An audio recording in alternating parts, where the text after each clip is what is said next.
Hey guys, this is Star. What if? How are you all? Please support, subscribe this channel for watching new interesting stories. This video includes a self-recorded human introduction in the first 30 seconds, followed by AI generated narration for creative storytelling purposes. So in this video, we're gonna see what if Harry Potter disappeared from private drive and become a ninja. But before we start, if you want more stuff like this, then be sure to subscribe and like this video, and if possible, share this video with your friends. Now let's start the story. Here is short summary. After vanishing from Privet Drive, Harry grows up in a hidden ninja village in Japan. Trained in stealth, chakra, and combat, he becomes a legend, but when fate calls him back to the wizarding world, both magic and ninjutsu will never be the same again. But before we start, if you want more stuffs like this, then please support to subscribe this channel and share with your friends. Let's start the video. The black-haired boy stood calmly as he stared down the man in front of him. The man looked at the boy and nodded. A second later he attacked, his right fist leading the attack. By the time he got to where the boy had been, he discovered the boy had moved lightning fast. The boy had forward flipped over the charging man, and as the man turned, the boy initiated an attack of his own, bringing his right foot up in a forward snap kick that could have dislocated, if not broken, the man's jaw had he not jumped backwards. The boy pressed the attack, using a lethal combination of fists and feet to attack. The man was hard pressed to defend himself, trying to use his hands and feet to block all of the boy's attacks. The men who were watching nodded in approval. The boy had learned well the ways of ninjutsu ever since he had been brought here to the tiny village off the coast of Japan when he was just a year old. The village headmaster and a tiny select knew of his true identity. All the boy knew was that his name was Harry. Well done, Harry. You have passed the trials successfully. You have mastered everything very well, the village headmaster said. Harry smiled. All of you were great teachers. The men smiled and bowed.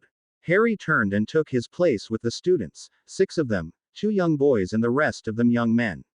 Master Kosho stepped forward and looked at all of them. Tonight shall be the induction ceremony.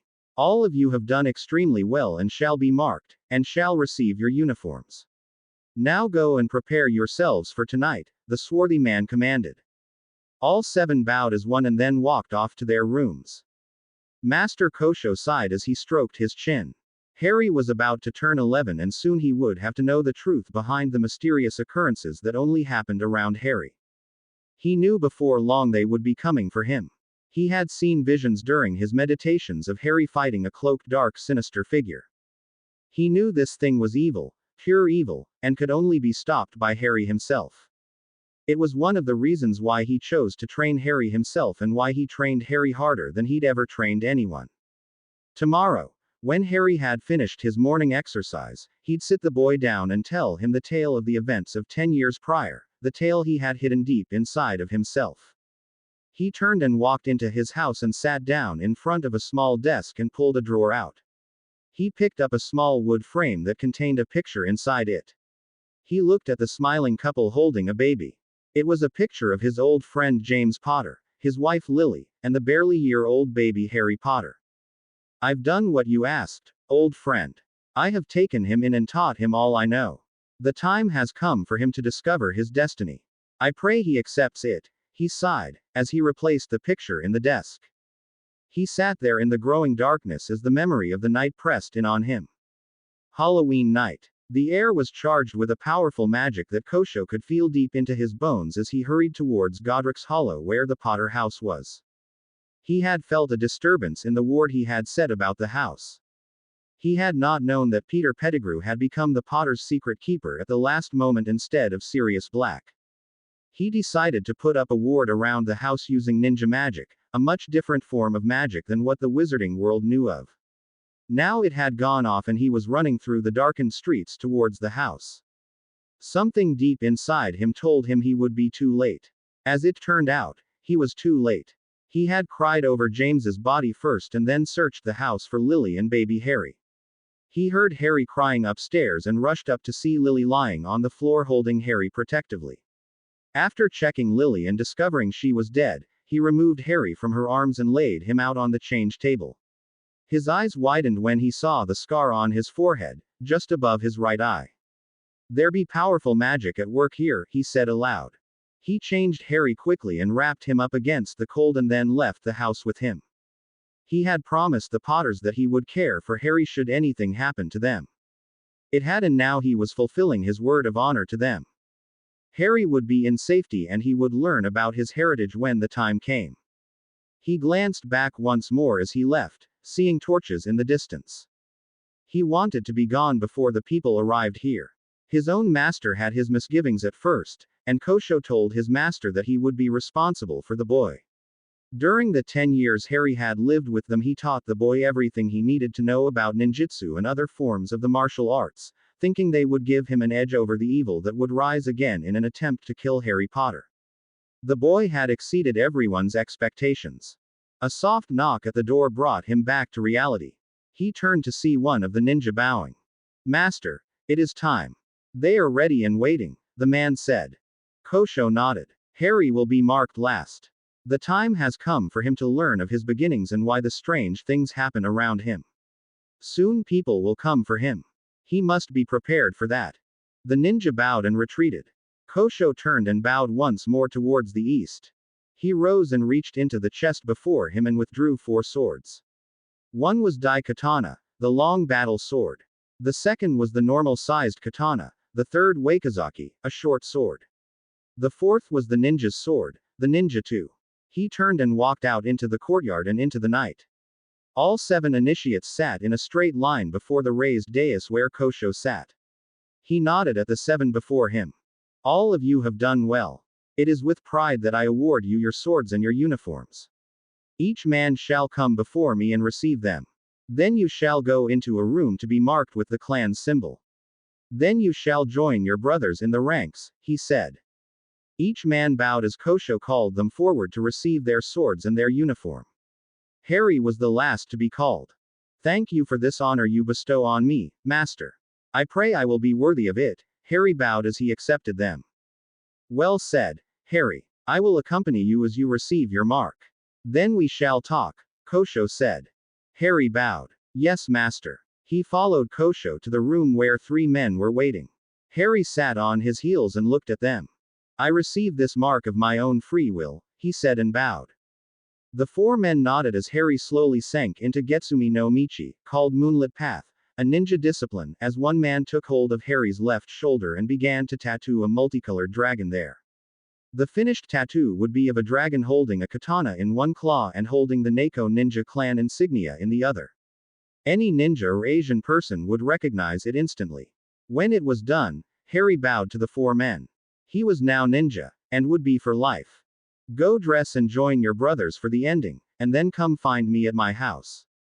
There are things we must discuss," Kosho said. Harry bowed once more. "Yes, Master." Harry left the room and left Kosho alone. The silence in the room was deafening. He wondered if Harry would be angry with him for concealing the truth. If Harry was the man his visions told him he would take it well. Harry knocked at the door later in the evening. He wondered just what his master Kosho wanted. "Come," the voice he knew so well commanded. Harry slid the door aside, bowed, entered the room on his knees, closed the door, and bowed once more. Kosho smiled. "I am happy that you have become ninja. You have done very well in all of your lessons," Kosho praised Harry. "Thank you, Master," Harry replied. Kosho got serious. "Now I must tell you of your beginnings, and where you came from. I have held this secret inside of my soul these 10 years. It is time you know." Kosho then related everything to Harry, including showing him the picture of his parents. He held nothing back. He watched Harry carefully the entire time he told him. Harry's face gave away his emotions as he showed grief as the loss of his parents, anger at their murder, and astonishment at being told he was a wizard. "Master, I thank you for telling me these things. Now I know why I was able to do those strange things," Harry said. "I have sent a letter to a man that I know. He will help us decide what to do next," Kosho said. "In the meantime, carry on as usual and speak of this to nobody." Harry bowed. "Yes, Master." Harry left the room and Kosho sighed. That had gone well. Now Harry knew the truth. All that was left was to wait and see what result his letter would bring. Albus Dumbledore set the letter down and steepled his fingers in front of him. The wizarding world's great mystery had now been solved. Harry Potter, the boy who lived, had been found alive and well in Japan. Albus wondered how and why Harry was there. He came to a decision and wrote a note to Cornelius Fudge, the Minister of Magic, and sent it off with an owl. He knew before long the wizarding world would be in an uproar. Now he had to decide who to send in his place. He looked up at the tall man sitting in front of him.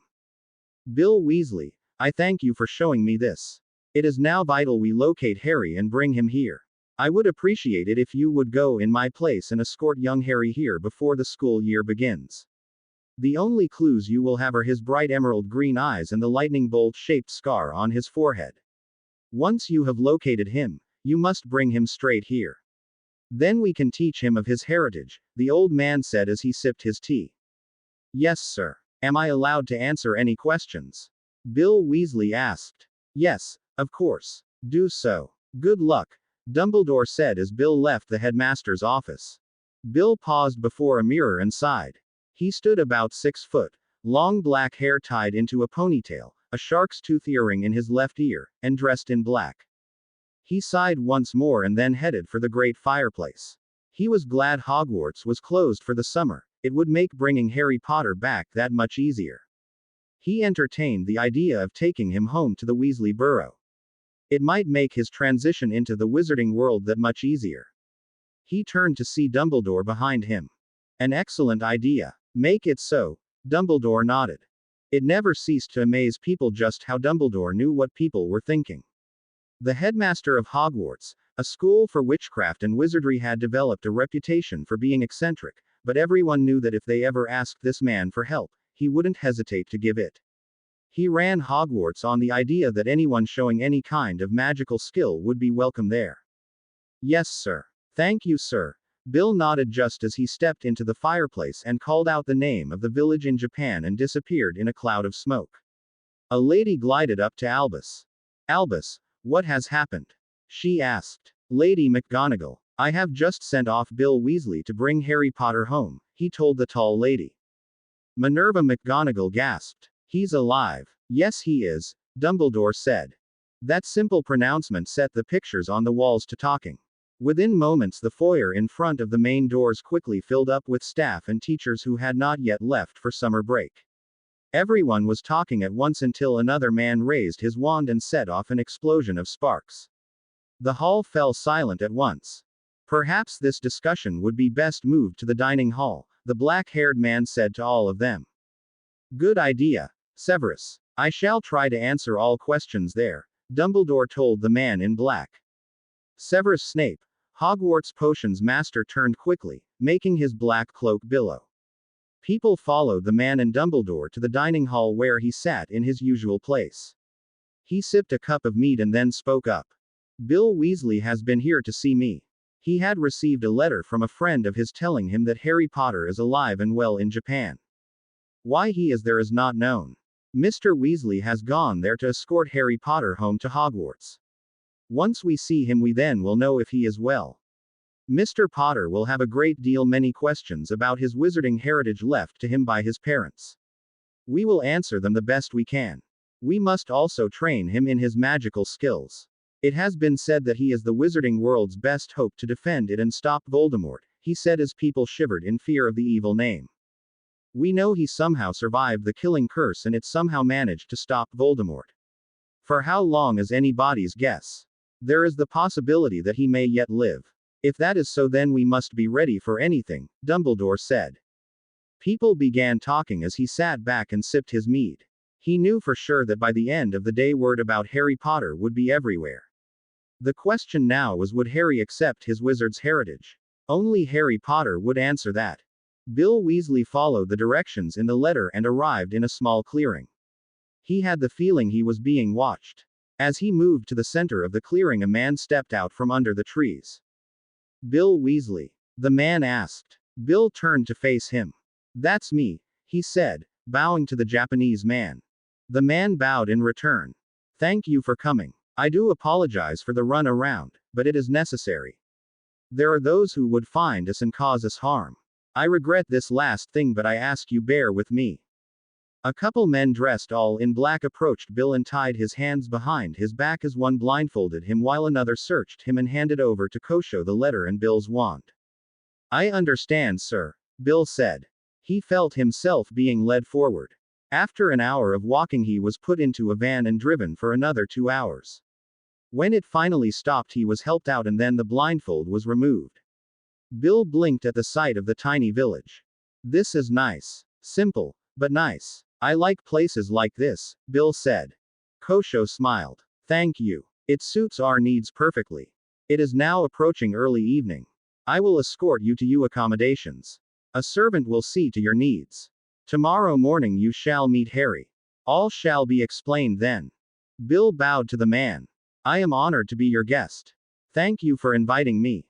A ninja guided Bill to a small house and inside once his hands were freed. A woman inside bowed to Bill as he sat and removed his boots. Bath, dinner, and bed. The lady asked. Yes, please. Thank you. Bill smiled. What followed was an experience that Bill would never forget. The lady guided him to a large room and asked him to undress. Bill felt a little uncomfortable at first and then decided to go for it. He sat on the bench BPD and the lady bathed him clean. He soaked in the hot tub for 15 minutes and then the lady bid him to climb out. Once he was dried off, he was led to a table and made to lie face down. That was the first time he'd experienced a massage. It left him feeling recharged. Dinner was a simple affair. They brought him salad, fish, rice, and pickled vegetables. The bed was very comfortable and he slept well. The next morning he was dressed in a plain brown kimono and led out to the exercise yard. He saw a single ninja there practicing. He watched in amazement as the person went through the katas at top speed. Bill couldn't see just what he was doing, the person's hands and feet a blur. Then the person was attacked by other people in black. For the next 15 minutes Bill watched the person fight off the ninja that attacked. He was truly impressed by the skill of this ninja. Then all of them stopped and bowed to Kosho. He said something in Japanese and all of them bowed once more. One stayed behind and then followed Bill and Kosho into the house. Kosho sat on a cushion while the ninja served tea to both men. Thank you for your hospitality, Bill bowed. Kosho returned the bow. You are most welcome. Now I shall tell you everything. Bill sat and listened in amazement as Kosho related the events of 10 years prior. Then Kosho told him of Harry learning ninjutsu and other martial arts. Those skills with his magical skills would make him damn near invincible, Bill commented. Yes. That is why he was brought here. He has exceeded all expectations in his learning.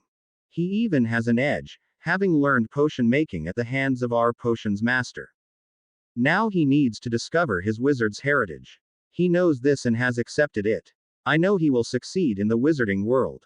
How do I know of the wizarding world? Simple. I know a few wizards here in Japan. They informed me that Harry is great with magic. They informed me that this Dumbledore is best suited to teach him.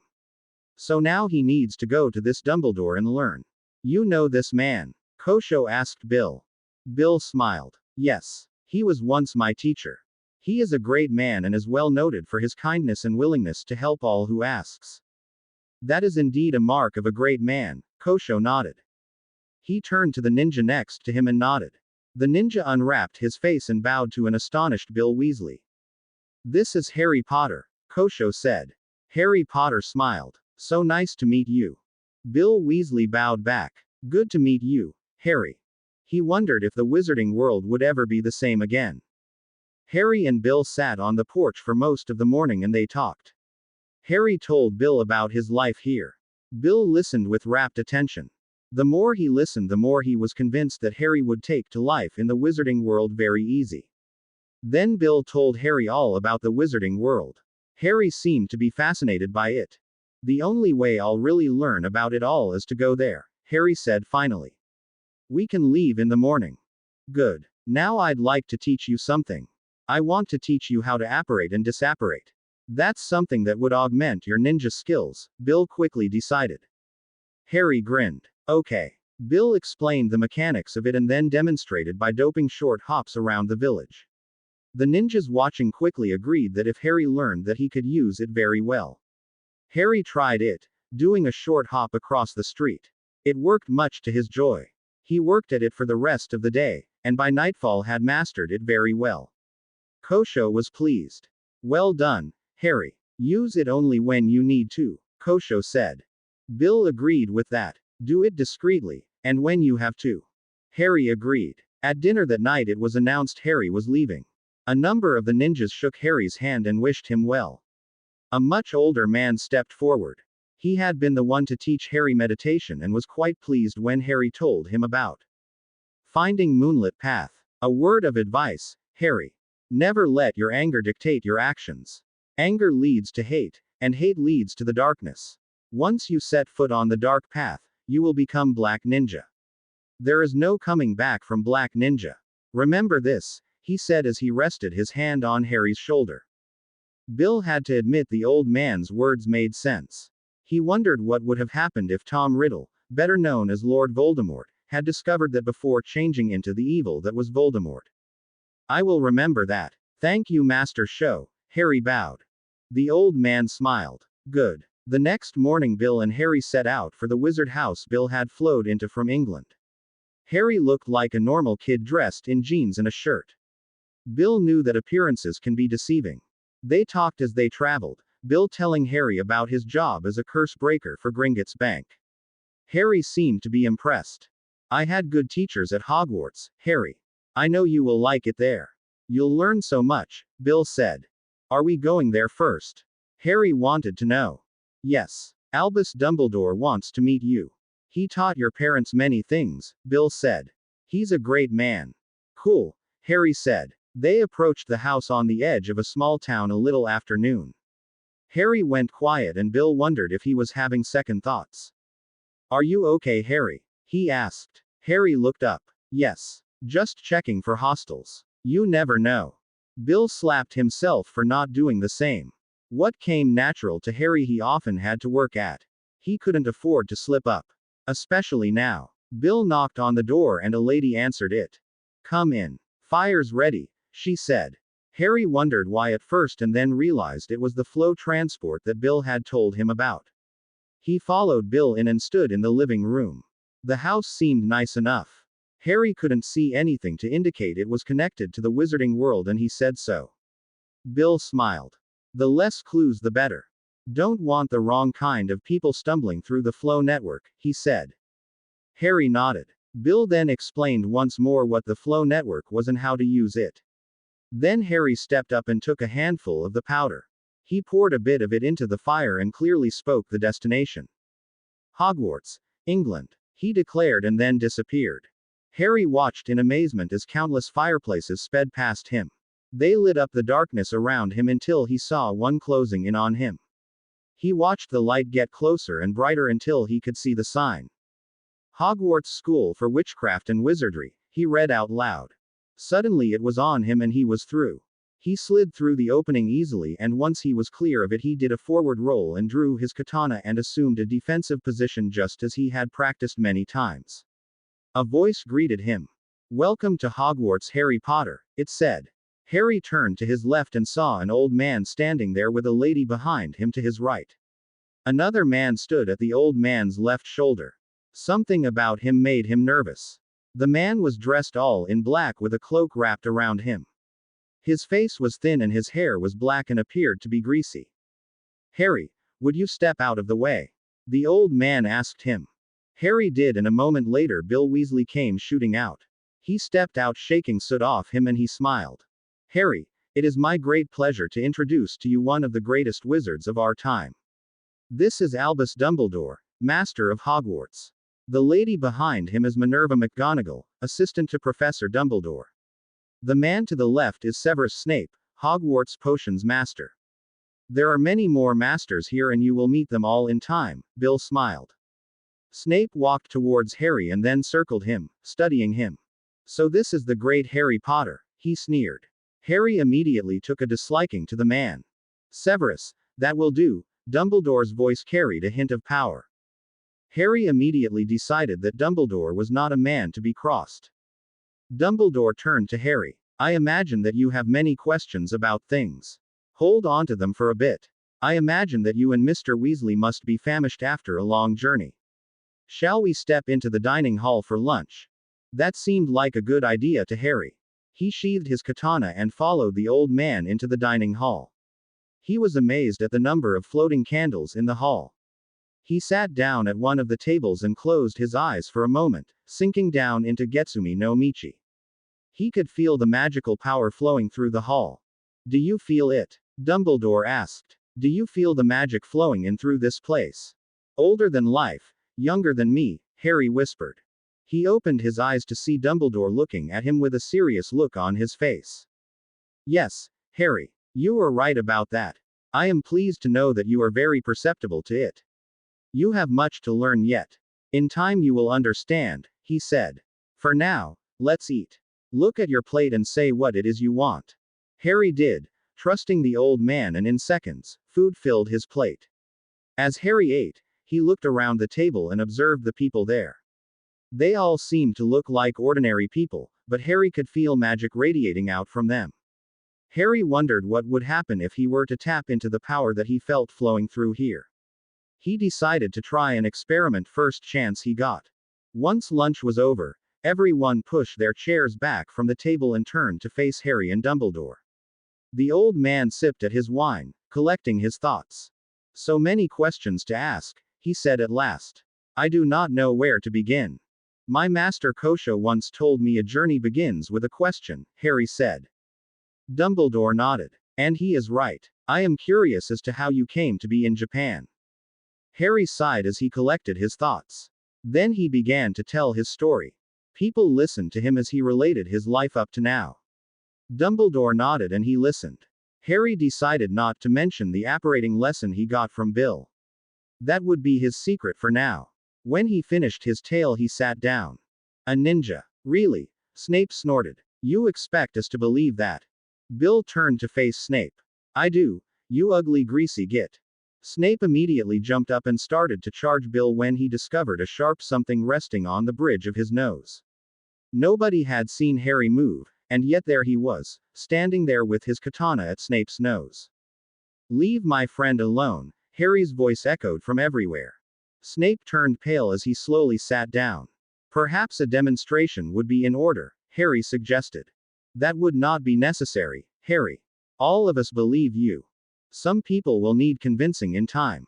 For now, I would ask that all of you keep that bit of information to yourselves. Harry is right. His unusual skills combined with the magic inside of him would make him a most formidable opponent in a fight. I will set aside a special room for you to practice your skills in. Like magic, if not worked on and practiced on a daily basis, those skills would crumble to dust. That would be a tragedy, Dumbledore said. Everyone quickly agreed. Dumbledore turned to Harry. Would you allow me to give you a tour of Hogwarts? He asked. Harry grinned. I would. I would like to learn a little something about my true home. There was a chorus of agreements from everybody except from Snape. Dumbledore smiled and motioned for Harry to follow. During the next 3 hours, Harry got the grand tour and both of them bonded. Dumbledore found Harry to be very inquisitive and he no longer had any doubts about Harry accepting his wizard's heritage. Harry, for his part, was glad he had decided to come here. I am glad you are here, Harry, Dumbledore said solemnly. I trust your time here will be well spent. Harry looked up at the old man. I hope so. The tour continued and Dumbledore eventually led Harry into the dungeons where Snape had his classroom. Unknown to both of them, Snape had been tracking their progress and set up a surprise for Harry. He had charmed a metal suit of armor to attack the moment he walked into the room. Dumbledore was first in the door, and then Harry walked in. As soon as he had walked in, the suit of armor acted, charging Harry while swinging a double-bladed axe. Neither man saw Harry react. 1 second he was next to Dumbledore and the next he was standing on the other side of the armor, holding katana in his hands, standing stock still. Dumbledore reacted first. Did you see Harry move, Severus? He asked in shock. No, Headmaster. I didn't. Yet there he is, Snape said, equally shocked. Severus, was this your doing? Dumbledore asked as the suit of armor slowly went to pieces on the floor. Snape counted 8 pieces. Yes, sir. I apologize. My actions were uncalled for. I trust you now know the answer, Dumbledore said. No doubts, Snape said as Harry slowly moved. They watched him sheathe the sword and close his eyes. A moment passed and then Harry opened his eyes. Are you all right, sir? He asked. Yes, Harry. I am fine, he said as he took a cup of tea from Snape. He sat down as Harry looked around the room and then back to Snape. This is your classroom? He asked. Yes, Potter, it is, Snape said. Suits your personality, Harry said. Snape grumbled as a slight smile played across Dumbledore's face. Tell me about potions, Snape snapped. Harry grinned. Long version or the short one? Dumbledore had to laugh on that one. Apparently Harry possessed a quick wit. Snape fired off a bunch of questions about potions and Harry answered them all. Dumbledore set down his cup. Who taught you potions, Harry? He asked. Master Show, Harry replied. Snape flew to a nearby bookcase and grabbed a book and flipped through it.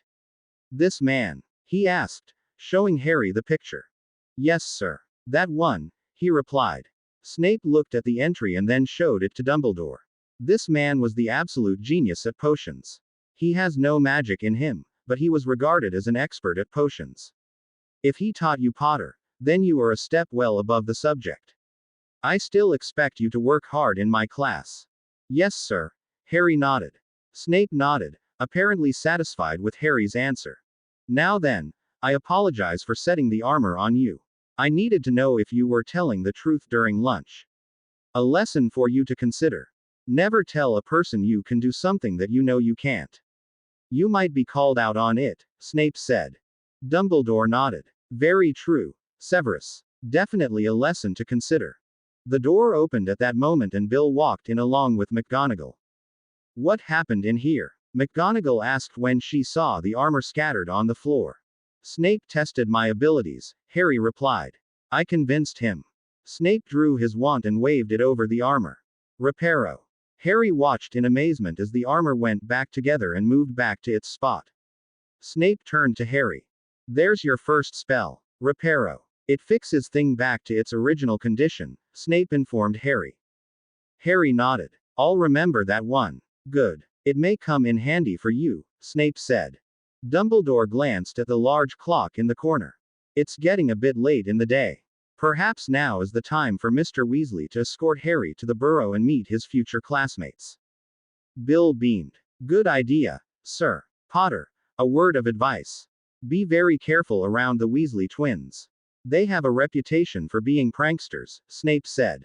Harry looked at Bill. Something I neglected to tell you. Harry turned to Dumbledore. Thank you for showing me around, sir. I enjoyed talking to you and learning about this place. Dumbledore smiled. It was my pleasure, Harry. Off with you now.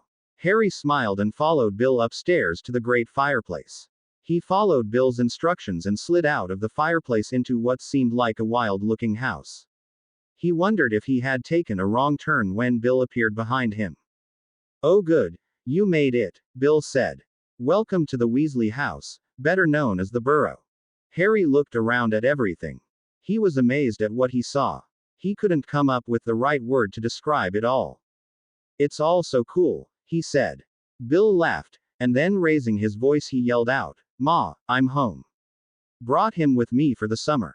At that, a red-headed lady came out of the kitchen and grabbed Bill, squeezing him hard. She stepped back and looked him over, grumbling over his appearance. Then she looked at Harry standing next to Bill. Mum, Harry Potter. Harry, my mum, Molly Weasley, the real power in the Weasley clan, Bill said, making the introductions. And don't you forget that, she growled at Bill. Who, me? Bill asked, producing a bouquet of roses from behind his back. Her face softened at the sight of the flowers. Oh you sweetie. She turned to Harry and hugged him. Our home is yours, dear. Bill, show him up to Ron's room. He'll sleep in there for the rest of the summer. She took the flowers from Bill and went back into the kitchen. Bill grinned and led Harry up the stairs and into an orange-colored room. Harry blinked at the sight of the posters on the wall. There were people moving in them, flying on brooms. Bill laughed at Harry's expression. Wizarding posters. They're playing Quidditch. Harry sighed. Now I know I'm not in Kansas anymore. Bill looked at the floor. Funny, I didn't see a little black dog come in with you. Harry sighed once more as Bill laughed. He dropped his pack on the bed and followed Bill back down to the kitchen. Molly turned when Harry and Bill walked in. Would you like a spot of tea, Harry? She asked. Yes, thank you, he said.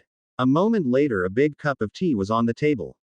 Harry picked it up by the handle and sipped it. It tasted quite good going down. Everyone will be back soon. Went shopping at Diagon Alley, Molly explained. Before Harry could ask what Diagon Alley was, the clock on the wall made a funny sound. Harry looked at it and blinked. That had to be the strangest clock he'd ever seen. It had at least several hands on it, each with a name on it. Harry couldn't see the names because they were covered up by the top one. One by one, the hands moved from Diagon Alley to traveling. Harry read each name as the hands moved. George, Arthur, Ron, Fred, Percy, and Ginny, he read out loud. They are my brothers and sisters. Charlie will be home in a few days. He's in Romania, working with dragons, Bill said.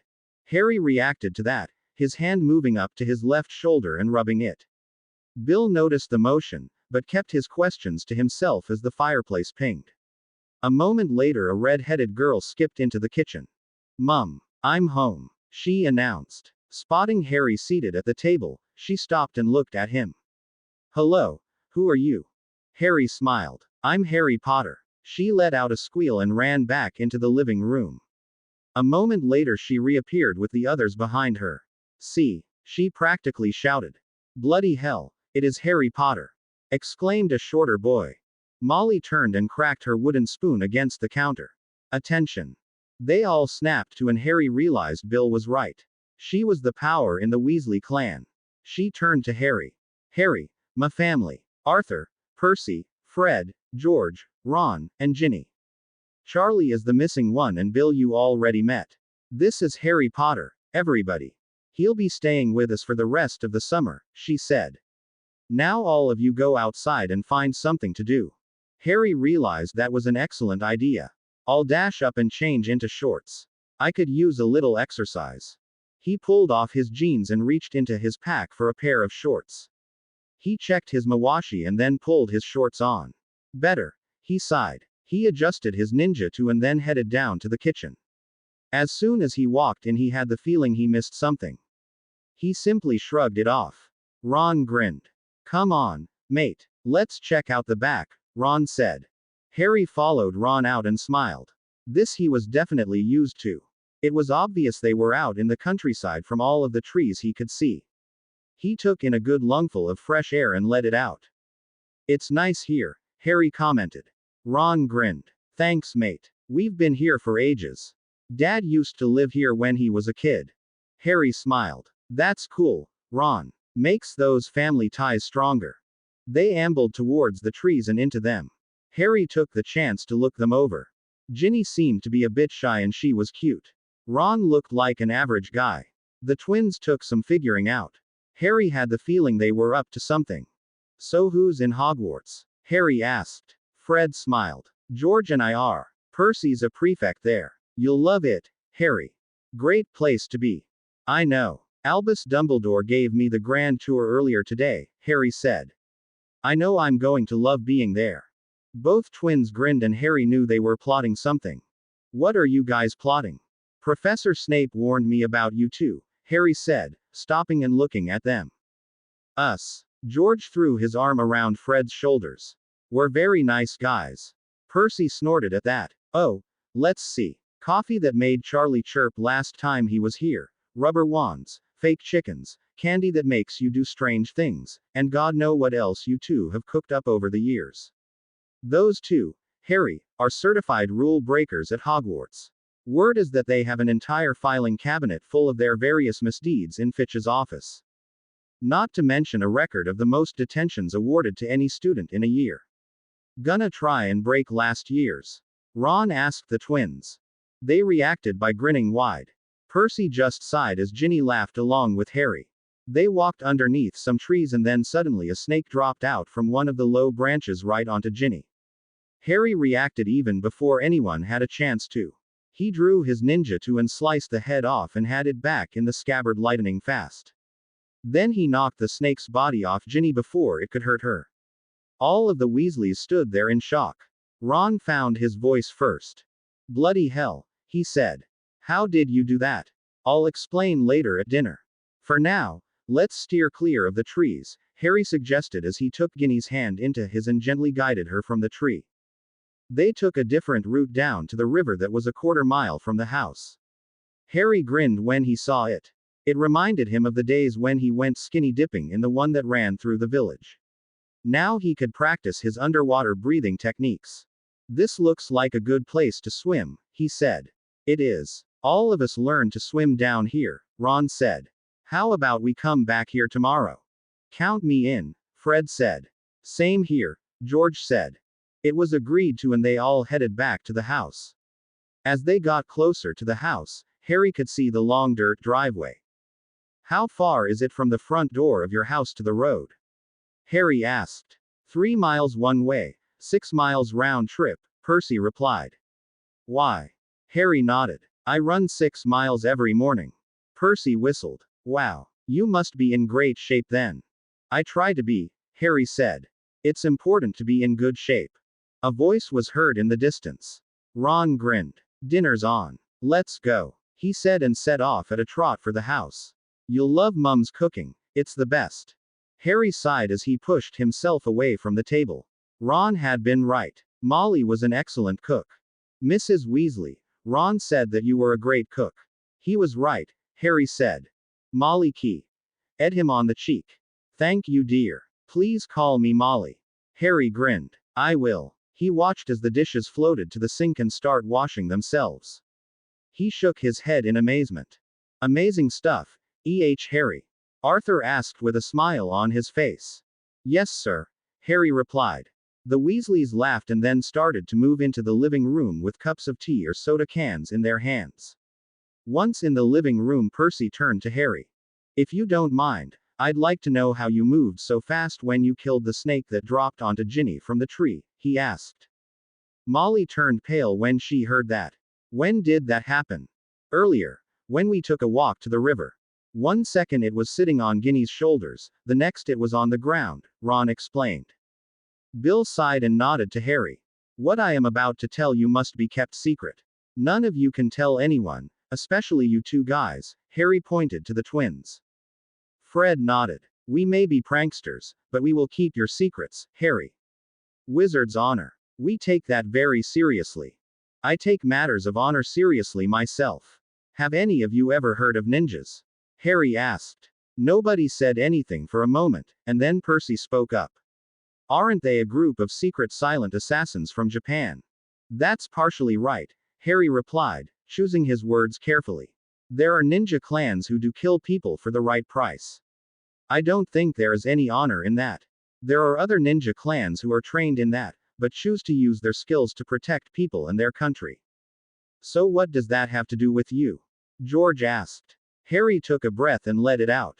I was taken to a village in Japan and was trained to be a ninja ever since I was 1 year old by a ninja clan. The clock on the mantel ticked loudly for a few minutes until Ron broke the silence. So that's how you were able to move that fast, he said. A thought slowly occurred to Percy. A ninja wizard. Once you've been fully trained in your magic skills, you'd be truly invincible and very powerful, not to mention deadly. Harry nodded. But I swore before Dumbledore and the teachers at Hogwarts I'd use my skills to help and protect people. Arthur nodded slowly. I cannot speak for my family, but I can and will help you learn what you need to know about your wizard's heritage. I believe a trip to Diagon Alley is needed to get a wand and some books for you. We go after breakfast tomorrow. One by one, each Weasley announced their support for Harry. Arthur immediately wrote a letter and sent it off to Dumbledore with Errol, the family owl. I've asked for a list of the first-year books you will need. We can get them for Ron as well. Might make a full day of it. Bill, any way to find out if the Potters left money for Harry? Arthur asked. Bill rose and went upstairs. A moment later he returned. I just sent an owl to the head goblin at Gringotts Bank. We should know the answer before long. Ron got a funny look on his face and then yawned. I'm beat. Heading upstairs to bed. I'm tired, too. Right behind you, Ron, Harry said and followed Ron to his room. Oh good, a second bed's been set up for you. Unpack yet? Ron asked. Ron helped Harry unpack and then both boys settled into bed. Harry closed his eyes and went right to sleep. It had been a long day. As was his habit, Harry woke a bit before first light. Ron was still sound asleep, so he quietly tied Mawashi on himself and slipped out the window with Ninja on his back and a bag in his hands with some of his weapons. He set the bag down on the table in the backyard and then jogged around to the front of the house. He slipped into Getsumi no Michi while he stretched out and scanned the area around him. No hostile though patters anywhere near here. Harry stood up and then began to run. Not a light jog type run, but a full out fast as you can kind of run. By the time he reached the road, his heart was pumping hard and he was breathing hard. He turned around and headed back. Ron was the next to get up. He wandered into the kitchen and started a pot of tea and a pot of coffee. He sat by the kitchen window, staring out into the yard. He noticed the bag on the table and wondered what it was. He turned when the rest of the Weasleys walked into the kitchen. Where's Harry? Ginny asked. Ron realized he hadn't seen Harry in bed. He's probably gone running, Percy said while sipping his tea. He did ask how far it was to the road and said he ran 6 miles a day. Ron turned back to the window just in time to see Harry sit on the ground and start his meditation. He blinked when he saw the dragon tattoo. Bloody hell! He exclaimed. The Weasleys looked out to see what Ron had exclaimed about and then stared in shock at Harry. In addition to the dragon tattoo, Harry was quite muscular, having lifted weights since he was 8 under the careful supervision of a master. They watched as Harry began his katas, going through each exercise. Then it became obvious to Ron what was in the bag. It was the rest of Harry's weapons. Harry spent the next hour working with each weapon and the Weasleys had an idea of what it could do by the time Harry was done with it. They also had an idea of what Harry could do with his skills. Percy's thought rang through their minds once more. Arthur turned to Percy. Your thought about Harry's skills once he masters magic was a very correct observation, he said. They heard a noise and turned to see Harry in the kitchen. Now you have an idea of what I am capable of. As for the tattoo, it is the insignia of Clan Nako Ninja, the clan I belong to. I am Nako Ninja for life. I am also a wizard for life. I am also your friend for life. Do not hesitate to ask me for help. I will not hesitate to answer a call for help from any Weasley, no matter who they are. My word of honor in this matter, Harry stated. Molly stepped forward. Then you shall become my son for life. Harry nodded. I accept. A noise at the window caused everyone to turn. An old owl sat at the window and blinked once, and then rolled over onto its back and conked out. Arthur walked over and calmly retrieved the letter it held in its talons. He opened the letter and read it. Albus thinks my suggestion of starting Harry's education is a wise one. He sent a list of first-year books as well, Arthur said. They turned once more when another owl flew into the kitchen and stopped in front of Bill. He read the letter and nodded. Harry, you and I have an appointment to see the head goblin at Gringotts at 10, he announced. It's 8:30 now, so let's get moving here. That spurred everyone into action. What questions Harry had would have to wait. Harry stood in front of the fireplace as everyone assembled. Bill turned to Harry. You remember how to work the flow? He asked. Harry nodded. Say the name of where you want to go while pouring the powder on the fire, he said. Good. This time it's the leaky cauldron, Bill said. Harry nodded as Arthur stepped up and tossed his powder and disappeared. Harry followed and once more he saw the fireplaces rushing past. He slid out of the fireplace and looked up into Arthur's face. You made it, he said. Fun ride, Harry remarked, which drew a laugh from the patrons at the bar. As he stood up, people recognized him. The excited chatter started almost immediately until someone held up a paper to him. On the front page of what was called the Daily Prophet, was a picture of him as a little baby with the scar on his forehead. Harry wondered how they got that picture. He decided he needed to ask Dumbledore about it next time he saw him.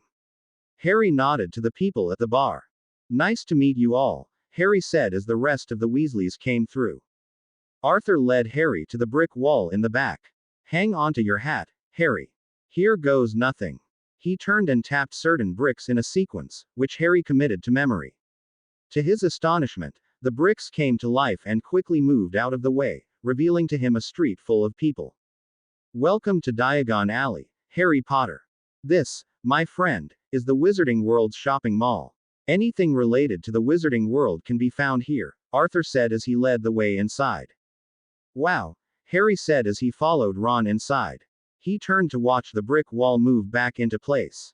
He touched the wall and it felt solid to him. Bill tapped him on the shoulder and he turned around. Amazing, huh? Bill asked. That it is, Harry admitted. So where do we go first? Bill checked his watch. Gringotts Bank first. Bill led the way to the bank. It was a tall imposing building sitting on the corner of the main street. Harry leaned back to see the top of the 4-story building and saw the stone gargoyles perched on each corner. Security sentries. They have moved only twice in wizarding history that I know of, Bill commented. Harry nodded and then approached the front doors. Standing at the front doors was a goblin, and he looked mean enough. Harry smiled at the goblin as it opened the door for him and let him in. Thank you, he said. The goblin merely nodded, already looking at the next person. Harry turned to see a second set of doors. The silver doors had something etched on them. Enter stranger, but take heed of what awaits the sin of greed, for those who take, but do not earn, must pay dearly in their turn. So if you seek beneath our floors, a treasure that was never yours, thief, you have been warned beware, of finding more than treasure there, Harry read out loud. Bill leaned over Harry. That's why nobody ever dares try to rob this bank. The stories that are told of the terrible retribution the goblins deal out are not exaggerated. There is no honor as stealing a person's hard-earned money, Harry declared as they walked further into the bank. Bill guided him up to a tall desk. The goblin sitting there looked over his spectacles at Bill and then Harry. Bill Weasley, he said in a raspy voice. What brings you here? This is Harry Potter, Bill said, moving Harry in front of him. He's come to claim the Potter family vault. So he does now, does he? The goblin said. Very well. We must see the master about this. He slid off his tall stool and guided them to a hall and down it to a large ornate door. The goblin rapped on it twice and then entered. A moment later he stepped out and motioned for both to follow him in. The goblin behind the desk rose and looked Harry over. Harry felt a shiver run up and down his spine for a moment and then the goblin nodded. I am satisfied that you are who you claim to be. Weasley, take him to the vault. Here is the key, he said, handing it to Bill. Make sure the key bonds with the boy before he uses it. Yes, sir, Bill said, and then escorted Harry out. Another goblin nodded and motioned for them to follow him. They stepped into a roller coaster kind of cart and then went on a wild ride before stopping at another ornate door. Bill handed Harry the key. Say to the key, I am Harold James Potter, son of James and Lily. Then it will scan you and then it will be bonded to you forever. You can call it up anytime you need it, Bill said. Harry did it and he felt the key come alive in his hand.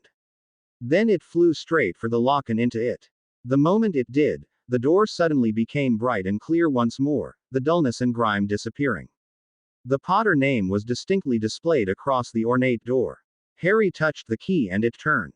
The door opened and Harry gasped at what he saw. The vault was full to overflowing. Your parents were the absolute best Aurors ever. What you see here is the reward money they collected from grateful wizarding countries and the money they earned as England's Aurors. They chose to live a simple life, in a simple house. The other half is money handed down to generations of Potter and Evans. You are the last of the houses. Spend it wisely, Bill cautioned. Harry filled up the money bag he had at his waist and then closed the bulging bag. He closed the door and the key simply vanished after leaving the keyhole.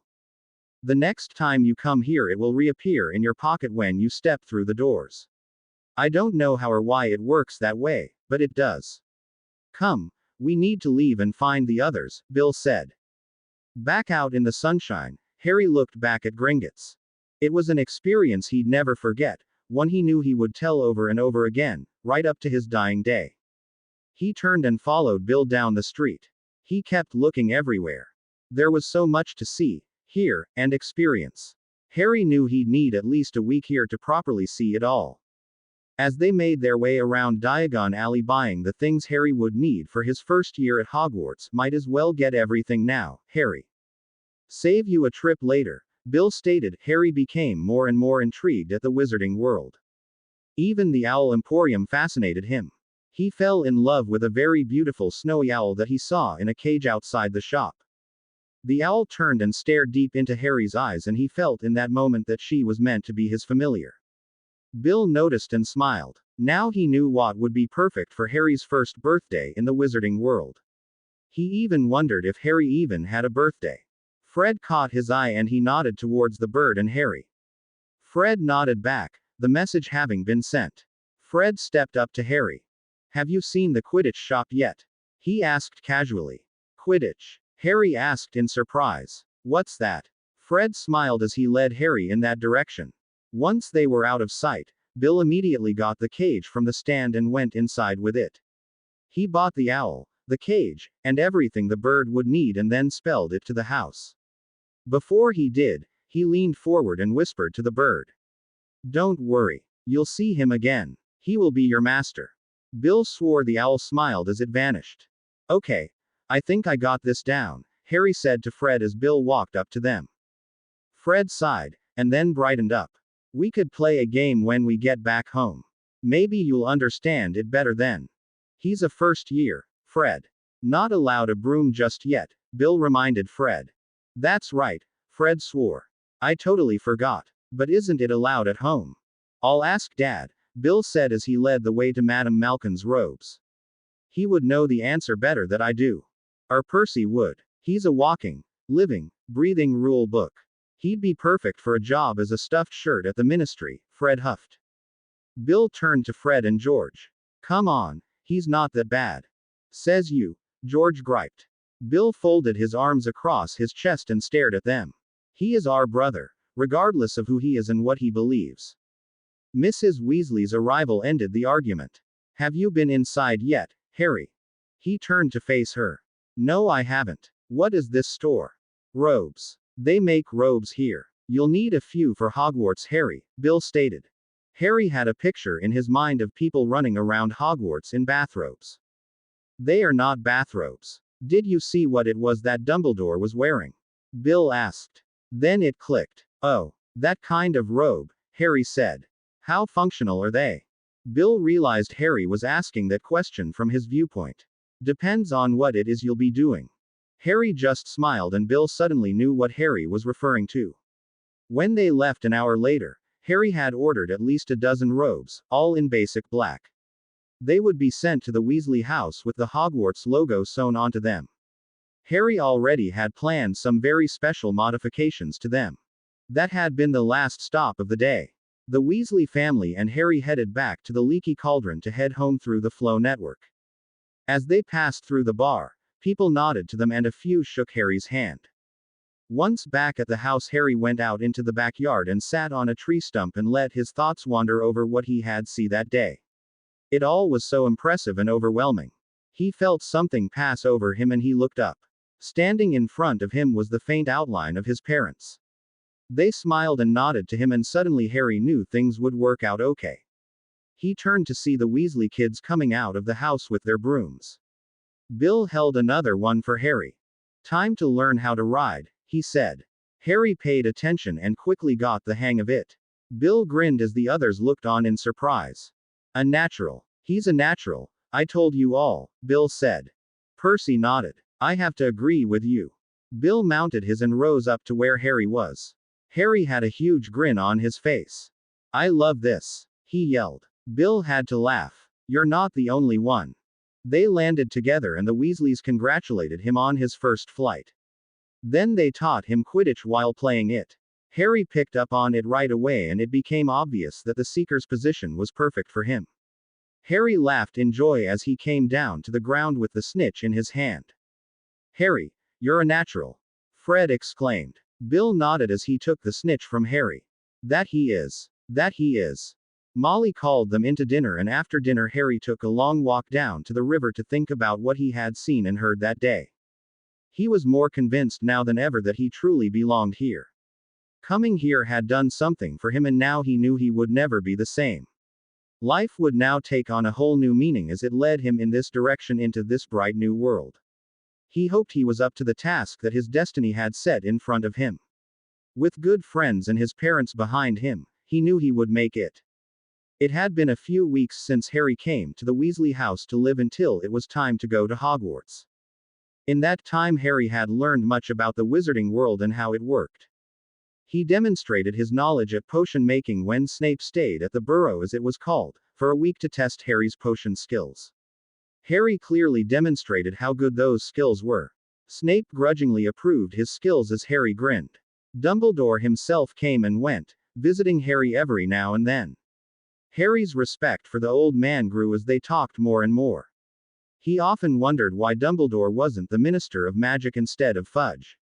He didn't want the job. He wished to remain at Hogwarts where he knows he can do the most good. Fred nodded over tea one afternoon. He does, too. He never hesitates to help anyone who asks, Charlie Weasley said as he drained the rest of his mug of ale. Harry nodded at the oldest Weasley. He was impressed by the man the first time he met him. Charlie had been impressed with Harry's skills when he saw Harry in action, and even more with the dragon tattoo when he saw it.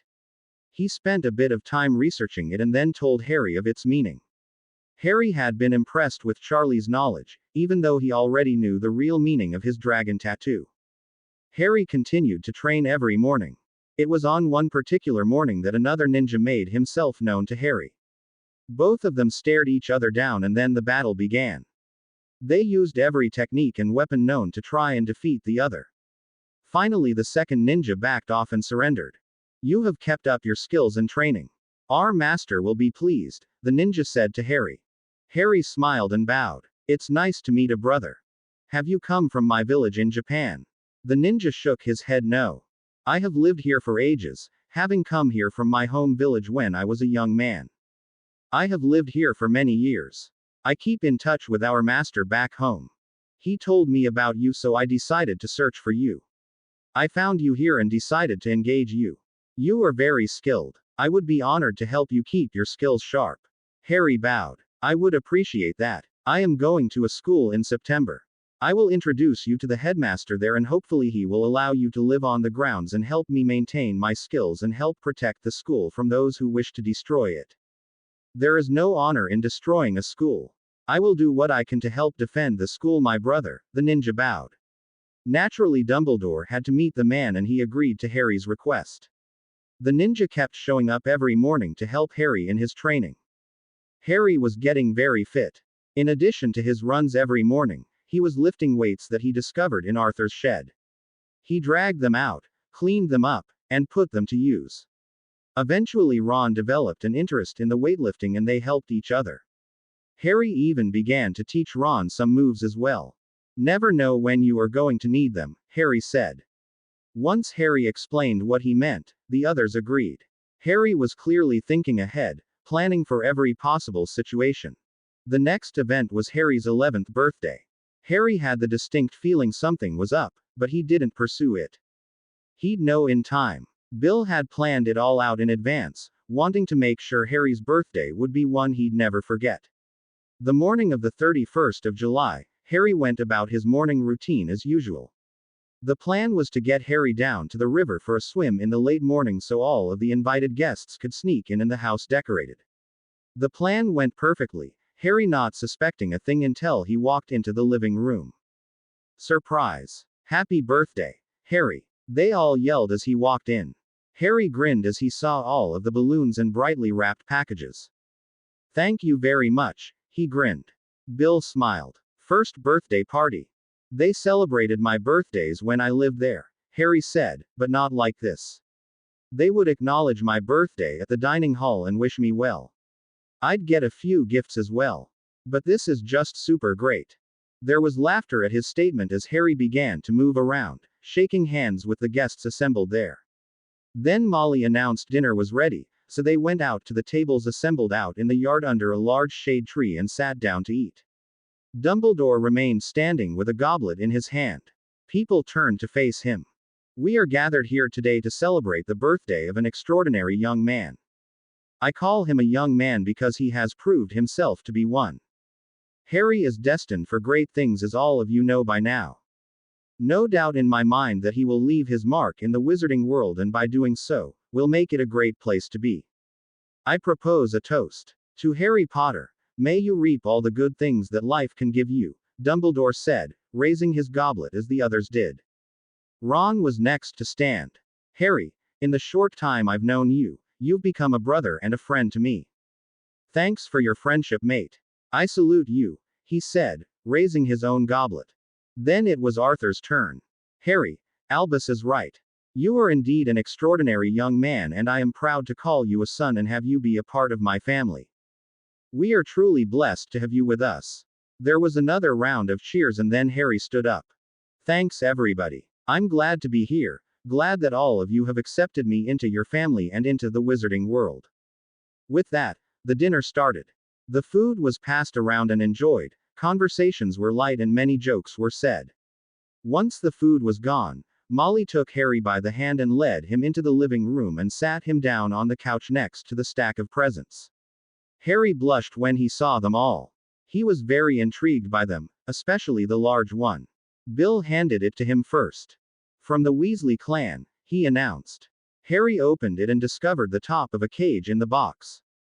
He blinked in surprise when he pulled the cage out of the box and came face to face with the beautiful snowy owl he had seen in Diagon Alley weeks before. The owl blinked at Harry and cooed softly. Harry opened the door to the cage and the owl hopped out onto his arm. It moved up to his head and nibbled on his left ear gently. She really likes you, Bill said softly. Harry reached up to her and she settled onto his hand. He looked into her eyes and in that moment they bonded. Hedwig, he said suddenly. Her name is Hedwig. The owl's head bobbed up and down as if she approved of the name. Hedwig then settled on Harry's shoulder for a picture or two and then flew over to the mantel and settled down on it for the rest of the evening. Harry turned to the rest of his presents. Molly had knitted him a sweater with a large H on it. Arthur had given him a book of spells for everyday use. Ron gave him the complete game of Quidditch book. The twins gave him a joke box, which Harry decided to open later. Percy gave him an organizer for everyday use. Perfect to record assignments into, Percy explained. Everyone should have one of these. Makes classes much more manageable. Harry had to agree. Next was a book on herbs and plants from Ginny. Snape nodded his approval over it. That will come in handy in potions and herbology, he said, offering his opinion. Snape gave him a small field potions kit. Albus gave him a box of chocolate frogs. McGonagall gave him a book, called Hogwarts, a History. Harry thanked each person as he opened his gifts. Then Molly brought in a birthday cake and they all sang happy birthday. Harry cut himself a piece and then asked Molly to cut one for everyone. There was no doubt in Bill's mind the party had been a success. Later that night, Harry settled down into bed with Hedwig in her cage next to him. He left the door open so she could go flying as she desired to. He also made sure she had plenty of water and food. He lay there long after Ron had gone to sleep and let his thoughts wander. He wondered what life at Hogwarts would be like. With the twins around, I'm sure things will be quite lively, he thought. His thoughts eventually turned to his parents as they usually did. He had seen a faint outline of them, but he really wanted to know what they really looked like. He eventually decided to try and look up some of their old friends and find out. With that resolved, he went to sleep feeling very contented with his life. Time moves on as it usually does, and before long September 1st was just around the corner. Harry had wisely bought himself a wizard's trunk the last visit to Diagon Alley and packed it the night before. He debated about packing his swords and in the end decided to carry the ninja too, as was his habit to do so. Thankfully Molly had taught him a concealment charm so people wouldn't see it. Dumbledore thought it best to keep his martial arts abilities secret. It would be wise to keep this to yourself. If everybody knew, you would lose your advantage, and the remaining Death Eaters would know, Dumbledore said, and everyone that knew of Harry's ninja abilities agreed. Everything was packed, and all that remained for him to do was dress the next morning after his morning exercise. That turned out to be the best decision he'd made yet. He sat at the table sipping tea as the Weasleys rushed around, getting things done at the last moment. Ron flopped down at the table. Should have packed when you did last night, Harry. I'll have to do that from now on. Harry smiled as he poured Ron a cup of tea. Pays to be ready for anything. Ginny walked into the kitchen and smiled. There you are, Harry. Mum says just another few minutes and we'll be ready to go. Wish you were going with us, Ginny. Won't be fun without you, Harry said. Ginny smiled and gave him a peck on the cheek. That's sweet of you to say that, Harry. There's next year though. Mum does teach me things here at home, so I'll be prepared for my first year next year. At that, Molly appeared into the kitchen. Right. That's done it then. We're off. The boys got up and followed Molly out to the car where Arthur was loading the trunks into the boot of the car, what they call car trunks in England, and then closed the trunk. Right. That's done it. Everybody ready? Arthur asked. All of them nodded. Good. Then we best be off. They all got into the car and drove out of the yard and got onto the highway. Harry had seen the sights a few times, but he was still fascinated by what he saw. He'd never been into London proper, and now he was seeing it for the first time. This was way better than the pictures he'd seen in the books back at the village Anjiro in Japan. They arrived at King's Corners at 10:30 and unloaded the trunks onto the trolleys and pushed them into the station. Harry kept looking around at all of the trains and people rushing through the station. He kept Molly in sight as they headed for platform 9 3/4, where the Hogwarts Express would be. Eventually Molly stopped in front of a brick wall that stood between platforms 9 and 10. Go straight at the block wall, Harry. Don't worry about a thing, Molly whispered as Fred was the first to go through. Harry's eyes widened as he saw Fred disappear into the wall. He took a breath and casually pushed his trolley towards the wall and then into it. All Say saw for a few seconds was the color red around him, and then suddenly he was through. Fred stood on the other side with a grin on his face. Made it through all right, Harry? He asked. What a strange trip, Harry commented. Fred had to laugh as the rest of the Weasleys came through. Ron grinned when he saw Harry standing there. No worries, mate. Only wizards can go through the barrier and those with Hogwarts Express tickets, Ron informed him. Harry moved his trolley out of the way and then followed Fred to the boxcar where trunks were being loaded into. Harry watched his get loaded on and then turned to Fred. As he did so, he witnessed a girl being pushed down onto the ground by a pale blonde-haired boy. Harry walked over as the boy hissed something at her. Harry stepped in between the boy and the girl. Leave her alone, Harry said. The boy looked Harry up and down and then smiled nastily. Well, if it isn't the world-famous Harry Potter, he sneered. You pureblood. Yes, Harry said, knowing what the boy was asking. The boy pointed to the brown bushy-haired girl on the ground. She's mud-blood. Don't get mixed up with her kind. Harry knew what that meant. A wizard or witch born into a non-magical family. Harry turned his back on the boy and reached out to help her up. Are you okay? He asked her. Yes, she replied in a small voice. The boy exploded. What the hell are you doing? You don't touch her or help her. She's trash and should be kept well away from the wizarding world. Harry turned to face the boy. Never ever call her that again, he said quietly. Ron knew that tone of voice and turned to look for Percy. The boy reacted by trying to shove Harry back. Harry didn't move. Then the boy threw a punch that Harry easily caught and bent the wrist back, making the boy yell out as he went down to the ground. The two bigger boys behind the slim pale blonde reacted, charging Harry. Harry whipped his right foot up and caught one boy on the left side of his face, knocking him down. Then he stopped his foot in the face of the second one. Harry maintained his balance as the second boy considered his options and then backed off. Then he dropped his foot back down and let go of the blonde. He stood up as he held his right wrist in his left hand. I'll get you for this, Potter. You haven't seen the last of Draco Malfoy. We are a very powerful family and we always win. Nobody messes with a Malfoy and lives, he hissed and stormed away. Harry let out the breath he didn't know he was holding and sighed. People around them started talking and moving once more. Harry turned to the girl behind him. Harry Potter, he smiled. Granger. Hermione Granger. I've heard about you, she said. Want to join me and my friends the Weasleys in a compartment?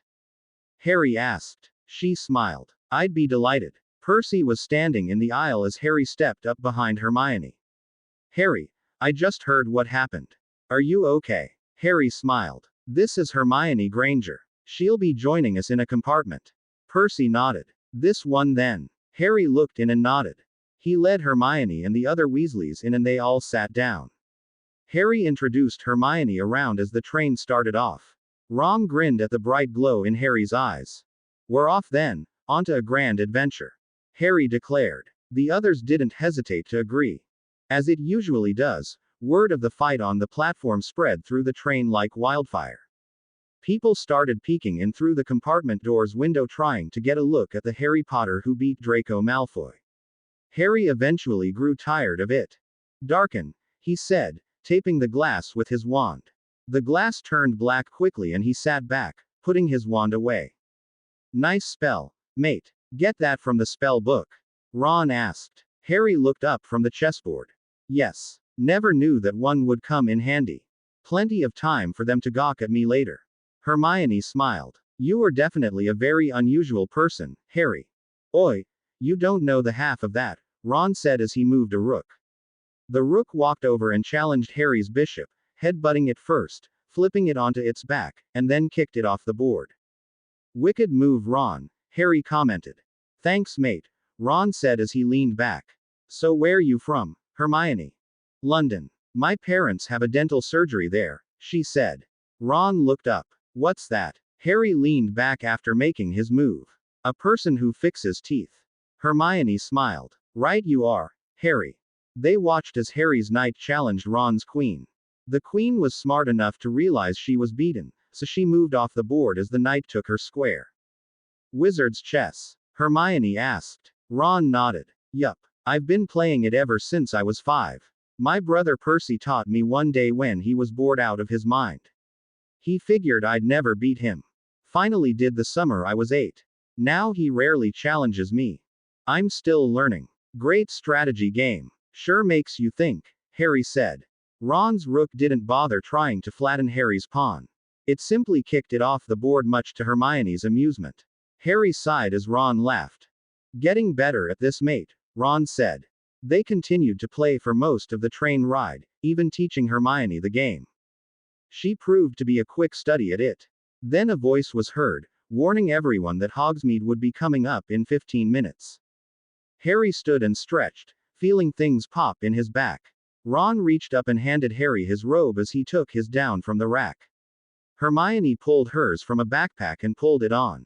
Harry adjusted his so he could reach his sword if he needed to. Hermione adjusted hers and then turned her attention to the voice giving out directions. The train finally stopped and everyone started getting off. At the side of the train were horseless carriages and Harry started towards one. First years over here, a voice called out. Harry turned to see a half-giant waving at the kids coming off the train. The huge heavily bearded man wasn't hard to miss at all. First years over here, he yelled once more. Harry moved in that direction with Hermione and Ron behind him. The man continued to call out until he saw Harry. He stopped calling out and looked down at Harry. You are the one Dumbledore calls Harry Potter? He asked in awe. Harry nodded. I am. The man offered his hand to Harry, which practically swallowed up Harry's. I am Rebus Hagrid, keeper of key and grounds at Hogwarts. I am honored to meet you. Thank you, Harry smiled. Hagrid smiled back and Harry knew he would become a good friend. He turned to go to the boats that he saw in front of him filling up with the first years and then he turned around to face the man. Hagrid, did you know my parents? Harry asked. Lily and James Potter. Hagrid grew somber and took hold of Harry's shoulder, seeing the pain in the boy's eyes. They honored me with their friendship, Harry. I would have gladly given my life to protect theirs. You come and see me when you have settled in. I'll tell you everything you ever want to know about them, Hagrid said. Harry nodded. Thank you. He turned and went to the docks and climbed into a boat with Hermione and Ron. Not a word was spoken until Hagrid got into his own boat. Right. We're off, he announced. Harry forgot his pain as the boats sailed away from the docks and towards the huge castle on the other side of the lake. The sight of the enormous castle took Harry's breath away. Bloody incredible, Ron breathed. It was hard to describe, and even years later, Harry would be hard pressed to describe his feelings when he first saw it. He knew for sure he'd found his true home. The boats finally docked, and the first years followed Hagrid up to the top of the big staircase. Minerva McGonagall stood at the top of the stairs. The first years, Hagrid waved to the kids behind him. "Thank you, Hagrid," she said, and then turned to them. "Follow me to the hall for the sorting ceremony." They followed her to the massive doors that led into the hall. "Stay here until the doors open to let you in." She walked through a smaller door. Draco Malfoy made his move after the door closed behind her. He came up to Harry and got into his face. "You could have been somebody, Potter. You could have been my ally. I could have introduced you to the right kind of friends. Instead, you had to take up with her," Draco spat. Harry stared him down. "I think I can find my own friends, thank you." Then Draco noticed Ron standing behind Harry. Well, what do we have here?" The shabby robe, the vacant glassy-eyed stare, and the wild red hair. "You must be a Weasley. The most useless dirt-poor family ever to exist in the wizarding world." Ron started to move, but Harry held him back. "He's not worth it, Ron. People like him always fall very hard on their asses in the end." "That probably explains the wide crack in his ass," Ron grinned as the assembled kids laughed. Draco turned red with rage.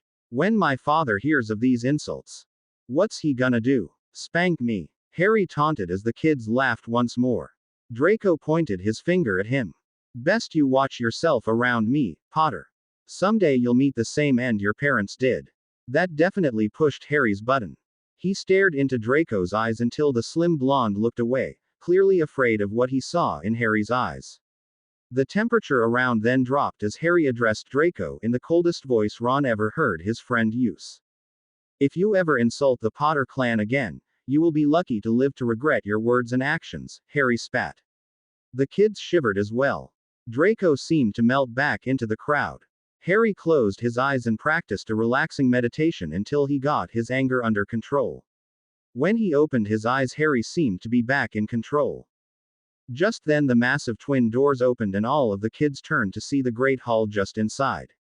Ron's mouth dropped in shock as he saw all of the floating candles. "Bloody hell," he whispered. Even Hermione had to agree. McGonagall signaled for the kids to walk in and stopped them in front of the stage. She had a roll of parchment in her hands. "When the Sorting Hat has done his song, I will call your names. Come up, sit on the stool, and place the hat on your head. It will then sort you into a house," she stated. McGonagall stepped back and everyone watched the hat. A moment later it came to life, blinking and looking at the first years standing there. Then it began to sing. "Oh, you may not think I'm pretty, but don't judge on what you see. I'll eat myself if you can find a smarter hat than me. You can keep your bowlers black, your top hats sleek and tall, for I'm the Hogwarts Sorting Hat and I can cap them all. There's nothing hidden in your head the Sorting Hat can't see, so try me on and I will tell you where you ought to be. You might belong in Gryffindor, where dwell the brave at heart. Their daring, nerve, and chivalry set Gryffindor apart. You might belong in Hufflepuff, where they are just and loyal. Those patient Hufflepuffs are true and unafraid of toil. Or yet in Ravenclaw, if you've a ready mind, where those of wit and learning will always find their kind. Perhaps Slytherin, you'll make your real friends. Those cunning folk use any means to achieve their ends. So put me on. Don't be afraid. And don't get into a flap. You're in safe hands, though I have none, for I'm a thinking cap." The battered scruffy hat sang out loud. After the applause died down, McGonagall started calling names. A kid walked forward and placed the hat on their head. The hat would take a moment to decide, sometimes longer, sometimes quickly. When Harry's turn came, he sat on the stool and placed the hat on his head. "A Potter. Well, let's see here. Interesting," the hat said. "What's interesting?" Harry thought back. "I see much power here. Those you now possess, and those yet to be discovered. Slytherin then, the hat asked. "No," Harry mentally shouted. "Not with them, please. I don't want to be a Voldemort," Harry pleaded. "Gryffindor, like my parents. But you could be great." The hat snapped back. "Number. Not there," Harry demanded. "Very well then. the hat said. Gryffindor. The hat shouted. The Gryffindor table went wild as Harry put the hat down. McGonagall smiled and Dumbledore nodded to Harry.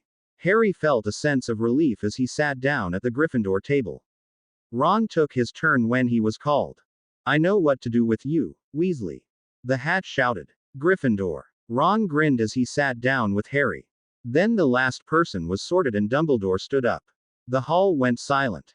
I am happy to see all of the returning students are here tonight. I extend my welcome and best wishes to the first years and to tell you that my door is always open to all who need an ear to listen to them. Now then, to business. The Forbidden Forest is exactly that. Forbidden. There are things and creatures in there we know of and others we don't. Do not go there. Ever. The fourth floor in the East Wing is out of bounds to all who do not wish to die a very horrible, painful death. Argus Filch wishes me to remind all that magic is not to be used in the corridors between classes. The Quidditch League will start up soon. The heads of your houses will post the notices at the appropriate time. Last, but not least, let us eat. I am hungry, he said to laughter around the hall. Suddenly food appeared on the tables in front of the students, and the feast began. Harry filled his plate with food that he was used to eating. He relaxed and looked around the hall at the colorful banners that waved above each table. He closed his eyes for a moment and felt the magic flowing through the castle. It was a good feeling. One that he hoped would remain with him for a long time. They followed Percy, the Gryffindor prefect, up to the Gryffindor Tower once they had been dismissed after the welcoming feast. Percy seemed a bit odd to Harry and he wondered what was going on. Once he got through the painting that was the entry to the Gryffindor Tower and saw the Commons Room for the first time, he dismissed the thought from his mind and put it into a compartment in his mind and looked around the room in awe. This place is awesome, Harry said. Hermione and Ron had to agree. The room was done in red and gold colors, with the Gryffindor banner prominently displayed on one wall. The Gryffindor lion seemed so lifelike, the details were amazing. Harry sighed as he looked around. This place feels like home, he said, and a number of the kids agreed with him. Even Percy couldn't dispute that.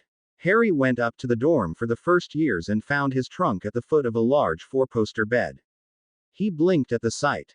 Bloody hell, Ron exclaimed as he came up behind Harry. This is quite a bed, Harry. I bet all of us could get on it at once. Harry crawled up on the bed and stretched out on it once he lay down on it.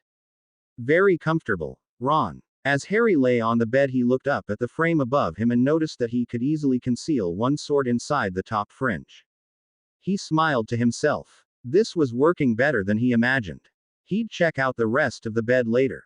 He untied the privacy curtains and closed them. He stood up and placed his ninja on the top of the ledge that ran around the inside of the frame and discovered it to be perfect.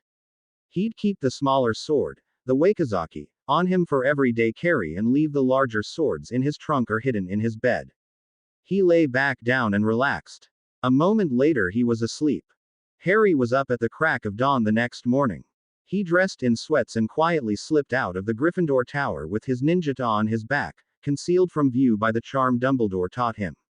McGonagall taught him how to transfigure it into something else or shrink it down should the need arise.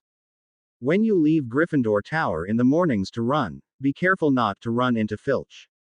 He can be a very nasty man, she told him.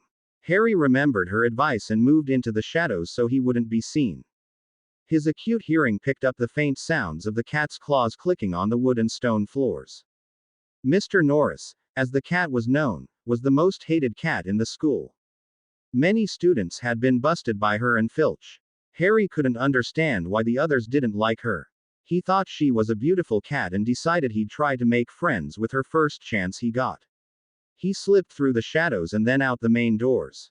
Thankfully they didn't make any kind of noise as they opened. Harry walked out the doors and into the pre-dawn chill. He smiled as he breathed in the clean fresh air and then headed off to the Quidditch pitch. One turn around the outside edge of the playing field on the inside of the stands equals a mile, Harry. 6 turns will be your 6 miles. Fred had told him during the walk up to the Commons Room last night. You'll be the most fit player if by some stroke of luck you get onto the Gryffindor house team. Harry arrived at the Quidditch pitch and began his stretches. Once he was properly warmed up, he started his run.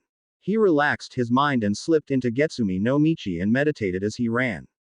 He felt his body respond to the fast 6-mile run, the heart beating fast, his lungs taking in the oxygen, and his leg muscles working hard to move him forward.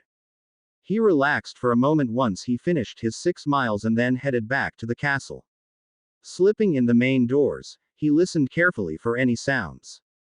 There was only silence as he slipped up the staircases to the special room that Dumbledore had set up for him to use. Harry found the hanging tapestry of a knight in white armor and whispered the password. The tapestry moved aside and Harry slipped inside. The torches inside the room sprang to life as Harry walked in. Harry immediately started his workout, starting with his martial arts and then finishing off with his weightlifting routine he had developed after reading weightlifting books. An hour later he was in the shower room, getting cleaned up after a hard workout. Harry felt energized and he was ready for the day. He went up into his dorm and dressed for the day and then went back down into the commons room and sat in one of the overstuffed chairs with a cup of tea and meditated. Eventually he became aware of people coming into the commons room, so he brought himself back as Ron sat down on the edge of the chair's arm. Harry blinked and then looked up at Ron. "Morning, Ron. Ready to go?" he asked. "In a minute. Hermione should walk down with us just in case Malfoy tries something," Ron said. Harry nodded as Hermione walked up to them. She grinned when she saw them. "All right, Harry?" she asked. Harry grinned back at the girl. "Sure. Let's get going then." The three friends walked out of the Gryffindor Tower and headed down to the hall for breakfast. The crowd of students got larger as they got closer to the hall. The doors were open, so they went in and found places at the Gryffindor table. Food appeared as people placed their orders. Harry glanced up at the staff table and Albus Dumbledore nodded slightly. Harry smiled back at the old man. He turned as McGonagall handed them their class schedules. He looked at the schedule and noted how the classes were structured. He tucked the paper into an inside pocket of his robe and turned his attention back to the plate in front of him. He wanted to make sure he'd have plenty of energy for the morning. Before he left the table, he slipped a couple of carrots into his robe for a mid-morning snack. "So what's the first class?" Ron asked as they walked out into the hall. Hermione pulled her schedule. "Potions with a Professor Snape. The dungeons, then. That's where his classroom is," Harry informed them. Ron shivered. "He sounds like a creepy guy." Harry smiled as he recalled his first meeting of the man. He was tempted to tell them of what happened in the room, but decided not to. That had been between him, Dumbledore, and Snape. He saw no reason to say anything about it. The less people knew, the better, he thought to himself. They walked into the classroom and took seats at the desks. Harry took a moment to look around the room. The walls were covered with shelves of all kinds of containers filled with who knew what. Harry could feel something here and he couldn't quite explain it. He decided to mention it to Snape after the class. The door banging against the wall made everyone jump and Harry had to keep himself from reacting to it. Snape walked in, his cloak billowing out from behind him. He stopped in front of his desk and looked at everyone for a moment. The man certainly was imposing and scary enough, but Harry could see right through him. "You are here to learn the subtle science and exact art of potion making," Snape began as he glared out at the students. Nobody dared to breathe the wrong way. "As there is little foolish wand waving here, many of you will hardly believe this is magic. I don't expect you will really understand the beauty of the softly simmering cauldron with its shimmering fumes, the delicate power of liquids that creep through human veins, bewitching the mind, ensnaring the senses. I can teach you how to bottle fame, brew glory, even stop or death, if you aren't as big a bunch of dunderheads as I usually have to teach," Snape snapped as he moved around his desk to face the class. Harry looked at him with the same cold expression on his face that Snape had. Snape didn't even blink. "Now I suggest we get started here. We will mix up a simple potion to cure boils," he snapped. Harry just nodded and the class got started. Transfiguration's class was next. Both Ron and Harry walked in just a tad late after comparing notes on Snape in the hall. Both of them saw an orange tabby cat sitting on the desk at the front of the room. Harry walked up to it and petted it on the head, and then gave it a light scratch behind the right ear. The cat purred contentedly. "Where did you come from?" Harry asked the cat. It stood up on all fours, stretched, and then walked to the edge of the desk and leapt off. The cat changed into McGonagall in mid-leap as the two boys stared. Bloody hell, Ron croaked. That was marvelous, miss. McGonagall smiled. Thank you. Now if you two will take your seats, I shall begin the class with an explanation of transfiguration. Harry quickly decided she was much better than Snape was. She just didn't toss things at them like Snape did. She took her time and explained everything clearly. Harry's first try at transfiguring a match into a needle wasn't too bad, succeeding in getting the match to turn halfway into a needle. McGonagall nodded as she came around. Not bad, Mr. Potter. Keep trying, she said, and then moved on. Ron managed to increase the size of the match. A boy named Neville sitting next to then managed to burn his up completely. McGonagall sighed and handed him another one. Hermione succeeded on the first try. 10 points to Miss Granger for a perfect needle on the first try, McGonagall announced after looking at the needle. The Slytherins in the room hissed in anger at Hermione, but she shrugged it off. I read the first 2 chapters of the book last night, she informed Harry and Ron after class. Very interesting subject. Ron sighed. I was too tired to even think about doing any reading on the classes last night, he said as they sat down for lunch. Next one is charms. That sounds like a fun class, Hermione remarked. Harry thought for a moment. Yeah, that sure does. That turned out to be an understatement. The professor turned out to be a tiny man who had to stand on a pile of books in order to be seen. Now then, ladies and gentlemen, he said, I am Professor Flitwick, your charms instructor. Charms can be quite useful provided they are properly used. In fact, they could be used to confuse your opponent in a fight. The first thing we shall learn is the proper use of your wands. Now pull them out and follow my movements. For the next 10 minutes they practiced the wand movements to the man's guidance. Now we shall learn the first charm called Wingardium Leviosa, he announced to the class. Say the words while doing the wand movements, a nice smooth swish and flick. Use the feathers in front of you. Naturally Hermione was the first to do it very well. Harry was second best, while Ron managed to turn the feather into something else. Neville Longbottom ended up burning his feather completely, much to the surprise of the Gryffindors and the amusement of the Slytherins. Harry helped him until the boy finally got it right. Thanks Harry, he said shyly. Harry smiled back. Anytime. Glad to help a friend. The 3 of them discovered they had free time before dinner at 6. Harry decided he would go and look up Hagrid. Hermione decided to go off to the library, to which both of the boys groaned loudly. Barely there a day and already Hermione was turning into a bookworm. I'm off to the Commons room, mate. Like to find someone to play chess with, Ron said, and off he went. Harry turned and went out the front doors into the late afternoon sun. He pulled his robes off to reveal a casual shirt, blue jeans, and Doc Marten boots. He's liked the boots from the moment he saw them in London and bought the hiking kind. He was glad he did. They felt perfect on his feet, and from the size of the castle and the grounds, he knew he'd be doing a lot of walking all over the place. He rolled his robe into a small ball and tucked it inside his backpack, something he was glad he'd gotten in London as well, thinking he'd be carrying books and things in it. As usual, his foresight served him well. Harry hiked down the well-worn path towards the edge of the Forbidden Forest, towards what looked like a massive building. Harry guessed it to be Hagrid's hut, and as it turned out he was right. There you are, Harry. The half-giant smiled as Harry came into view. I've been hoping to see you. Harry smiled. He knew he was going to like Hagrid a lot. Nice to see you. Come in and set a spell. I got some tea on and some biscuits as well, Hagrid said as he led the way in. Harry followed the man into his hut. He looked around the place before taking a chair.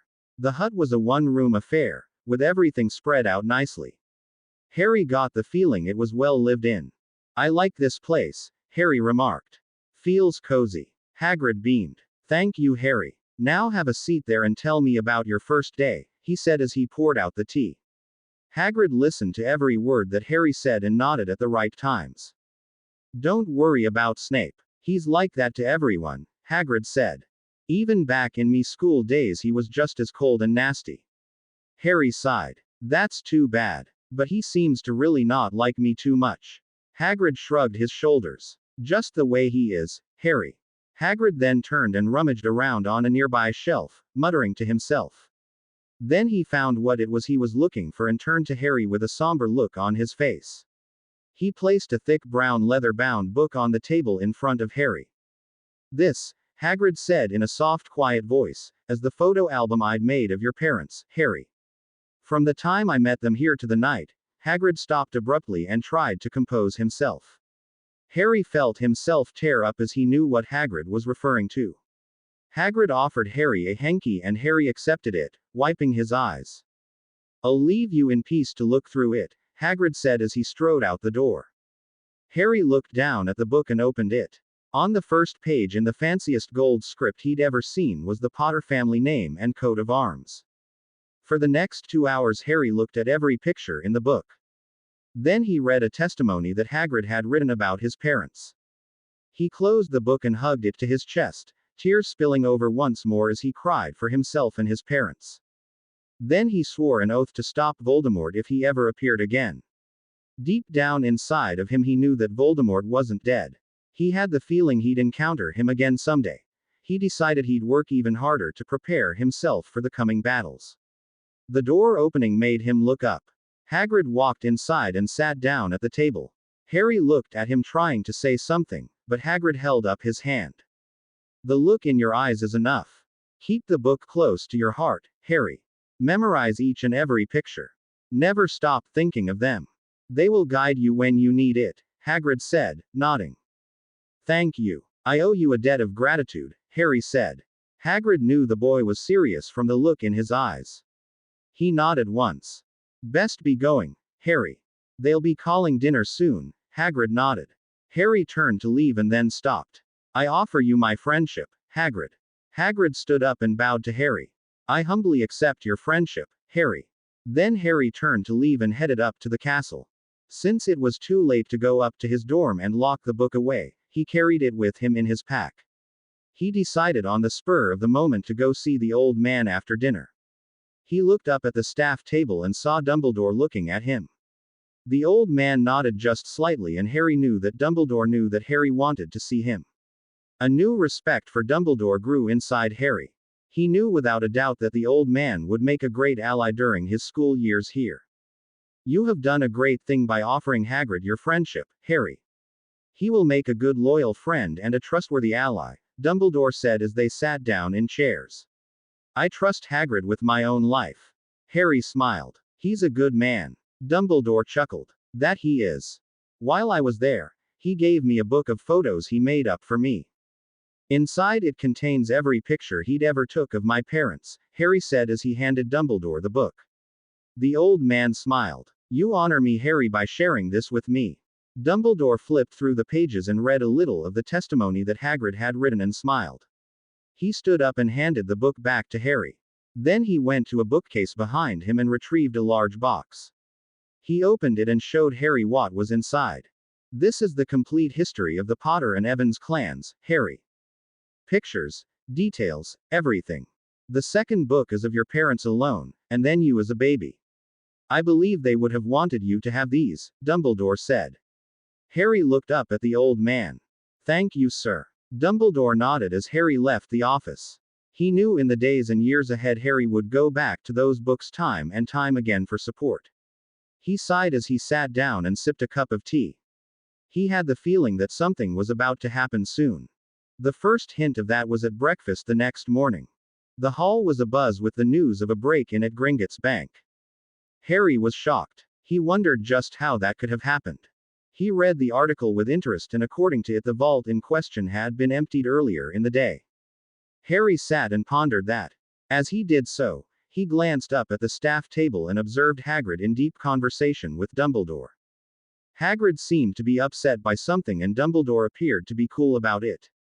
That perplexed Harry even more, so he closed his eyes and slipped into Getsumi no Michi and let his mind drift on the currents in the room. Eventually they led him to Hagrid and Dumbledore. The moment his thoughts reached theirs, they were immediately rebuffed and turned aside.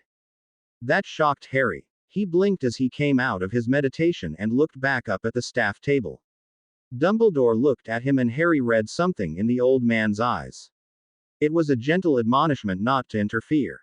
Harry realized that Dumbledore's power was greater than his, magical or ninja. Harry decided to be a lot more careful next time he tried to probe the old man's thoughts. The next major event of the day was flying lessons for the first years. Harry followed the group of Gryffindor first years out to the great lawn where Madame Hooch was waiting. She stood tall and proud, and Harry could read the power she gave off. Harry decided this was not a lady to be messed with. Even her appearance was enough to even subdue Malfoy. She had short gray hair and yellow eyes like a hawk. "What the hell are you all waiting for?" she barked. "Stand next to a broom right now. Come on, be quick about it." Even Malfoy jumped when she snapped. Harry stood on the left of a broomstick that had seen better days. "Put your right hand out over the broom and say up," she snapped. Harry's broom jumped straight up into his hand at once. His, however, was one of the tiny few that did on the first try. Everyone else had trouble with theirs. Neville Longbottoms didn't even twitch. With her help he managed to make it rise. What happened next took everyone by surprise. Neville put his left foot down a bit too hard and then he shot straight up into the air, much to everyone's surprise. Before they knew it, he was up very high, a tiny speck in the sky. Hooch turned white with shock. Then Neville came down at a high rate of speed and managed to turn his broom before impact with the grass and flew into walls several times before letting go of his broom and falling several feet to the ground. He yelled out as a loud snap was heard. Hooch snapped out of her shock and ran over to him. She helped him up as the Gryffindor first years gathered around them. "Broken wrist is all," she clucked. "Nobody gets on a broom until I return. If you do, I will personally drag your sorry ass to the gates of Hogwarts and boot you out." Nobody doubted her word on that. As she walked off with Neville, something rolled out of his robes and stopped by the wall. Harry spotted it, but Malfoy was quick to grab it. Well, he said with a sneer as he tossed it in the air and caught it several times. "What do we got here?" "Give me back Neville's Remembrall, Malfoy." "It's not yours," Harry said. The Remembrall was a glass ball about the size of a large marble, which seemed to be filled with white smoke. The person held it in their hand, and if it turned red, then it was telling you that you had forgotten something. Neville was a very forgetful person, and his grandmother sent it to him in hopes that it would help him. Malfoy tossed it up and on a few more times. "That useless oaf sure doesn't belong here," he chortled. "Did you see the way he flew?" The Slytherins behind him laughed nastily.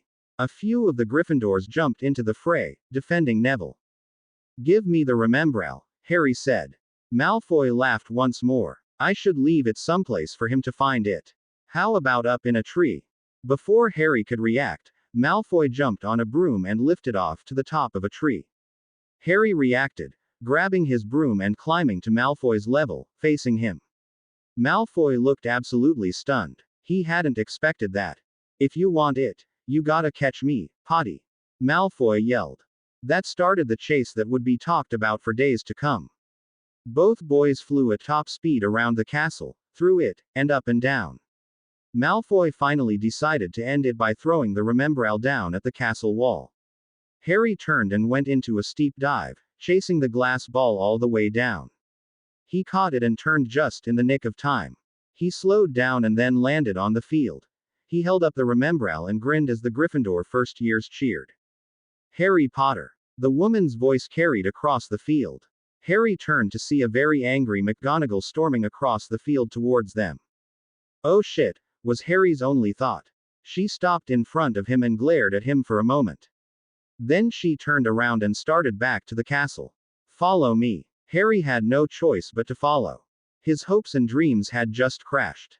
The Gryffindors followed behind, trying to explain what had happened, but she paid them no attention. "All of you stay put," she snapped. Harry followed her into the castle and up the stairs. She stopped at a classroom and went inside. Flitwick looked up at the sudden intrusion. "May I borrow wood for a few moments, Professor Flitwick?" McGonagall asked the man. A burly fifth-year boy stood and followed Harry and McGonagall out of the classroom and into another one, where Peeves was busy writing cuss words on the blackboard. "Out!" McGonagall yelled at the poltergeist. Peeves gave her the finger as he went out the door. She slammed it behind him. "Wood," This is Potter. Potter, this is Oliver Wood, she made the introductions. Wood, I found you a seeker. Wood's expression changed from puzzlement to delight. Are you sure about this? Hell yes, she said. Potter is a natural at this. He picked up on it very quickly, and I am so impressed. He caught that thing in his hand after a 50-foot dive. Ever seen a game of Quidditch? Wood asked Harry. While I stayed at the Weasleys I did, Harry said. Wood's the captain of the Gryffindor house team, McGonagall explained. Wood circled Harry a few times.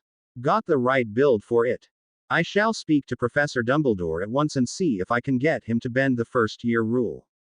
After the last match with Slytherin, she trailed off. She turned to Harry. Train hard, or I may change my mind about punishing you. Wood was muttering to himself. Need a better broom, something slick and quick. McGonagall smiled. Your father would have been proud. He was the best Quidditch player Hogwarts had ever seen. Harry stood rooted to the spot. His father before him had played Quidditch. He never knew. Stop by the trophy room sometime and look in the Quidditch cases, McGonagall suggested, seeing the shock on Harry's face.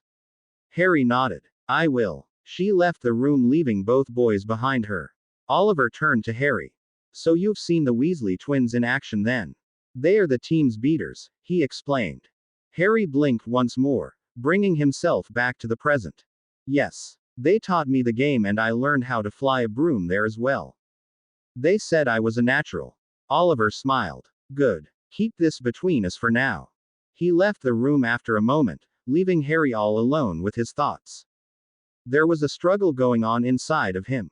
So much he wanted to know about his family, and the question of why kept popping up. Why did they have to die? Why did Voldemort kill them? There were no answers to his questions, only the echo of why kept ringing inside of his head. Harry turned to leave the room. He wandered the castle for the rest of the day, thinking about his current situation. He finally joined his housemates for dinner and casually told Ron what happened. Ron's eyes got big. You on the house team? My God, we'd be unstoppable. Ron said with a grin. Harry just smiled and nodded. I guess so. He turned back to his dinner, and then the twins popped up. Wood just told us. We'll help in any way we can, Harry. This thing is a team effort. We'll get you up to speed. Fred nodded as George agreed. Harry smiled. Thanks, guys. I appreciate it. The twins left, only to be replaced by someone else. Malfoy and his two companions. Harry sighed. Well, Potter. Having a last meal before leaving the school. Malfoy taunted. You're awful brave now that you're back on the ground with your twin leeches with you, Harry stated coolly. Malfoy snarled. I'll take you on anytime without them. Wizard's duel. Midnight. Trophy room. What's the matter? Never heard of a wizard's duel? Malfoy asked. Ron turned to look at Malfoy. Sure he has. I'm his second. Who's yours? Malfoy looked behind him and then turned back. Crabbe. Be there. The three Slytherins walked away from the table as Harry turned to Ron. What is a wizard's duel anyway? Harry asked. Ron sighed. Explain later. 11:30 came around and the two boys sneaked down to the commons room. As they walked across the carpet, a lamp came on, stopping them in their tracks. Hermione sat on the couch in a thick fuzzy pink bathrobe. I know what you two are going to do and I won't let you do it, she said. Harry turned to walk out. Go back to bed. This is a man's business. I'll tell, Hermione challenged. Harry turned to face Hermione. The look on his face was enough to make even Peeves shiver in his boots. No, you won't. That would make you an accessory to the fact. The boys turned to walk out with Hermione on their tail. When she got done lecturing them, she turned to find herself locked out of the tower. The fat lady had gone on a nighttime visit somewhere. Ron sighed. Come on, mate. They walked through the corridors until they got to the trophy room. Harry kept alert, just in case Malfoy ambushed them. He would have done the same. They slipped into the room. The cases stood high, loaded with cups, plates, and plaques. Harry started looking in the cases until he found what he was looking for. There was a cup with his father's name inscribed on it. Ron and Hermione both walked up to each side of him as Harry opened the case and picked up the cup. He felt tears in his eyes. My father's, he explained. Ron rested his hand on Harry's shoulder and gently squeezed it. Maybe Professor Dumbledore will let you have it, Harry. Before Harry could reply, his sharp hearing picked up footsteps. He quickly put it back and closed the case, motioning to his friends to move into the shadows. The voice they heard wasn't Malfoy's, but Filch. Sniff them out, my sweet. They are in here somewhere, Filch said to the cat. Harry cursed quietly. Malfoy had set them up damn good. Now he had to avoid the old man, and get his friends out of trouble as well. The three of them moved silently towards another door and then out as Mr. Norris walked into the other one. Once they were clear of the room, they broke into a run and raced down the corridor towards the tower. Ron, however, slipped and fell, his momentum taking him right into a suit of armor. The whole thing fell, making a very loud racket. Harry groaned as he hauled Ron to his feet and they raced down another hall towards a door. Harry was the first to reach it and discovered it was locked. Shit. Harry swore loudly as they heard Filch get closer. Alohomora, Hermione said, tapping the lock with Harry's wand. The door popped open and they got through, slamming it behind them. They listened to Filch stop in the hall, look around, and yell to the cat to keep looking. Harry slowly became aware of Ron banging on his left shoulder very hard. What? Harry yelled at Ron. Harry, Hermione said in a tiny voice. Harry turned to look at the biggest three-headed dog he'd ever seen in his life. He blinked a few times and tried to say something. Ron beat him to it. I want my mommy, Ron said in a very little boy voice.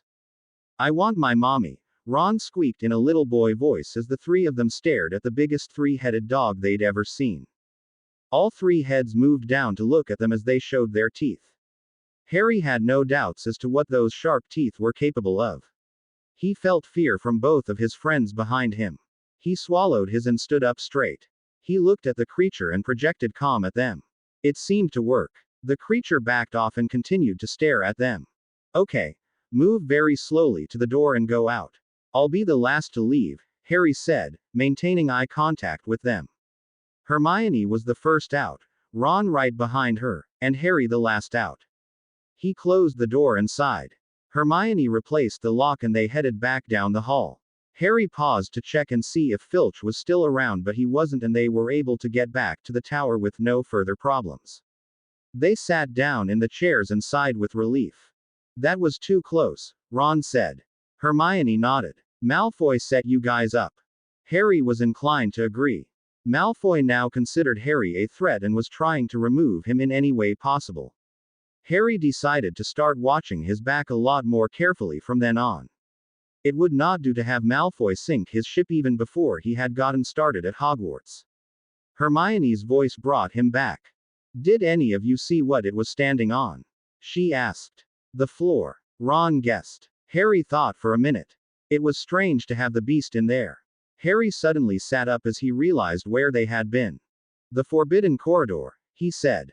Hermione nodded. It was standing on a trapdoor. Guarding something, Harry said, his mind suddenly working at the mystery before him. Guarding what? Ron asked. Harry suddenly leapt out of the chair and started rummaging through the bin next to the fireplace and then returning to his chair. He read the article about the break-in at Gringotts to Ron and Hermione. That's impossible, Hermione said when Harry finished. Gringotts is supposed to be well guarded by the goblins. Harry nodded. I agree. There were far too many of them all over the place. Even I was watched very carefully by the one who escorted me down to the Potter vault. Wonder what it is. Hermione wondered aloud. Harry sighed as his mind worked on the beast problem.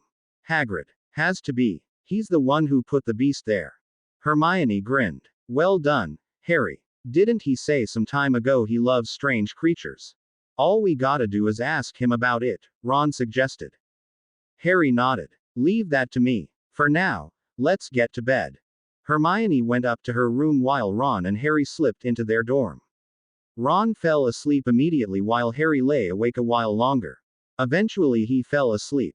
Malfoy was quite speechless when he saw Harry and Ron the next morning. Harry waved cheerfully to Malfoy as they walked past him. Both boys laughed at his silly expression. It also told them that Malfoy was the one who ratted him out. We gotta get him for that, Ron said as he sat down at the table. We will, Harry said as he sipped his morning tea. He felt very energized after his morning workout and learning a new sword technique from Tino, the ninja who volunteered to help Harry keep his skills sharp. Harry decided to find Hagrid and talk to him about the beast in the Forbidden Corridor. He found him coming into the castle. "Hi, Hagrid," Harry called out. "Great morning, isn't it?" "That it be, Harry. How's things?" Hagrid asked as he came up to Harry. Harry grinned. "Just fine, Hagrid. I'm thinking of doing a research project for a class on strange beasts and chose a three-headed dog. Know anything about them?" Hagrid smiled and Harry knew he'd hit the jackpot. "Well, there's Fluffy up in the Forbidden Corridor. Quite a fine animal." Hagrid drifted off as he suddenly realized he'd been had. He got close to Harry and guided him off to the side. "How do you know about Fluffy?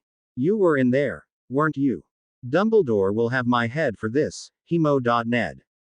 "What's he doing there? Is he guarding something?" Harry's voice had dropped to a hypnotic whisper. "That's between Nicholas Flamel and Dumbledore," Hagrid said, and then realized he'd said too much. "I shouldn't have said that. Stay clear of it, Harry. Leave it well alone." Harry crossed his fingers behind his back before swearing to. Hagrid hurried away and Harry watched him go. He hated to do that, but at least he now had his answers. He turned and walked slowly to his first class of the day, turning over in his mind what he had learned. Either this thing was extremely dangerous, or it was very valuable. Harry put the problem aside and went into class. If Harry wanted to find a way to seriously honk off Malfoy, the opportunity came a week later. Harry sat down at the table for breakfast after having his usual morning workout. Owls came swooping into the great hall with morning mail. Harry didn't bother to look up as he reached out his hand, keeping the morning edition of the Daily Prophet from crash landing into Ron's breakfast. Harry flipped a coin into the air and the owl caught it as he handed the paper to Hermione, who had stopped speaking to him and Ron after a severe argument the week before. She had gone on a rant about having sneaked out and almost caught. She took the paper from Harry without a word. Harry heard excited chatter and looked up to see 6 screech owls carrying what looked like a long package towards the Gryffindor table. Harry wondered who it was for until it was dropped in front of him. Just as quickly as the 6 owls dropped the package, Hedwig appeared and handed Harry a letter. She helped herself to the pieces of fish on Harry's plate as he opened the letter and read it with Ron hanging over his shoulder. "Do not open the parcel at the table. It contains your new Nimbus 2000. I don't want everyone knowing you've got a broomstick just yet. Meet Wood at the Quidditch pitch tonight at 7. Good luck," Harry read quietly. Both of them left the hall quickly and headed up to the dorms until Malfoy suddenly appeared with his shadows behind him. "Just where the hell do you think you're going, Potty?" Malfoy snapped. Malfoy quickly seized the package and felt it and then threw it back. "A broomstick. You're done for now, Potter. When I inform Professor Snape, he'll see to it you get tossed out on your ass," Malfoy gleefully smirked. Ron jumped into it. "It's not just any broomstick, Malfoy. It's a Nimbus 2000. What did you say you had at home? A tired-out old Comet 260. Before Malfoy could snap back, Professor Flitwick suddenly appeared. "Is there a problem, boys?" he squeaked. "Potter has a broomstick, sir," Malfoy sneered. "Yes, that's right. Special circumstances, was told all about it from Professor McGonagall." "What is it?" Flitwick asked. "A Nimbus 2000, sir. I was just thanking Malfoy for creating the situation that got me the broom," Harry openly gloated, trying not to laugh at the horror spreading across Malfoy's face. Then they sprinted up the stairs, finally breaking down in laughter at Malfoy's reaction. They encountered Hermione in the hall. She just looked and didn't say anything as the boys rushed past. Harry carefully unwrapped the broom and rolled it out onto his bed. Both of them stared at it for a long time. It looked beautiful to Harry. "I can't wait to get on this," he said softly. Later that evening Harry stood on the pitch and kicked off. Harry felt the wind whip through his hair and past him as he gained speed. He slipped the flight goggles into place and really opened it up. He flew through each goal and around the, twisting and turning past each one of the spectator stands and around them. When he finally slowed down, he saw Oliver Wood standing on the pitch waving to him. Harry landed as Oliver walked up to him. "You are a natural," he breathed. Harry held the broom out to Oliver. Take a ride. Thank you, Harry. I'd be honored, Oliver said. He mounted and kicked off, flying up high. He treated Harry to some of his best stunts and moves. Then it was down to business as Oliver mounted his own broom and took a bag of golf balls up with him. For the next hour, Oliver threw golf balls in every direction, watching Harry zoom around, catching them all. The Quidditch Cup and the House Cup is as good as ours, Harry. We gonna kick some serious ass, Oliver declared. Harry grinned. Before Harry knew it, it was the end of October and with it brought Halloween. Harry grew quiet and somber as the day drew closer. Ron sensed the change in Harry and decided to mention it to McGonagall. She thanked Ron for telling her and started watching Harry closer. She in turn informed Dumbledore. He nodded and decided he would talk to Harry. Tino even noticed the change and sought to ease Harry's mind over the death of his parents. The day started out fairly well, Professor Flitwick teaching the Wingardium Leviosa charm. Neville completely burned up his feather, while Ron couldn't get his to budge. Hermione added to his troubles by trying to correct his pronunciation. Much to Ron's dismay, she did it perfectly on the first try. By the end of the class, Ron was in an ugly mood and everyone avoided him. The nerve of that woman, Ron snarled. No wonder nobody likes her. Always trying to be bossy and a know-it-all. Someone bumped into them and Harry noticed it was Hermione, and was shocked to see her in tears. She heard you, Ron, Harry snapped, growing angry. So what? Serves her right, Ron said as he moved on. Harry felt a fury building up inside of him. He realized he was getting pissed off, so he walked into a small courtyard and sat down on a bench and slipped into his meditation. A moment later he had himself back under control. He also realized he was part of the reason why Hermione wasn't talking to them. I'm just as guilty, he said to himself. He resolved to find her and talk to her next chance he got. Unfortunately, she wasn't seen all afternoon. Harry started to worry. As he passed a group of girls on the way down to the hall, he and Ron overheard one girl telling another that Hermione had been cooped up in the girls' bathroom for most of the day, crying her eyes out. Ron looked a bit awkward at that piece of news, but kept on walking. Once they entered the hall, they totally forgot about her. The place was well decorated. Live bats swooped down from the ceiling as music played in the background. Harry and Ron tucked into the feast. Halfway through the feast, Professor Quirrell came running into the hall and up to the staff table, panting and a look of terror on his face. Troll, he panted. In the dungeons, thought you'd like to know. Then he fell over in a faint. That set off the hall. Dumbledore managed to silence the hall a few moments later.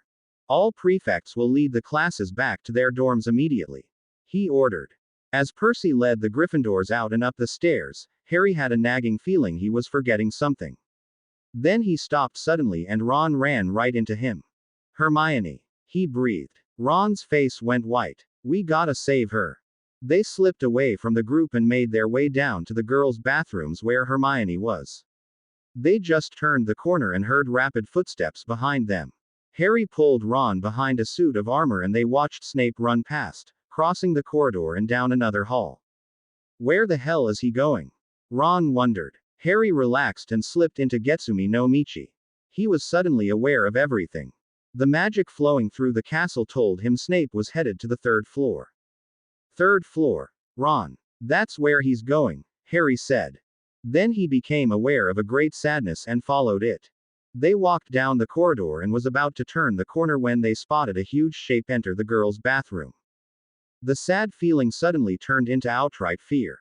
Harry knew where Hermione was.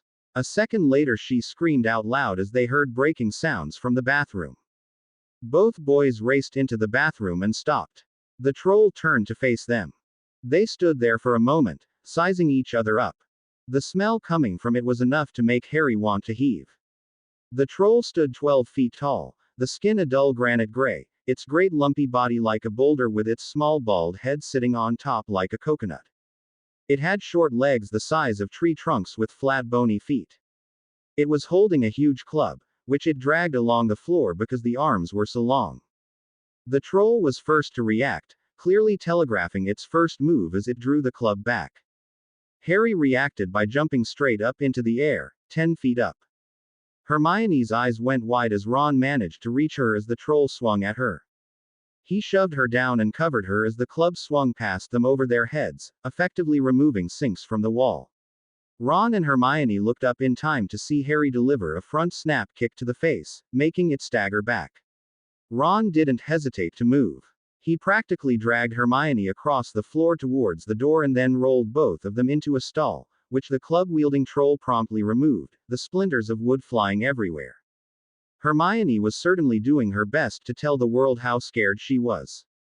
Ron moved them into a corner and hoped for the best. Both Hermione and Ron watched Harry bounce off the walls, delivering kick after kick to the troll. He was moving fast, faster than Ron had ever seen him move in his workouts. Then Ron realized Harry was moving the troll away from the door and them, driving it deeper into the bathroom. Ron managed to get Hermione to the door and then he turned, whipping his wand out.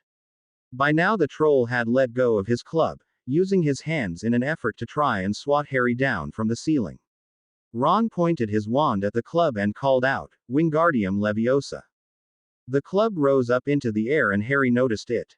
He stepped up the pace, making his hits and kicks harder. The club rose higher until it was at the highest point in the ceiling. Just as Harry delivered a kick to the stomach and bounced off, Ron cancelled the spell, letting the club go.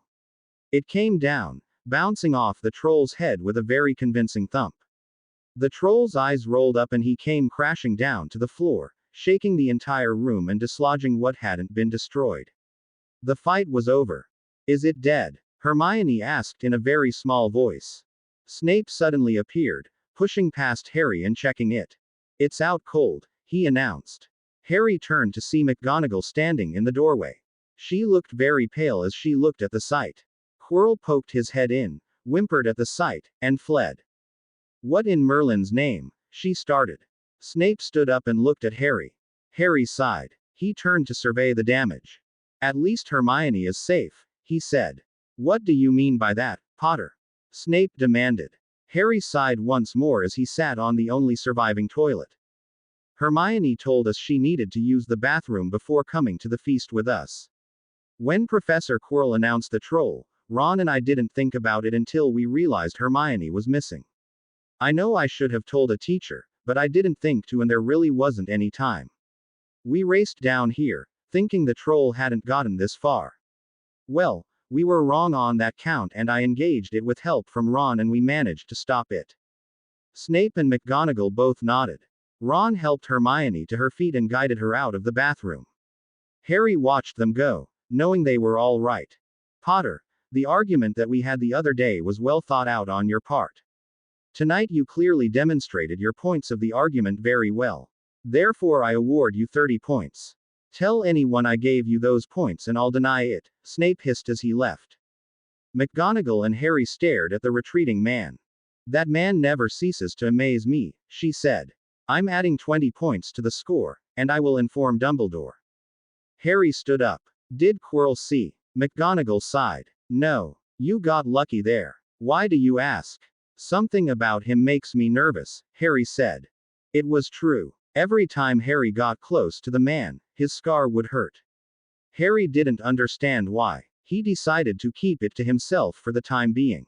He turned to go back up to the Gryffindor tower. All he wanted now was to crawl into bed and sleep. One thing did change, and that was Hermione became their friend. The Gryffindor trio had been created in their first test of fire, and survived. It was November now. The snow lay deep, the freezing cold chilling everyone to the bone. Hermione discovered a spell to create magical fire in a glass jar and they were standing together with their backs to it while watching Hagrid move about on the Quidditch field, defrosting brooms. Harry's first match was next week. He heard a noise and turned to Professor Snape limping towards them. Harry smiled up at the man. "Good morning, sir," he said. Snape, however, was not in a friendly mood. "What do you have there?" Harry showed him his copy of Quidditch Through the Ages. "Give me that. Library books aren't allowed out," he snapped, taking the book from Harry. Harry's good mood vanished. "It belongs to me, sir. It was a gift from a friend." Snape grunted and walked away with it. Harry felt a bit of rage at the injustice but blew it off in a ball of smoke. "He can't do that. Ron protested. I'll get it back later. I'm not worried, Harry said softly. Hermione now knew the truth behind Harry's amazing skills and even watched a workout and came away impressed. In fact, Harry and Tino were teaching them some basic moves to use if needed. Harry cracked his neck muscles and he meditated, releasing more anger and stress. He opened his eyes and noticed Hermione looking thoughtful. Did you guys notice how funny he was walking? She asked. Harry, though, about it. Now that you mention it, yeah, he was. Fluffy. Ron asked. Harry had filled them in on his conversation with Hagrid a few weeks earlier. Very possible, Ron. Fluffy certainly wasn't too friendly looking. Ron snorted. Trust Hagrid to name something like that, Fluffy, as Hermione and Harry laughed at the comment. Later in the day, Harry decided to try and get the book back. He went to the staff room and knocked on the door. When there wasn't an answer, he pushed the door open and saw Filch bandaging Snape's leg. Stupid thing, Snape snarled. How in hell am I supposed to watch all three heads at once? That told Harry all he needed to know. He quietly retreated and raced back to the Gryffindor Tower, his mind whirling with the mystery. Now more than ever he needed to find the answers. He sat in the overstuffed chairs and told Ron and Hermione what he had seen and heard. Snape is the one trying to steal the object, then. I'm willing to bet he was the one who sneaked the troll in as well. Ron exclaimed. Hermione scratched her chin for a moment. That's a possibility, Ron. However, we need more proof before we go accusing him. Harry nodded. You're right, Hermione. If Snape couldn't get past the dog, nobody can. Except for Hagrid, Ron pointed out. Harry stared at Ron for a moment and then realized that Ron was pointing out the obvious, and then he nodded. Good point. Having said that, the trio split up and went to bed. Harry lay there for a long time as things went whirling around in his mind, the mystery, tomorrow's match, and the situation between him and Snape.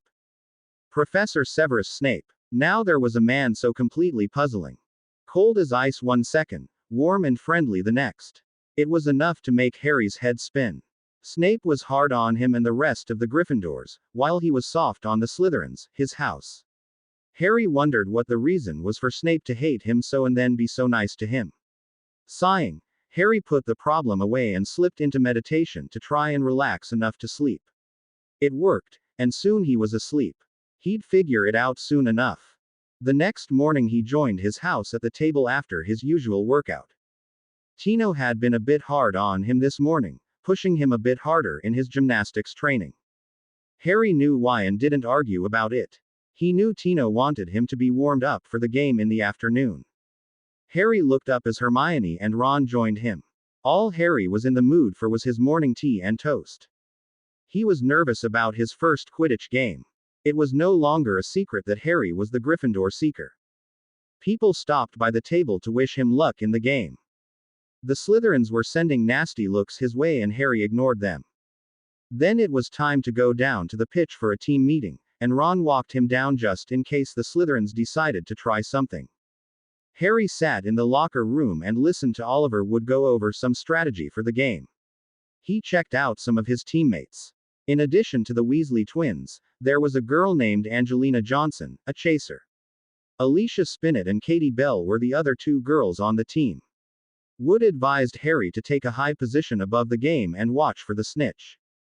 Being up there gives you the advantage of being able to watch for it and keeps you out of the action and less likely to get hurt, Wood had explained. That made sense. So Harry flew a couple of lazy eights above the action and watched for the golden snitch. Time enough to see it and snag it. So Harry sat up there and watched the action below. It made his head spin to try and follow the Quaffle and the Bludgers. Fred and George were showing how well they could work together. They had their moves down flat. Harry smiled and kept looking for the snitch. Suddenly there it was. Harry didn't hesitate. He went from 0 to 80 in 10 seconds or less from standing stock still. The Slytherin Seeker, Terrence Higgs, suddenly realized that Harry was moving. Harry for his part was following the snitch very closely, staying right on its tail. He could see the tiny wings fluttering as the gold ball raced ahead of him, trying to keep from getting caught.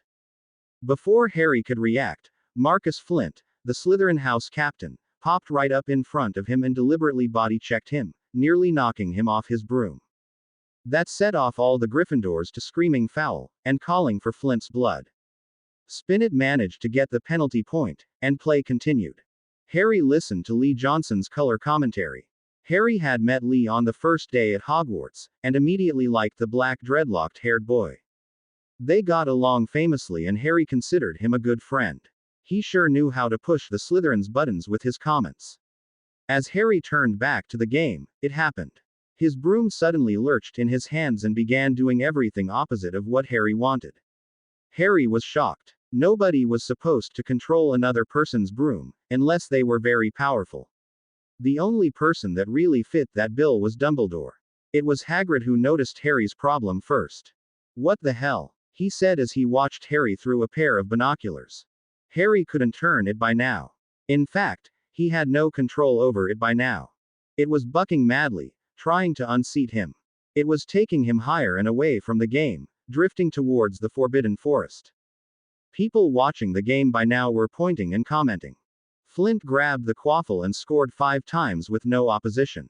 The Weasley twins immediately broke off their play and zoomed out to Harry to try and rescue them, but as they tried to get close enough, the broom moved higher. They began circling underneath him in hopes they could catch him if he fell. By now the broom was really shaking hard trying to dislodge Harry. The crowd gasped as he slid off, holding onto the broom with just his hands. Did Flint do something to the broom when he crashed into Harry? Seamus Finnegan asked. No, I don't think so. Hard for a kid to jinx a broom. They're supposed to be jinx-proof, Hagrid growled as Hermione grabbed the binoculars from him. What are you doing? Ron gasped. Hermione didn't answer right away until she saw what they never thought she would see. Snape was concentrating on Harry, muttering something. Snape, she informed Ron calmly. She quickly moved through the crowd and ran all the way to the stands where Snape was and started up. On the way she ran into Professor Quirrell and knocked him down by accident. She didn't even stop to see if he was all right. Reaching Snape, she got underneath the stands and found his place.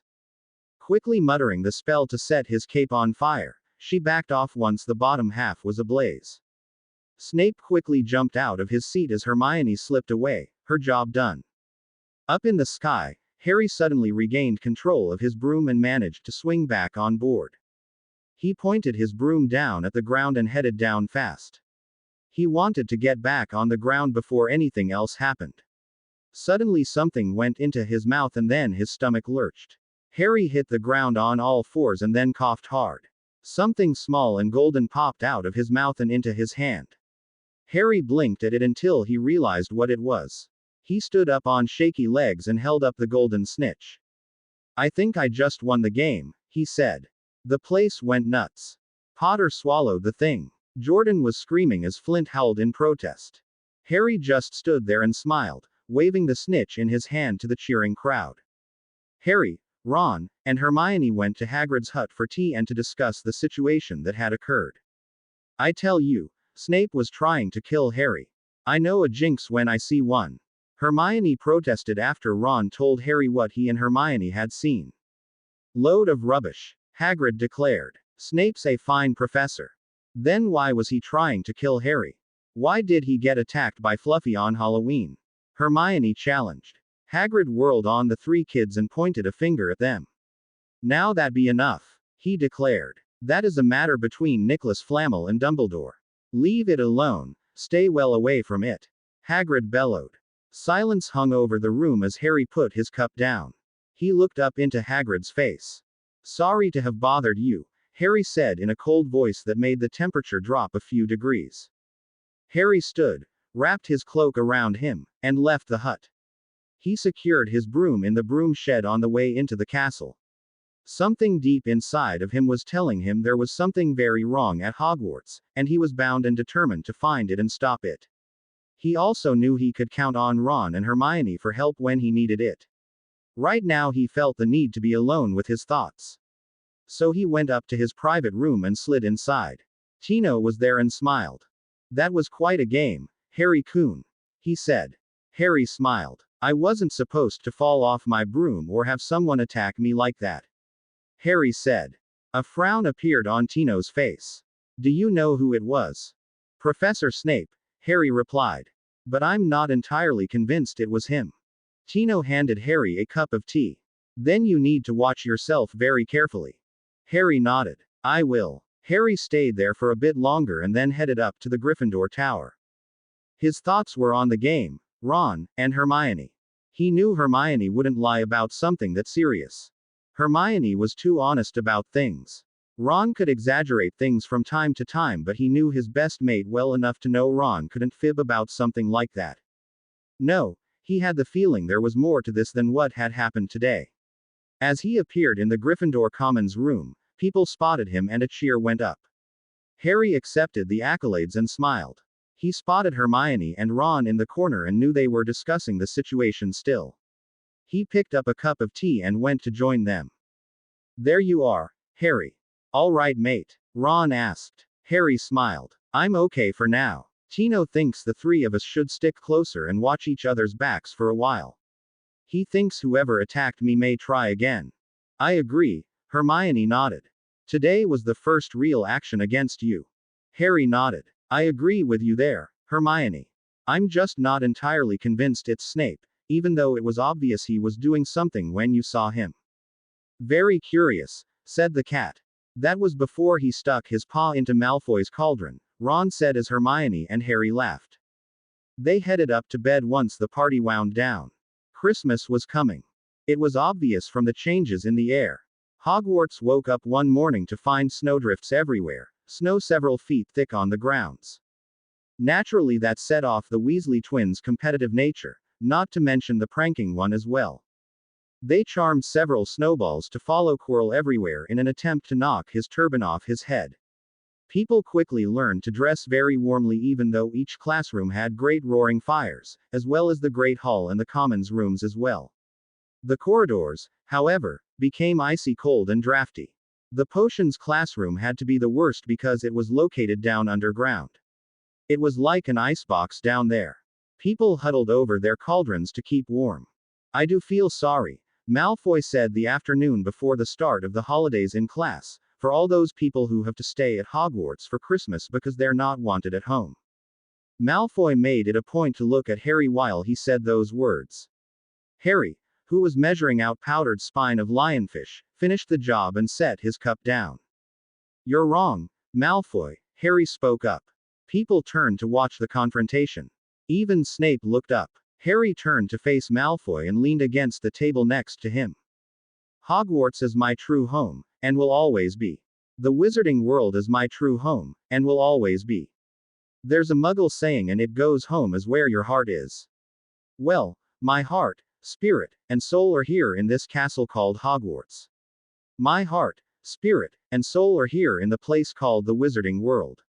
I was born into it and I shall ever remain a part of it, no matter what. I am home, Harry said. As he turned back to his work, he caught a glimpse of Snape. The man gave him a tiny nod and Harry realized the man had agreed with him. After the class, Harry was treated to a round of back slaps and handshakes. They headed up to the Great Hall and found Hagrid trying to get through the door with an enormous fir tree in his arms. Watch it there, Harry. Hagrid called out. Harry stepped aside and held open one of the doors as Ron leapt for the other one. Thanks, guys, Hagrid puffed as he carried in the tree. Dumbledore looked up as Hagrid carried in the tree. Ah, the last one. Far corner, please. Harry, Ron, and Hermione blinked at the sight. The Great Hall looked spectacular. There were Christmas decorations everywhere, and the 12 towering firs were covered in many colored lights and ornaments. Just in time, Harry. I need some volunteers to place the last ornaments at the tops. Care to help? Dumbledore smiled, handing Harry a huge bright gold star. Harry smiled. I'd be honored. Harry stood in front of one tree while a giggling 5-year-old was set before another one.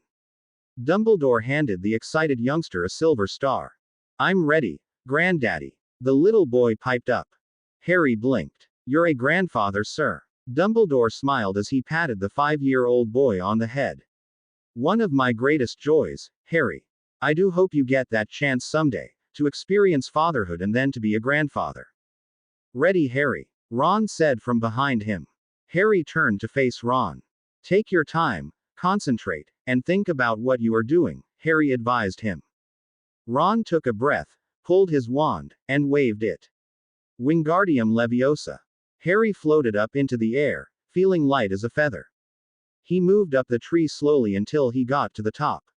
He reached out and placed the star on top, pushing it down onto the branch securely. Then he backed off and Ron slowly brought him back down. Well done, Mr. Weasley. 10 points to Gryffindor, Dumbledore smiled. Then he turned to the little boy and performed the charm, lifting him up to the top of the tree so he could put the silver star in place. Once he got back on the ground, he ran to a lady and started hopping up and down in only the way an excited little boy can. Did you some mommy? Did you seem fly? Were you walking mommy? He said in one breath, much to the amusement of those watching. Harry laughed out loud at the little boy's enthusiasm. Dumbledore looked pleased. You did a great job, Timmy. I'm proud of you, he said, bending over the little boy and hugging him. The feast that night was spectacular. The house elves had outdone themselves. Just before they ate, Dumbledore rose with his goblet in hand. The hall grew quiet. I was informed of an incident that occurred today in a class. I think you all know to what I am referring to. Harry Potter spoke wisely when he said what he said. Thank you, Harry. You are indeed an extraordinary young man. And now I wish to propose a toast. To all present and those who are not, I wish much happiness, health, and good fortune in the coming year. May all be blessed.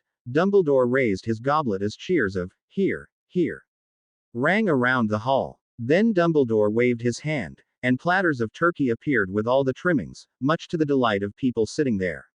Little Timmy sat between Harry and Hermione got excited. His eyes grew big as he turned to Harry.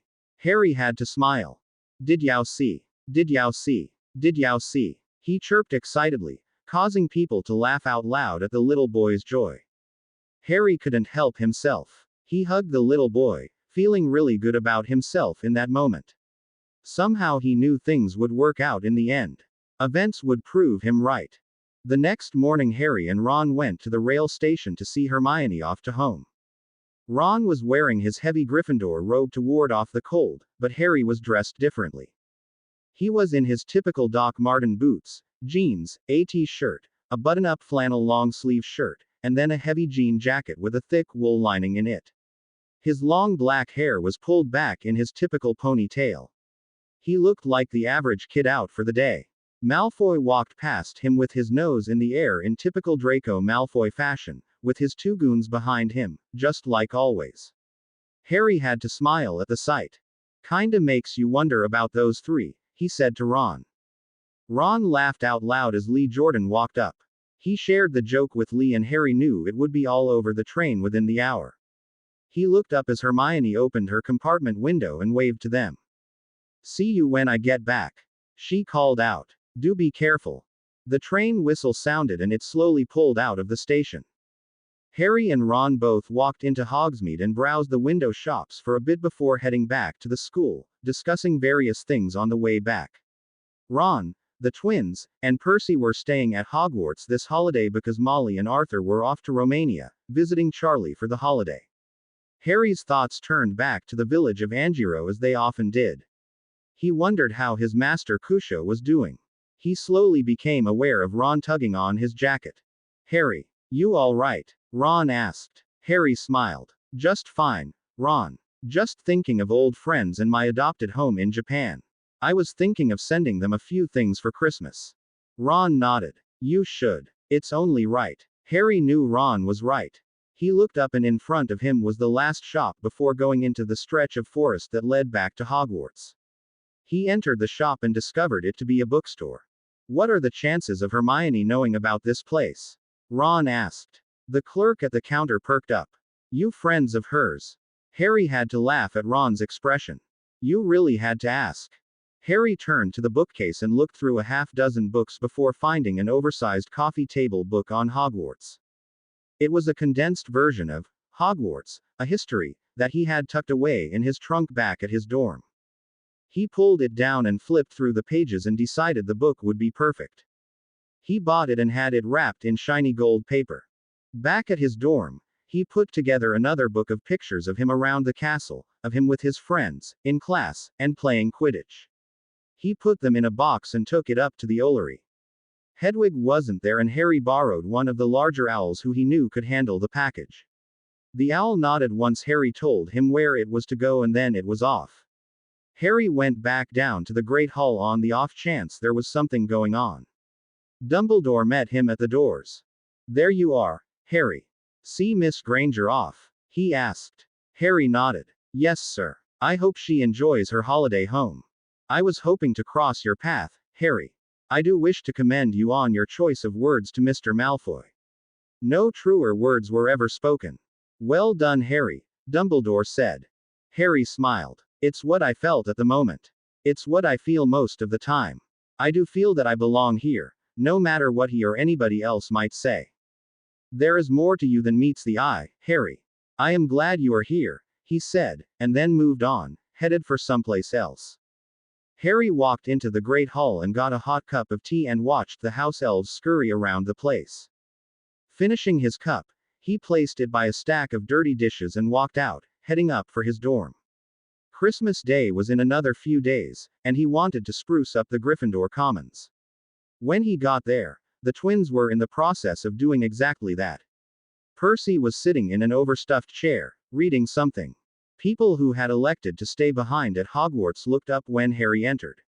Harry nodded and he pulled his jacket off. "What's up?" he asked Fred. Fred grinned. "Just doing a few last-minute touches."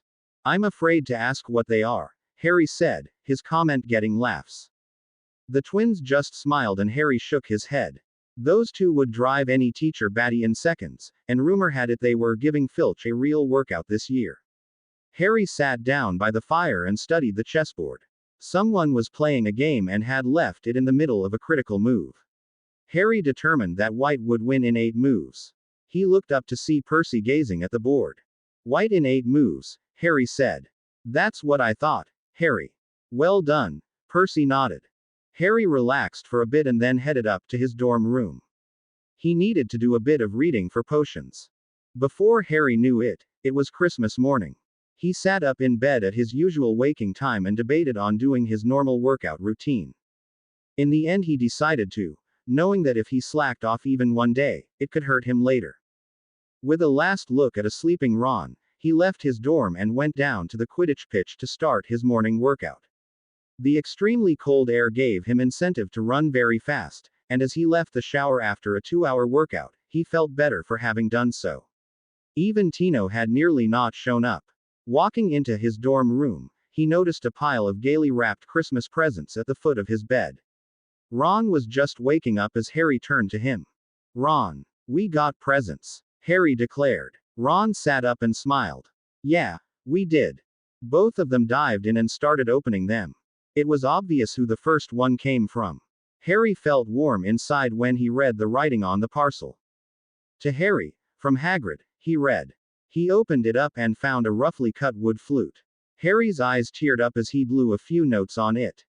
It was obvious that Hagrid had worked so hard on it and Harry had been cold to him lately after the scene in the hut. Harry resolved to talk to the man later. Ron picked up a lumpy package. "I know who this is from," he sing-songed, a huge grin on his face. Harry opened it to discover a thick, hand-knitted emerald green sweater and a large box of homemade fudge. "Gotta love my mum," Ron grinned. "Every year she makes all of us kids a sweater, and mine's always maroon." The next box was chocolate frogs from Hermione. Then there was one last parcel. Harry picked it up and turned it over in his hands. There was nothing to indicate who had sent it. Harry shrugged his shoulders and opened it. Something fluid and silvery gray went slithering to the floor where it lay in gleaming folds. Ron's eyes went wide with shock. "If that is what I think it is, you are one very lucky bloke, Harry." "Those are very rare and valuable," Ron said, dropping his box of every flavor beans. "What is it?" Harry asked as he picked it up. It felt strange to the touch. Harry could feel something coming from it. "An invisibility cloak," Ron said in a whisper. "Try it on." Harry did, and by the expression on Ron's face, it was exactly what Ron had said it was. Harry walked in front of the mirror and looked. All he could see was his head floating in midair. Slowly though became apparent in his head that he could do anything with this cloak. All of Hogwarts was wide open to him now. His stealth skills would be even more useful with this cloak now. Harry began to grin. There's a note, Ron said, picking it up from the floor and handing it to Harry. Harry looked at the strange loopy writing, clearly unrecognizable. Your father left this in my possession before he died. It is time it was returned to you. Use it well. A very Merry Christmas to you, Harry read out loud. There was no signature. Harry stared at the note and then back up at Ron. Both of them stood there for a time, each not knowing quite what to say. Harry blinked as he slipped it off and laid it on his bed. Ron backed off for a moment, not sure how to help his friend. He reached out for Harry's shoulder and gently squeezed it. Harry looked up at Ron and nodded. It had been the right thing to do. Harry smiled at Ron and Ron knew his friend would be okay. At that moment, the door flew open and the twins came jogging in. George grinned. Hey, look it. Harry's got a sweater too. Both of the twins were wearing blue sweaters, each with a yellow letter on them. Fred inspected Harry's. Mum outdid herself on yours, Harry. Looks sharp, he said. Percy was the next to appear. What all the ruckus? He demanded. As everyone turned to look at Percy, Ron swept the invisibility cloak under Harry's bedcovers. He had the feeling that only he and Harry should know about this. Harry noticed the sweater under Percy's arm. You got a sweater too, he commented. Percy held up his. This is something I look forward to every Christmas holiday. It has more meaning than anything else I've ever gotten. So put it on and let's go party. Fred crowed. You're not sitting with the prefects today, either. You with family today, George said. Having said that, all of them went down to the hall. Harry had never in all of his life had ever seen such a Christmas dinner. There was a mountain of food as far as he could see. Not everything on the table was food. There were piles of wizard crackers which Harry pulled a number with the Weasley brothers and was rewarded with prizes that popped out of them. The wizard crackers didn't just pop, they went off with a tremendous bang. Harry enjoyed every moment of the dinner and the entertainment that went with it. The Christmas pudding was a treat as well. By the time Harry left the table, he was truly stuffed full of food and laden down with all kinds of prizes and gifts, one of which was a brand new wizard's chess game. Even Tino had enjoyed the festivities. He had been introduced to the school as an assistant to the staff and nobody ever questioned his being there. In fact, he had pretty much slipped back into the shadows once more and continued to watch things from there. But today, however, he had come out of the shadows and spent the day making merry with the others, even going as far to get into a big snowball fight with the twins.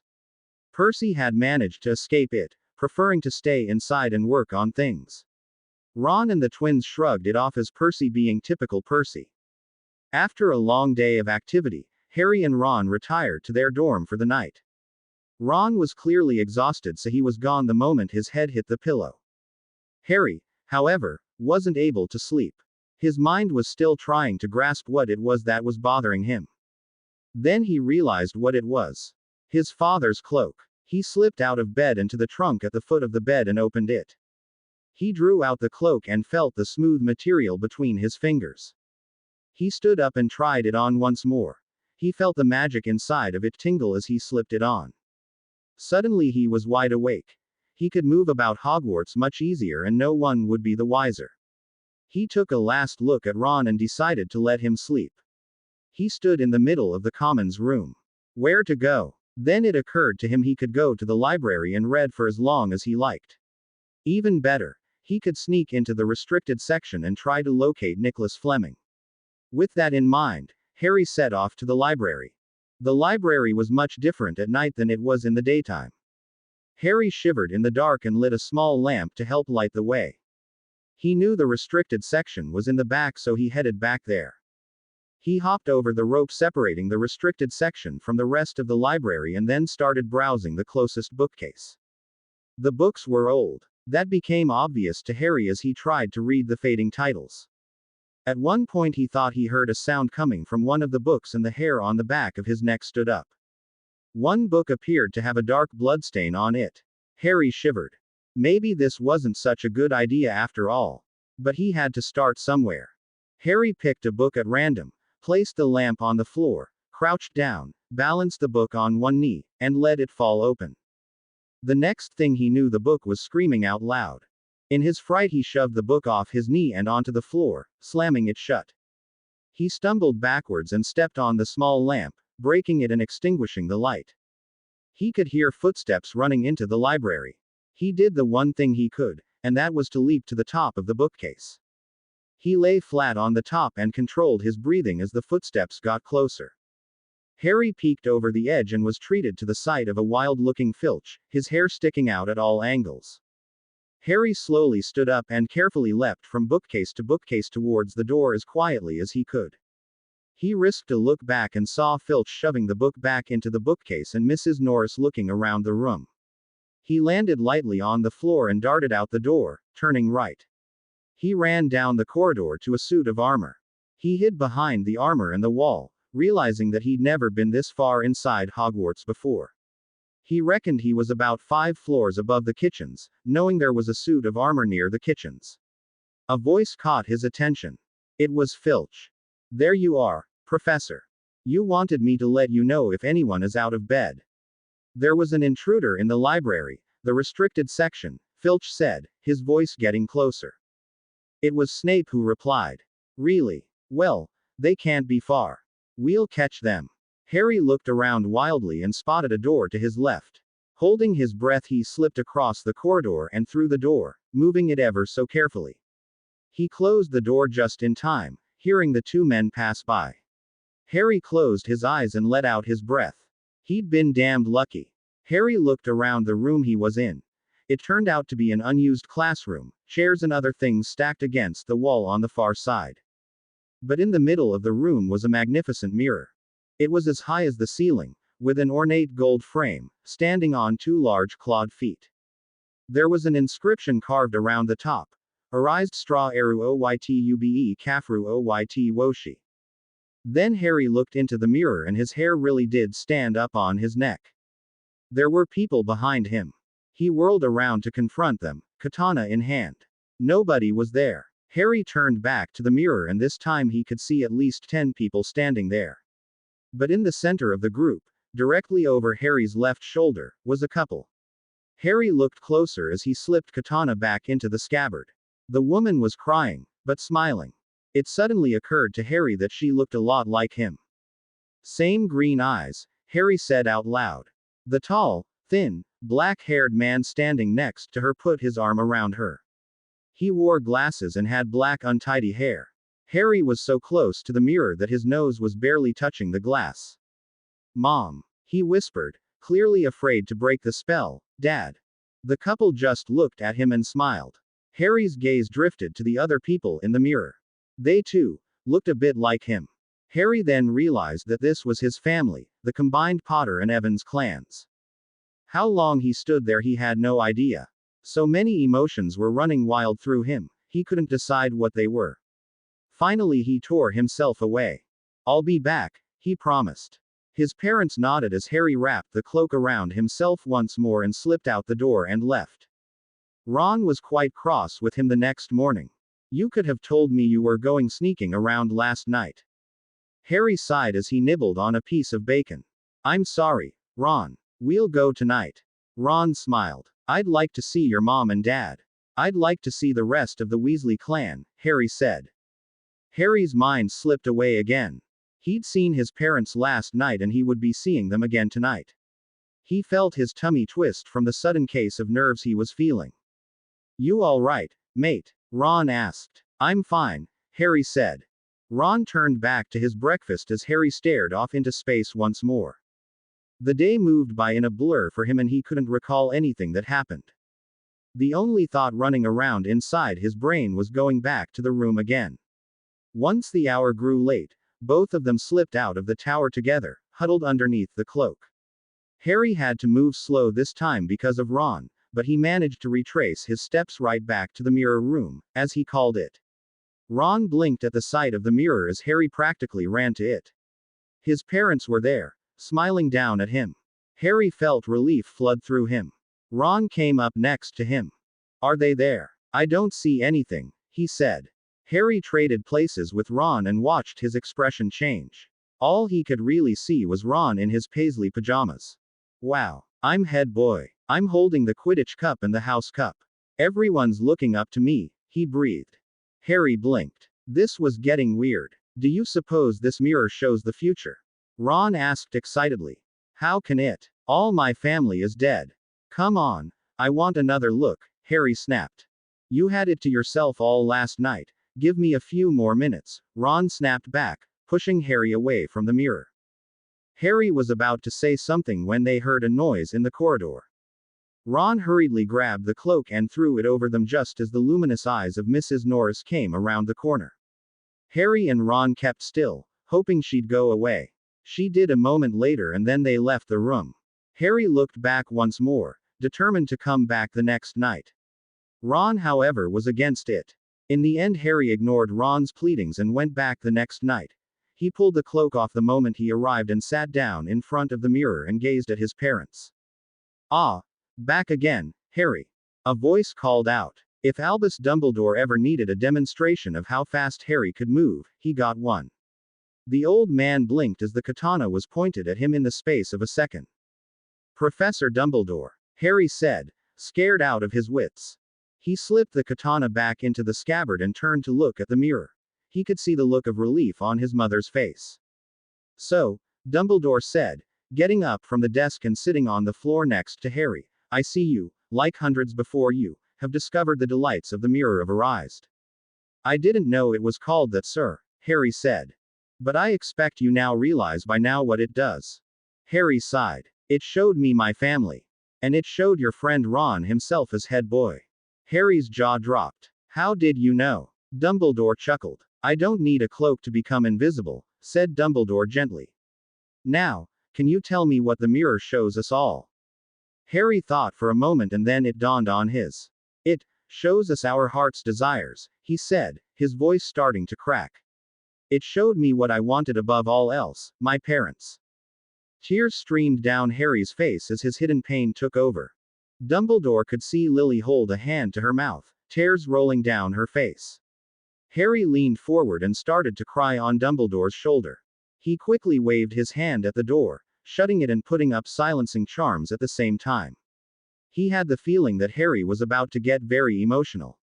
He was not prepared for what happened next. Harry lifted his head back, letting out a keening cry. Dumbledore's heart fell to its knees in sadness. Why? Harry screamed out loud. Why did they have to die? Then Harry transformed into something that scared Dumbledore to the very fabric of his being. He watched the anger and rage Harry had worked to keep in check deep inside break loose and take over the boy. Harry trembled in rage, and Dumbledore instinctively wrapped his arms around him. I'm going to hunt down that bastard and kill him.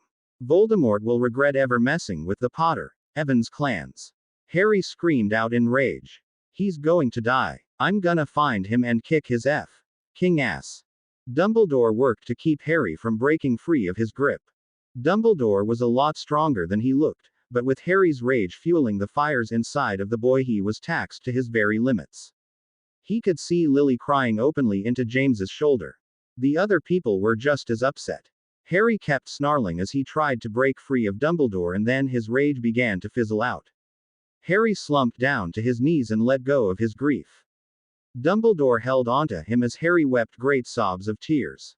Even tears rolled down Dumbledore's face. I failed to save both of you. Forgive me, he whispered to the mirror. I will do everything in my power to protect Harry. James and Lily both nodded. As Dumbledore picked up Harry and wrapped him in his cloak, Lily reached behind her neck and removed the locket she was wearing. Are you sure? Dumbledore asked. She nodded, and in a bright flash of light, it suddenly was in Dumbledore's hand. The locket opened on its own and Dumbledore saw two pictures. One of Harry in his mother's arms as James stood behind them, and the second of James and Lily together. Dumbledore nodded. Now he will know that you are with him always, Dumbledore said. I will move this mirror in the morning. He turned and carried Harry out of the room. He walked through the hall and up to the infirmary. He laid Harry on one of the beds as McGonagall, Snape, Filch, and Madame Pomfrey appeared. What has happened? McGonagall asked as Dumbledore put the silver chain with the locket around Harry's neck. He sat down in a chair and sighed, as Tino slipped out of the shadows, handing the old man a goblet.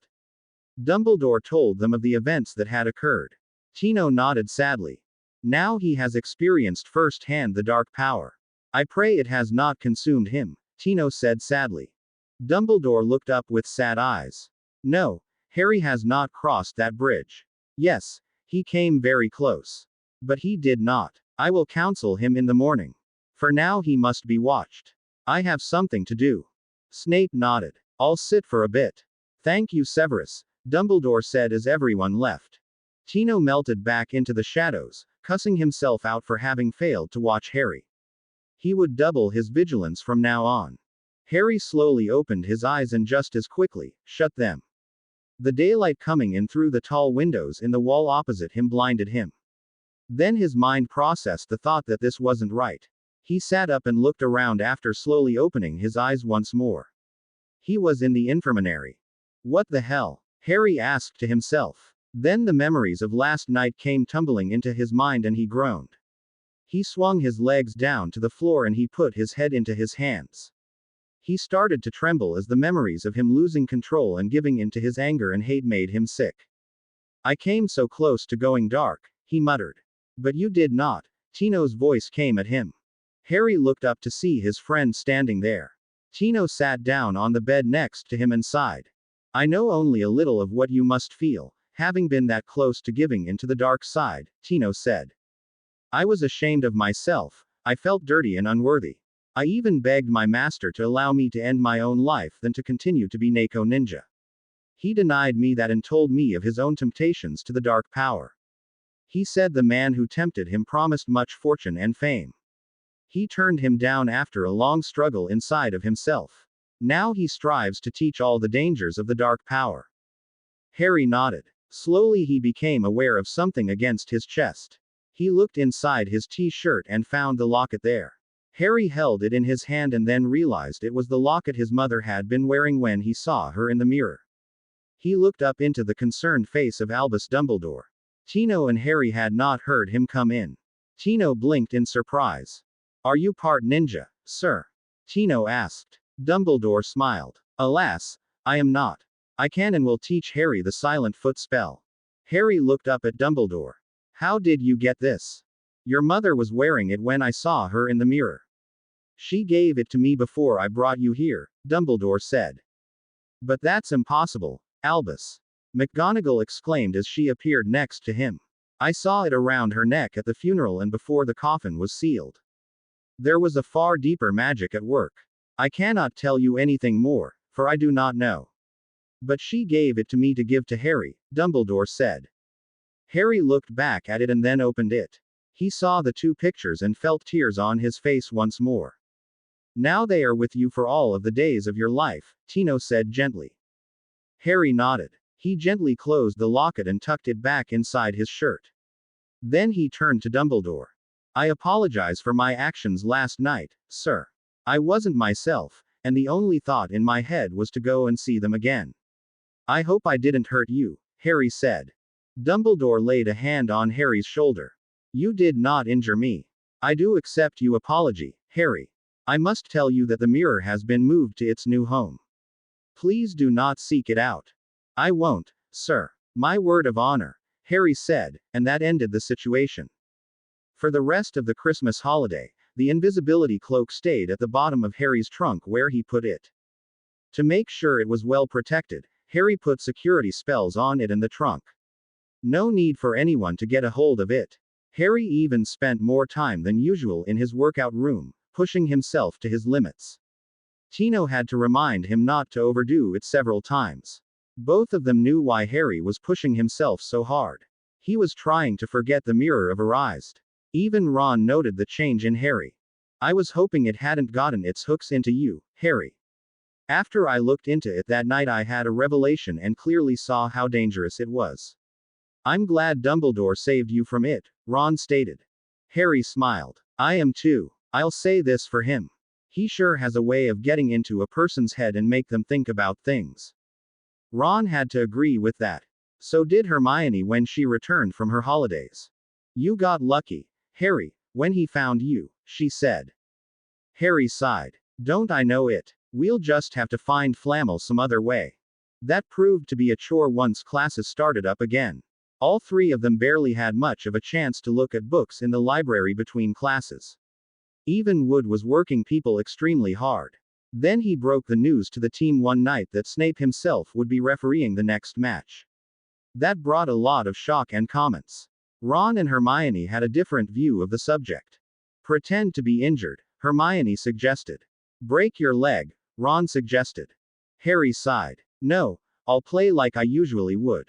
I'll need you two to really watch my back in case Snape tries anything. If I can, I'll try to end the match as quick as I can. The trio turned when they heard laughter ring out. Neville had managed to get into the Gryffindor tower even though his legs were locked together with the leg locker curse. Hermione sighed and performed the counter spell and freed Neville. It was Malfoy, Neville explained as he stood up. He said he wanted to practice it on someone. Harry felt bad for Neville, so he reached into his robe and pulled out a chocolate frog and handed it to Neville. Neville smiled and nodded at Harry. Thanks. Here, want the card? I know you collect them. Well, I'm off to bed, he said after handing Harry the card. Harry watched Neville go and decided he'd hang out more with Neville, kind of help him discover his potential. He smiled when he looked at the card. It's Dumbledore, he said to Ron. First card I ever got was from you, and it was Dumbledore. He flipped it over and then his smile faded. I found Flamel. He showed the card to Hermione. Dumbledore is famous for defeating the dark wizard Grindelwald back in 1945, for the discovery of the 12 uses of dragon's blood, and his work on alchemy with his partner Nicholas Flamel, Hermione read out loud. She spun on her heel and raced up into her dorm, leaving a surprised Harry and Ron behind. Both boys looked at each other. No idea, mate. Maybe she's gone daft. Ron shrugged his shoulders. She returned, carrying a very thick book. It shook the table when she dropped it. I never thought to look in here, she said. I got this out of the library weeks ago for a bit of light reading. Harry raised his eyebrows. Light reading. Hermione ignored him as she flipped through the pages, stopping long enough to check something until she finally stopped at a page. Here he is. You found him? Ron asked. What does it say? Nicholas Flamel, she whispered dramatically, as the only known maker of the Sorcerer's Stone. Harry and Ron blinked at her. Hermione growled in frustration. The Sorcerer's Stone is a legendary substance with astonishing powers. The stone will transform any metal into gold. It also produced the elixir of life, which will make the drinker immortal. The only stone in existence currently belongs to Mr. Nicholas Flamel, the noted alchemist and opera lover. He just recently celebrated his 665th birthday, enjoys a quiet life with his wife, Perenelle, 658, Hermione read out loud. That's why Fluffy is there. Harry nodded, everything beginning to make sense now. A stone that makes gold and stops you from dying. No wonder we couldn't find Flamel in anything, Ron sighed. Harry scratched his chin for a moment, trying to figure out what to do next. Okay. First things first. I'll play the match. Once that's out of the way, we try to watch Snape if we can. He's up to something. As the match drew closer, it seemed to Harry that Snape was stalking him, and not the other way around. Harry decided that it might be a good thing. It would keep Snape busy chasing him and away from the forbidden corridor. Snape was even giving him a rough time in potions over every little thing. It got so that Harry wondered if Snape had found out that they knew about the stone and his plans to try and steal it. Harry wondered about that and eventually decided that Snape didn't know, unless the man could read minds. If he could, Snape would have found out about Harry's secret fantasies of revenge against the man. Harry stood on the Quidditch pitch a few days later and watched Snape stamp around, clearly in one of his foul moods. Harry wondered why. His question was answered a moment later as he took off on his broom. Dumbledore was there. Harry felt a sense of relief go through him.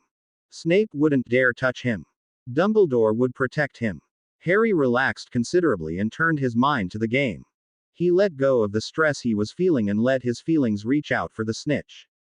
There, a fleeting touch of the snitch to his mind and he was off like a shot. Harry had seen the snitch. So had the Hufflepuff seeker. Both of them raced after the snitch, each trying to outdo the other in the race for the prize. Suddenly the snitch shot to the right and Harry reacted, sticking his hand out without thinking. It landed squarely in the palm of his hand. Harry had done it. He'd won the match without really trying. He landed on the ground and held up the snitch and grinned. Harry's done it, Hermione shouted. Ron hadn't heard and neither did Neville, because both of them were busy under the stands, Ron pounding the crap out of Malfoy while Neville bravely took on Crabbe and Goyle for insults the three Slytherins had heaped on the two of them. It was no secret by now that Ron hated Malfoy, and there was no love lost between them. All Harry could remember of the moment was being lifted onto the Gryffindor shoulders, Ron jumping up and down like a maniac with a heavy nosebleed. He sighed as he returned his broom to the broom shed. As he stepped out, he saw a cloaked figure emerge from the main doors of Hogwarts and quickly walk to the edge of the Forbidden Forest. Harry recognized the walk. It was Snape. Harry stepped back and quickly considered his options. He wondered why Snape was out here when everyone was heading into dinner. Harry secured his broom and slipped his Quidditch uniform off, revealing his black clothes underneath. He'd much rather have his ninja's uniform on, but the black jeans and the black sweater was the next best thing. He quickly patted himself down and made sure his wand and a couple of throwing stars were in place on him. Then he left the shed and ran to the edge of the forest, slipping into Getsumi no Michi as he did so. Already he was becoming aware of things around him and it never failed to move him deeply as it usually did. He closed his eyes and tried to sense where Snape had gone. Once he figured it out, he ran in that direction, finally climbing up into the trees. As he got close, he settled into the branches of a large beech tree and watched the scene before him. In the shadowy clearing stood Snape, but he wasn't alone. Harry recognized the form of Professor Quirrell. Harry couldn't hear very well because Snape was speaking too quietly, but some words did make themselves known, like Sorcerer's Stone, loyalties, and how to get past Fluffy. Harry thought it sounded like Quirrell was trying to resist Snape. He had to get back to the castle now. Harry, Hermione cried when she spotted him. Where have you been? We won. You won. Ron shouted, thumping Harry on the back. I gave Malfoy a black eye. Neville took on Crabbe and Goyle single-handedly. He's still out cold, but Madame Pomfrey said he'll be all right. George and Fred got a party going. Come on. Harry stared at them for a few minutes until both of them stopped chattering excitedly. Never mind that right now. Got to find an empty classroom. You wait till you hear this. Harry made sure nobody was around as he ushered his two friends into a room. Then he told them what he'd seen and heard. So we were right, Hermione said a moment later. It is the Sorcerer's Stone. Ron nodded. Snape's trying to force Quirrell to help him get it. There must be other things besides Fluffy down there to get past in order to get it, Hermione theorized. Must be, Harry sighed. We can key it goodbye then, Ron said. As long as Quirrell can hold out, it will be safe, Harry said. Ron crossed his fingers and held them up. Quirrell must have been made of sterner stuff than everybody had realized. He looked a bit paler and thinner as the weeks went by. Harry had to admire the man and he nodded at him and gave him a friendly smile every now and then, even though his scar hurt whenever he got too close to the man. That puzzled Harry to no end, but he kept it to himself, not wanting to worry his friends even more.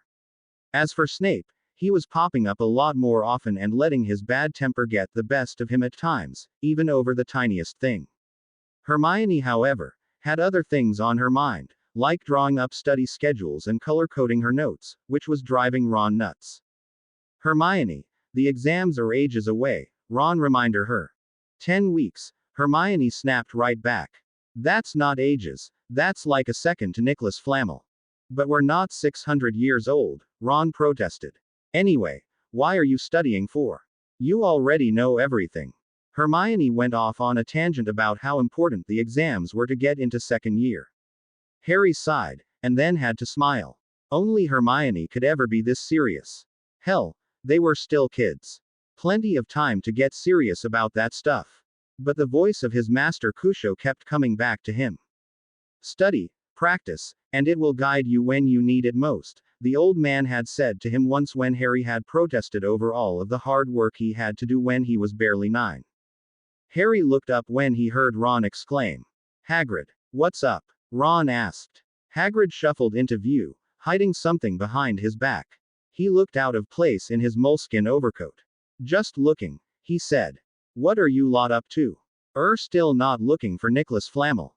Ron grinned. "We found him long ago, and figured out what that doggy of yours is protecting. It's the—" "Shut up," Hagrid hissed, quickly looking around the room to see if anyone was listening. "You gotta give it up, I'm telling ye. We'd like to ask you about what else is guarding the stone," Harry said. Hagrid turned on Harry quickly and stared at him intently. Then he sighed a moment later. "Come see me later." He turned and stalked out of the library. Harry watched him leave and had the feeling Hagrid was up to something. What was he hiding behind his back? Hermione asked thoughtfully. Ron stood up. "Be right back." Harry watched Ron head off in the direction that Hagrid had come from. He returned a few minutes later with 2 books and dropped them on the table in front of them. Dragons. He was reading about dragons. Harry picked up one of the books and read the title. From Egg to Inferno, A Dragon Keeper's Guide, he read aloud. Hagrid's always wanted to keep a dragon. He told me himself once. It's against our laws, Ron said. Wonder where Hagrid got it, Harry said. Hermione sighed. Just what on earth is he up to? God only knows, Harry said. Ron looked at Harry. This should be a good one. Can't wait to see this. It was late afternoon by the time they got down there. All 3 sat in chairs and stared at the large black egg sitting in the fire below the kettle in Hagrid's hut. Where did you get that thing? Ron asked. Won it in a card game last night, Hagrid admitted. Harry suddenly had the feeling of impending doom. What are you going to do with it? He asked the half-giant. Hagrid reached for a book and showed it to them. I've been reading up on it. They glanced at a few pages that showed how to recognize various eggs and so on. Harry decided to change the subject. So who else is in on the stone? He asked. Hagrid named several of the professors, including Snape. Snape is helping to protect the stone, not steal it, Hagrid protested. You've not told anybody how to get past Fluffy? Harry asked anxiously. Not a soul, Hagrid said. Harry breathed a sigh of relief. That's good then. Hagrid turned and started rambling on about the egg once more as Harry tuned him out and began listing possible suspects inside his head. Something about Quirrell and Snape was making him very nervous, so he decided to keep an extra eye on those 2. Now he had an additional worry, and that was what would happen if Hagrid was caught with the dragon. There would be many questions, and there was the possibility that the 3 of them would be charged as accomplices. That thought didn't make Harry feel any better. It was a few mornings later that Hedwig brought a note from Hagrid to Harry at the breakfast table. It had 2 words on it. It's hatching, was all it said. Ron wanted to skip herbology and go down to the hut and watch it hatch. Hermione got upset at Ron and promptly chewed him out. Harry looked up in time to see Malfoy cock his head at them, trying to listen in. Shut it, you two, Harry snapped as he watched Malfoy walk away. Had he heard? Harry was hoping he didn't. Both Ron and Hermione kept on arguing all the way down to the class. All 3 raced to Hagrid's hut at morning break. Hagrid opened the door and let them in. All 4 sat in chairs around the table and watched it slowly work its way out of the egg. Harry had seen chickens hatch out of eggs back in Angiro and knew what the process entailed, but he'd never seen a dragon hatch before, so this was a new experience for him. Hermione and Ron sat entranced by the sight as Hagrid looked on with a proud look on his face. It rolled out of the remains of the shell and looked up at them, sneezing suddenly. Sparks flew out of its nose. Isn't he beautiful? Hagrid sighed as it tried to bite off Hagrid's fingers. Just how fast do they grow? Hermione asked. Hagrid was about to answer when he suddenly jumped up and looked out the window. Someone was looking through the curtains, and he's running back up to the school, he said. Harry ran to the door and flung it open, knowing it had to be Malfoy. Sure enough, it was. Harry had the feeling that all of them were in serious trouble now.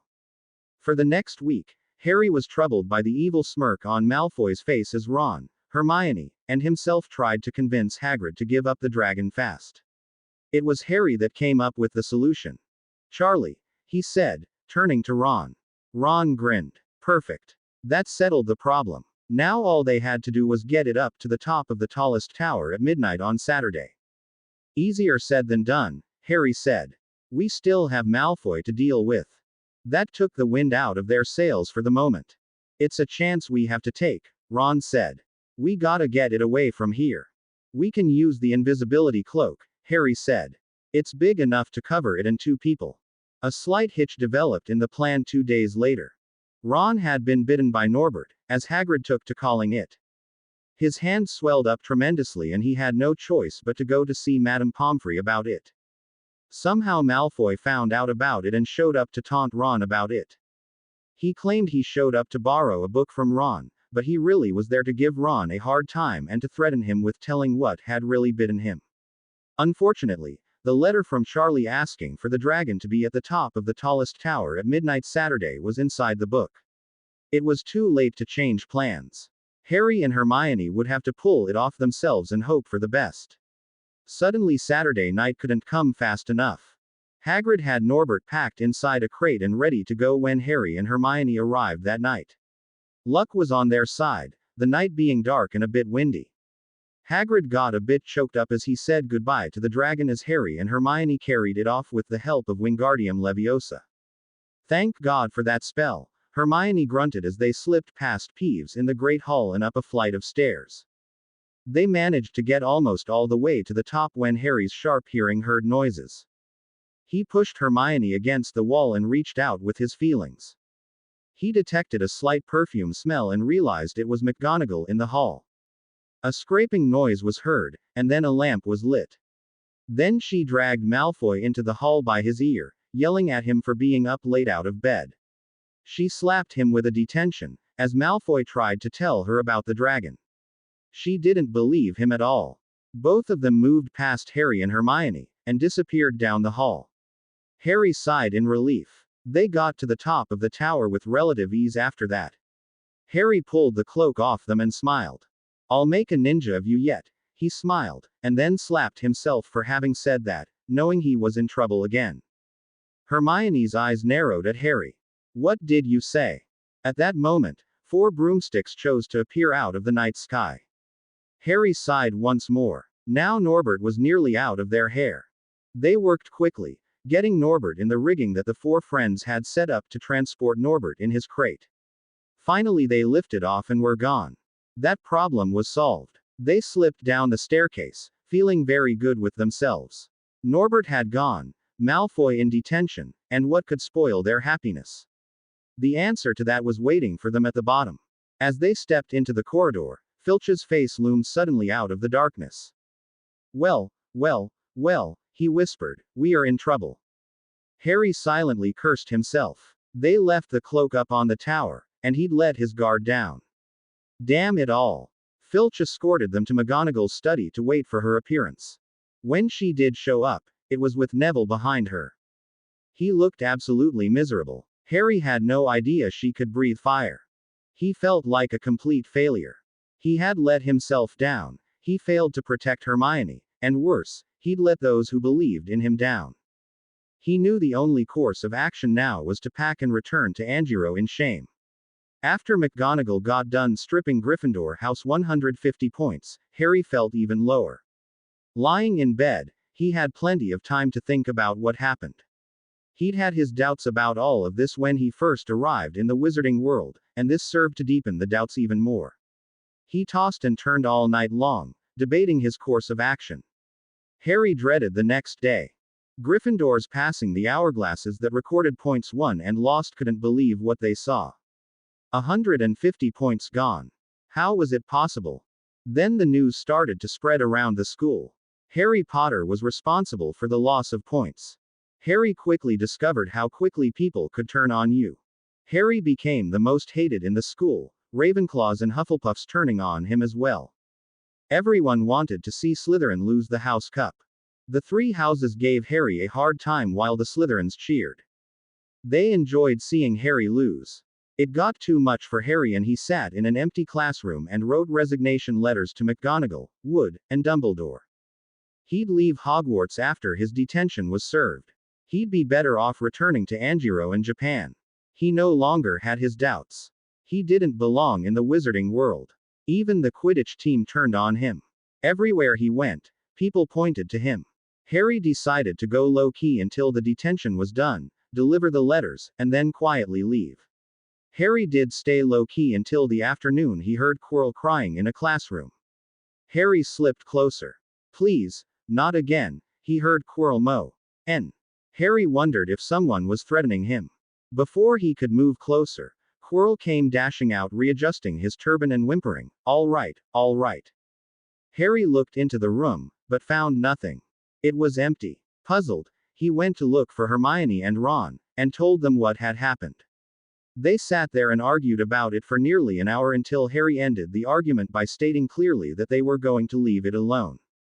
The notes were delivered to Harry, Hermione, and Neville at the breakfast table. They were the same. Your detention will take place at 11 o'clock tonight. Meet Mr. Filch in the entrance hall. It was signed Professor McGonagall. Harry sighed. He went up to his training room and sat in a chair in front of the fire there and stared into the flames. He had the strangest feeling something would happen that night, so he decided to carry something extra beside his ninja too. He reached for an arrow and began working on the sharp points when he heard Hermione's voice in the hall just outside the room. He knew the doorway was very well concealed. Nobody but him, Tino, McGonagall, and Dumbledore could get in. Sighing, he went to the door and let Hermione in. She blinked at the sight of the room. Turning to Harry, she gave him a look he knew all too well. "Have a seat," he said, turning to the fireplace. He lifted the pot of water out and poured it into the teapot and turned to the table where Hermione sat. "Can I pour you a cup of tea, Hermione?" he asked. Hermione nodded, so Harry poured her a cup and then himself, and took a seat across from her. "What I am about to tell you is a secret. You must promise me to keep it quiet. It could make a difference," Harry said. "I promise," she said. Harry then told her all about his life, and how he became ninja. To her credit, she didn't say anything until Harry finished. "Thank you, Harry, for trusting me with your life story," she said. Harry sighed and leaned back. "I'll see you later tonight." At 11 o'clock, Harry met Hermione at the main doors. Malfoy was there, along with Filch. Harry cursed inwardly. He'd forgotten about Malfoy. With Filch prattling on about school rules and such, Harry, Malfoy, Hermione, and Neville followed Filch to Hagrid's hut. He appeared out of the dark carrying a crossbow with a quiver of arrows on his back. "So there you are. I've been waiting a half hour for them," Hagrid snapped. "You all right there, Harry, Hermione?" "I shouldn't be too friendly with them," Filch said coldly. "They're here to be punished after all. So is they why are late, is it?" said Hagrid, frowning at Filch. "Been lecturing them, Snot your place tear do that. Y'ave done bit, now shove off." It was clear to the four kids that Hagrid didn't like Filch any more than they did. Hagrid grumbled things under his breath as Filch hobbled off. Then he noticed the lump under Harry's black coat. "You carrying something, Harry?" Hagrid asked. Harry removed the unstrung bow from his back as Malfoy's eyes got big and properly strung it. "Learned the fine art of archery when I was a kid. Had the feeling something's up when I got McGonagall's note. Malfoy seemed to buy it. Do I get a weapon?" "Got wand?" Hagrid asked. Malfoy raised it. Fine," Hagrid said. "Now listen up. We got a dangerous job tonight. See the silvery stuff on the ground? That's unicorn blood. Something got to this one. Second time in a week. Found one dead last Wednesday. Our job is to track this one down and help it, or put it out of its misery." They split up into two groups.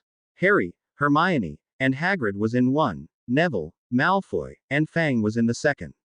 They parted ways, one group going right, the other left. Once Malfoy was out of hearing range, Harry turned to Hagrid. "Hermione knows about my special talents, Hagrid. I told her this afternoon," Harry stated. Hagrid nodded. "You okay with that, Hermione?" She smiled. "At least I know why he seems so serious about things." "That's Harry for yay," Hagrid chuckled. They walked a few feet into the forest. Harry suddenly had the feeling of impending danger just before Hagrid yelled. Both of them swept Hermione behind them as they drew their arrows into their bows, Harry doing it faster than Hagrid. All three stood stock still. Harry could feel something dark close by. He also felt something else. 10 o'clock, he whispered and raised his bow in that direction. Hagrid moved in that direction when the branches of a tree parted and a half-horse, half-man stepped out of the brush. Harry blinked while Hermione's jaw dropped.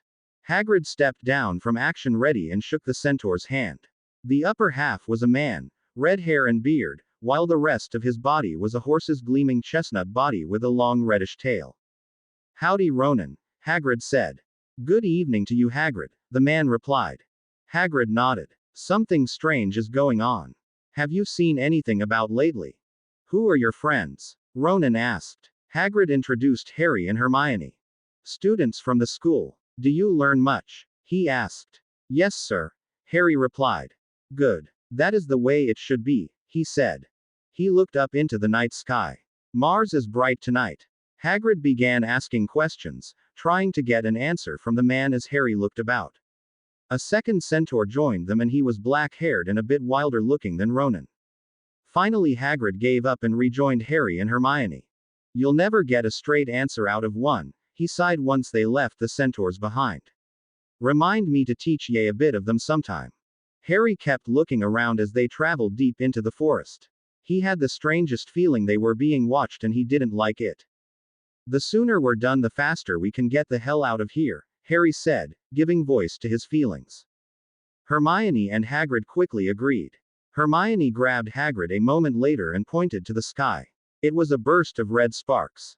Hagrid took off at a run in that direction, leaving Harry and Hermione at the base of a large tree. He returned a moment later with Malfoy and Neville behind him. He was furious. "Right. Harry, you go with Malfoy and Fang. Neville will stay with Hermione and me." Harry sighed and turned to Malfoy. "What the hell did you do?" "Scared Neville," Hagrid replied. Malfoy opened his mouth to say something but closed it quickly, thinking he'd just best shut up. Harry turned on his heel and started walking in another direction with Malfoy behind him. This was one time he was able to put his tracking skills to work, not that it was being difficult. This unicorn was leaving a clearly visible trail for both of them and Fang to follow. Then they walked into the clearing and found it. The unicorn was dead. Harry felt sad. Here was a truly magnificent creature, killed for absolutely no reason at all. As Harry moved forward, his forehead exploded in pain. He fought hard to repel the pain. Malfoy's screaming like a girl in fright didn't help any. Harry slipped an arrow in place and raised the bow just as something slithered into view. The hooded figure moved over to the unicorn and bent over it, and started drinking blood from the animal's wound.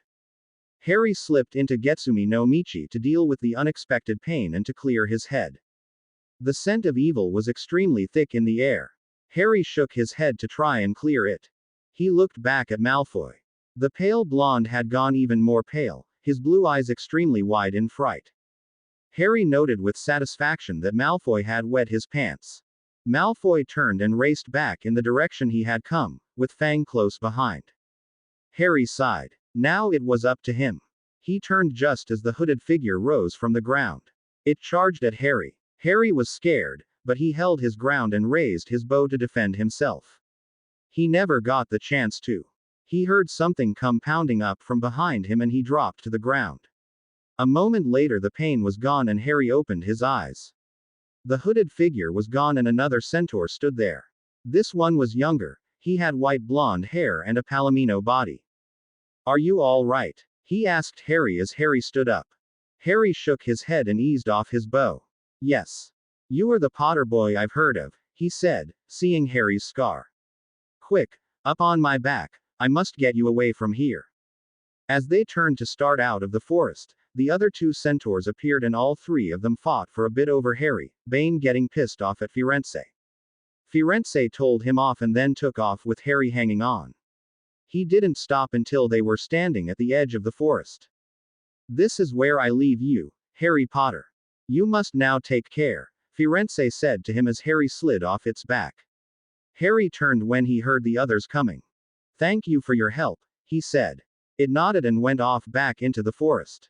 Harry told Hagrid what he'd seen. Hagrid shook his head sorrowfully. It's a sad thing when one of the unicorns get killed. They are such beautiful animals, Hagrid sighed. Best you three be off back to your dorms. You've done enough for tonight. Harry led Hermione and Neville back to the castle and to the Gryffindor Commons room. Apparently Malfoy had managed to find his way out and went back to the castle on his own after he abandoned Harry. I'm sure he messed up his pretty silk boxers, Neville said with a smile. Harry and Hermione couldn't help but chuckle at the image in their heads. Harry was up in the grey dawn. He slipped his pack on his back and handed the letters to Hedwig to deliver. He looked around the Commons room for the last time and walked out the portrait of the fat lady and headed for the staircase. Keeping to the shadows, he slipped down them, pausing long enough to watch Mrs. Norris walk past with Filch behind her. Harry wasn't sure if he could hate the man for catching him that night and then realized it was his fault for having let himself get caught in the first place. He sighed and then slipped out from behind the Amour and down the last set of stairs and out the main doors. Harry paused long enough to breathe in the morning air and then set off towards what he knew was Hogsmeade. He had a long way to go. Hedwig delivered the first letter to Oliver Wood, and then to Minerva McGonagall, and then finally to Albus Dumbledore. She flew off to the Ollery, her job done. Wood was the first to react when he woke right at 7:30 and found the letter on the pillow next to his head. He went pale as he read it. Grabbing his robe, he flew out of his dorm, knocking over a few people in the process, and rushed to McGonagall's study. McGonagall answered his frantic pounding on her door and looked at him, waving the letter in her face. Wood, what is the meaning of this? She demanded. Potter's quit, he said breathlessly. I found this letter on my pillow this morning. He's left Hogwarts. McGonagall stepped backwards as she reeled in shock. She turned around to go to her desk for her reading glasses and found a letter on her desk. She slipped her glasses on and read it. Then she looked up at Wood. We need to see Dumbledore, she said. Albus Dumbledore had risen and was in the process of taking his morning cup of tea to his desk when he saw the letter to him. He sat down and opened it and read it quietly. He set it back down and sighed. He looked up when McGonagall and Oliver Wood walked into his office. I see the both of you have letters from Harry, he said calmly. McGonagall sank into a chair as Oliver stood there. The clock on the wall ticked loudly. Tino was the next to arrive. I have a letter from Harry. Shall I begin searching for him? He should be found. I would suggest that you talk to him, sir, in a safe place other than here. If he were forced to return here, it might complicate things. Dumbledore scratched his chin for a moment. A good idea. If you find him, take him to the Three Broomsticks. They have rooms over the bar for rent. Tino bowed and disappeared. Dumbledore turned to Wood and McGonagall. Now we wait, he said. Just go about your normal routine. Oliver Wood left the office and McGonagall turned to Dumbledore. Albus, what do you intend to do? She asked. Talk to young Potter and find out what troubles him. Perhaps he has begun to doubt himself after the events of last Saturday night, Dumbledore said. He never did say why he was out of bed, McGonagall said.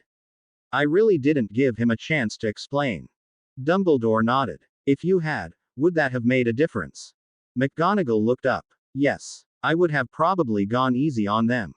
Dumbledore smiled. I see. That in turn would have affected the events of the last week as well.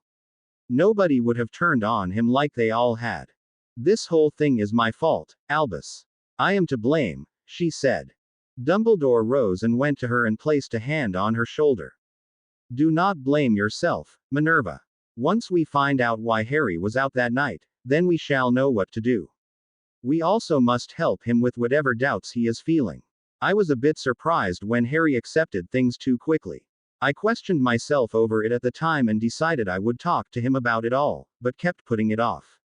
This is partially my fault as well. Should I inform Miss Granger and Mr. Weasley? She asked. If they ask, yes. Otherwise let's try and keep this to ourselves for now, Dumbledore advised. The Great Hall was buzzing with the news when Dumbledore came down to the staff table an hour later. He sighed and sat down in his chair. Hermione and Ron approached him, Hermione in tears. Is it true? She asked him. Is it true Harry's left? Dumbledore sighed once more, feeling his age in that moment. Yes, Miss Granger. It is true. There are people looking for him even as we speak. Once he is found, I will go and talk to him. Hopefully I can convince him to return. Anything we can do to help? Ron asked. Dumbledore smiled. Just be his friend. They went back to their seats and sat down. The Slytherins seemed to be in high spirits this morning, the news of Harry's leaving having made the rounds at their table. Draco cheerfully toasted Harry's leaving a few times, making Ron and Hermione angry. Hermione got the chance to vent her feelings up in the Gryffindor Commons room later in the day when all of Gryffindor House was there. Nobody dared to stand up to her, and nobody was spared either. She went after them all and dressed them down good. She gave them all the cold shoulder for the rest of the day. The twins decided on their own they would slip out of Hogwarts and go searching for Harry. They had only one class that afternoon and would make it up later. Tino and the twins returned at nightfall. Harry Potter had not been found. Harry had walked into the outskirts of Hogsmeade mid-morning. He walked around for most of the day, even around in the marketplace where many people were selling things. It reminded him of the times he'd gone into the village nearby Angiro to get supplies and food for the week. He stopped long enough to eat lunch at one stall that sold hot dogs and burgers and then continued to wander through the market. Eventually people started packing up things and leaving the marketplace. Harry realized it was getting late in the day and started searching for a place to stay the night. The train wouldn't be through for another day or two and Harry needed to find a place to stay until then. He wandered back out to the outskirts of town once more and saw a group of shacks at the end of a street. He casually strolled down the street until he was sure nobody was looking his was and then slipped inside one of the crumbling houses. The ground floor wasn't much to look at, but the next floor was a bit better. The rooms appeared to be cleaner here. Harry checked the first bedroom he came to and found a bed in there that was still in good shape. He dropped his bag on the bed and then went looking for the bathroom. To his surprise, the bathroom was in good shape and there was still running water. He filled the tub with water and then cast a spell to heat the water. He got in after stripping down and sighed. As he soaked in the tub, he let his mind slip into Getsumi no Michi for his evening meditation. He felt comfortable here. In this place he always found peace. Getting into bed after his bath and meditation, he fell asleep. Sleep didn't come easy for Ron and Hermione. They were missing Harry very much. They wondered why Harry didn't say anything to them. They would have done anything to help him overcome his doubts and questions. Both of them were beginning to have their own doubts about the wizarding world as well. Ron finally gave up trying to sleep and went down into the commons room around 3:30 and sat down at one of the tables and began writing a long letter home. He didn't hesitate to write out his feelings, thoughts, and questions. Once he finished the letter, he felt a bit better. He slipped out of the tower and headed up to the Ollery to send his letter home. He stood for nearly an hour and watched the stars after the owl departed. Then he turned and headed back to bed. He lay in bed and listened to the soft snores and the even breathing until it lulled him to sleep. They weren't the only ones having trouble sleeping. Dumbledore sat at his desk with a cold cup of tea in front of him staring into it. Tino had brought back one piece of news about Harry. Harry had been at the train station asking about a train back to London. Tino was told it would be there in another day or two and to come back then. Dumbledore asked him to search Hogsmeade for him and Tino agreed to. According to Professor Flitwick, the Weasley twins hadn't been in class that afternoon and Dumbledore knew they had sneaked out of Hogwarts to go look for Harry. He admired their loyalty to Harry and decided to speak to them privately. Tino spotted Harry the next afternoon while browsing the market. He carefully tailed Harry through the crowds as Harry went walkabout in the marketplace. Eventually Harry left the marketplace and headed out into the center of Hogsmeade. Tino followed Harry to a big park in the center of Hogsmeade. He watched Harry move through the trees and followed him until he was sure there was nobody around. He was about to speed up to catch Harry when Harry turned around. "Why are you here?" he asked Tino. Tino looked down at Harry. "Because I am worried about my little brother." Harry turned and walked over to the banks of a stream and sat down. Tino sat down next to him and looked at Harry. "Please tell me what is bothering you, my brother. I want to help you," Tino pleaded. "Please don't keep your feelings tightly bottled up inside of you." Harry nodded and then decided he could trust Tino. He started talking, telling Tino all about what he was feeling, his doubts, and his questions. Tino listened and nodded the entire time. When Harry finally wound down, Tino nodded. Harry, my brother, you do carry quite a load. I can help you deal with some of it, but for the rest, you must talk to Dumbledore. He is a wise man, Tino said. Harry thought about that for a minute and then nodded. Okay, I will. Good. Now I must move you to a safe place. Where are your things? Tino asked Harry. Harry led him to the house on the outskirts of Hogsmeade and retrieved his things. Tino led him to the 3 broomsticks and nodded to the bartender on the way up the stairs. He'd rented the room prior to his starting out on his search that morning. He was told of the marketplace and decided that would be his first stop. He'd searched it systematically until he found Harry. He came back down after settling Harry into the room and wrote a coded note and sent off the owl. Now all they had to do was wait for Dumbledore. Albus Dumbledore sighed as he read the note. Tino had found Harry and took him to the place agreed on. He stood up and left his office, heading down to the Great Hall. On the way down he met Filch, McGonagall, Snape, and Hagrid. All of them stopped talking and turned to face Albus. Headmaster, I cannot be blamed for anything. All I did was to escort Potter and Granger to McGonagall, Filch said defensively. As what you usually do when you find a student breaking a school rule. I do recall you escorting Professor Snape when he was a student here to my office a few times, Dumbledore said. Please do not trouble yourself, Argus. I do not blame you for anything. But I must ask you to refrain from lecturing the students. Just escort them to me or their head of house. Filch nodded. Yes, sir. Hagrid, was there any indication from Harry about what his frame of mind was? Albus asked the half-giant. Hagrid shook his head. None, sir. I can't believe Harry would walk away from here. I shall know soon enough. Harry has been found and I am on my way to talk to him now. Hopefully I can help him with what it is that is bothering him, Dumbledore said to them.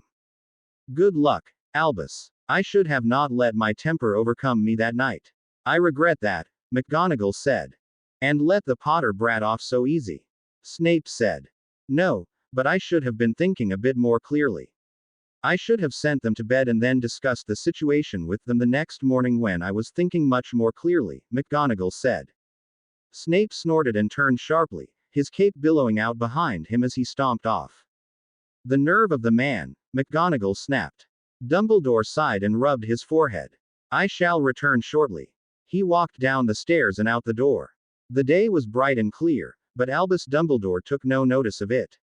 His mind was occupied with what he was going to say when he saw Harry. He decided the best course of action would be to let Harry lead things off and just listen, and then ask questions carefully. With that decided, he headed into Hogsmeade. Arthur Weasley sat at the breakfast table with Ron's letter in hand. He read it out loud to Molly, Bill, and Charlie. When he finished he put it down and looked at his wife and 2 sons. I had no idea Ron felt like this, he said as he sipped his tea. Bill nodded. I remember having my doubts when I first went to Hogwarts and once more when I first started working for Gringotts. Molly looked at Bill. How come you never said anything? You were too busy with the younger kids at home, Mum. I didn't want to be a burden, Bill said. So I talked to Charlie or my head of house. Charlie nodded. We supported each other back then. Ron knows that he can talk to the twins and I wonder why he hasn't. Bill looked at Charlie. Those 2 never take anything seriously, brother. Arthur sighed. Well, I think I'll go out there and talk to him. See what's on his mind and try to help him. Let me write a quick note to take with you, dear. Perhaps a bag of homemade cookies might help cheer him up as well, Molly said. Arthur smiled. I'll leave in an hour. Albus Dumbledore knocked on the door of the room that Harry and Tino were at. Tino opened the door and nodded. He slipped away as Albus entered. Harry was sitting at the table looking out the window as a slight breeze moved the curtains. He turned to see Dumbledore standing there. Hello, Harry. Dumbledore smiled. Harry had the sudden feeling that everything would be okay. Would you like a cup of tea, Professor? Albus smiled as he sat down. I would be honored to accept a cup of tea from you. Harry smiled and poured Dumbledore a cup and then sat down. Nothing was said for a few minutes as each of them collected their thoughts. Harry, Dumbledore said, breaking the silence, I must apologize to you for not having invited you up to my office for a cup of tea and to talk. If I had, then perhaps none of this would have happened. Harry nodded. I should have asked to see you, sir. Instead, I let my doubts in myself take over and affect me.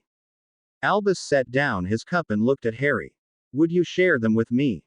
Harry nodded and started talking. Dumbledore sat and listened to Harry talk. Tino had been right. Harry was carrying a huge load. Harry had started with what he knew about his parents' death, having been taken to Japan, becoming ninja, discovering his magical abilities, coming to Hogwarts, learning about the wizarding world, finding out about Voldemort being his enemy, dealing with Malfoy and the Slytherins, Snape's animosity towards him, and then his fears of failing to be what people expected him to be. When Harry finished talking, Dumbledore felt overwhelmed by what Harry had said. Harry, I had not realized that you were carrying such a heavy load. How about you coming to my office twice a week to talk to me? I will do my best to counsel you, Dumbledore said. Would that help you? Harry nodded. Yes, it would be a start. Dumbledore smiled. That is a start. Why don't you come back to the school on Monday? I have a friend nearby that I am sure he would not mind putting you up for the rest of the week. You could use a little time out. I'd appreciate that, Harry said. Then I shall go and pay him a visit right now, Dumbledore said, standing up. I will return shortly. Harry stood up. Thank you for coming, Professor Dumbledore. I was glad to talk to you. I feel a bit better. Dumbledore nodded. Good. There is always something to be gained by talking to someone you trust about your feelings. That is one of the many reasons why I open my door to all who ask for help. Harry nodded. Hagrid is right. You are a great man. Dumbledore smiled as he gently squeezed Harry's shoulder. He walked out the door and Tino slipped back in. Dumbledore found his friend and in the next hour, arranged for Harry to stay at the man's house until Monday. Then he returned to Hogwarts. Arthur sat in the empty Gryffindor Commons room and sipped tea while listening to Ron talk about his own feelings. Son, I'm glad you wrote me the letter. I do love you very much and I do want the best for you, which is one of the reasons why I work so hard at the office to make sure you get the best education here. I care about what happens to you. It doesn't matter to me if you don't make prefect, or head boy here. It doesn't matter if you are the top of your class, or the greatest Quidditch player here. All I want you to be is yourself. I want to see you happy. I want to see you grow up to be a good man. Please talk to me anytime you feel the need to. I don't want you to try and prove anything to me.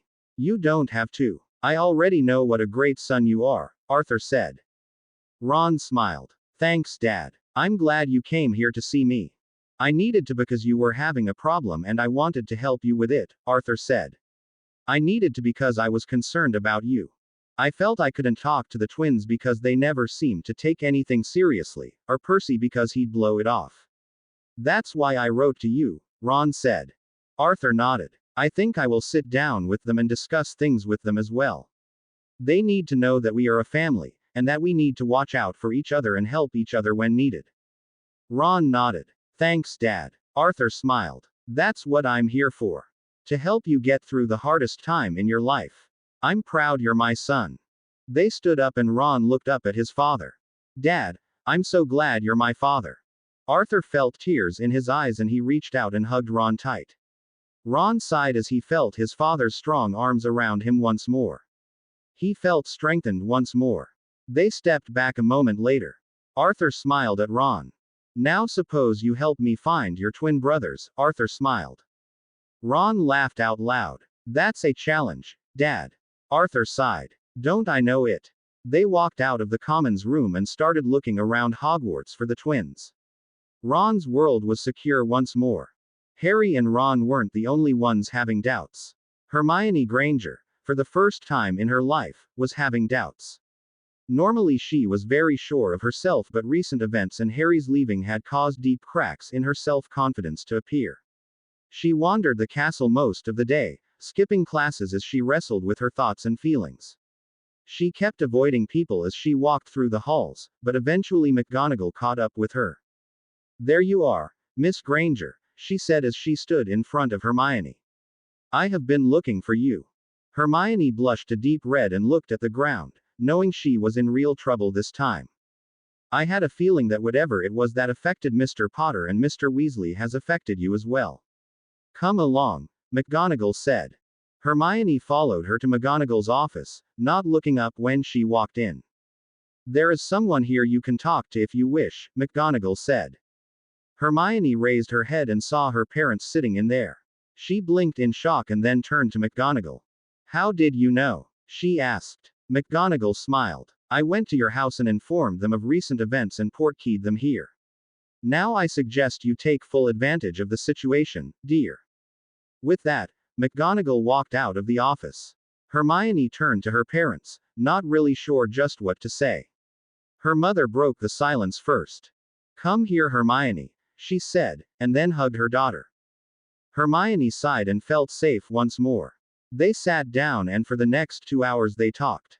Hermione told them of all of her fears, doubts, thoughts, and feelings. Her parents listened and then told her of their own fears, doubts, thoughts, and feelings when they were her age and then about her coming here.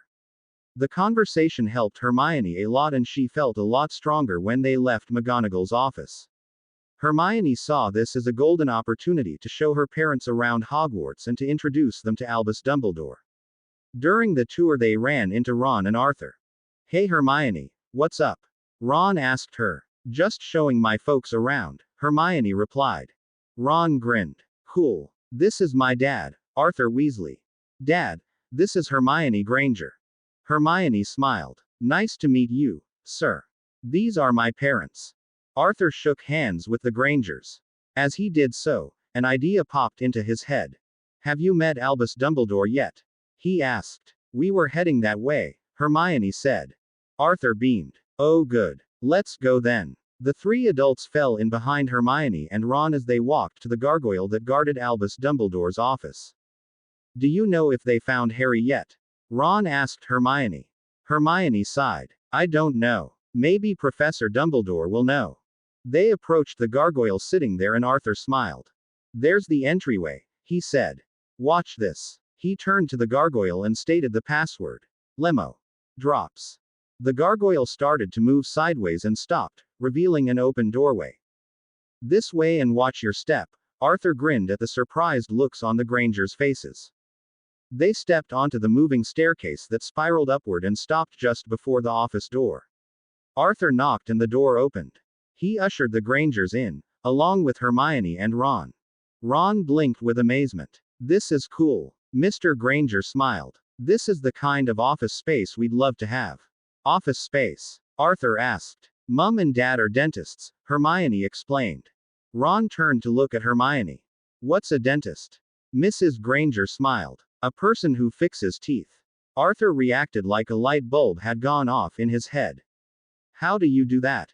Do you use mechanical things? Ron groaned. There goes Dad again. He's absolutely crazy over muggle things.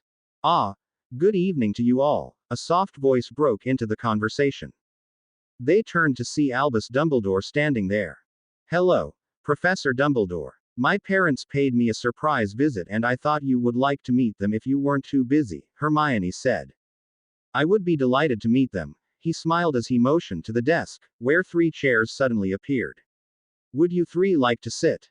The Grangers blinked in shock at the sudden appearance of the chairs as Hermione giggled. They sat down as Dumbledore sat behind his desk. Lemo. Drop anyone? He asked, lifting the cut crystal bowl off the desk. Ron took one while the others declined.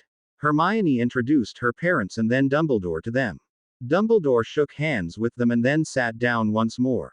Oh yes, Mr. Potter has been found and will return to us shortly. He is fine, Dumbledore informed Ron, Hermione, and Arthur. Thank God, Hermione sighed. Arthur turned to the 2 kids. Would you excuse us for an hour?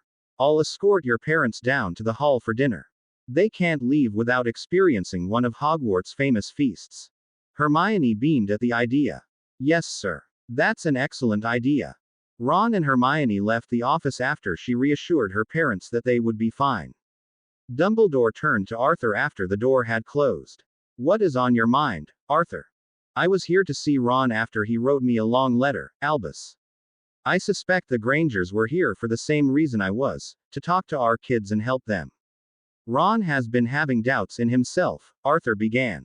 The Grangers nodded agreement. We had no idea that Hermione was troubled.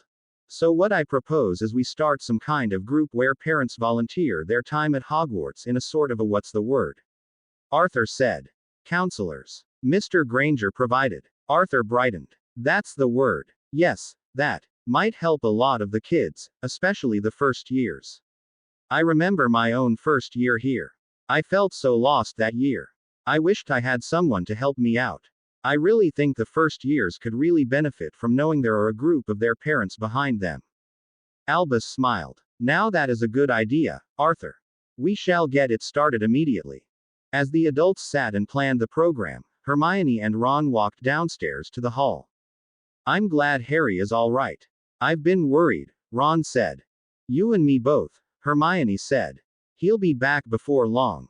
They went into the hall and sat at their house table, seeing as how it was a half hour before dinner.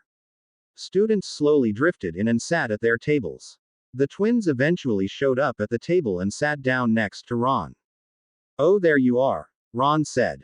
Dad and I have been looking for you. If there was only one thing that could strike terror in their hearts, it was the mention of their father. We didn't do anything, George protested. Yet. Ron sighed. I didn't need to hear that. No, you guys aren't in trouble. Dad just wanted to talk to you two schemers. George and Fred immediately put on their saintly child act, to which Snape snorted in amusement as he swept past them and to the staff table. By now the hall was filling up with students and conversation was almost impossible. Arthur appeared, leading the Grangers to the table. Some of the students moved over, making room for the three adults. Arthur smiled brightly as he patted Fred and George on their shoulders. You two are anything but innocent. That act won't work with me and you two know it, Arthur said. Hermione sat between her parents as Dumbledore took the platform. Good evening all. We have some guests with us this evening, so please make them feel right at home. That's all. Enjoy your dinners, he said with a wave of his hand and sat down. The Grangers blinked as food appeared on the tables. Ron and Hermione laughed at their expressions, and then dug right in. The Grangers didn't hesitate to talk to a few of the other students during the dinner, and then after, joined the teachers in their staff room for an after-dinner break. Even Snape thawed long enough to talk to them. Your daughter, Hermione, is the #1 student in my class. She has a great future as a potions master if she so chooses, he said. Mr. Granger smiled. Thank you, sir. Albus appeared a moment later and brought the room to attention. Arthur Weasley has an idea, which all of you need to hear and approve, he said. Arthur nodded and took center stage. By the time he was finished, there was great approval to the idea. It was voted on and the idea passed. The first Hogwarts Parent Volunteers group came into existence. Back in Hogsmeade, Harry was deep into his evening meditation. He was feeling much better after his long talk with Tino and then Professor Dumbledore. He really wished he'd done that a long time ago. He had told Professor Dumbledore the real reason why he had been out of bed that Saturday night. Dumbledore was deeply touched by Harry's loyalty to Hagrid. I am touched by your loyalty to Hagrid, Harry. Hagrid could not have chosen a better friend, Dumbledore said. It was a matter of honor, sir, Harry said.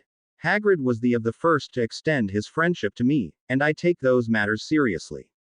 Dumbledore nodded. I understand. Friendships mean a lot to you.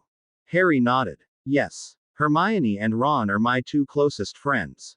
Good. One must have a few close friends they can depend on in life, Albus said to Harry.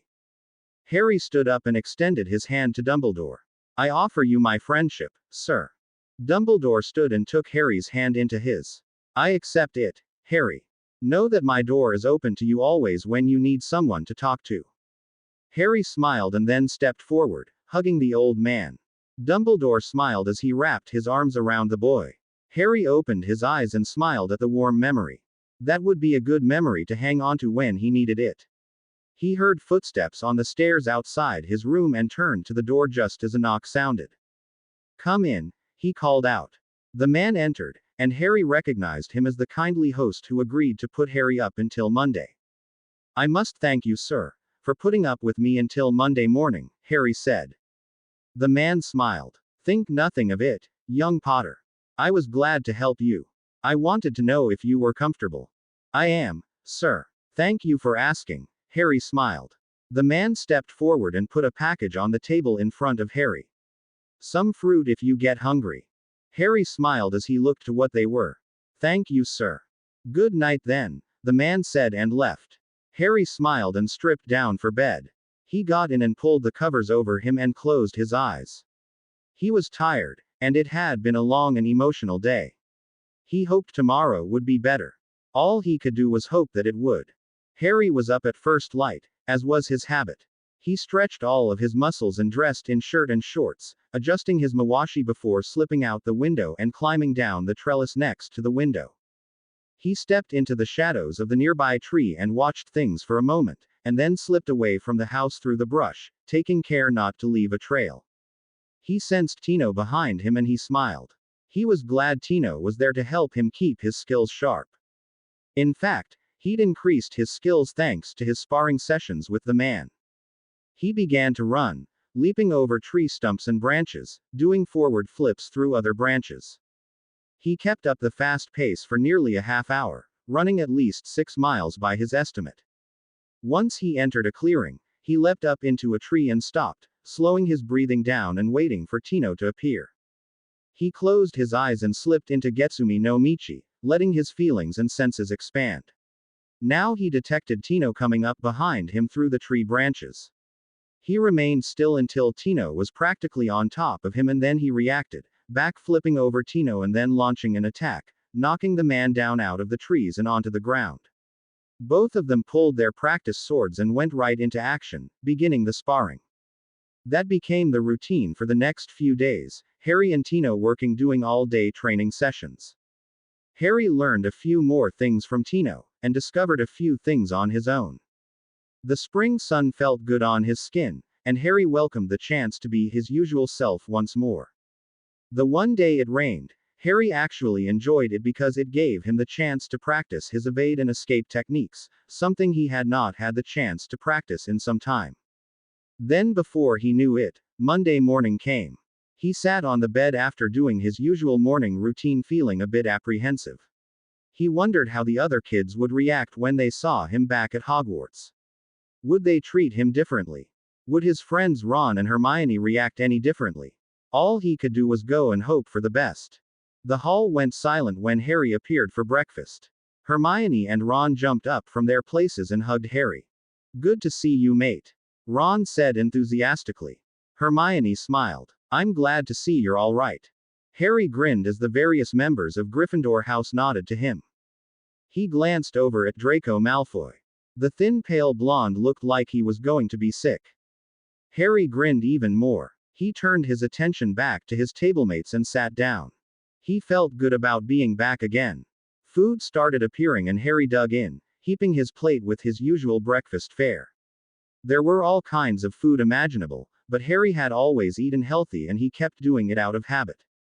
Just before he went off to Transfiguration, he grabbed a handful of carrots and stuck them into his pocket for a mid-morning snack. He followed Ron and Hermione up to Transfiguration. Anything new happen while I was away? Harry asked. Nothing happened, Hermione replied.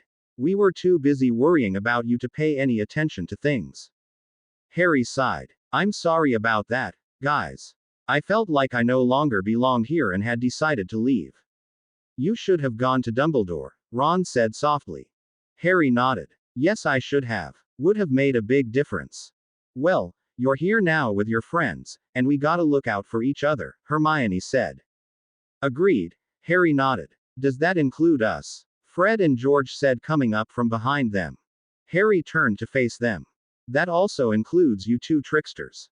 Dad talked to you guys then, Ron said. Fred nodded. Yup. Should have come to us, Ronikins. We may be a pair of jokesters, but we do take our family ties very seriously. That includes you as well, Harry. You're one of the Weasley clan now. That made Harry feel 10 feet tall. Thanks, guys. Now I have a family in the wizarding world. That means a lot to me. The doors to the classroom opened at that moment and they went in.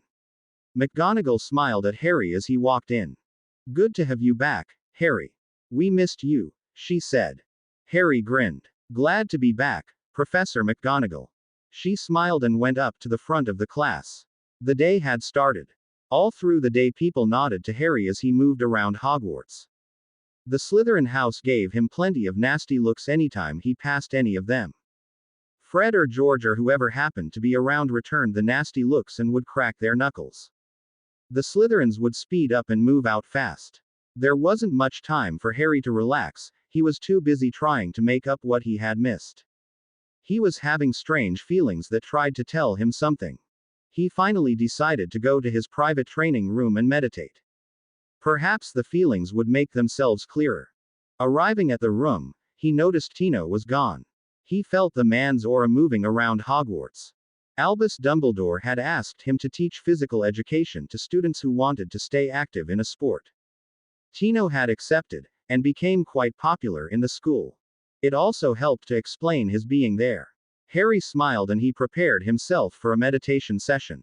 He assumed the lotus position on the floor and closed his eyes. He slipped into Getsumi no Michi and began. He first focused on the good feelings he discovered around Hogwarts. He could feel feelings of love between two older students and that puzzled him. He put it aside, deciding he'd ask Dumbledore about them later. He kept moving deeper into his meditation until he encountered the bad feelings he'd encountered the last day or two.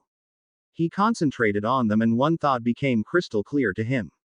Must get the stone for Master, echoed in his mind. Harry tried to lock on who it was that said it, but the thoughts slipped away from him. He knew now without a doubt it would happen tonight. Someone would go after the stone tonight. Harry came out of his meditation and sat there for a few minutes thinking. He rose and went looking for Hermione and Ron. We've got to stop them, Ron exclaimed. Hermione sighed. But how? Harry wasn't able to find out who it was. Snape, Ron shot back. It has to be. Don't you remember Harry telling us about his wounded leg? Hermione sighed, her mind turning over the problem. Let's go and see Professor McGonagall. She would know what to do. They found her in the empty Transfiguration classroom, working on parchments handed in. She looked up as the Golden Trio, as they had become known, came racing in. What is the meaning of this? She said sternly. Hermione explained everything to her, including their suspicions. McGonagall sat back after looking around the room to make sure they were alone. I don't know how you three know about that, but it is well protected. Snape is a trusted member of the staff here. You must be wrong, she said. Can we see Professor Dumbledore? Harry asked. He has gone to the ministry in London and won't be back until late, she said. We can see him in the morning. Now off with you. They stood outside the classroom. Harry was deep in thought as Ron and Hermione discussed the situation vigorously. He finally made up his mind. It's going to happen tonight after everyone's gone to bed. I have to stop this person, whoever it is. I can't ask you two to come with me, because this could be potentially dangerous. It's entirely up to you, Harry said as they headed back to the Commons room. We're standing with you, mate, Ron said. We're your friends. Harry smiled. Thanks, guys. This could get dangerous. We could get hurt. Hermione folded her arms over her chest. We are going, Harold James Potter, if you like it or not. Harry had to laugh. Okay. Then. Just let me handle any actual fighting. Cover my back with your wands, okay. Hermione and Ron nodded. The three of them went up to the Gryffindor Commons room and sat in front of the fire, each busy with their thoughts. Just a bit before 10, Harry went up into his dorm room and to his trunk. He dressed all in black, jeans, t-shirt, and a black sweater. He tucked a few throwing knives into the sweater sleeves and into his boots. He made sure his wand was in place on his belt. He turned to see Ron changing into black jeans and a black shirt as well. Harry nodded. We'll wait until everyone has settled into bed before slipping out, Harry said. As the clock chimed 11, Harry and Ron slipped down the stairs and back into the Commons room. They found Hermione standing there dressed in black. Harry suddenly became aware of a person in the room. He turned to see Neville standing in front of the exit. He looked at them with a determination in his eyes. I can't let you three do this, he said. I won't let you lose any more house points for Gryffindor. Harry smiled as he walked up to Neville. What we need to do tonight could have severe consequences, Neville. It's important we need to go out. Neville took a few steps back and put up his fists. I'll fight you. I'll stop you. Harry sighed as Hermione raised her wand. Neville raised his fists. I'm sorry about this, Neville. I really am. We will explain everything later. Word of honor. Petrificus totalis. She called out. The result was instantaneous. Neville snapped to attention and fell over. Harry caught him before he hit the floor. Ron helped him carry Neville to the couch. Harry spread a blanket over Neville so he wouldn't be cold. Then they left the room. Harry led them through the halls of Hogwarts, his senses sharp and alert. He could feel the magic moving and flowing through the castle.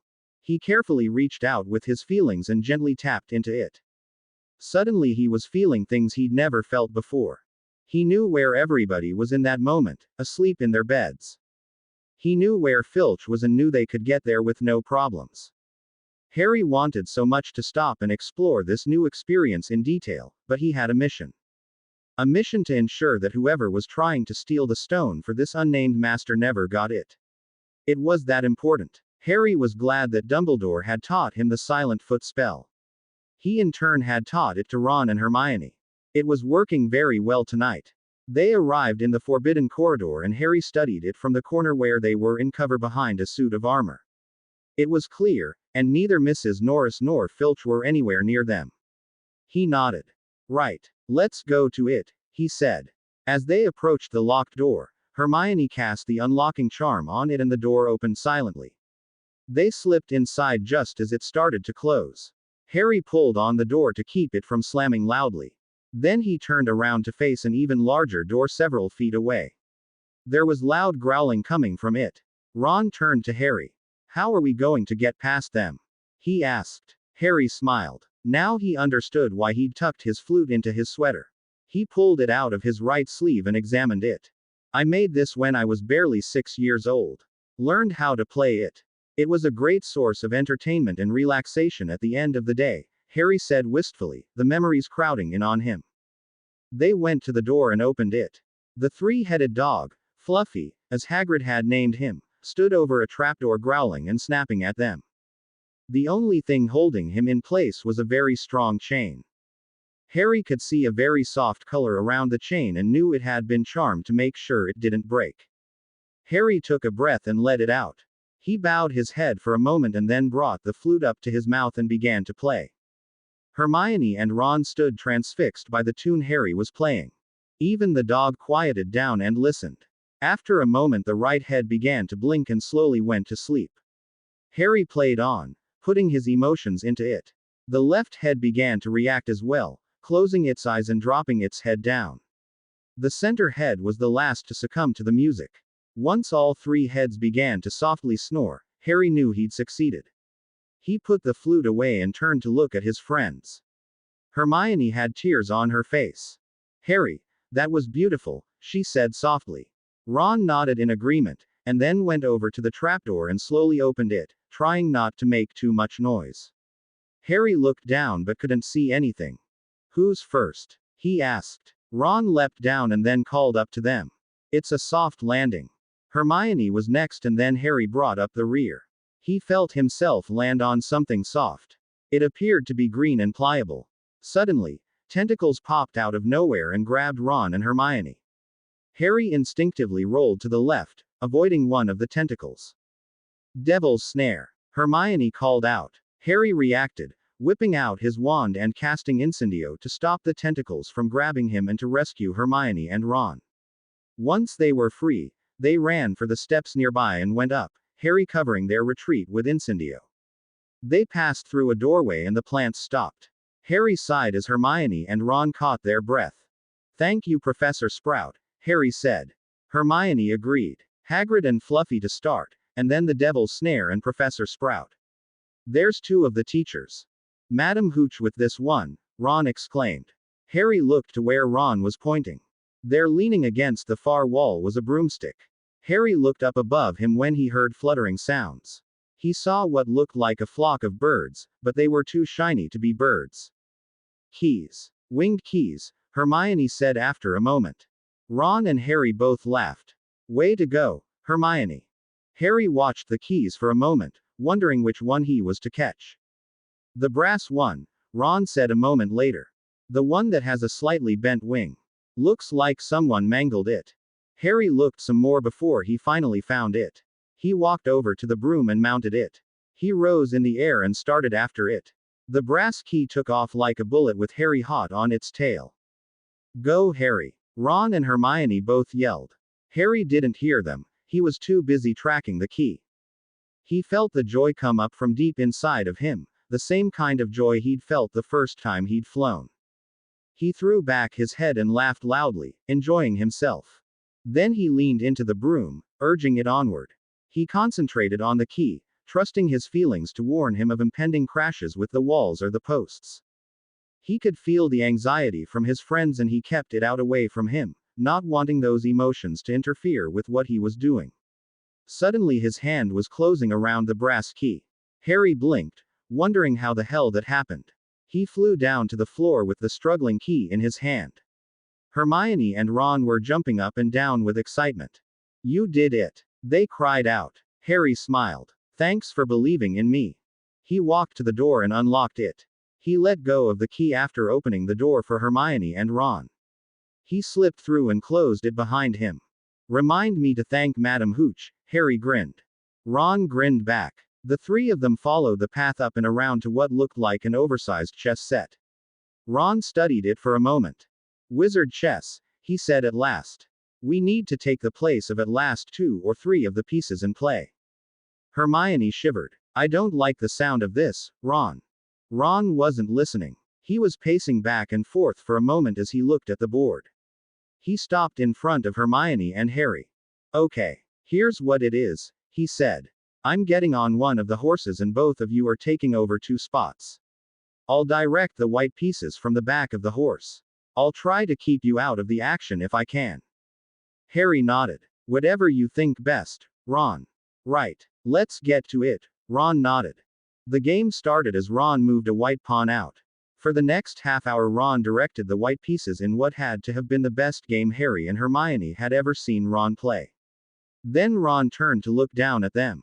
This next part is going to be a bit difficult, but it needs to be done, Ron began. Hermione immediately saw what Ron was trying to say. No, Ron, you don't have to do this, she cried. Ron smiled sadly. I have to, Hermione. It's the only way to get you 2 in there.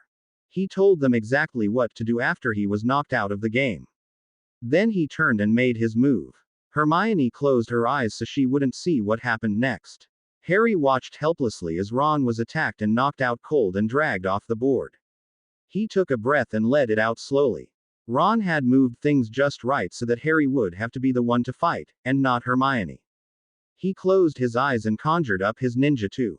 Hermione, Harry called softly. She turned to Harry, and he saw tears on her face. He smiled at her.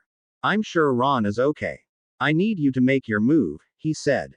Hermione nodded and went to the exact square Ron had told her to go to. She watched as the black bishop walked up to Harry, exactly like Ron said it would, blocking Harry. Harry nodded and drew his ninja too. The bishop did the same, drawing its sword. Harry and the bishop stared each other down for a moment and then the bishop attacked.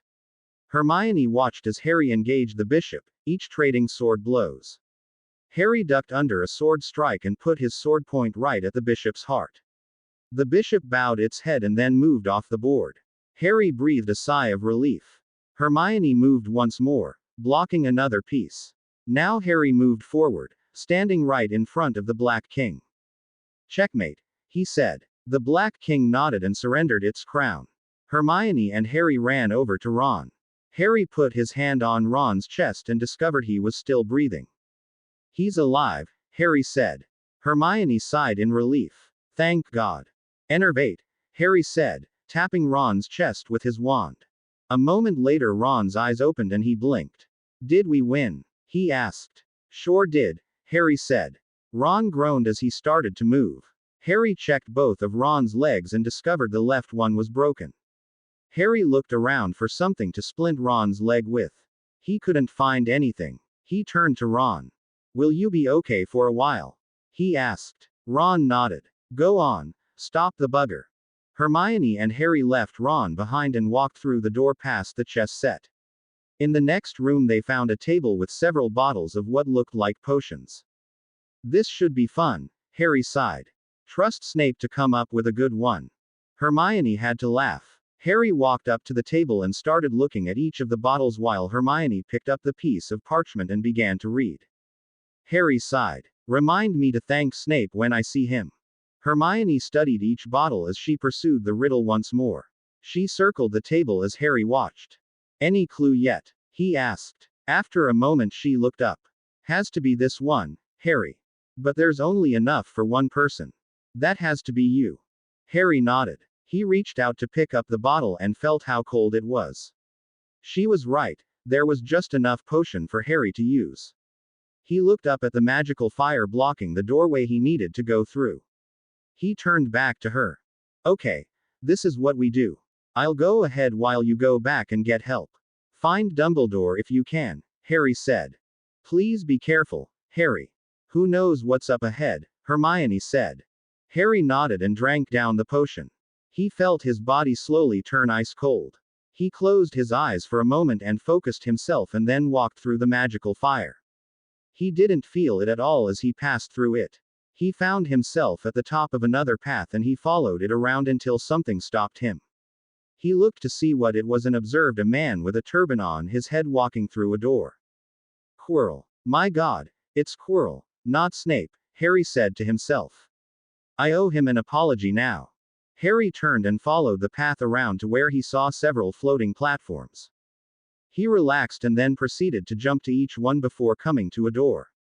He pushed open the door and peeked around the corner. All he could see was a large room ahead of him with raised squares on the floor. He darted through the door to the safety of the nearby wall as red energy flew past him, slamming the door. Harry was trapped. He peeked around the wall to see Quirrell standing at the far side of the room. Come out, Potter. I'll play with you in a moment, Quirrell said without a trace of a stutter.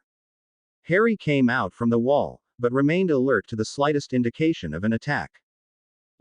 I thought it was Snape, Harry said. Oh pish. Snape is such a loser. He doesn't have the balls. But he does seem the type, doesn't he? Constantly swooping around like an overgrown bat. Next to him, who would ever suspect poor, stuttering little old Quirrell? He laughed manically. Harry couldn't help but shiver. There was no question in his mind that Quirrell was too far gone to be helped. Harry would have to stop him. But Snape was the one who tried to kill me at the match, Harry said. No, he didn't. I was the one trying to kill you. Your bi.ch friend Granger knocked me over when she rushed past me to attack Snape. She broke my eye contact with you. A few more seconds I would have knocked you off that broom. You certainly didn't help matters any by hanging on so persistently, Quirrell snapped. Thanks to Snape for countering my curses, he managed to save your worthless ass. Harry blinked in shock. Snape was saving me. Yes, damn him. Quirrell screamed in sudden anger. Harry realized he was pushing the man a little too far. Quirrell snapped his fingers and ropes popped out of nowhere.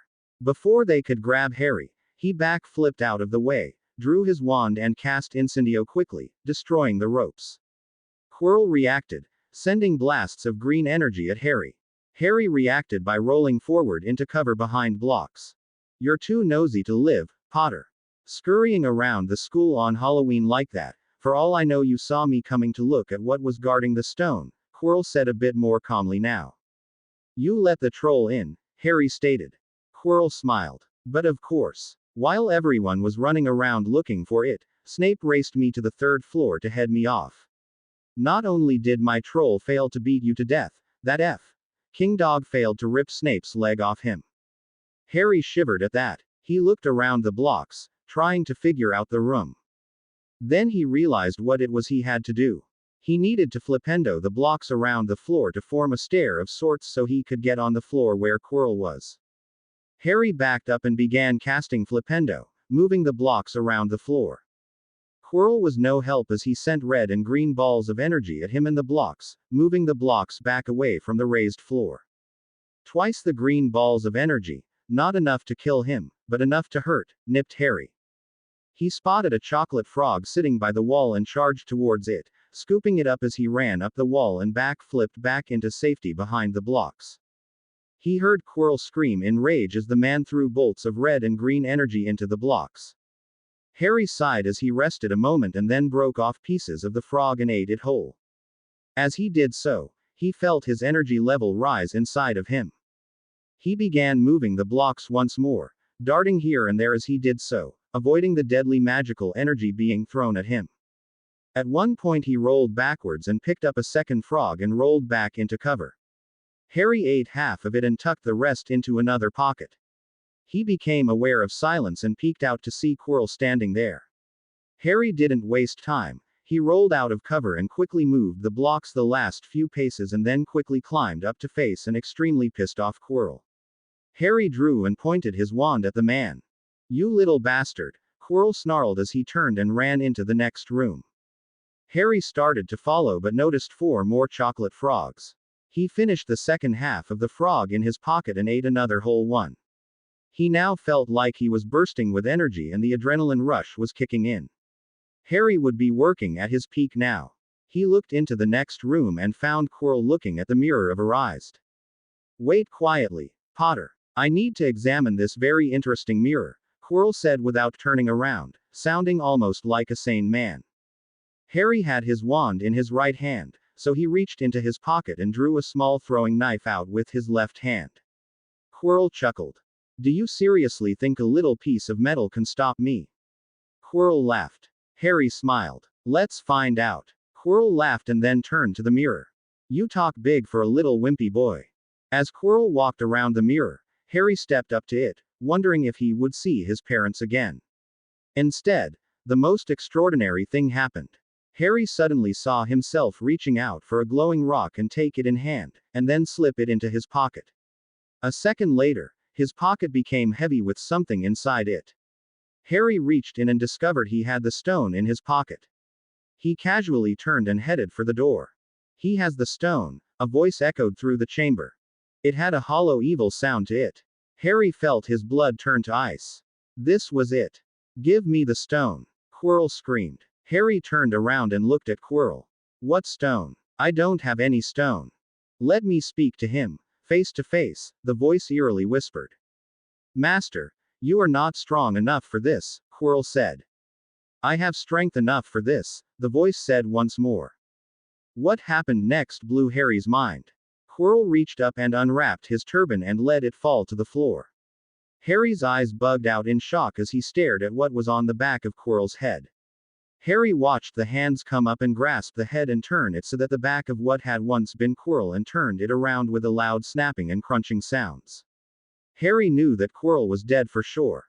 "Harry Potter," the image of Voldemort intoned. "Prepare to die." That spurred Harry to action. He turned and ran for the door, but a blast of red magical energy flew past him and fire sprang up, stopping Harry from escaping. Harry turned and headed for one of several pillars around the room and got behind it in time. Green energy slammed into it as Harry instinctively cast Flipendo on the pillar. He moved as it fell, dropping on top of Voldemort and knocking him down. The fight was on. Harry moved from pillar to pillar as Voldemort stalked him, knocking each one down on top of Voldemort. Harry didn't make any attempts to attack, trying to conserve his energy for when the real fight came. Voldemort finally had enough and blew up the remaining pillars, preventing Harry from taking cover behind them. Harry raced towards the mirror, taking cover behind the back side of it, moving the shiny side of the mirror towards Voldemort. The green blasts of energy bounced off, destroying the smaller blocks in the room. They moved around, Harry moving the mirror as Voldemort blasted away. Both stopped for a moment, staring each other down. Harry chose the opportunity to quickly eat a chocolate frog, quickly boosting his energy level once more. Voldemort charged once more, and Harry barely avoided his attack, turning the mirror once more to block the attack. In doing so, he tripped over one of the mirror's feet. Before he had a chance to react, Voldemort was on top of him in seconds. He grabbed Harry by the neck and shook him violently. "Where is the damn stone?" he screamed, his eyes wide. Harry suddenly became aware of burning flesh and his scar burst into intense pain. Voldemort dropped Harry and held up his hands, screaming loudly. Harry took the chance and planted both feet against Voldemort and shoved hard. The man flew backwards across the chamber and slammed into a far wall. Harry scrambled to his feet and reached into his pocket for another frog and ate it quickly. Voldemort's attack had taken a lot out of him. Then it occurred to Harry that the only way to stop them, Quirrell and Voldemort, was to keep in physical contact. He quickly downed all the chocolate frogs and then attacked. Voldemort was taken by surprise when Harry wrapped an arm around his neck and hung on. The man went crazy from the pain he was experiencing, trying to toss Harry off. Harry hung on despite being slammed into the wall a few times and then he lost his grip. Voldemort reacted by grabbing Harry by the neck and started choking him once more. Harry retaliated by punching Voldemort everywhere he could reach, causing the man even more pain. Both man and boy screamed in pain, each trying to defeat the other. Harry felt the blackness closing in on him. He could see the edges of it around the perimeter of his vision. He struggled harder, punching and kicking harder and faster. He desperately tried to breathe. He deliberately slowed down his metabolism, trying to give himself another chance to break free of Voldemort, and then felt the man's arm wrenched from his grasp. Harry knew then all was lost, and his vision slowly faded to black as he heard a voice calling his name. Harry was dreaming. He was out on the Quidditch pitch, high above the stands. The sky above was the clearest blue he'd ever seen, and the day was warm. He flew down and around the players looking for the snitch. He spotted the golden snitch and tried to reach for it and discovered it was the glittering gold of Professor Dumbledore's glasses as he slowly woke up. Dumbledore took Harry's hand into his and smiled. "Good afternoon, Harry. Glad to see you have rejoined us," he said. Harry blinked up at him and then things suddenly cleared up in his mind. "Professor Dumbledore. The stone. Quirrell has it." "No, he does not, Harry. Quirrell is dead, I'm afraid. Voldemort caused too much damage to his body," Dumbledore said sadly. "Then who does?" Harry asked. "Harry, please calm yourself, or Madame Pomfrey will force me to leave," Dumbledore said, patting Harry's shoulder. Harry managed to sit up and look around him. He was in the hospital wing, in a bed with white linen sheets, and piled on the bed next to him was more candy and sweets than he'd ever seen in his lifetime. "Tokens of appreciation from your admirers, Harry. Even Misters Fred and George attempted to send you a toilet seat in hopes that it would amuse you, but alas, Madame Pomfrey confiscated it. What happened down in the dungeons between you and Quirrell is a complete secret, so naturally the whole school knows," Dumbledore said to Harry as he lay back down again. "How long have I been here?" Harry asked. 3 days, Harry. Miss Granger and Mr. Ronald Weasley will be relieved that you have come around. They have been very worried about you, Dumbledore informed him as he handed Harry a goblet full of water. "But sir, the stone," Harry began. Dumbledore sighed. "I see that you are not so easily distracted. Very well, the stone. Voldemort in Professor Quirrell's body did not manage to get it from you. I arrived just in the nick of time to prevent that, even though you were holding out very well." "You got Hermione's owl then," Harry sighed. Dumbledore nodded. "We managed to cross each other, and I raced back here as fast as I could, and in time too, I might add. I arrived just in time to pull him off you. It was you. I owe you a debt of honor, sir." "Thank you," Harry said. Dumbledore nodded. "That is not necessary, Harry. But thank you just the same. Glad you got there in time. I couldn't keep him off the stone any longer," Harry stated, sipping some water. Dumbledore got serious. "Not the stone, Harry. You. The effort you were put to nearly killed you. For a moment I thought you had been killed. The stone had been destroyed in the battle." "Destroyed?" Harry groaned. "But your friend, Nicholas Flamel." Dumbledore smiled. "Oh, you know about him. Very well done, Harry. You did do the thing very proper, didn't you? At any rate, we have had a discussion and Nicholas decided it was for the best." "That means they will die," Harry stated. "They have just enough elixir stored to set their affairs in order and then, yes, they will die," Dumbledore said softly. Tears rolled down Harry's face. "That's not right." "I know," Dumbledore agreed, handing Harry a hanky, but to one as young as you it seems incredible, but to them it's like going to bed after a very long day. To the well-ordered mind, death is but the next great adventure. You know, when you stop to really think about it, the stone really isn't a great thing. All the money and life as one wants, the two things a person would choose the most. However, as humans do have a knack for choosing the wrong things. That made Harry stop and think for a moment.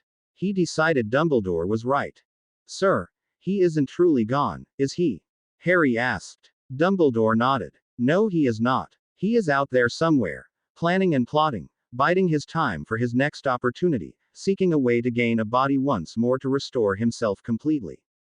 But if we continue to fight him and delay his great plan, he may never fully return to power. Why was it he couldn't kill me? Harry asked. Your mother's love is what protected you the first time, Harry.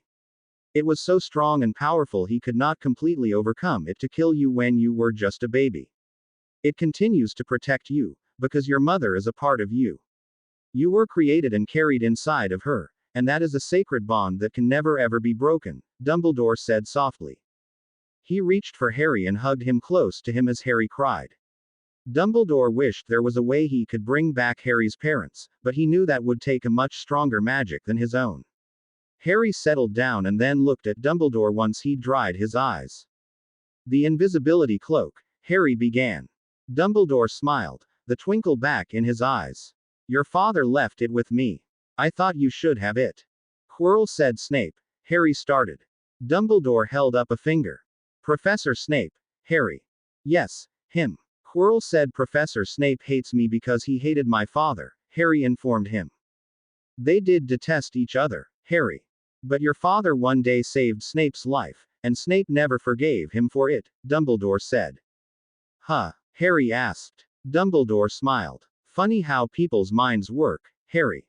Snape worked hard to protect you and he felt that would even things between him and your father. Harry lay back against the pillow, tired now. Dumbledore nodded. I shall leave and let you get your rest, he said. One more thing, Harry asked. Dumbledore's eyebrows lifted. Just one thing. Harry looked at the old man. Just how did I get the stone from the mirror? Dumbledore smiled. Only the one who wanted to find the stone, find it but not use it, would get it. Harry sighed. Thank you, sir. Dumbledore nodded and left the hospital wing. Ron and Hermione were next. Harry relaxed and told them everything that he could remember. The stone is gone then, Hermione said after Harry finished his narrative. Yes, he said. Gone for good. Hermione and Ron sighed. That's good. You coming to the end of the year feast? Harry grinned. Wouldn't miss it. Harry arrived the next evening alone. He'd gone out to see Hagrid at his hut and reassured him he was alive and well. Hagrid had given him another gift, one that was very valuable to Harry. Hagrid had created a photo album after contacting everyone he knew that had gone to school with his parents. That was now safe and secure in his trunk upstairs. Harry thanked Hagrid, getting emotional over it. The Great Hall was decked out in Slytherin colors, Slytherin House having won the House Cup for the year. That really didn't bother Harry at all, he was just glad to be alive and well. His housemates nodded to him as he took his place between Ron and Hermione. He was glad to see Dumbledore stand up at his place up at the staff table. Talk in the hall died away as everyone turned to listen. Another year gone, he began. I do hope all of you learned a great deal many things this year. Harry knew he had been changed because of it. Now then, before we sink our teeth into all of this great food, the House Cup must be awarded, Dumbledore announced. Slytherin House looked smugly over at the other houses. Harry sighed. In fourth place, Gryffindor. In third, Hufflepuff. In second, Ravenclaw. And in first, Slytherin, he announced. The Slytherin table went nuts, loudly cheering and congratulating each other. However, Dumbledore said, recent events need to be taken into account. The Slytherins looked a bit subdued. There are some additional points to be awarded. For Mr. Ronald Weasley, for playing what is the best played chess game Hogwarts has ever seen in years, I award him 50 points, Dumbledore announced. The Gryffindors went wild, cheering loudly. For Miss Hermione Granger, for the cool use of logic in the face of fire, I award 50 points, Dumbledore went on. Harry hugged Hermione excitedly. The Gryffindors went wild once more. They were now up by 50 points. Dumbledore then looked straight at Harry. For Mr. Harry Potter, for pure nerve and outstanding courage, I award 60 points. Once more Gryffindor House went wild. They were now dead even with Slytherin House. The Slytherins for their part were looking angry. One more point and Gryffindor House would be ahead. Albus Dumbledore was not finished yet. There is all kinds of courage, Dumbledore began, smiling. It takes a great deal of bravery to stand up to our enemies, but a great deal more to our friends. Therefore I award 10 points to Mr. Neville Longbottom. The explosion of sound was incredible. People piled on top of Neville, Harry, Ron, and Hermione in their excitement. The other two houses, Ravenclaw and Hufflepuff, celebrated right along with Gryffindor. They had wanted to see Slytherin brought down badly. Harry looked up to see Draco Malfoy turning purple with rage. It was a very satisfying sight. Then the party got started. It continued up in the Gryffindor Commons room late into the night. Food and drink were passed around, much backslapping and handshaking, and everyone was in very high spirits. Nobody noticed the pink lady moving aside for McGonagall until Neville noticed her. McGonagall, he said quietly. Harry heard him and turned to see her standing there. Ron turned to see what Harry was looking at, and then more and more people saw her. The noise level dropped dramatically as she stepped forward. She looked at them all, and then broke out into a smile. Well done, Gryffindors. I do very much enjoy putting Snape in his place whenever I get the chance, she said. A roar went up as she sat down in a chair. Harry suddenly made up his mind about something when Ron beat him to it. To Gryffindor House, he cried, lifting his goblet. Cheers rang out as everyone raised theirs. There were a few more toasts, and then everyone turned to look at Harry. He raised his. To the Lady McGonagall, the best teacher, the greatest head of Gryffindor House ever, he said. McGonagall brushed a few tears from her eyes as the others lifted their goblets. Harry had spoken true, and they would never forget. Harry woke early the next morning. The dorm was quiet, people still sleeping off last night. He dressed and set off to the dungeons. He had one last mission to accomplish. He had to talk to Snape. He found him in his office, sipping a cup of tea. He looked up when Harry knocked. What are you doing here, Potter? Snape asked. Harry walked in. I came here to tell you something. And that is? Snape asked. May I sit down? Harry asked. Snape nodded and then Harry began talking, telling him everything. How he had suspected Snape of trying to kill him, trying to steal the stone, setting the troll loose in the dungeons, and then what had happened in the dungeons between him, Quirrell, and Voldemort. Snape listened, nodding the whole time. He leaned forward once Harry was finished talking. A lesson, Potter. Nothing is ever what it seems to be, even when it looks so obvious, Snape said. Harry nodded. I apologize to you, sir. I was wrong about you. Snape nodded. Accepted. It takes a great deal of courage to admit when you are wrong. It takes even more to own up to it and apologize. Something Kosho said once rang through Harry's head at that moment. An honorable man is one that accepts responsibility for his actions. If he doesn't, he is neither honorable or a man. Well said, Potter. Snape nodded. They both rose and shook hands. Harry left the dungeons feeling really good. Hopefully now there would be peace between them. Harry headed up to the Great Hall for breakfast. He wondered if anyone would be there already. He found Dumbledore there at the staff table. The old man waved him up. You have been to see Professor Snape, Dumbledore said. Harry nodded. I apologized to him and told him everything.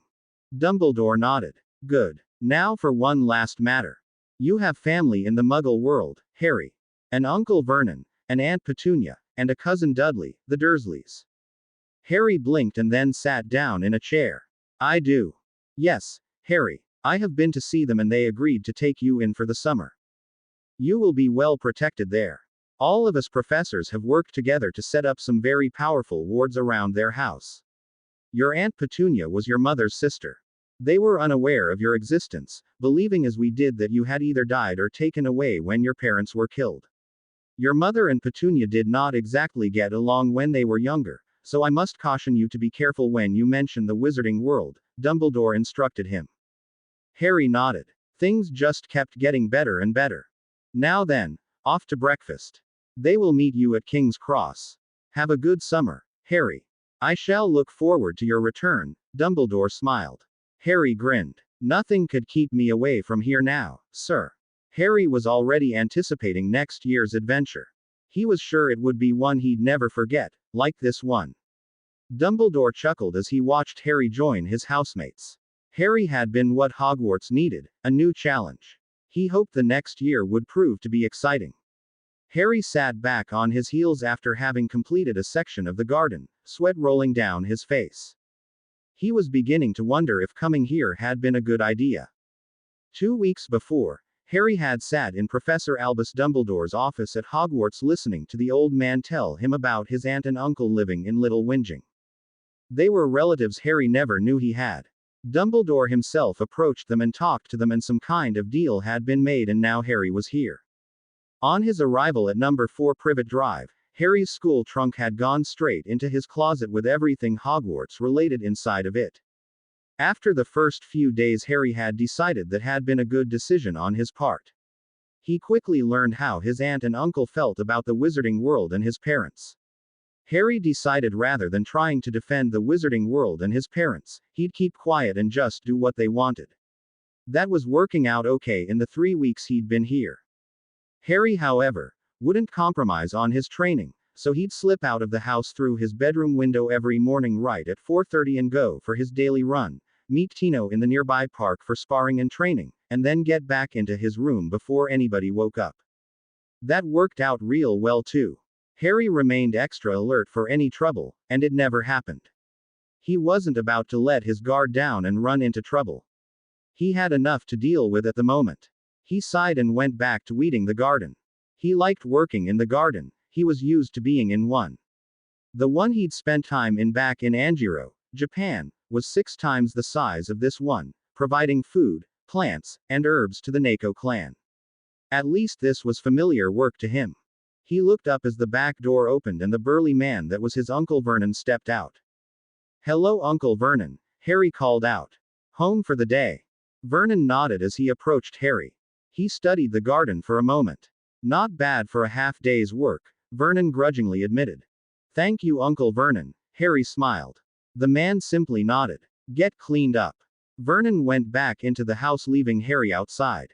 Harry turned to the pile of weeds and picked them up and dropped them into the yard next to him, and then dragged it to the back of the garage for tomorrow's pickup. He went into the house and straight up to his room, a small room that had once held all of his cousin Dudley's broken toys. Never in all of his life had he ever seen such a spoiled brat. Dudley constantly whined all the time, ate like a hog, and looked like a small whale. Harry knew that Dudley was a prime candidate for a major heart attack at a young age. Harry went into the shower and got cleaned up and then went down to dinner. They stopped talking the moment he walked in, and he had the feeling they were talking about him. He didn't say anything, just ignored it. He sat down in his place and ate the meager dinner he was given and then went up to his room for the rest of the night. That was fine by him. It just gave him a lot more time to meditate and explore Getsumi no Michi, a ninja discipline. Harry figured he'd discovered just a tiny fraction of it, and there was a lot more to it than what he already known of it. So he meditated daily, exploring and discovering more of it. That had become pretty much his daily routine, doing the list of chores and staying in his room when not working. Apparently Vernon wanted to keep him out of sight and out of mind.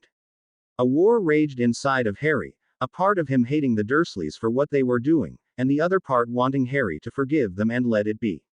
It was hard for him to decide what to do. One morning he came downstairs to find the Dursleys sitting around the kitchen table, talking about a vacation they were to take in about 2 weeks. Dudley was whining as usual about Harry having to come along and throwing a tantrum when he wasn't able to get his own way, which was his way of dealing with the situation. Vernon put his fist down and told Dudley that was the situation, nobody would be able to watch Harry while they were gone.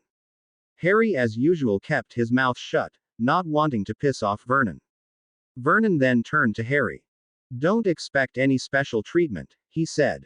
Harry nodded. "Yes, sir." That ended the situation. For the next 2 weeks, Dudley made life very hard for Harry. There was no doubt in Harry's mind that Dudley really hated him. It made him feel sad. All he ever wanted was to be happy here. Harry sighed and went back to cleaning up the yard, Dudley sitting in the shade and yelling insults until Aunt Petunia had enough and told Dudley to shut up.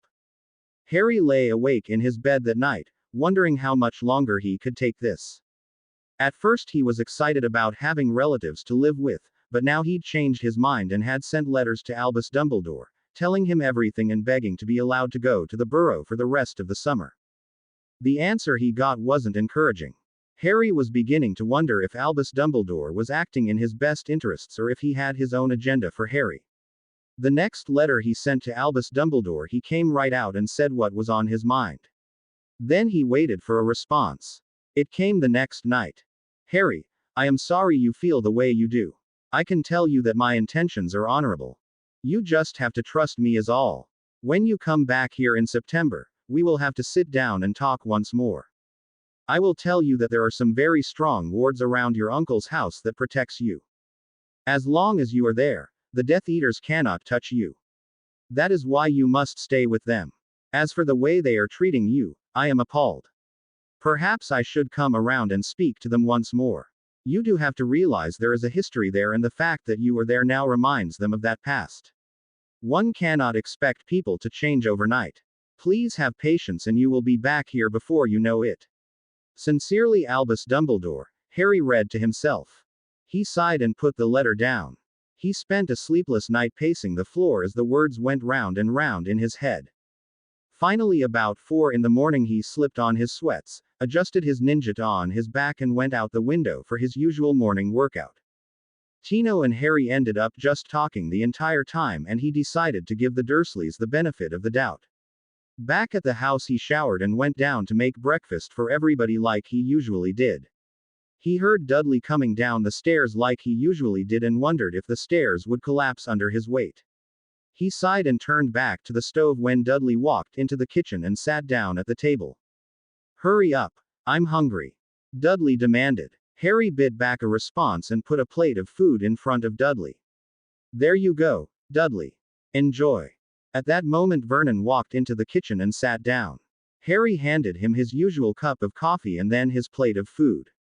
Petunia was next. The three of them ate in silence, and then Vernon broke the silence. I'll be making the reservations at the resort this morning from my office, dear. Anything else to add? Vernon asked. Petunia looked up. None, dear. Have a good day at the office. The three of them left the kitchen and Harry sighed. He had a quick breakfast and then cleaned up the kitchen. Then he checked his chores list and went right to work. The day was nice and warm. Harry hoped it wouldn't get too hot today. It was a week later that Harry found himself putting the luggage into the trunk of the car. They were headed to the rail station at King's Cross, and then to the resort that they picked out this year. Harry had discovered it was by the mountains on a beach down south of England. He flipped through the magazine they had sent the Dursleys and he liked the looks of the place. He couldn't wait to check it out. Harry got into the car once they were ready and kept quiet. He closed his eyes and let his mind float free, slipping into his meditation. He slowly banished the stress he was feeling into another place and moved away from it. He sat on the bank of the river and watched the moonlight reflected on the water before him. It seemed so peaceful. Then Vernon's voice jolted him back to reality and he got out of the car and put the luggage onto a trolley. Harry followed them in, pushing the trolley behind them. He sat down in the far corner of the compartment once he'd secured the luggage in the overhead racks. He pulled a book out and started reading once the train pulled out. What kind of book is that? Dudley asked a moment later. Harry looked up. It's a novel called Shogun, a historical novel about Japan. Dudley took it from Harry and looked at it. I can't read this, it's written in some funny stuff. What the hell is this? Vernon took it from Dudley and looked at it. Looks like it's written in Japanese. It is, Uncle Vernon, Harry said. Vernon handed it back to Harry. Didn't know you knew Japanese. I learned how to read, write, and speak Japanese, Harry informed Vernon. That seemed to impress Vernon. He nodded and sat back with his own book and continued to read. Harry picked up his book and started reading once more. The rest of the train ride passed quietly, the hours slipping by with the miles. It was late afternoon that they finally arrived at the resort. Harry was impressed with it. Wow, he said, this place is awesome. Even Vernon had to agree. Once they claimed their cabin and settled in, Harry walked out onto the balcony and looked around. They were situated in one of the back areas of the resort, almost in a very private cabin of their own. Trees covered two sides of the cabin, and the view to the ocean was unobstructed. There were 2 electric golf carts in the carport ready to go. The cabin itself was big, with 3 rooms in the back of it, a large living room with a small kitchen attached and a large single bath. Harry went into the room he was assigned to and sat on the bed. He sighed and hoped the next 2 weeks would be good ones. He sighed and closed his eyes for a bit. Dinner in the restaurant was good. It was a buffet-style dinner and Harry took the chance to eat his fill and enjoying it. Naturally, Dudley outdid himself as usual and Harry chose to ignore the spectacle. After dinner, he went down to the beach and watched the waves roll in for nearly an hour. The sun was setting and it was a spectacular sight. Harry turned his head when he heard a soft hooting sound. He smiled to himself when he recognized the sound. It was Tino's way of letting Harry know that he was there. Good. It meant that Harry wouldn't miss any of his morning workouts. He stood up and stretched and then headed back to the cabin. The Dursleys didn't even look up as Harry walked in. Harry went straight to his room and closed the door. He settled into bed and read his book for about 2 hours and then went to sleep. Not much happened over the next few days. They would go to breakfast, go down to the beach and relax on a big blanket under a huge umbrella, lunch at the snack shop, go back to the beach, and then end their day at the restaurant. Middle of the week, Petunia decided to go into town and shop for a bit. Naturally, Harry went along to assist with the packages. Harry was used to it by now and simply let his mind go into meditation whenever Petunia spent any length of time in a store. At one point, Harry thought he saw a guy looking very carefully at one of the charge card receipts, but Harry brushed it off as nothing. Back at the cabin, Harry set the last of the packages onto the couch and then went into his room. He settled into bed like he usually did and picked up his newest book that he had gotten and started reading. Something woke Harry around 3:30 in the morning. He blinked and sat up. He heard something and he reached over to the bedside lamp and quickly turned it off. He slid out of bed and relaxed, going into Getsumi no Michi, a ninja discipline, and felt 3 hostile thoughts. Someone's trying to rob us, Harry thought. He slowly opened his bedroom door and peeked out. He saw 2 shapes in the living room area and wondered where the third one was. Just as he realized the third one was in Petunia and Vernon's room, he heard Petunia scream as the light was turned on. "Shut up." The voice snapped. "Where's our money?" Dudley came out of his room right into one of the shapes. The man grabbed Dudley as he turned on another light. "Here now, I've caught me the kid," he said to the third one. The tall skinny man squinted at Dudley. "He isn't the one Mikey saw. The one he saw was a skinny kid. That one looks like a baby whale." "No names," bellowed the first one from the bedroom. "Just look for him." Harry moved up behind Skinny as he called him. "I'm right here." As Skinny turned around, Harry raised his left hand and knocked the knife out of his hand and delivered a punch with his right hand. Skinny went down to the carpet, yowling in pain. The second man turned to grab Dudley, but Harry moved very fast, delivering a front snap kick to the man's face. He saw the man's face in the light and dubbed him ugly because of his looks. Ugly went down hard. "Dudley, run to the office and get the cops," Harry yelled as the first man charged Harry from Vernon's room. He shoved Dudley into the wall as Dudley tried to get past him. The man snarled at Harry as he raised the gun in his hand. This guy was tall and bald. Harry dubbed him Baldy. Harry moved forward quickly, raising his left hand and pushed the gun away and up as he shifted his entire body and then whipped his right foot up and across Baldy's face. The man went down screaming in pain. Harry calmly kicked the gun under the couch before Ugly could get it. Ugly jumped to his feet and charged Harry. Harry stood his ground and waited for Ugly. Just before Ugly crashed into Harry, Harry grabbed the man's arm and threw him up and over the couch. Ugly crashed onto the floor and screamed out in pain as a loud cracking sound could be heard. Ugly grabbed his right arm and cradled it close to his body. He'd broken his right arm. With him out of the way, Harry now had two opponents to deal with. Skinny jumped up and grabbed his knife from the floor. Harry watched his movements as the man shifted from side to side. Suddenly the man charged and Harry leapt into the air, delivering a flying left foot kick to his chest. Skinny stumbled backwards, and then charged once more, the knife point leading the way.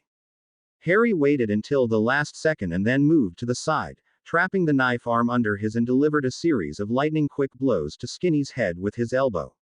As Skinny stumbled back, Harry disarmed him and tossed the knife upward into the ceiling. That enraged Skinny. He charged once more and Harry spun his body to the left, using his left foot to kick Skinny in the face. Skinny went down and stayed down. Then Harry turned to look for Baldy. Baldy had finally reacted by jumping to his feet and pulling out a huge knife from inside his leather jacket. Harry had seen this particular one before. It was what the Americans called the Bowie knife. Baldy didn't hesitate. He drew his arm back and threw it straight at Harry. Harry quickly back-flipped twice and then clapped his hands together, catching the knife between his palms. Baldy blinked in shock as he saw Harry standing there with the knife between his hands. The Dursleys were in shock as well. They couldn't believe what they were seeing. Harry straightened up and let the knife fall to the floor just as Baldy snapped himself out of his shock and charged. This time he was able to grab Harry by his t-shirt and tore it as he tried to get a grip on Harry. Harry jumped forward and brought up his right hand, catching Baldy on the left side of the man's face and then coming back and striking him on the right side of his face. Baldy tore more of the shirt as he stumbled backwards. Harry shifted his body once more, doing a right front kick into the man's chest. Baldy lost his grip on Harry's shirt as he flew backwards, landing on the floor. He jumped back up and assumed a fighting stance. "I'm gonna hurt you bad, little boy," he yelled. Harry didn't say anything, just stood there and looked at the man. He pulled what was left of his t-shirt off him and dropped it on the couch. Dudley's eyes bugged out at the sight of the dragon tattoo on Harry's left shoulder. He heard Petunia and Vernon gasp. Baldy's eyes widened as well. "What kind of freak are you?" he snarled. Then he charged once more. Harry waited until the man was nearly on top of him and then grabbed him, yanking on his arm and snapped his left foot up into Baldy's face and then flipped him over the couch. Baldy landed hard on the floor with a crash. He groaned and then passed out. The fight was over. Harry turned to Dudley. "Are you okay, Dudley?" Dudley nodded, not able to say anything. Harry turned to his aunt and uncle. They stood in the corner by their room, looking like they were in shock. "Aunt Petunia, Uncle Vernon, are you two okay?" Harry asked, concerned. Vernon blinked and then came out of his shock. "Yes." Harry sighed and turned to Dudley. "Dudley, I need you to run to the office and get the police here right away. Uncle Vernon, perhaps it would be best if you would escort Aunt Petunia back into your room and settle her into bed. I'll be right back. I'll explain all of this later, okay?" Vernon nodded dumbly and turned to escort Petunia back into their room while Dudley went out the door. Harry retreated back into his room and pulled another t-shirt on and then stood watch over the three men. In the next hour the cops were all over the place, asking questions, taking statements, and so forth. Finally everyone went away and Harry closed the door behind them. He went into his room and got into his suitcase and got a bag of tea. Harry went into the kitchen and brewed a pot of tea and poured a mug of it. He knocked on Petunia and Vernon's bedroom door. Vernon opened it. "Is Aunt Petunia okay?" Harry asked. "She's still very shaky," Vernon asked. Harry nodded. "I brewed up a mug of tea for her. It should help her calm down." Petunia gratefully accepted it and drank a bit of it. "I'll answer questions in the morning," Harry said. Vernon nodded as Harry walked out of the room. He went into his own and stretched out on the bed. He relaxed and sank down into meditation. It would be a long day. When he woke up around 9:30, the place was quiet. He stretched and yawned, and then went into the kitchen. The pot of tea he brewed last night was nearly gone. Harry added more water to it and stirred it up some. Then he started making breakfast. That seemed to awaken everyone else. By the time Harry was done, Petunia, Vernon, and Dudley had come out of their rooms and were sitting at the table. Harry set the food on the table and then took a seat himself. They ate in silence, nobody saying anything. Harry picked up everything off the table and Vernon stopped him. Let them go for a bit, he said. Let's go sit down and talk. Harry nodded and poured himself a cup of tea and took it into the living room with him and sat down in a chair. Vernon sighed as he rubbed his head. I'm not sure where to start with all of this, but I will say thank you for what you did last night. They could have hurt us, he said. Harry nodded. You're welcome. Your family, I couldn't let them hurt you guys. Vernon nodded. We would like to know how you did all of that karate stuff and where you got that tattoo. It's a long story, Harry said. Take all the time you need, Vernon said. It took nearly an hour for Harry to tell everything about his life before coming to England. The Dursleys sat there and listened, not interrupting him until Harry was done. Is that anything like the karate stuff on TV? Dudley asked once Harry was done with his story. No. What you see is the basic style the actor has been trained to do on TV, Harry said. What about that American who plays a cop? Dudley asked. Harry paused a moment and then realized Dudley was referring to Chuck Norris. Chuck Norris. He's a 7-time martial arts champion, trained in 4 or 5 different martial arts. What you see him do is the result of many years of training. There are others I admire, like Steven Seagal, Bruce Lee, Sho Kosugi, and Jean-Claude Van Damme. Those guys have trained for years and have competed professionally before becoming actors, Harry said. But these ninjas are usually portrayed as being the bad guys, Vernon said. Harry sighed. True. They are the one group that is the most misunderstood. They are nothing like the movies portray them to be. The Neko ninja clan is one of the oldest ninja clans left in Japan, very steeped in tradition. One of our goals is to keep the ninja arts alive and to pass it down to those who are worthy of it. So they taught you from the day you arrived there, Vernon said. Harry nodded. Yes. Master Kosho promised my parents he would. I'm glad he did, Vernon said. Harry smiled. I am too. The clock ticked loudly as silence descended on the room. Harry sipped his tea as he relaxed. He looked up to see tears on Aunt Petunia's face. Harry, I owe you an apology. I'm sorry I hated you when you first came to our house. When your mother and I were sisters, we were very close until the day she got her letter from Hogwarts. The family was so overjoyed about her being a witch. I got pushed off to the side and had to endure the endless comments and the sight of her being treated better than me. Eventually I started to hate her and everything magical. I hated your father. He wasn't the kind of man I thought she should have. He looked like a bum.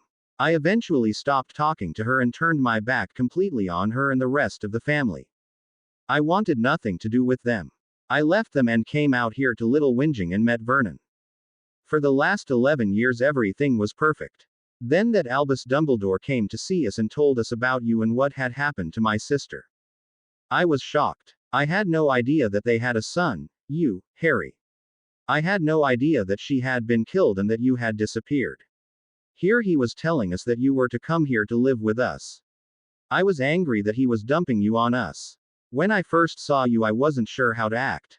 That's why I've been so cold to you. I had no idea how you lived until now. I'm sorry, Harry. I should have been a better aunt to you and I wasn't, Petunia finished, wiping her eyes. Harry sat down next to her and took her hand into his. I forgive you, Aunt Petunia. I'm sorry you were treated rotten by the Evans family. They should not have done that to you. That was wrong of them. I'd like to know if we can put the past behind us and move on with our lives. She smiled. Of course we can, Harry. Thank you for forgiving a foolish old woman. You're not old, Harry protested, smiling. Vernon smiled. Thank you for forgiving us, Harry. Things will be better from now on. That ended things as far as they were concerned. Harry sat down later that afternoon and wrote a long letter to Dumbledore, telling him everything that happened. He smiled as he watched Hedwig hoot happily as Dudley gently petted her. She's a beauty, Dudley said. Harry looked up. I think so too. So what do we have planned for tomorrow? Dudley asked. Vernon looked up from the book he was reading. If your mother feels up to it, I thought we'd go tour that castle in the nearby town. There's some kind of festival going on. Oh yeah, I read about it. Something called medieval festivals. A group of people going from town to town putting on a carnival type of thing where they show people how England was like back in the 16th century, Harry said. Yes, that's it, Harry. I saw it advertised and thought we would go, Vernon said. Harry grinned. That sounds like fun. It turned out to be just that. There was so much to see, do, and try out that Harry didn't know what to do first. The tour of the castle was impressive. Harry thought the Hogwarts castle was 100 times better though. The booths selling arts and crafts was fun to browse and Harry enjoyed watching the blacksmith create a sword in front of the crowd. He knew from experience and from watching the blacksmith back in Angiro that crafting a sword took lots of time and hard work to do. He looked at some of the finished swords and picked one up. It fit perfect in his hand, the weight was just right and the balance was near perfect. This guy seemed to know what he was doing. You like that one, the man's voice said. Harry looked up at the big man towering over him. Yes, sir, it's a good one. Ah, so you know a thing or two about a sword? He asked. I've trained with a Japanese katana, Harry said. The man smiled and nodded. A true warrior's sword, boy. A sword that helped create and forge a nation. Harry had to agree with that. You planning on watching the jousting? The man asked. Harry looked up. The jousting. Aye, the jousting. Where knights meet to battle each other in combat, he said. Harry grinned. Won't miss it then. It was everything Harry imagined and more. Even the Dursleys liked it. He liked the sword fighting parts and noticed that the actors were really good at it. The lady portraying the queen added a nice touch to it when she knighted the winner of the evening.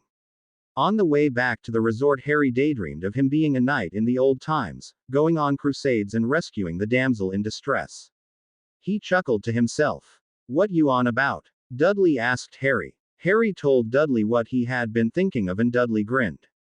Oh yeah, definitely. That would have been so awesome, Dudley grinned. Vernon shook his head and sighed. Boys and their dreams of fantasy. Petunia smiled and just nodded. The night had turned out better than they had hoped. The rest of the vacation went smoothly. Harry felt a lot more relaxed than he had in weeks. He noticed the Dursleys seemed to be a lot more relaxed around him and that made him feel good. He too had started to relax a lot more and was finally enjoying the vacation. Swimming in the ocean was a unique experience for Harry, and he learned how to skin dive, using a mask and snorkel. Taking the glass-bottom boat tour of the seabeds was an experience as well. Harry had never seen so many fish before, other than in books back home in Angiro. During his next dive, Harry had the chance to feed fish by hand and touch a stingray. The absolute highlight of his day was to take a ride on the back of a dolphin. That was something that he'd remember for the rest of his life. All too soon it was time to head back home. Harry wished they could have stayed a week longer, but it wasn't possible. The Dursleys packed up and got ready for the trip home the next morning. Harry smiled wistfully as he set his luggage by the door ready to go the next morning. He looked up as Vernon dragged their luggage to the door. Are you ready, Harry? Vernon asked. Harry nodded. Yes, Uncle Vernon. Kinda wish we weren't leaving. I know. We were starting to have a good time. There will be other opportunities to come back here, Vernon said. I hope so, Dudley said. That castle was just too cool. Harry grinned. It was definitely awesome. Vernon sighed as the two cousins laughed. You boys. Harry and Dudley headed off to bed after the movie was over. Vernon sat down on the couch with Petunia and smiled at her. Alone at last, my dear, he said with a smile. Petunia just smiled as Vernon took her into his arms. Harry came down the stairs back at number 4 Privet Drive late afternoon the next day. The trip home had been tiring and long, and Harry was glad to be back here. The Dursleys shared Harry's thoughts on that one. The day had started out nicely, the cab arriving right on time to pick them up to take them to the train. Arriving at the rail station, they found their train was still in the station. They boarded and stowed the luggage with no problems. After that, things went to hell. The train was delayed by 2 hours due to a truck accident somewhere up north of there. Once they did get underway, the train had to make 2 unscheduled stops, one for the police to clear a brawl in the bar car, and for a medical emergency. Vernon was in a foul mood by the time they got back to King's Cross. It took nearly another hour to get out of there due to some wacko snatching Petunia's purse. Harry ran the guy to ground and caught him. Harry turned him over to the police and returned Petunia's purse. It just went on from there. The car developed a flat tire out on the highway, making Vernon even more steamed. Harry helped Vernon get it fixed. Getting home, they discovered the power had gone out in the neighborhood, really setting off Vernon. Once Harry got the entire luggage into the house while Vernon was calling the power company, he was coming back down the stairs to the kitchen. Petunia stood in the kitchen looking into the refrigerator. Did we lose everything? Harry asked. Petunia turned to see Harry standing there. Not yet, thank God. That's good, Harry sighed. If it comes down to it, we could retrieve the large ice chests from the garage, fill them with ice from the store, and put everything in there. Vernon came into the kitchen. A good idea, Harry. Harry turned to the counter and pulled down a tall glass from the cabinet. He filled it with ice, poured it 3/4 full of soda and then added Scotch whiskey to it. He mixed it up and handed it to Vernon. Vernon took it and sipped it. That's good, he said. Where did you learn that? Harry smiled. My master Kosho. Vernon had to laugh at that as he patted Harry on the shoulder. Very good. Harry then headed out to the garage to get the ice chests if they were needed. As it turned out, they weren't needed after all. Their troubles weren't quite over just yet. It was a week later that Harry was coming out of his room, having dressed in a suit that Petunia had gotten for him. They were headed out to a dinner theater type of restaurant that Vernon's boss at Grunnings had told him about. Harry had his jacket over his arm and was going down the stairs when he heard a loud thump from the kitchen and then Petunia scream. Harry flung his jacket onto the couch as he rushed into the kitchen. Dudley lay on the floor, his face completely pale, his eyes closed, and he was still. Harry instantly got down on the floor and checked Dudley's pulse in his neck. Nothing.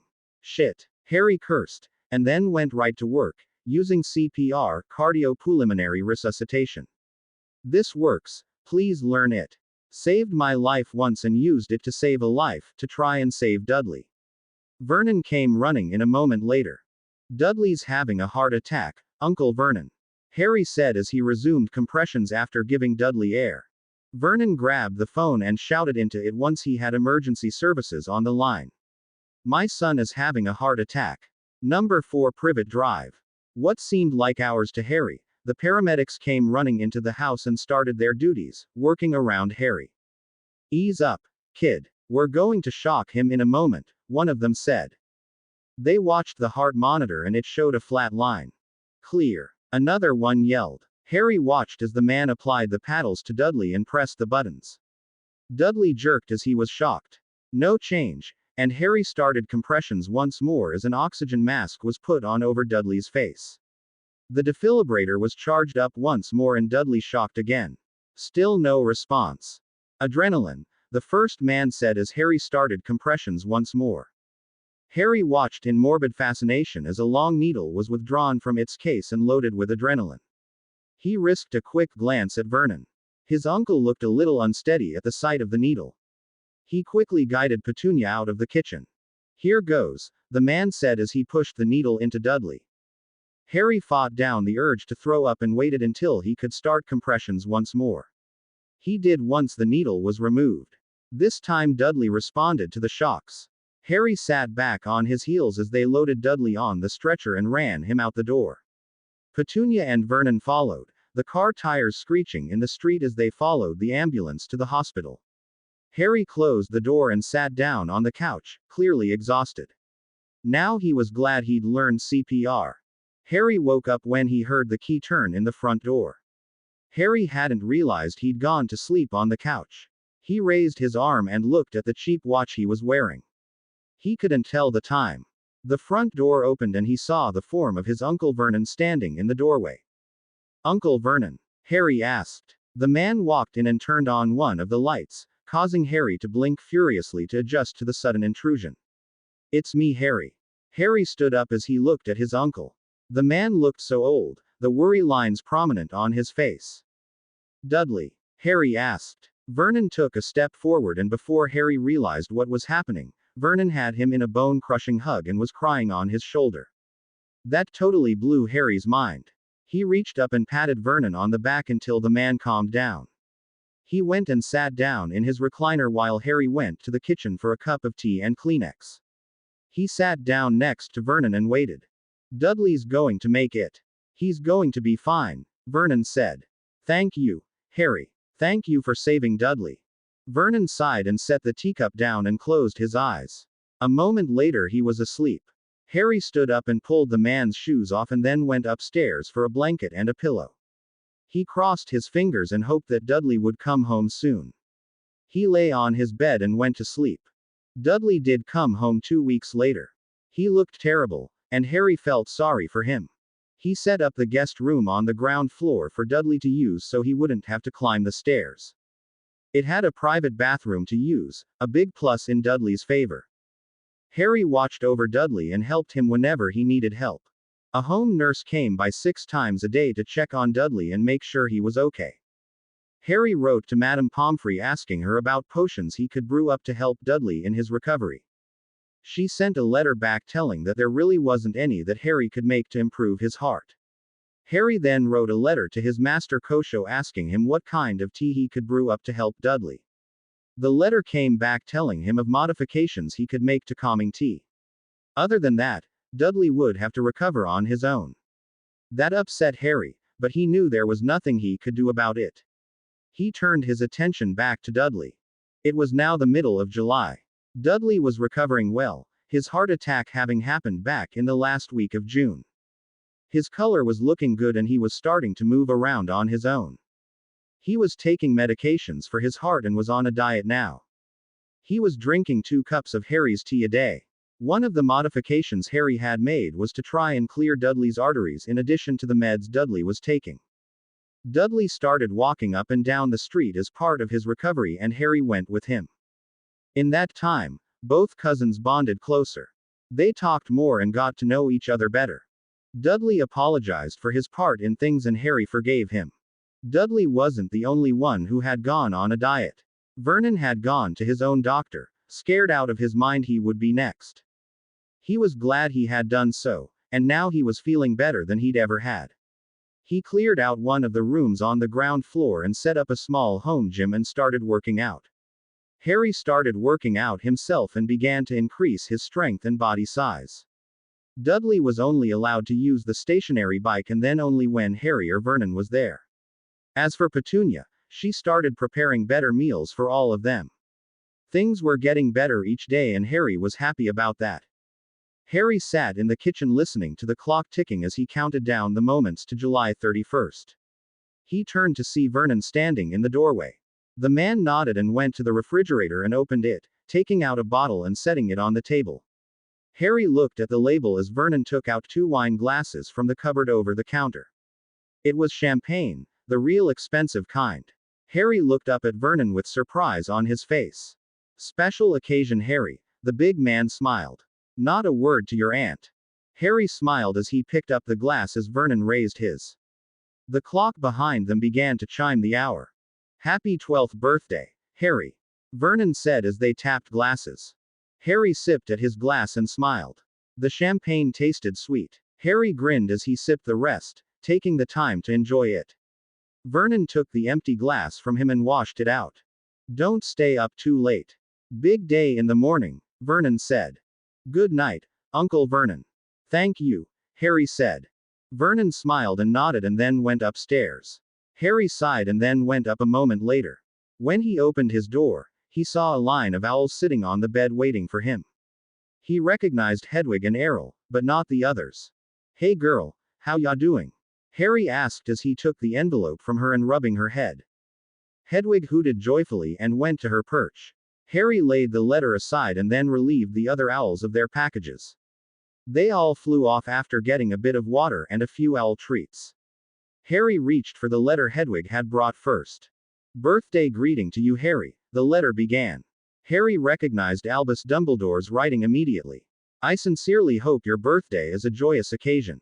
I am proud of how you handled the situations that you have encountered during the summer. Well done. Please send my regards to the Dursleys and especially to Dudley for a speedy recovery. Harry smiled as he reached for the next letter with a package attached to it. It was from Hagrid and the box contained a dozen rock cakes. Harry grinned as he bit into one.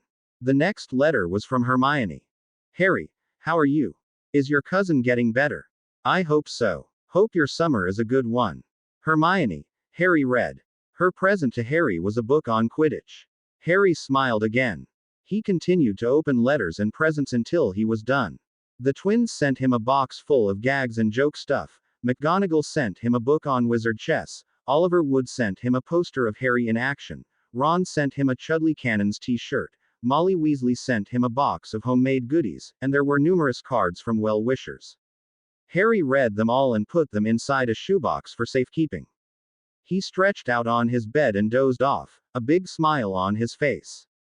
Tino surprised Harry with a box of letters and small gifts from the brothers in Angiro. Harry liked them all and secured them into his trunk back home after his morning workout. Since Dudley was feeling very good, it was decided they would go to the nearby zoo for the day. Dudley seemed to brighten up at that. Be good to get out, he said. Harry looked up from the cup of tea. You sure you're up to it? Dudley nodded. Yes, I am. Good. We'll go at your pace, and don't be afraid to ask to sit down for a bit if you need to, Vernon said. Yes, Dad, Dudley nodded. With that, they got ready to leave to go out for the day. Harry was in a good mood and it showed. Life was getting better with each passing day. Dudley was doing very well with his recovery, Vernon was improving from his workouts, and his relationship with Petunia was better than it ever had. Amazing how people change for the better when a crisis threatens them. Harry looked up when Dudley nudged him. We're here, he asked. Dudley grinned. Yeah. Harry had to chuckle at his cousin's enthusiasm as he got out of the Cadillac Escalade.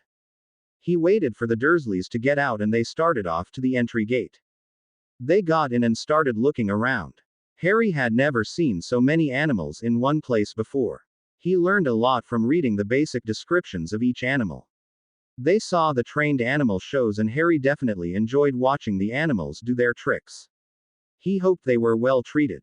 During lunch Harry looked at the book he'd gotten at the front gate when they had come in. There was a short description of what some of the animals ate on a regular basis and was amazed. Didn't know that, he said a bit loudly. Know what? Dudley said, looking up from his salad. Harry looked up. The animals here eat a very carefully regulated diet suited to their needs, and they have teams of vet that check them on a regular basis. Oh my yes, said a voice from behind them. Harry and Dudley turned to look at a man dressed in the zoo uniform. The government requires us to monitor them and care for them by set standards. We go beyond those standards and do what we can to create an environment that their wild counterparts are found in. That's cool, Harry said. Make sure you see the reptile house, he said, tipping his hat. That's my area of responsibility. Dudley looked up at Harry. That's always a great display to look at. One of my favorite places to go. That's next then, Harry grinned. Dudley handed Harry the book with the page turned to the snake house. Harry was still reading it when they entered. Harry looked up to see the signboard announcing the snake house. Let's start over here, Harry, Dudley called out. As they went from space to space, Harry noticed that some of the spaces were done in rock and some in dirt. He looked through the glass and watched some of the colorful snakes moving around inside. The descriptions attached to the glass fronts announced what they were and where they were from. He became aware of a man banging on the glass front of one spot. Honey, don't do that. The lady with the man said. Stupid snake, the man growled. He picked up his little girl and pointed to the snake and then banged on the glass once more.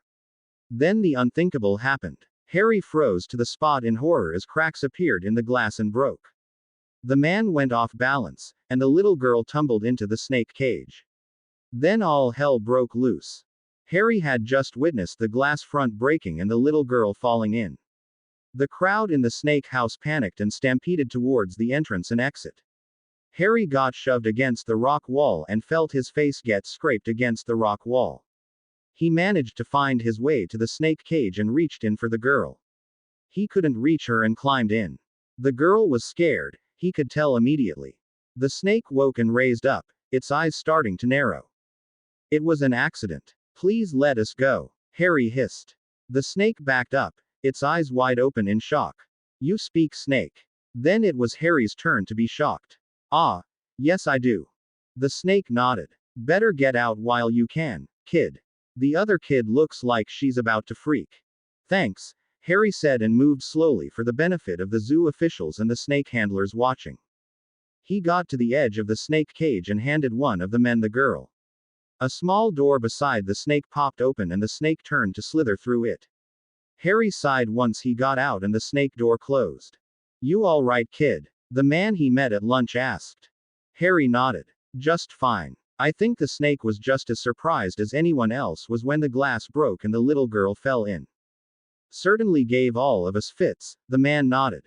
Thanks, kid. Took a hell of a risk going in there. Somebody had to, Harry said. The people shook his hand and escorted him out, and then closed the doors to the snake house. Harry looked to the sound of a woman cussing her husband out and the little girl in her arms.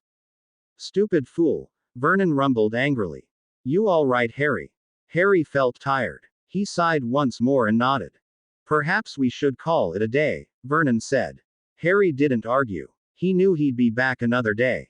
Back at the house, Harry went upstairs and stretched out on his bed. On the way home, he tried to figure out how he knew how to talk to snakes. The more he tried to figure it out, the more his head spun. He finally decided to put the problem away and worry about it later. He rolled over and closed his eyes for a bit. Dudley knocked on his door about 2 hours later. Harry woke up. I'm up, he called. Okay, Dudley said and then went back downstairs. Harry got up and went into the bathroom and splashed cold water on his face. He went down and was surprised to see a cake and presents waiting for him on the table. Happy birthday, Harry, the Dursleys said as Harry smiled. Thanks so much, Harry said. This is cool. He blew out the candles first and then opened his presents. One was a Game Boy and several games for it. The second one was a large leather book that locked. Harry realized what it was. A journal, Harry breathed. Something to record your adventures, thoughts, feelings, and other things in. I had one when I was your age and it helped me at times, Vernon said. Thank you, Uncle Vernon, Harry grinned. Then he picked up a long package. It was from Dudley. I hope you like it, Harry, Dudley said. Harry opened it to reveal a 16th century English broadsword. Harry picked it up and discovered it fit his hand perfectly. The balance and weight was perfect as well. Where did you get this, Dudley? Harry asked. Dudley smiled. One of my mates lost his grandfather just before you came here. They went through his house and were cleaning it up. I saw it and asked if I could have it. I have a few more like them upstairs, different swords in wood boxes. I had planned on having them checked to sell on the internet. This is perfect. It feels good in my hand, Harry said. Thank you, Dudley. The next item was a Swiss Army kit with a compass, a knife, and a watch inside a small wood box with the Swiss Army logo on it. Harry grinned. I like these. Thanks so much, Harry said. He took them upstairs while dinner was being set out. It was a day that Harry would never forget. He felt like he truly belonged here. In the next few days, Harry practiced with the broadsword. Tino had examined it and copied down the symbols on the blade and from under the handle. Tino had an interest in ancient swords and Harry knew he'd be the perfect person to find out its history.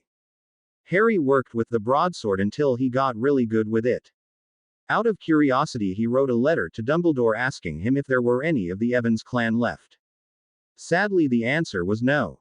Dumbledore informed him where they were buried and Petunia and Harry went down there to pay their respects.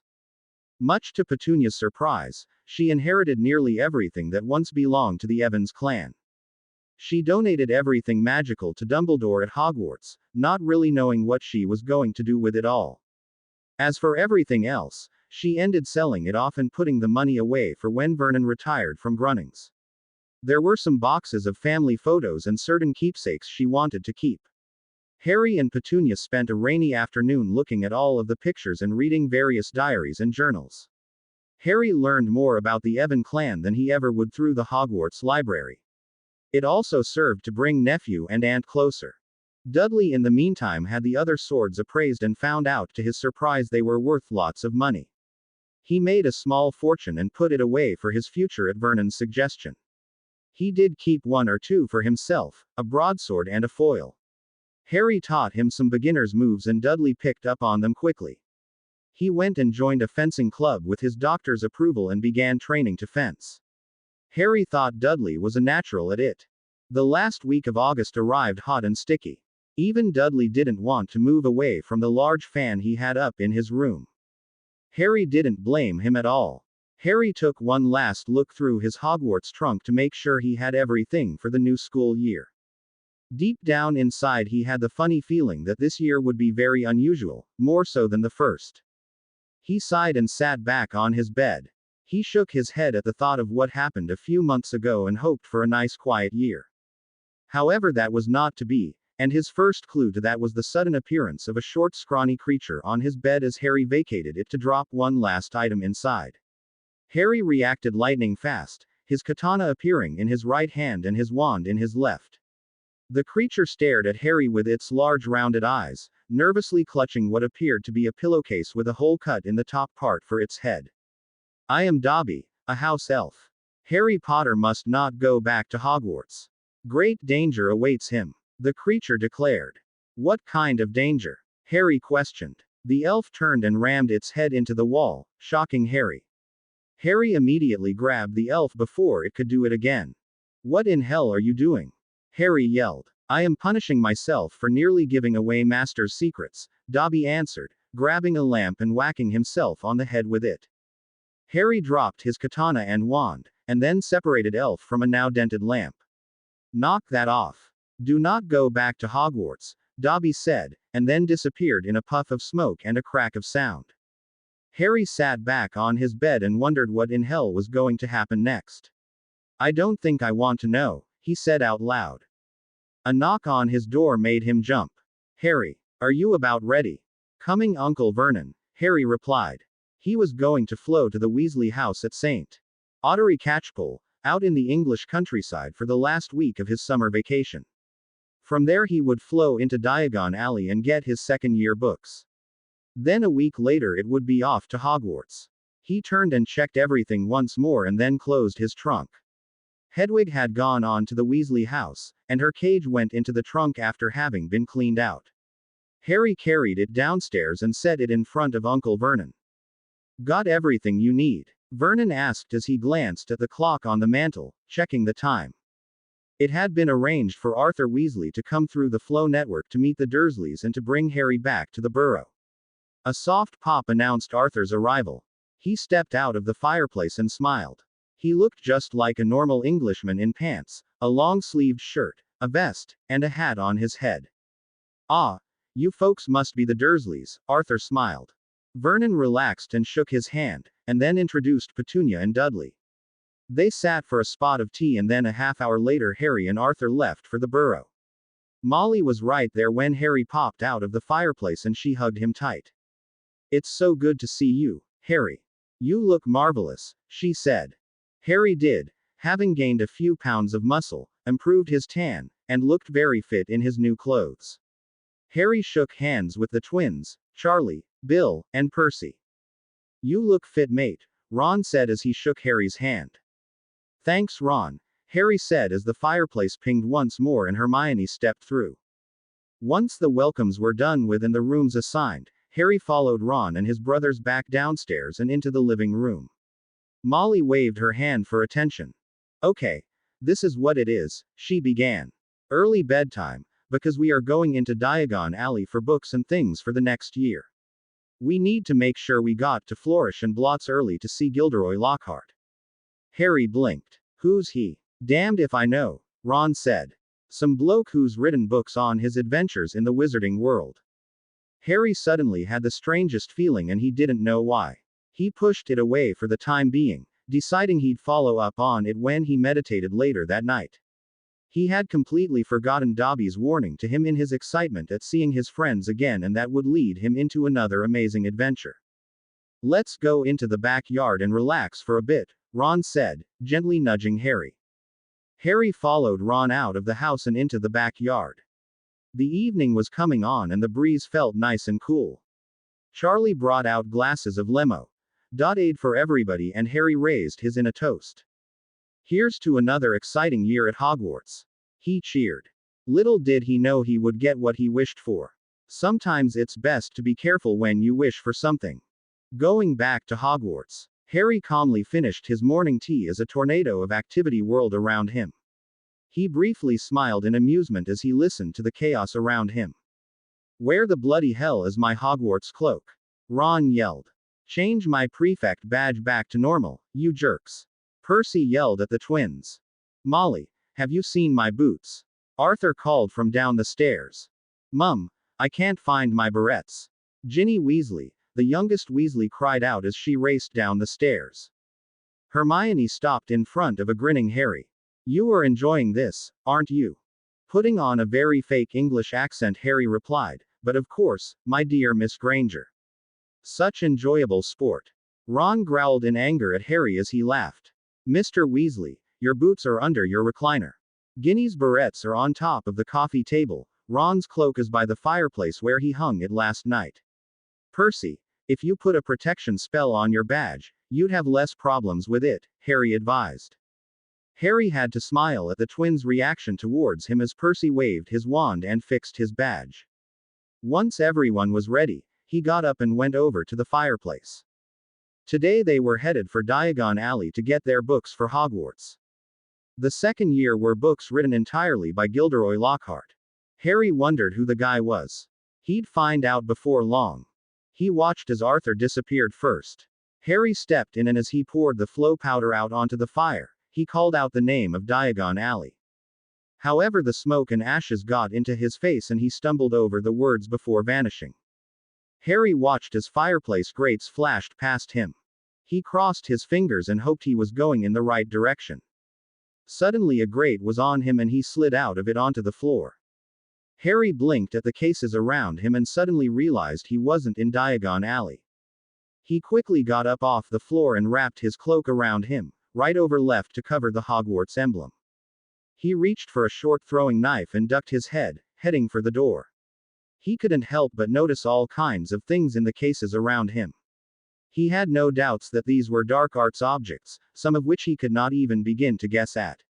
Just as he glanced at the door, he saw Draco Malfoy on the other side of the door. Reacting quickly, Harry raced for a nearby cabinet and hoped there was nothing hiding inside. He managed to close the door just as Draco opened the door. Are we going to be here long, Father? He heard Draco ask. The voice he heard come from Draco's father made his skin crawl. Harry had no doubts that Mr. Malfoy was pure evil, and probably a good seducer as well. Patience, my son. I have business that needs to be conducted here first. Then we shall go have fun at the Flourish and Blots, watching that buffoon Lockhart make an ass of himself, Mr. Malfoy said in a smooth cultured voice. Lucius Malfoy, it is an honor to have you grace my humble establishment, another voice said. Harry's interest was piqued. Something was going down. Good day to you, Mr. Borgin, Lucius said. I have here a list of things I need to sell to you. The ministry is getting more and more nosy these days and I simply cannot afford to have these particular items in my possession, if you understand my meaning. Harry didn't need an explanation of what Lucius meant. The thinly veiled threat hung in the air before Borgin took the list from Lucius. He looked it over before looking up at the tall, slim blonde-haired man gripping his snake-headed cane. If it pleases you, I shall come by your estate in a very discreet manner and collect these items. It would not be appropriate for you to be seen coming here with them in hand, shall we agree? Borgin said. Harry saw Lucius smile. But of course. Nobody shall be the wiser then. Harry was unable to hear the rest of the conversation because they lowered their voices considerably. Even with his training he was unable to hear anything. He watched Draco move around the shop, looking at various items. Just before Draco opened the cabinet he was in, his father called to him. Come Draco, we must be off. Our afternoon's entertainment awaits us, Lucius called out to Draco. Yes, father, Draco replied, a malicious grin on his face. Both father and son left the shop, much to Harry's relief. He had to get out of there fast. He watched the shopkeeper grumble as he headed into the back. Harry quickly slipped out of the cabinet and out the shop. Once on the street he felt a sense of relief. He looked up and down the street, wondering which way to go. Lost are you, dearie? An ugly witch asked Harry. Harry took a breath and decided to ask for directions. Before he could, a familiar voice called out. Oi, Harry, what you be doing here?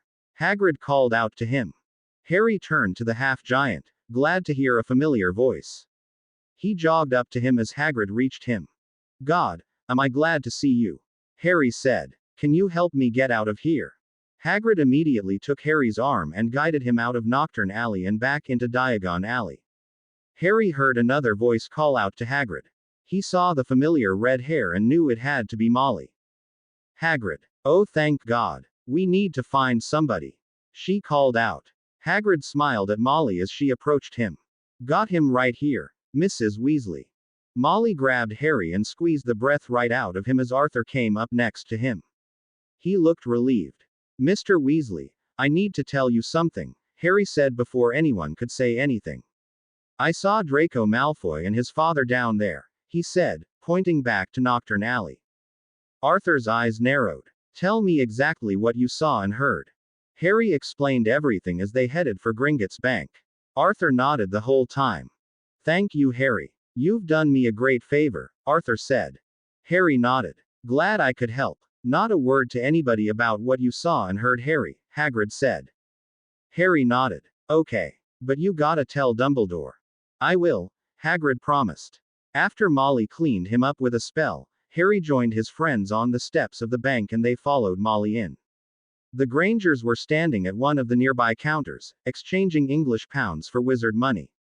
They turned once Hermione walked up to them. Hi, Mum and Dad, she called out. The Grangers relaxed considerably now that Hermione was there. Arthur was delighted naturally about meeting them. Oh, hello, he called out. So nice to see you. Harry had to smile as the Grangers shook hands with the Weasleys. He nearly laughed at Arthur's reaction to the Muggle money. Harry turned when a Gringotts goblin tapped him on the shoulder. Harry and Molly followed the goblin down to a roller coaster type of cart and went to their respective vaults. Harry saw how bare theirs was and felt kind of embarrassed that his was crammed full of wizard money. He decided that one day he'd give them a share of his money. Having scooped out handfuls of his wizard money, they returned to the cart and back topside. Everyone met on the front steps of the bank and made the plans and then went off in different directions. They were to meet at Flourish and Blots within the hour. Harry, Hermione, and Ron drifted in and out of several shops, buying a few things in two of the shops for the coming school year. Ron stopped long enough at the front window of Quality Quidditch Supplies to drool over the newest broom in the window. Finally, they headed down to the bookstore where they needed to buy their new books for the coming year. Harry was surprised to see a crowd in front of the shop.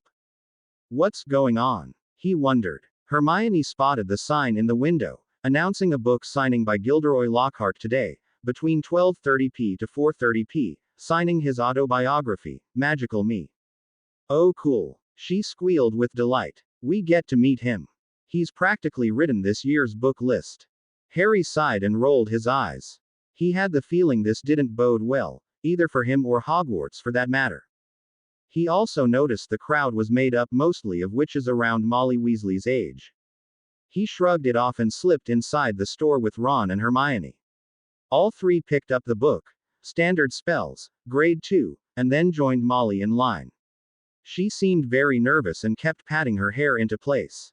Harry looked up toward the front to see a younger man sitting at a table in sharp blue robes, surrounded by pictures of himself waving and smiling.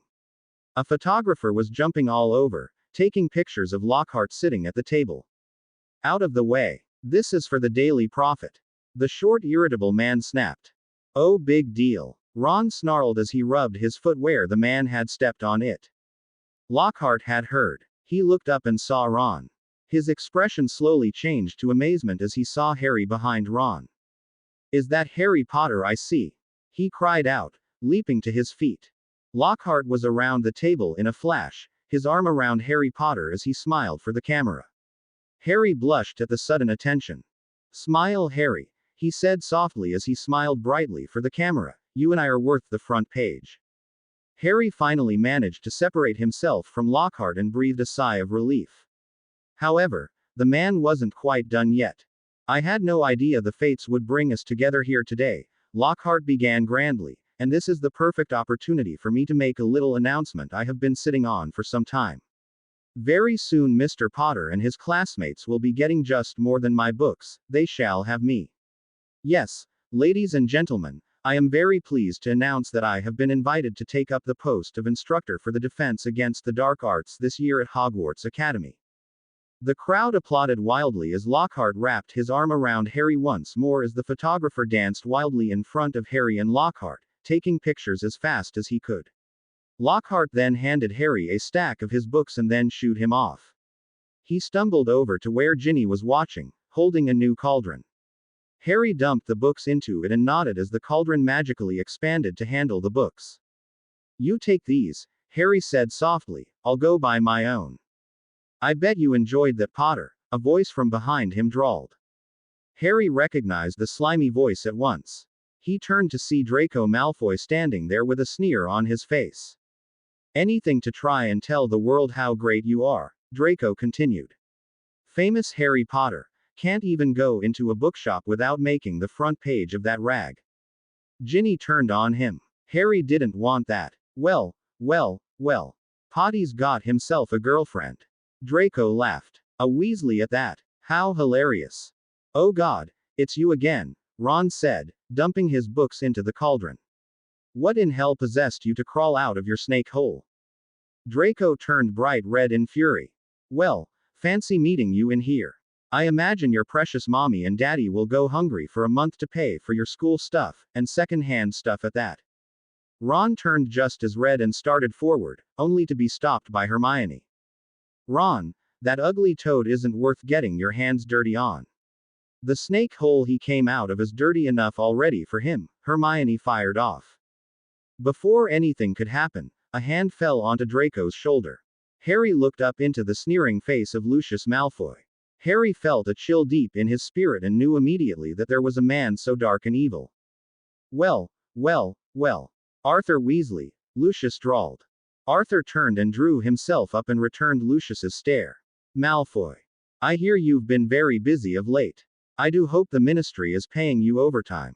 All those raids, Lucius said coldly as he reached into Ginny's cauldron and pulled out a ratty book. Dear me, it's obvious they are not. Such a disgrace to the name of wizard if they don't. We have a difference in opinion as to what disgraces the wizarding world, Malfoy, Arthur snarled.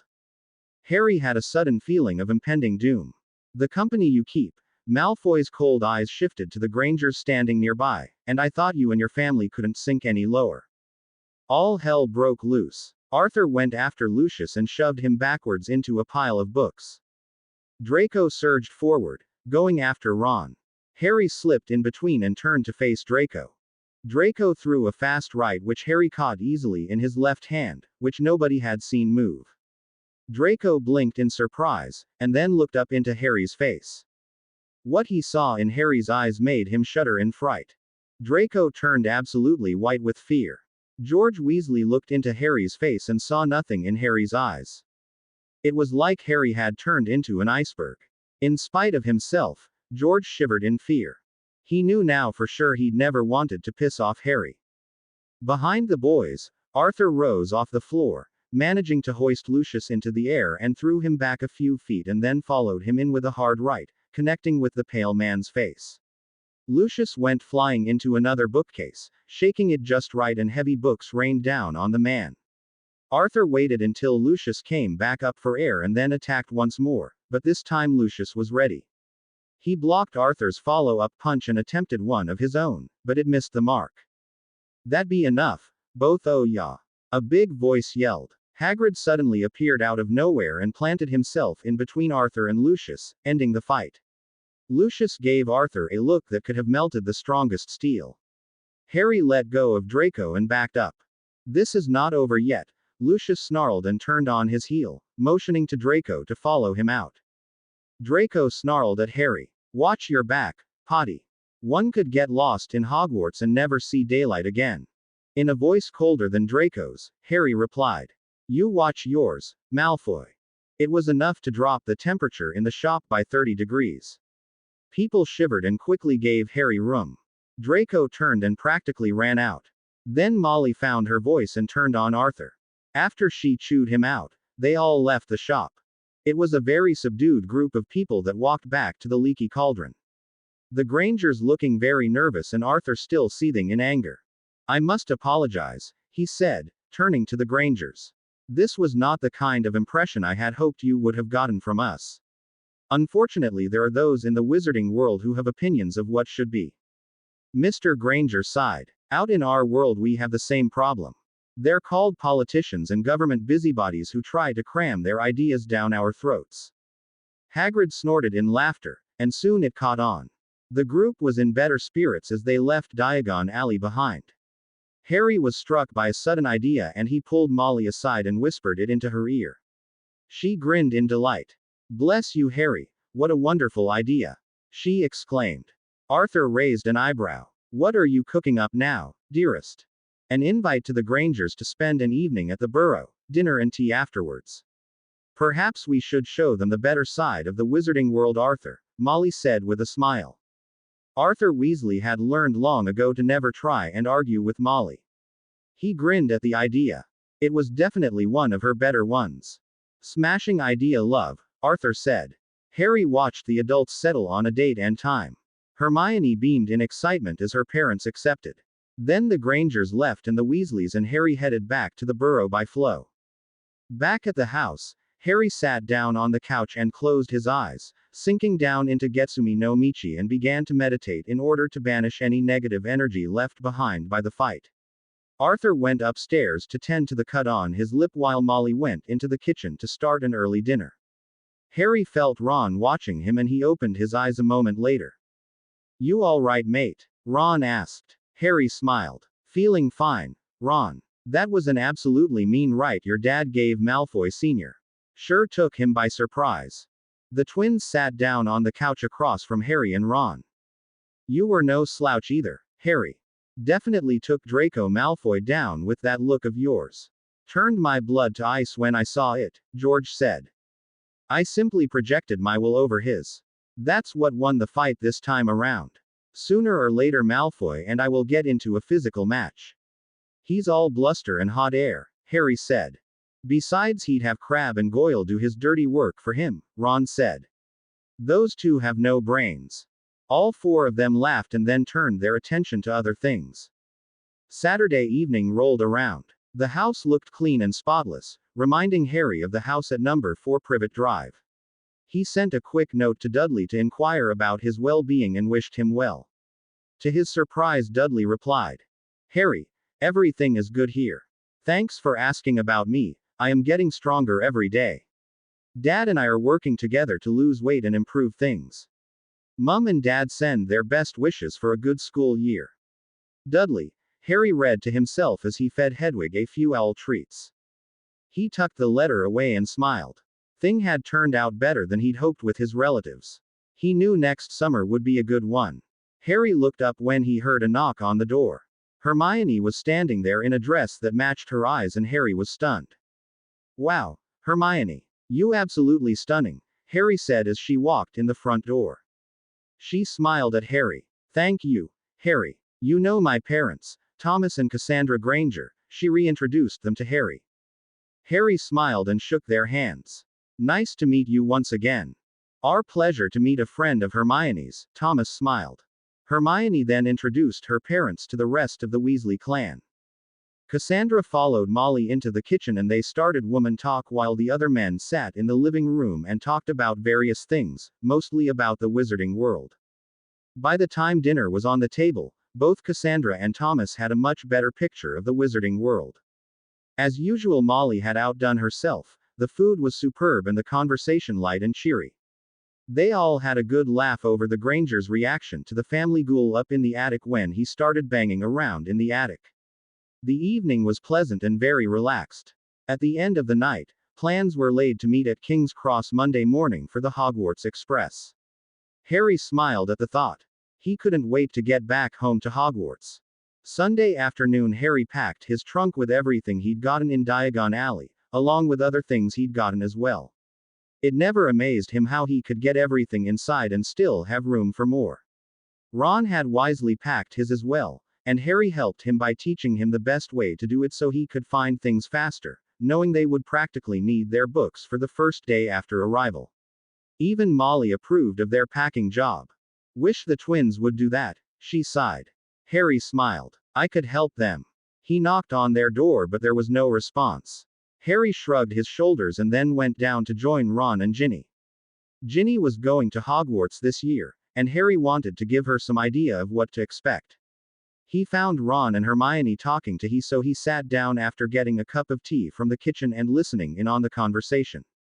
He smiled as he thought of the day he had arrived there with Bill Weasley.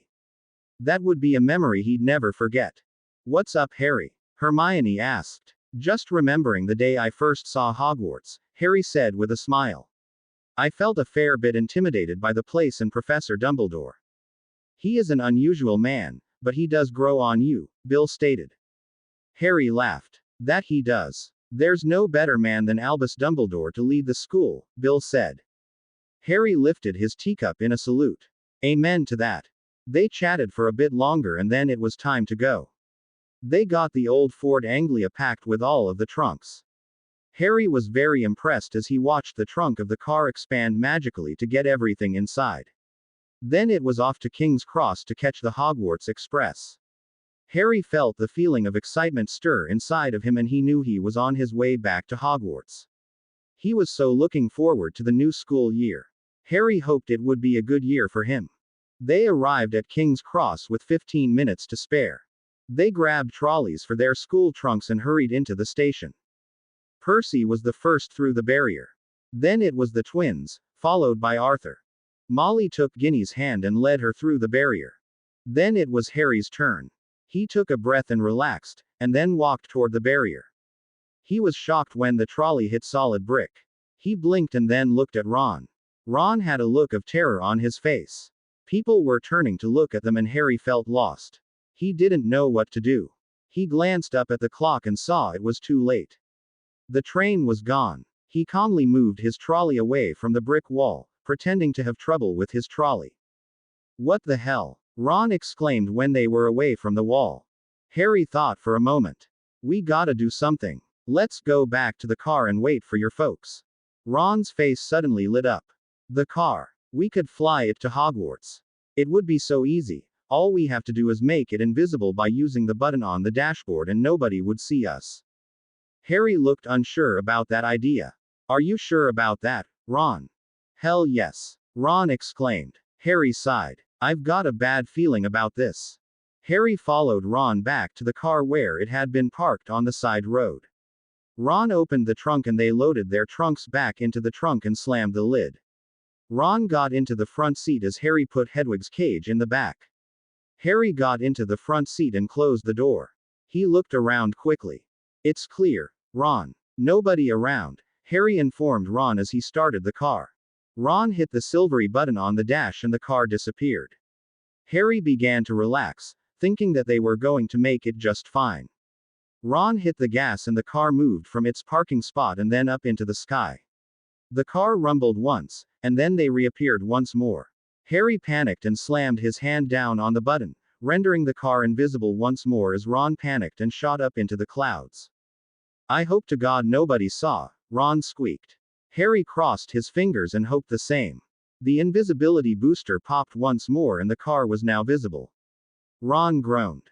Just stay in the clouds, Harry advised. I saw a weather report that called for clouds over most of England today. All we have to do is stay inside the clouds, dip down to check the train every half hour, and follow my compass. Ron sighed in relief. Thank God you're here. I wouldn't know what to do. Hey, what are friends for? Harry laughed. Ron made a fist and tapped the side of Harry's face as they both laughed. The adventure had been exciting at first, but now after several hours it was starting to wear off. The big bag of toffees that Harry had found in the glove compartment had been eaten, and both of them were beginning to get bored with the whole thing. Ron yawned and stretched. So far so good, he said as he looked down at the countryside sliding by beneath them, the big blocks of different colored green indicating farms below them. Harry's mind had been working on the problem of why they couldn't get through the barrier at the train station.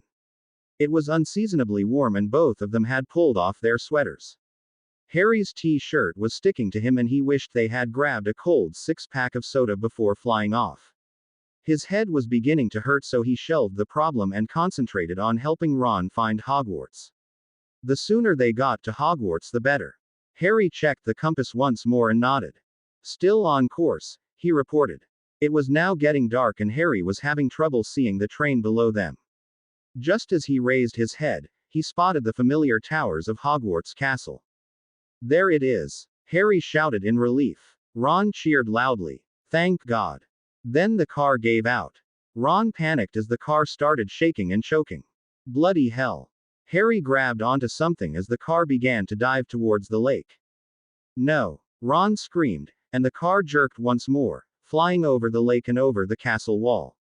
Harry sighed in relief. Then the car died for good. It plunged towards the ground and Ron pulled on the steering wheel in hopes of at least a soft landing in front of the huge tree in front of them. The car did straighten out for a few seconds more, but instead of landing on the grass, it crashed directly into the tree. Both of the boys dived for cover as the glass broke around them, Hedwig screeching in the back seat. Moments later the car stopped. There was deadly quiet as Ron and Harry came back up. They sat there for a few moments and then Harry cracked his neck back into place as Ron tried to stop the bleeding from the cut in his forehead. That was definitely a ride to remember, Ron muttered. Harry was about to say something when something slammed into the car from the left side, shaking it hard. What was that? Ron yelled, his eyes wide in fright. Harry looked up just in time to see a thick tree branch whipping towards them. Oh bloody hell, he said softly, then reacted, pushing Ron down. The tree branch went through the front windshield, showering them with glass as it went out the back. Then it lifted the car and held it up as the other tree branch started pounding it. Ron was screaming in terror, Hedwig was going crazy, and Harry was wondering why he'd agreed to Ron's crazy scheme in the first place. Ron, out of sheer panic, put the car into reverse and slammed the pedal down to the metal. The moment the car tires made contact with the tree, it flew off backwards, the tree branch going back out the front windshield. The car arced nicely before hitting the ground and stopping. They watched the tree whip back and forth, trying to hit them once more. Ron shivered. Harry, next time I get a crazy idea, hit me very hard, will you? Ron said. Harry turned to Ron. I'll do better. I'll hog-tie you and drag you into a very cold shower, bet on that. The car wasn't done just yet. The trunk popped open and threw their trunks out onto the ground. Then the doors opened and tossed Ron and Harry out while it tossed Hedwig out of the back seat. Her cage broke open on impact and she flew off into the night. Harry rolled over onto his back and watched the car doors slam shut. Then the car took off into the night. Ron and Harry watched it go. I'm dead. Mum's gonna kick my ass. Ronmo.ned. Harry felt tired and exhausted. Let's get up to the castle. Remind me to buy the biggest bag of the best owl treats for Hedwig later. Ron nodded. Done deal. They managed to carry their luggage up to the castle and set it in the foyer area with the other Gryffindor house luggage. Walking along a corridor, Ron spotted a window into the Great Hall. Hey, they're doing the sorting, he exclaimed. The sorting was a ritual that was as old as Hogwarts. All first years had to sit on a stool and put on an old hat, which would look into your mind and tell you which house you would be in. Ron looked up at the staff table and noticed an empty chair. Snape's missing, Ron reported. Think he got fired. He's such a bloody greasy git. Harry was about to reply when he felt something behind him. He reacted fast, his Wakazaki appearing in his hand as he spun to confront whoever it was. Perhaps he is right here, wondering why you are late, Snape growled. I see the summer holiday hasn't sapped your skills, Potter. Harry stood down, putting the short sword away. My apologies, Professor Snape. Snape nodded. Now shall we discuss the matter of your late arrival? They followed Snape to his office where he unrolled a copy of the Evening Prophet and pointed to the headlines. Flying Ford Anglia mystifies Muggles, Harry read out loud. 7 Muggles saw you. Snape roared. The silence was deafening. Snape sat down in his chair. I decided to search the park and found one severely damaged Whomping Willow on the grounds, he said softly. It did more damage to us, Ron shot back. The look on Snape's face silenced him. Where is the car? Snape asked. It drove off, Harry replied truthfully. Snape's eyes bugged out. Do you expect me to believe that? Yes, sir, Ron replied. Snape leaned over his desk, his eyes blazing. It is too bad I do not have the power to expel your worthless butts off the Hogwarts ground. However, I shall now go and fetch those who do possess such power. Do not leave. He walked out the door and both of them sat down in chairs. Ron sighed in despair. I'm sorry, Harry. I'll take the blame and let them expel me, Ron said a few minutes later. You don't have to, Ron. It's equally my fault as well, Harry said. Snape returned moments later with McGonagall behind him. He knew she was angry by the look on her face. Please explain, Harry, she asked. Harry sighed and began, telling her about not being able to get through the barrier at King's Cross. As he turned his head, he caught sight of a book on one of the tables. It was open to a page, showing a picture of a house elf. That triggered Harry's memory and he stopped in mid-sentence and quickly recalled what had happened. Harry, Ron called out. He decided to keep it to himself for the moment. He finished the explanation. Why didn't you send an owl? McGonagall asked. You had one. I didn't think of it, Harry admitted. Obviously, McGonagall said. A flash of anger went through Harry at the put down. McGonagall saw Harry's eyes blaze with anger and then it was gone. Ron stood up. Before he could say anything, Dumbledore entered the room. Ah, there you are, Harry. Please explain yourself, Dumbledore asked. Harry gave him the same explanation he had given McGonagall. Ron wanted to take all the responsibility on himself, he finished. How very noble, Snape sneered. Harry raised his head and the flash of anger appeared in his eyes once more. Snape quickly decided to back down. Harry turned back to Dumbledore. I can't let him do that, seeing as how I was equally involved, Harry said. So I will collect my trunk and leave quietly in the morning. McGonagall blinked. She had done it again without thinking and she mentally cursed herself for it. Leave. Why? She asked. You're going to expel me, Harry said flatly. There will be no expulsions, Harry. You and Mr. Weasley made a mistake, and that was not using your heads properly. I will leave the punishments up to McGonagall, Dumbledore rendered his judgment. Snape looked like he'd swallowed a very sour lemo. But headmaster, he sputtered. Dumbledore raised his hand and silenced Snape. Enough. I am going back to the feast, Severus. Would you please accompany me? Snape rose and followed Dumbledore out the door. McGonagall turned to them. I have decided on detentions for now. No points will be taken from Gryffindor House. It wouldn't be fair if I did. Now go up to your commons room. Mr. Weasley, your sister Ginny made Gryffindor House. Congratulations. Every Weasley known has passed through Gryffindor House, she said with a slight smile. Ron looked relieved. Thank you, miss. That ended things, and everyone left Snape's office. They met Hermione on the stairs up to the Gryffindor Tower. She saw them coming and looked relieved. There you are, she cried. I've heard the most extraordinary rumors of a flying car, and that you two were involved, and got expelled. We're still here, Ron said. Nobody got expelled, Harry said. Her eyes got big. It's all true. You guys did fly here in a car. Harry nodded, suddenly too tired to explain. What's the password? Wattlebird. But don't. The portrait of the fat lady opening up interrupted Hermione. As Harry and Ron entered the commons room, they were met by a thunder of applause. Bloody well done, Lee Jordan cried out as others cheered. Harry and Ron had to smile. The twins looked jealous, and Ron saw the top of Percy's head moving towards them. Percy alert, Ron whispered into Harry's ear. Harry immediately changed directions as he acknowledged the cheers as he and Ron headed for the stairs towards the second-year dormitory. They got in just as Percy cleared the mob and closed the door in his face. McGonagall was enough, don't you think? Ron asked. Harry nodded and crawled into bed. He was asleep before his head hit the pillow. Tomorrow would be a long day. Thing went to hell right from the start the next morning after the howler to Ron from Molly Weasley exploded. Ron had gone completely white and then fainted on the spot. Harry grumbled as he carried Ron up to the infirmary and deposited him on the bed.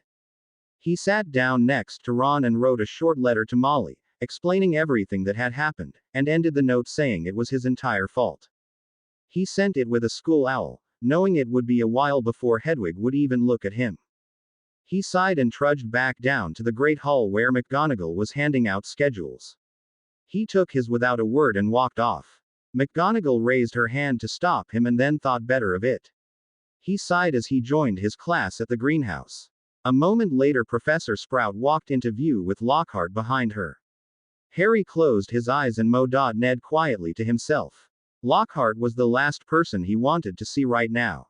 "Good morning. Lovely day, isn't it?" he called out as the girls sighed. Professor Sprout didn't look happy at all. Harry felt anger radiate from her and he shifted his mental shield slightly to deflect the anger from him. He'd had enough of it so far today. Then he saw what looked like bandages and other things in his arms. "I'm here to show Professor Sprout a thing or two to Dr. a Whomping Willow. No folks, I'm not an expert in herbology like she is, but I've encountered a few of these trees," Lockhart called out. "Greenhouse 3. Sprout called out. Nobody moved, but just blinked at her. Greenhouse 3 was where the dangerous stuff was kept. "Move it," she yelled. As the class began moving inside the greenhouse, Lockhart stopped Harry from following the class. "Harry, a word with you if you don't mind," he said cheerfully. "He'll be a few minutes late, Professor." Judging by the look on her face, she did mind his intrusion, but Lockhart stopped all protest by closing the door in her face.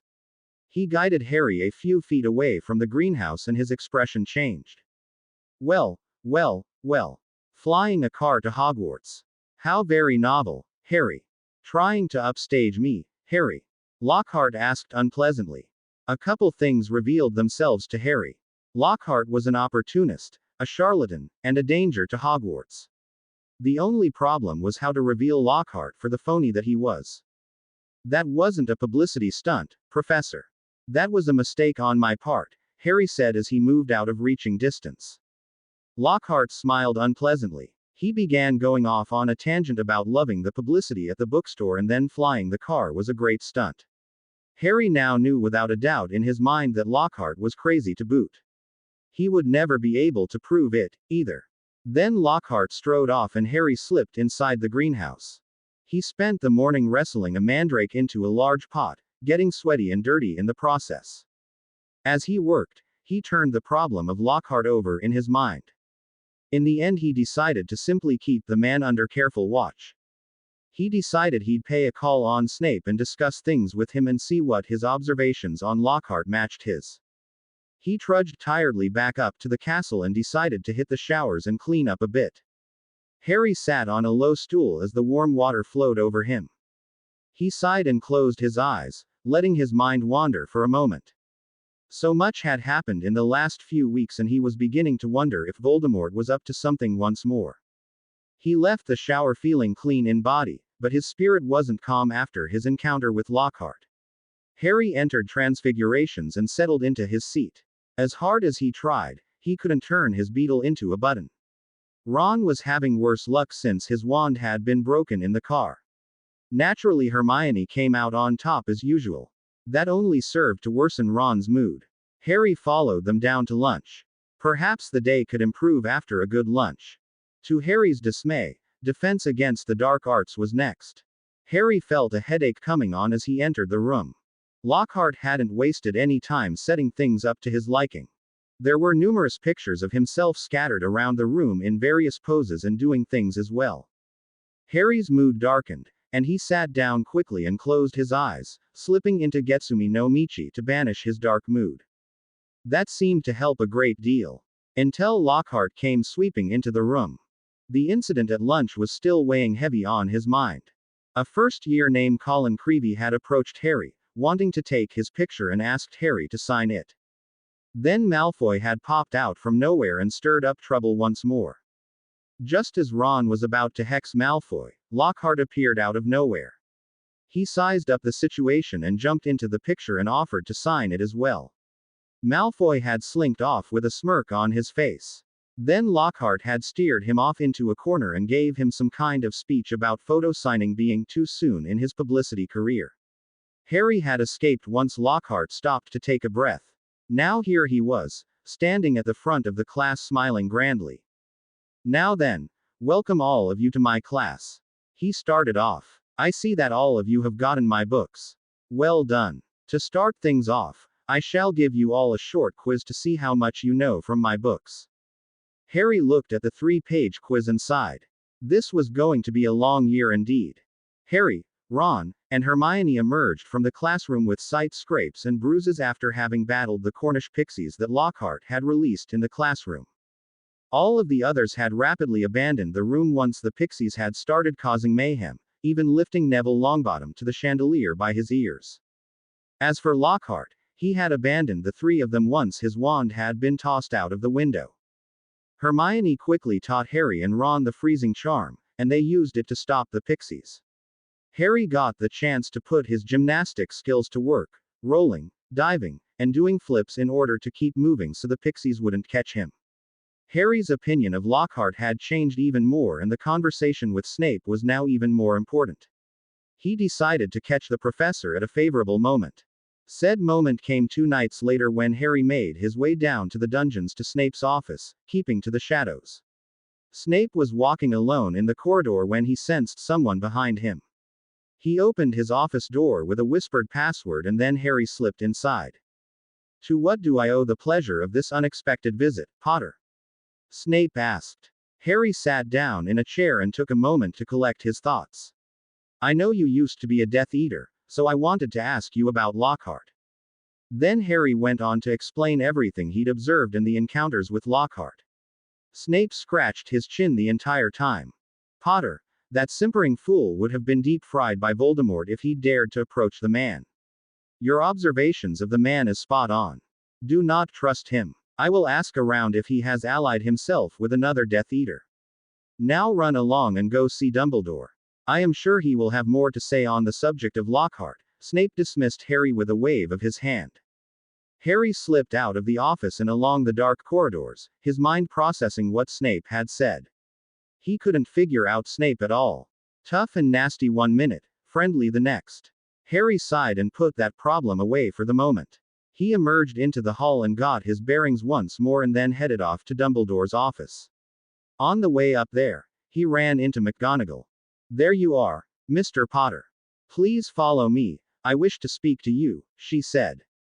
Harry followed her to her office. I wanted to speak to Professor Dumbledore. She nodded and sat down. Well, let me say something first and then you can tell me what's on your mind. Harry nodded. Okay. Good. I was a bit out of line with a comment I made the night you arrived. I do apologize for it. I had not meant to make you angry at me, she said. I deserved it, Professor McGonagall. I shouldn't have gotten angry with you for saying it. I should have sent an owl and waited for the proper response, Harry said. She nodded. Shall we consider the matter closed? Harry smiled and then recounted the conversation he just had with Snape. Now that is interesting, Harry. Very good observations on your part, Dumbledore's voice said from behind them. Both Harry and McGonagall turned to see Dumbledore standing there.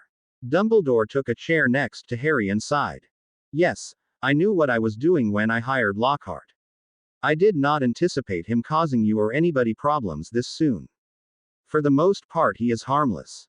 If he does cause harm to someone, I want to know about it immediately. So keep him under observation. Tino has agreed to do the same, Dumbledore said. That ended the matter for the time being. On Friday night Harry informed Hermione and Ron of the conversations he had with Snape, McGonagall, and Dumbledore. Hermione went defensive. How can you say that, Harry? Honestly, I think you're jealous of the man, she said in a huff. Ron sighed and looked at Harry.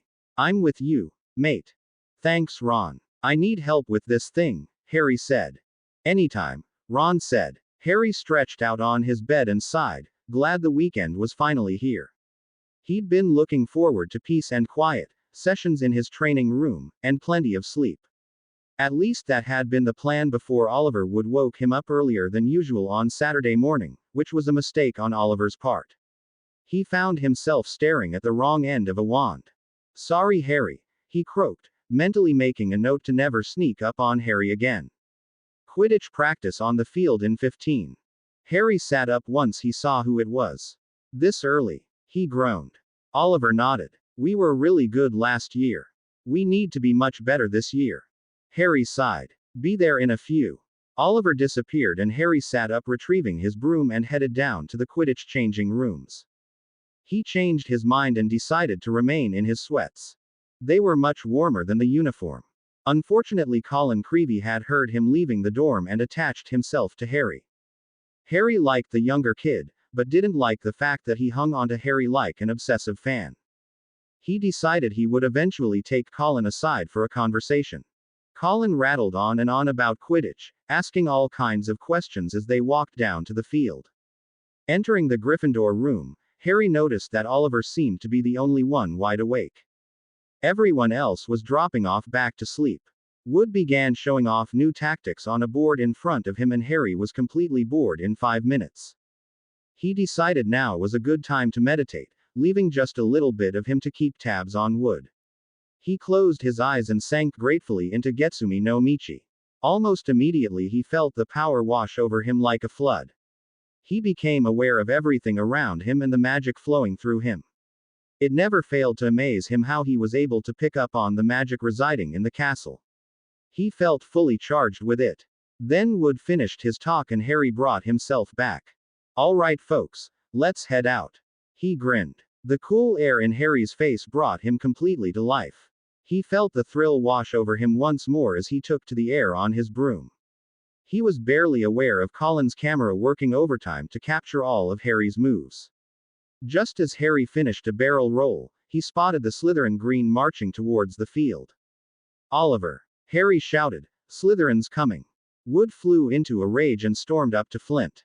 What the hell is going on? I got this place until noon. Flint smiled nastily and produced a note from Snape. Wood read it and snarled angrily. We'll be here most of the day to train our new Seeker, he smirked.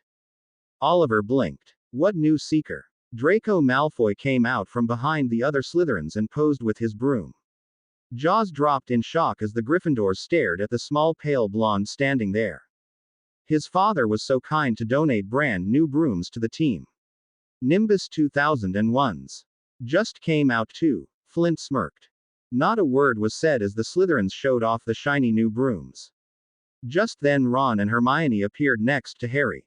What's going on? Ron demanded as he looked at Malfoy. Malfoy's the new Slytherin Seeker, Harry said calmly. Ron started to laugh hysterically. You got to be kidding. Malfoy snarled at Ron. Oh, we'll be the ones to laugh when we get the Quidditch Cup, Weasley. My father was so kind to donate these new brooms to us. You'll be left in our dust, Weasel breath. Nobody on our team bought their way in. They got in on pure talent, Hermione said defensively. Malfoy's face changed to one of anger. Who the F? K asked you, Mudblood. That set off the melee. Ron, George, and Fred charged Malfoy and the Slytherins. Ron slipped under Harry's arm and reached for his wand and pointed it at Malfoy. A bright green light shot out from the wrong end of Ron's wand and hit him in the stomach. Ron keeled over and dropped to the ground.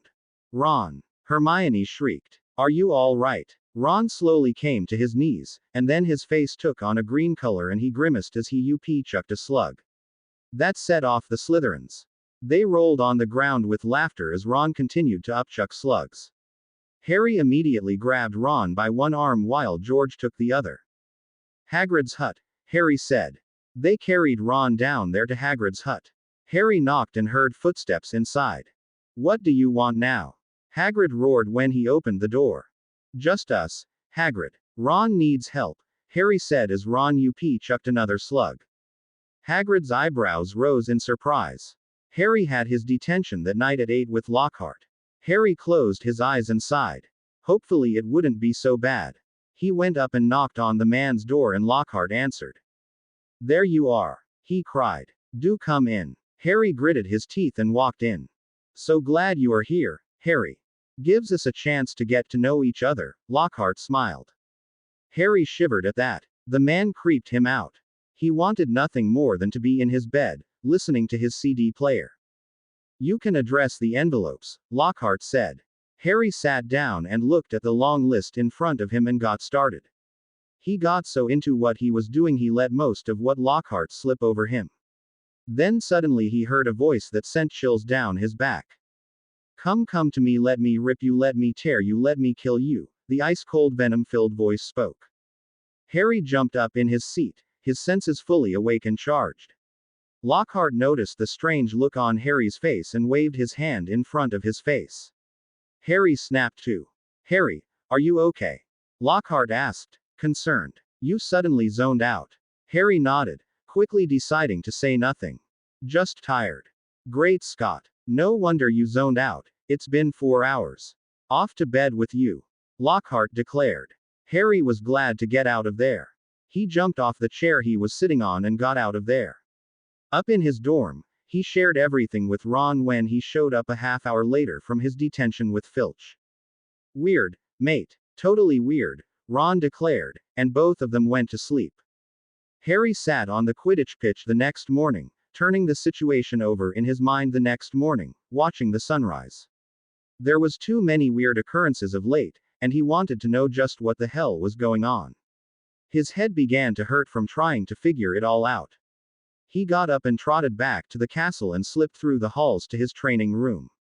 He was glad to see Tino there. Good morning, Harry. Have a good run? He asked. Harry nodded. That I did. Ready for a workout? Good. I'm ready anytime you are, Tino said. Harry relaxed and felt himself go into Getsumi no Michi as Tino advanced. Then suddenly they were moving, attacking each other, defending themselves, changing attacks and tactics quickly. Albus Dumbledore let himself in and sat down to watch.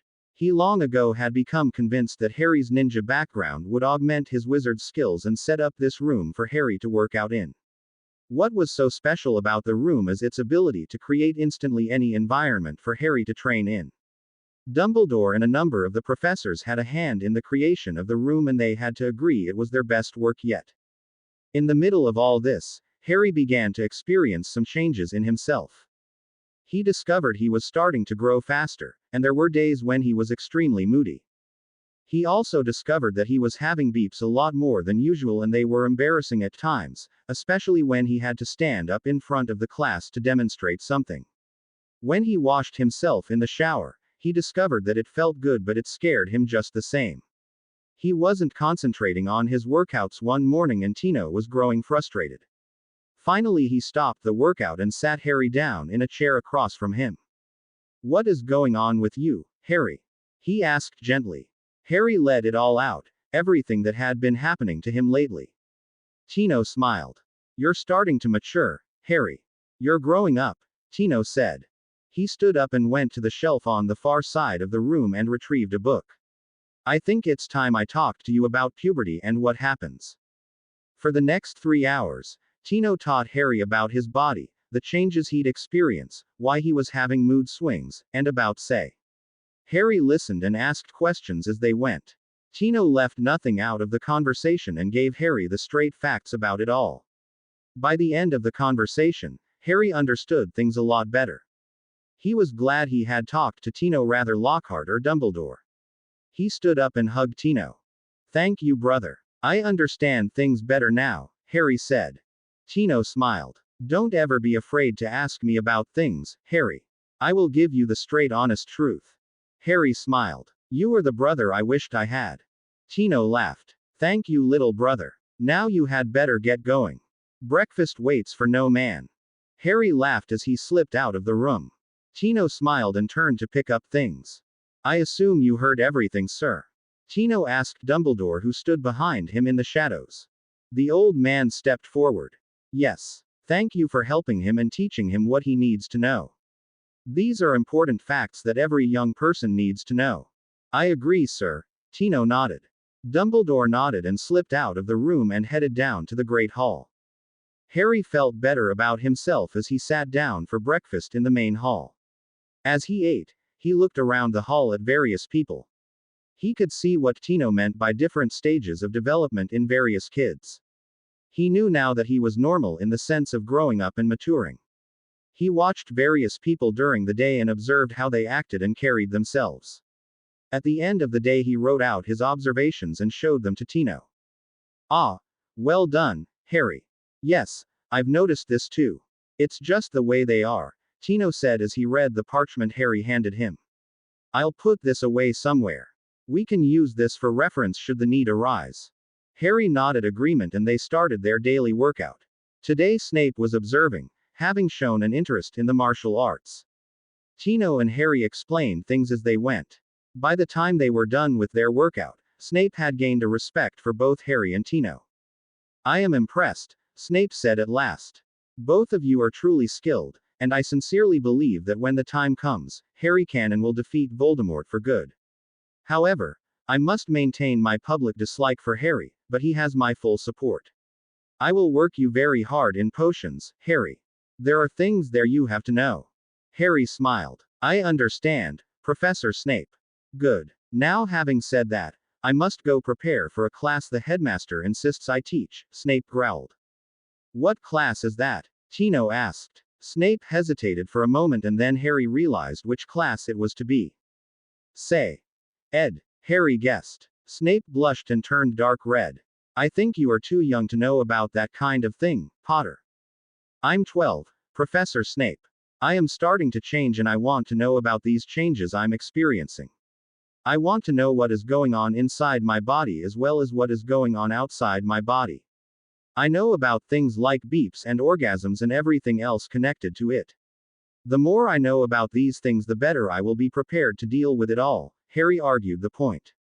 Snape nodded. You definitely have given me something to think about, Potter. Harry smiled. Good luck, sir. I'm definitely going to need it, Snape grumbled. Tino nodded. Can I assist you in any way? Snape looked up. I'd appreciate that. Harry grinned. He had the feeling this would be an interesting class. Dumbledore stood up at breakfast the next Saturday morning. Good morning, everyone. So nice to see you all. I must discuss a very important subject this morning. This morning around 11 o'clock, there will be a very important class that all are required to attend. Each house will report to their commons room at 10 o'clock and your head of house will tell you more. The class to be taught today is education. All of the kids reacted to that announcement with loud chatter. Silence. Snape roared. This is far too important. This is your lives we will be discussing. This is a subject not to be joked about, or belittled. There is nothing funny about this. Dumbledore nodded. I must agree with Professor Snape. Everyone will report to their common rooms at 10. No exceptions. Harry turned to Ron. God, I hope Lockhart doesn't teach us. Every male at the table echoed that sentiment. Right at 10 o'clock McGonagall appeared. She looked around the room to make sure all of Gryffindor House was there. Good. All of you are here. Excellent. The girls will follow me and all of the boys will follow Professor Flitwick. Not Lockhart. Ron asked nervously. McGonagall smiled at that. I wouldn't trust him with that responsibility, Mr. Weasley. Every boy gave a sigh of relief. Professor Flitwick appeared at that moment and led the boys to another classroom and locked the door behind him. He turned to see Harry and Ron stacking books up so he could climb up on the table. Thank you, boys. I appreciate that, he said, climbing up. Ron set down a glass of water and a cup of tea next to the man and then sat down. Now then, let's get to it, Flitwick said. As the class progressed, Harry learned a little more and watched as many of his classmates blushed at some of the descriptions given and shown, and the beep demonstration was quite effective. Some of the guys got bold and began asking questions as the class went on. Then more and more guys lost their embarrassment and joined in the discussion. You know, if this is such a big deal, I'd rather wait for the right girl to come along. This is something special to be shared, Lee Jordan piped up. Quite a few of the guys immediately agreed with that. Harry knew he would wait for the right girl to come along for that. He wanted to save himself for her. It was too special a thing to do and his feelings were quite strong on the subject. Finally the class ended and the boys were dismissed. But it had been a success. Everything had been covered, even gays had been discussed.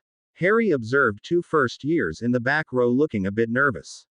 Harry knew right then they were gay and that was okay with him. It was their business and nobody else's. He wondered how many more there were. He really preferred girls. There wasn't any particular girl that had caught his fancy just yet and Harry really wasn't in a hurry to find one yet. Time enough for that. The talk in the hall at lunchtime was subdued. Lockhart was sitting at the staff table, looking put out at not having been consulted over the subject. Harry felt relieved about that. He wasn't sure how he could have handled Lockhart teaching them the facts of life.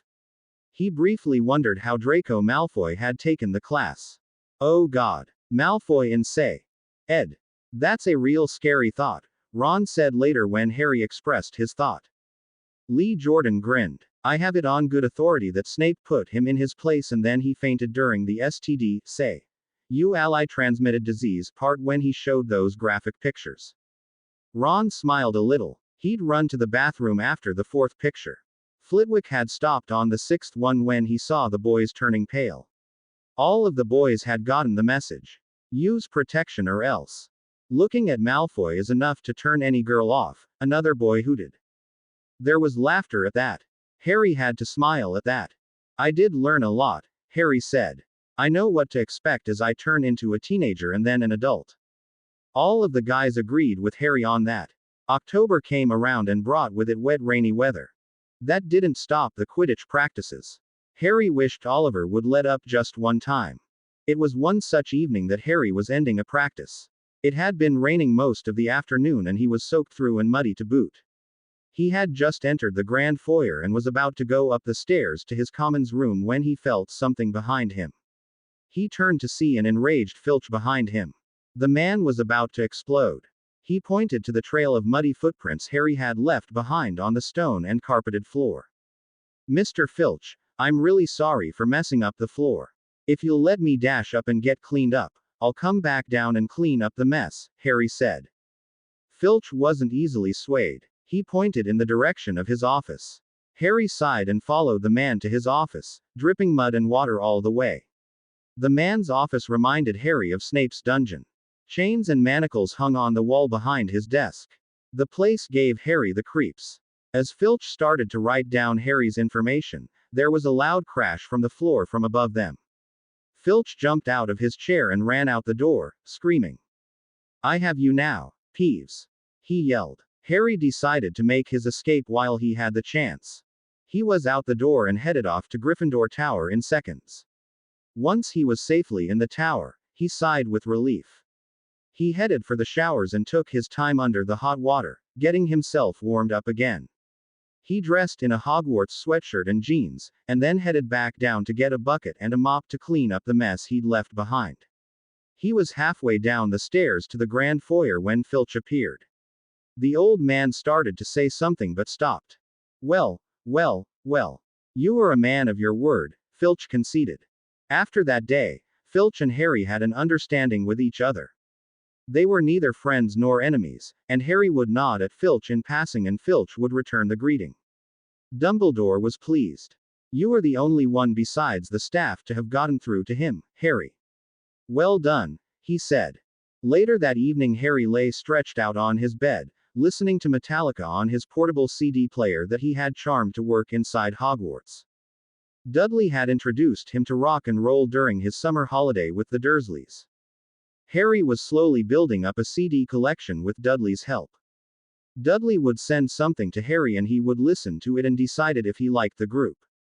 Then Dudley would start sending the group's CDs to Harry. At the moment Harry was listening to the Black CD, one of his personal favorites. He reached for parchment and a quill and started writing a letter to Dudley. He was long overdue on a letter to Dudley. He finished it and sat up, pulling his trainers on his feet. Harry reached for the big bag of very special owl treats and took a few out for Hedwig. He hadn't talked to her in some time and he figured now was the time to make the peace between them. He walked up to the Owlery and found her on a perch. Hello Hedwig, Harry said as he walked up to her.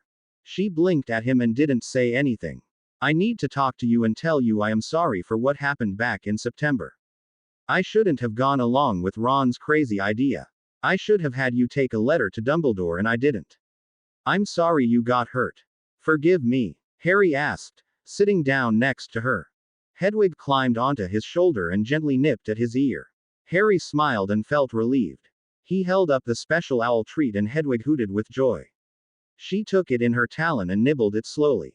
Then she saw the letter in Harry's hand and took it. He rubbed her head and she cooed delightedly. I'll leave another one in your dish for when you get back, he told her. Hedwig spread her wings and was gone. Harry turned to leave and found Dumbledore standing there with McGonagall next to him. Well done, Harry. I am glad to see you have fixed things between Hedwig and yourself, Dumbledore nodded. Harry smiled. It was important to me. He stood up and left the owl treat in her dish and walked out the door. The three of them walked down the corridor. Is everything well? Dumbledore asked. Harry nodded. For now, yes. I know I can knock on your door anytime and I thank you for that. Everyone needs someone to talk to sometimes. Well said, Mr. Potter, McGonagall said. Professor Dumbledore and I want to make sure you are okay. Harry smiled. With both of you looking out for me I am. Dumbledore smiled and hugged Harry. Thank you, Harry. Harry smiled and the three of them headed down to the hall for dinner. The end of October brought Halloween, and the anniversary of Harry's loss. Harry spent most of the day sitting in one of the smaller towers overlooking the grounds. He slowly flipped through the photo albums he had of his parents, smiling at each photograph that he saw. He reached up to his neck every now and then to touch the locket he wore that his mum had passed to him. He hadn't taken it off since then. Even Aunt Petunia asked him about it and he had shown her the pictures contained inside. She had cried bitter tears and they both consoled each other. During the course of the day, various people approached him and offered their condolences and Harry accepted them all. Dumbledore even spent an hour talking to Harry and telling him more about his parents. It was later that afternoon did Harry emerge from his seclusion. Malfoy saw him coming down to the Great Hall. Oh, there you are, Potty. Been crying over dear old Mummy and Daddy. Too bad they pissed off the mighty Lord Voldemort. All they had to do was surrender to them, Malfoy hissed. People backed up as Harry turned to face Malfoy. He felt an icy cold calm come over him and he looked at Malfoy. Have you no respect? Have you no honor? But I forget that you are a dog with no honor. Never speak ill of the dead. They have a way of haunting you forever, Harry said coldly. Malfoy went red with fury. You have insulted a Malfoy for the last time. He yelled. Fighting you is a waste of my time, and I have better things to do with it and much better people than you to spend it with, Harry said softly. He turned around and walked away from an extremely angry Malfoy as people applauded. Ron and Hermione caught up to him. You okay, mate? Ron asked. Harry nodded. Yes. Spent time with my folks and that means a lot to me. I want to ask Dumbledore where they have been laid to rest so I can go and pay my respects. Harry, I would be honored to take you there, Dumbledore said from behind him. It is not too far from here. I will even show you where the house once stood. Harry turned around to face Albus Dumbledore. Thank you, sir. Come to my office tomorrow afternoon at 1, he said. Harry nodded. I'll be there. Harry arrived at Dumbledore's office right at 1 the next afternoon. The door opened and Harry walked in. He was surprised to see the Weasleys there, along with Ron and Hermione. A man needs his friends in times like this, mate, Ron said, putting his hand on Harry's shoulder. Harry nodded as tears came up to his eyes. Thanks, Ron. Molly stepped forward and hugged him tight. Don't be afraid to show your emotions, Harry. It's a part of the grieving process. Dumbledore stood up and picked up a long staff. Everyone take hold. It will take us there in a few minutes. Harry took hold of the staff and then a moment later felt something pull on his navel and suddenly the view changed from Dumbledore's office to a graveyard. Harry blinked to get his bearings once more. He saw Tino at a distance and nodded. Tino waited for the group to approach them and then turned, pointing to a mausoleum. The Potter clan's resting place, he said softly. Harry hesitated for a moment and then turned to Tino. Thank you, brother. Tino bowed. I am always here for you, little brother. Harry turned and went inside. The place was lit with floating candles. There were markers in the walls and Harry read each one, knowing they were Potter relatives. Finally he came to the ones of his parents. He reached out and touched them, expecting them to be cold. The marble was warm. Harry smiled as he traced each letter with a finger, committing to memory each word and number. He backed up and sat down on a little bench and just looked at the markers. Finally he rose 10 minutes later and walked outside. Strangely enough he felt glad and he wasn't sure why. Dumbledore nodded at him and patted him on the shoulder. Harry took hold of the staff once more and then so did everyone else. He felt himself pulled on once more and then the scene changed to an empty field. The only clue to the house was the foundation. Harry felt something pull him towards the house. When he stepped onto the cement foundation, something happened. He felt a rush of power run through him and rings of different colors passed over him, from his feet to his head. He felt himself being lifted off the ground, so he closed his eyes and opened himself to it. In a flash he knew what it was. The Potter ancestors were passing to him power beyond power. He felt the strongest magic build up inside of him until it literally overflowed from him. Harry knew for sure he was destined for great things, but he had to learn just what this power was and how to effectively control it. Next thing he knew, Dumbledore was leaning over him. "Harry," he called. Harry blinked and sat up. "I'm all right now, Professor Dumbledore." "Perhaps we should return to Hogwarts," Dumbledore said. Harry stood up and faced the group. "Not a word to anyone about what happened. Make up something if you must, but never tell about this. I need to learn what it is that happened to me here." People nodded and they returned to Hogwarts through the Portkey staff. For the next week or so, Hermione took it upon herself to research it at the library. Harry spent a lot of time in meditation to explore the new power he had gained. Professor Dumbledore had sessions with Harry to help Harry to understand why it happened. Harry wondered if it was too soon for him to gain so much power. "Wizard's puberty," Hermione announced one evening. Harry blinked. "What's that?" "That is when a young wizard or witch discovers their magic and it discovers them," a voice said. Harry turned to see McGonagall standing there. "Would you like to join us?" Harry asked, pulling a chair out for her. McGonagall sat down. "Thank you, Mr. Potter.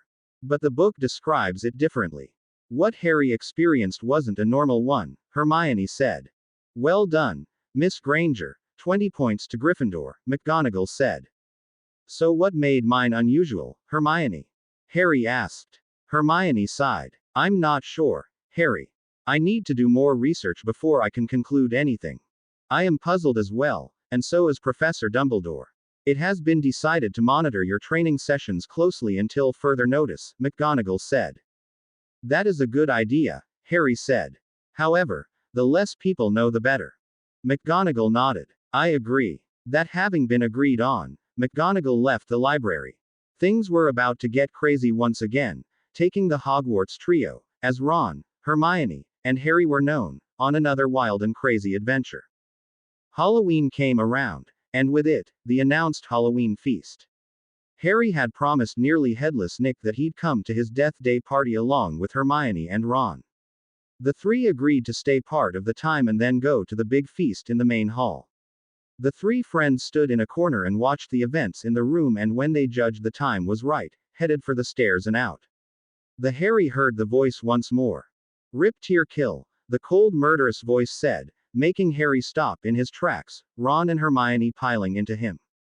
"What the hell?" Ron said, backing up. "It's the voice again." "Shut up," Harry snapped. "So hungry for so long," the voice mo.ned. "Listen, damn it," Harry snapped, cutting off Ron and Hermione. Both of them watched Harry, worry now evident in their faces. "Kill time to kill," the voice said faintly, as if it was moving off away from them, almost in an upward direction. "This way," Harry shouted, and started to run up the stairs, and into the entrance hall, hoping to track it in there. He cursed, the noise from the feast blocking his ability to hear it. He sprinted up the stairs to the first floor, Hermione and Ron right behind him. "Harry," Hermione began, but Harry silenced her. He strained his ears, and then slipped into Getsumi no Michi. Now he could hear the voice at a distance from the floor above him and growing fainter. "I smell blood, I smell blood," the voice called out. Harry reacted, whipping out his Wakazaki and racing up the stairs, and then raced around the whole of the second floor, searching for the voice. "Harry, what is going on?" "What voice?" Ron said, wiping sweat from his face. "What in hell is going on?" Hermione gasped, and both boys looked down the final corridor. Something was shining on the wall ahead of them. They approached slowly, Harry in the lead, his senses wide open and Wakazaki at the ready. Foot-high words had been painted on the wall between two windows, shimmering in the light cast by the flaming torches. The Chamber of Secrets has been opened. Enemies of the air, beware. What's that underneath? Ron asked, pointing to the wall. As they edged nearer, Harry almost slipped. There was a large puddle of water on the floor, and eyes fixed on a dark shadow below the message. Then they realized what it was. Harry felt himself go cold. It was Mrs. Norris, Filch's cat. She was hanging from her tail from the torch bracket. She was as stiff as a board, her eyes wide and unblinking. Let's get out of here, Ron said nervously. They turned to leave when they heard footsteps coming from both ends of the corridor. It sounded like they were running. Then the hall was filled up with students from every house. Everyone came to a halt and started pointing to the cat. Enemies of the air, beware. You'll be next, mudbloods. Draco Malfoy's voice called out as he forced his way to the front. Harry saw the pale blonde's face flushed, his cold eyes alive, as he grinned at the sight of the hanging immobile cat. Malfoy, shut you yapper, Ron snarled. Harry turned to Ron. He can't, Ron. He has to parrot everything his dear precious daddy preaches to him. Malfoy turned purple-red with rage. I'll kick your ass for that. Harry shrugged. Promises, promises. You couldn't keep a single one. Before Malfoy reacted, Argus Filch arrived on the scene and went nuts when he saw his cat hanging from the torch bracket. My cat. He screamed in rage. My cat. What in hell happened to her? Then he turned on Harry, his eyes popping out in a murderous rage. You killed my cat. I'll kill you. Argus. The powerful voice of Albus Dumbledore rang through the hall. He had arrived on the scene, followed by a number of the teachers. He swept past people, quickly removed Mrs. Norris from the wall. Come with me, Argus. You too, Mr. Potter, Mr. Weasley, and Miss Granger. Lockhart eagerly stepped forward, much to Harry's annoyance. My office is nearby, just up the stairs. Feel free, he said. Thank you, Gilderoy, Dumbledore said, cutting him off. The look on his face sent the message not to push his buttons, and Lockhart stepped backward, gulping nervously. The crowd parted to let them pass as Lockhart led the way to his office, with Snape and McGonagall behind them. Once in the office, Lockhart lit a bunch of candles and stepped back. Dumbledore laid the cat on the desk and began to examine her while Lockhart danced around the desk, rattling off all kinds of gibberish. Snape leaned against the wall, wearing a strange look on his face, like he was barely smiling. Filch was sitting in a chair, crying. He could barely look at his cat. Harry reached for a tissue and handed it to Filch. Filch looked up at Harry in surprise. I didn't do anything to her, sir. It goes against everything I believe in. I'm sorry. Wish there was something I could do, Harry said softly. Filch calmed down and then everyone turned to Dumbledore when he straightened up. She is not dead, Argus. She has been petrified. How? I do not know, Dumbledore spoke at last. I am curious at why Harry was there. Perhaps, Headmaster Potter and his friends were simply in the wrong place at the wrong time, Snape said. But we do have a suspicious set of circumstances. Why were they in the hallway?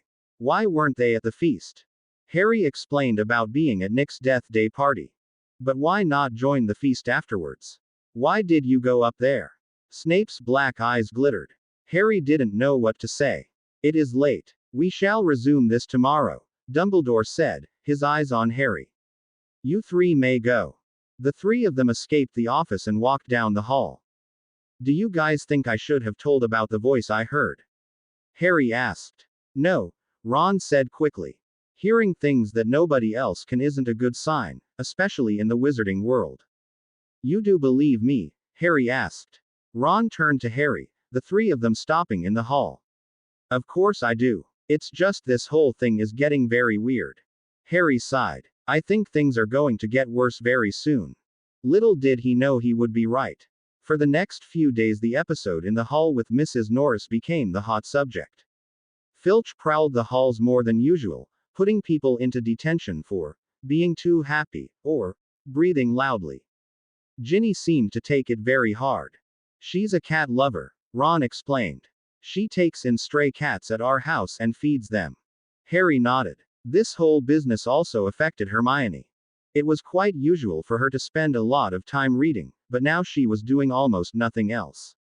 She wouldn't say anything when prodded. It wasn't until Wednesday did they finally find out. Harry was walking down the hall when he crossed paths with another boy, a Justin Finch Fletchley, a boy from Hufflepuff House. Harry was about to say hello when Justin caught sight of him, wheeled about and sped off in the direction he'd come from. Harry was puzzled. He continued on and found Ron in the library. Hey, what are you doing? He asked Ron. Ron looked up from his parchment. I'm 8 inches short on this thing. Harry had to smile at Ron. So where's Hermione? Right here. Hermione appeared, looking frustrated. All of the copies of Hogwarts, a history has been checked out, and there's a 2-week waiting list for it. What do you expect? Harry chuckled. Everyone wants to know about the Chamber of Secrets. Hermione sighed. I was hoping to be the first at it. Harry then told them about his encounter with Justin Finch Fletchley. Ron brushed it off. Always thought he was a bit of an idiot, Ron remarked. Harry sighed and rubbed his forehead. He was getting a headache from listening to Ron moan and about his essay. As Ron turned to Hermione, the bell rang and they left the library, Ron begging Hermione into letting him read her essay. History of Magic had to be the dullest class there was. Everyone who went to this class used the period as a nap time. Professor Binns was notorious for putting classes to sleep. Harry used the time to meditate. Professor Binns appeared and opened his notes, started reading in a flat drone like an old vacuum cleaner until nearly everyone was zoned out, and then something extraordinary happened. Hermione put up her hand. Binns looked up in that moment and stumbled in his lecture. Ah, Miss Granger, he said in surprise. People immediately woke up. Harry blinked and brought himself back to hear Hermione's question, knowing what it was she was going to ask. Sir, can you tell us about the Chamber of Secrets? Hermione asked. Binns blinked. My subject is history of magic, dear lady, not myths and legends. Please, sir, don't myths and legends have a basis in facts? Hermione asked. Well, Binns slowly conceded. Yes, one could argue that, I suppose. The entire class was now hanging on his every word, and Binns hadn't seen this much attention in years. He sighed and closed his notes with an audible snap. Oh, very well, he sighed once more. You all know how the school was founded by the 4 founders. For years they worked together in harmony, bringing students to the school who showed talent. But then Salazar wanted to bring just certain students into the school. He believed that magical learning should be kept in all magical families, and not students who belong to Muggle families, believing them to be untrustworthy. After a time the argument between Salazar and Gryffindor became intense, and Salazar left the school. So that would explain the rivalry between us and Slytherin, Harry thought to himself. The fight has been passed down for centuries. As to the Chamber of Secrets, the story goes that Salazar built a hidden chamber in the castle, of which the founders didn't know anything of. He then sealed the chamber until his heir arrived at the school. This person would open it himself, unleash the horror inside, and use it to purge the school of those unworthy to study magic, Binns finished. There was a silence in the room.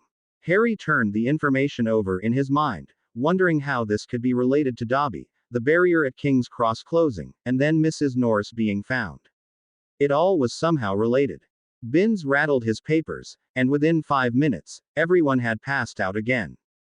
Later that afternoon Harry, Ron, and Hermione went back to the corridor to have a look around for clues. Harry saw a chair at the end of the hall where his cat had been found. He knew from talk around the school Filch had been standing guard there.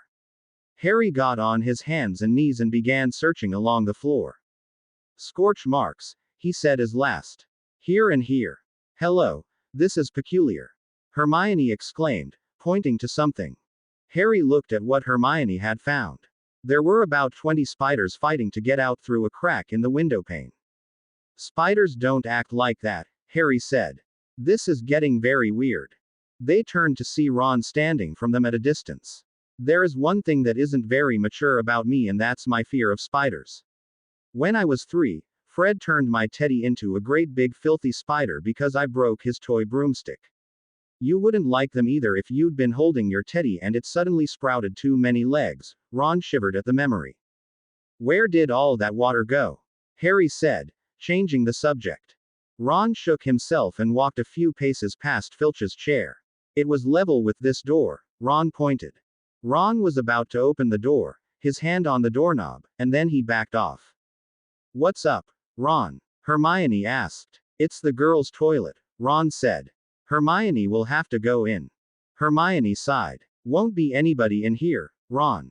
It's Ning Myrtle's place. Ning Myrtle. Ron and Harry looked at each other. Long story, guys, Hermione called.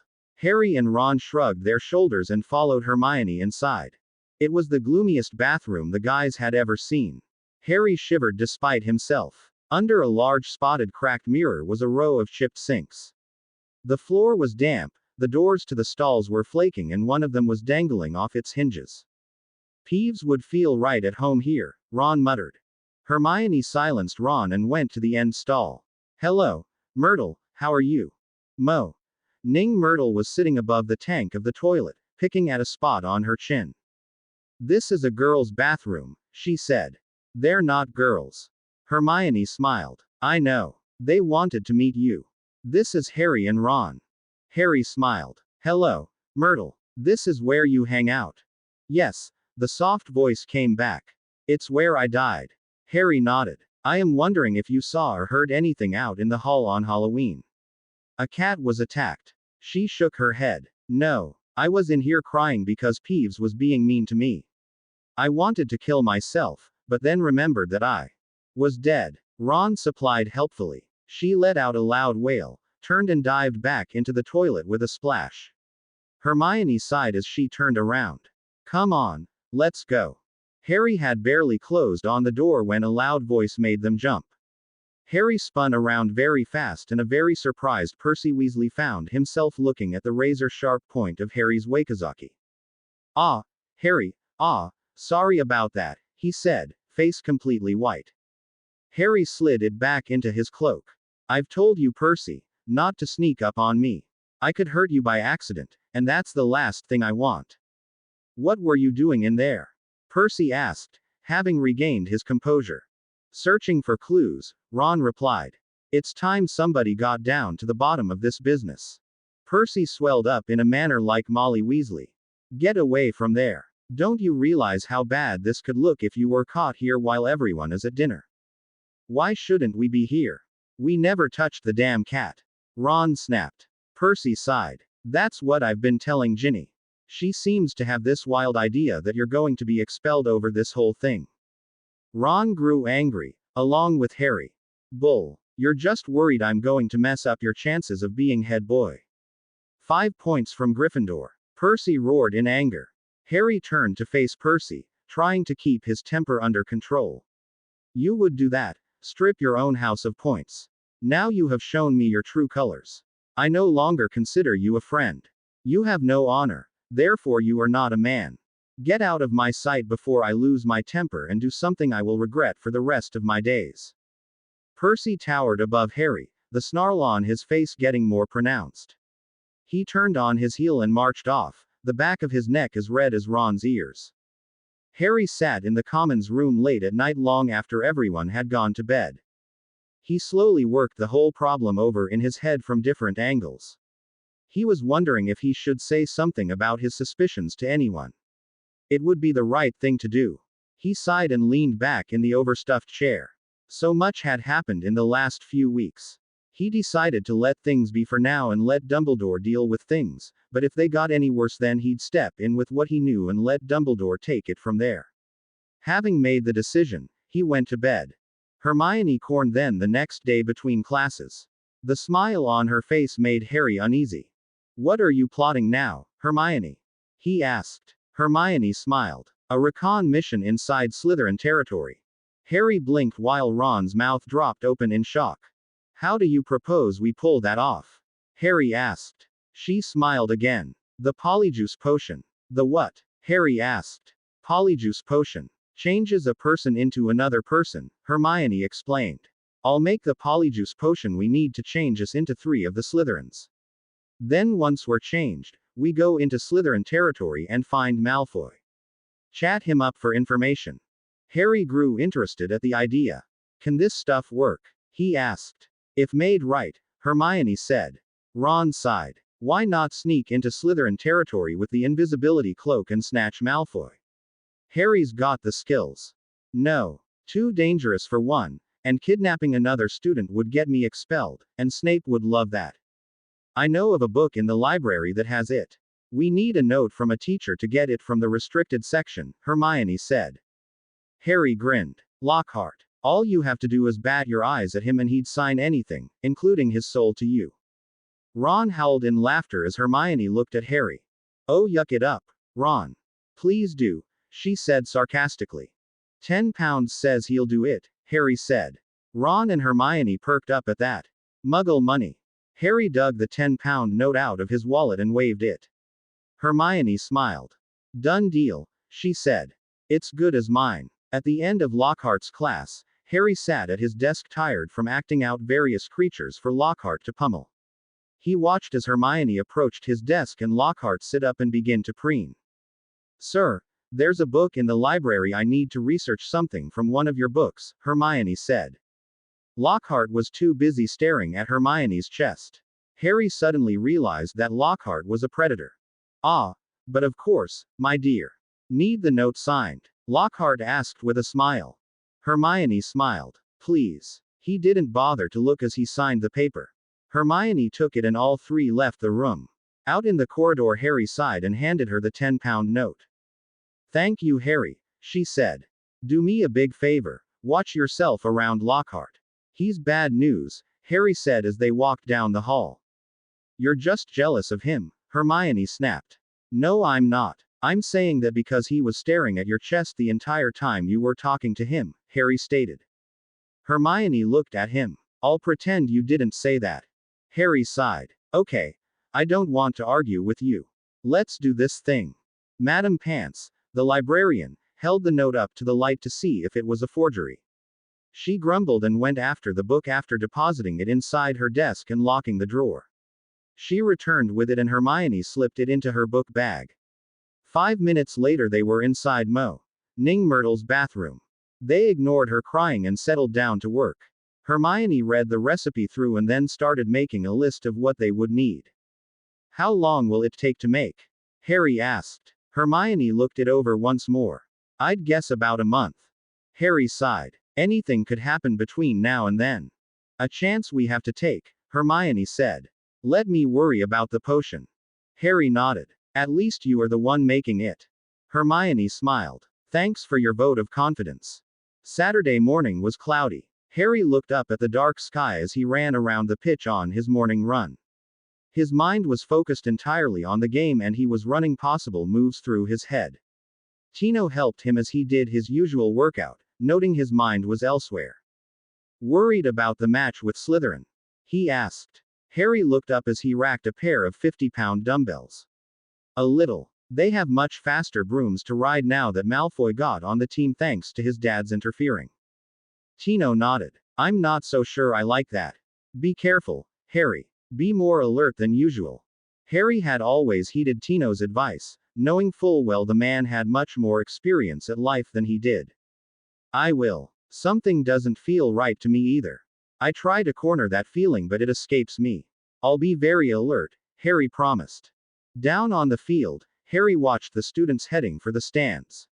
He turned his attention back to Oliver Wood. You ready, Harry? The older boy asked. Harry grinned. Let's rock and roll. With that, the Gryffindor team flew out and up into the air as they were introduced. Then Slytherin was introduced. Harry watched as they shot out of their locker room and up into the sky. Malfoy wore a smirk on his face as he stared down at Harry. Harry looked up at him. You don't intimidate me, Malfoy. Fancy broom won't help you, Harry said calmly. I'll win today. Hooch's whistle blew, starting the game. Harry flew up and around the stadium as he looked for the golden snitch. He had the feeling something was coming up behind him and he looked behind him. It was one of the big bludgers, coming up on him fast. Harry leaned to one side and it sped past him and then made a fast U-turn and headed back for Harry. Harry didn't hesitate. He dived for the ground very fast, the bludger racing behind him. Harry pulled up at the last second and the bludger plowed into the ground and disappeared from view. A moment later, it came back up from the ground a few feet away, showering players in mud and wet grass. It had started to rain. Harry no longer had any doubts about the bludger, it definitely was out for him. He raced past George and he whacked it with his bat. The bludger went a few feet and then set off after Harry once more. Harry crouched down and tried to get more speed out of his broom. Rouge bludger! Fred exclaimed to his brother. We gotta cover Harry. They certainly gave it their best until Harry called a timeout. Forget the bludger, I'll deal with it. Maneuvers, not speed, will decide this thing, Harry said once Oliver Wood joined them. You sure? That bludger is very one-minded today, Oliver said as George whacked it back into the sky. Trust me, Harry said. Oliver nodded. Go. They all got. Oliver, Fred, and George passed the word as Harry started doing maneuvers, flying in different directions as the bludger chased him. At one point, Harry ran straight at Malfoy. Malfoy didn't see him until nearly the last second. Harry made a very sharp right turn, revealing the bludger right behind him. Hermione later told Harry that Malfoy was heard clear up in the nosebleed section when he screamed at the sight of the bludger bearing down on him. Too bad it didn't connect, Ron said sourly. It hadn't. At the very last second, it went right around Malfoy and continued chasing Harry. Harry decided to run close to the Slytherin players, spook them out a bit. Flint was his next target, considering the ugly git kept popping up in front of him. Flint fell for it just as Malfoy had, and Harry continued doing it to all of the Slytherin team until they started staying clear of Harry. Harry was getting worn out and tired. He knew sooner or later he'd screw up. He had to finish the game before he got really hurt. Then he spotted the golden snitch and dived for it. Malfoy was unaware it was behind him and Harry weaved through the players, sneaking up on Malfoy. He zoomed past Malfoy, plucking it from behind his left ear. Malfoy made a quick right turn as Harry went left. The bludger had disappeared and then Harry felt a terrific bolt of pain zip up his left arm. The bludger had gotten him. Harry had turned a little too slow and it hit him, shattering his elbow and forearm. Harry tumbled to the ground, his good hand gripping the broom in an effort to steer it, and the snitch was in his left hand. He landed roughly and then looked at the snitch struggling in his hand. Ah, he said. We won. He looked up and saw the bludger racing towards him. Suddenly a bolt of light touched the bludger and it exploded into shards of wood. Harry held up the snitch and then sank to the ground, tired and in pain. He was aware of a voice above him and focused on the face. It was Lockhart. No, he yelled, trying to push Lockhart away, but it was too late. Lockhart muttered a spell and he gaped in horror as he felt his arm bones disappear. You jerk off, Harry hissed at a confused Lockhart. You made my arm bones disappear, damn you. Lockhart blinked, mumbled an apology, and then slipped away. Naturally, Madame Pomfrey had a few choice words about the situation. Harry sighed as Ron helped him into PJs and into the hospital bed as the matron came over with a bottle of Skelligro. You're in for a rough night, she said. Harry made a face as he downed the potion. This is one drink I'll try to avoid. He lay back and sighed. Tell the others we'll party later, okay? Hermione nodded as Harry went to sleep. Harry woke up with a start in the pitch-black darkness. His senses told him there was something sitting on his chest and he reacted, throwing whatever it was onto the floor and then jumping on it. The torch on the wall closest to the bed came to life, revealing Dobby on the floor. Harry's left arm felt like it was on fire, it hurt so badly. Harry closed his eyes for a moment and dealt with the pain and then turned to deal with Dobby. He stood up and put Dobby up on the bed. Please don't scare me like that, he said crossly. Great big tears rolled down his face. Dobby is surprised to see Harry Potter here, sir. Dobby warned Harry Potter, sir. Dobby closed the barrier at the train so Harry Potter wouldn't go to Hogwarts. Everything clicked in Harry's head. It was you. Dobby hung his head in shame. Closing the barrier. The bludger breaking my arm. Why? Harry asked. Dobby looked up. Dobby wants to protect Harry Potter, sir. Dobby thinks Harry Potter is the greatest wizard ever. Harry sighed. How could he stay angry at Dobby? Before he could answer, there were noises outside the double doors into the hospital wing. Dobby immediately disappeared and Harry jumped back into bed, feeling an unformed bone break. He closed his eyes to slits and listened carefully. Dumbledore was the first in the doors, moving backwards, carrying what looked like one end of a statue, while McGonagall followed, carrying the feet. Harry had the sudden feeling there had been another attack. Please get Poppy, Dumbledore asked McGonagall. She went past Harry's bed into Madame Pomfrey's room and emerged a moment later with the school nurse. She turned pale when she saw the person. Harry raised his head to see who it was. To his horror, it was Colin Creevey. Petrified, whispered Poppy. McGonagall nodded. Yes. If Albus hadn't gone down to the kitchen for hot chocolate, she didn't finish the sentence. Minerva thinks that young Creevey was sneaking up here to see Potter, Albus said as he pulled the camera from out of Colin's hands. He opened the back of the camera and a puff of smoke came out of it, the smell of burned plastic wafted through the room. Dumbledore snarled in anger and slammed the remains of the camera down on the table next to him. That shocked Harry. He'd never known Albus Dumbledore to have a temper. Easy, Albus. We will find this thing and stop it, McGonagall said. Dumbledore turned to her, the light on his face. Harry could see his face, and he looked very old in that moment. The chamber is open. There is no longer any doubt in my mind, he said. Harry froze. So there was a chamber of secrets. Who? McGonagall asked. Dumbledore sat down on the bed next to Colin. The question in my head is how. Then we shall know the who. Harry thought that sounded very logical. He settled down once more and added tonight's events to the timeline he kept in his head. Tomorrow morning he'd head to his training room and write a timeline on the wall. He rolled over and went back to sleep. The next morning his arm was completely back. Madame Pomfrey examined it and dismissed Harry. She disappeared into her office and Harry slipped into the curtained-off area where Colin lay. He examined Colin for a moment, and nodded. He had been petrified. He looked at the remains of the camera and wished he could have gotten something from it. He slipped out and then set off to find Hermione and Ron. First stop was the library. Percy walked out and passed him without looking at him, which suited Harry fine. He asked a few people and then left when they told him they hadn't seen them all morning. Harry closed his eyes for a moment and relaxed, letting his spirit loose to find them. Ning Myrtle's bathroom, he smiled.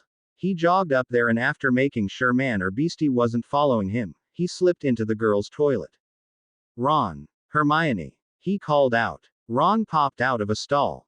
Right here, mate. Sorry we didn't come to see you. Right after we heard of the attack on Colin, Hermione went right to work. Harry nodded and walked into the stall. He drew a black marker from his pocket and began writing on the wall a timeline of events, starting with Dobby's appearance at the Dursley house up to last night. Hermione watched what Harry was doing. Very nice, Harry. That helps. But you need to fill in some blanks for us, Hermione said. Harry leaned against the post and began talking while Hermione worked on the potion. Once he finished, Hermione nodded thoughtfully. A house elf named Dobby visits you. You and Ron couldn't get through the barrier at the train station. You start hearing voices. Mrs. Norris is petrified, the first victim. The message on the wall. Dobby SICS the bludger on you. Colin Creevey is the first human victim. You get another visit from Dobby. There is definitely something going on. It all ties in together, but we need to find the common denominator to really tie this whole thing together, Hermione summed it all up.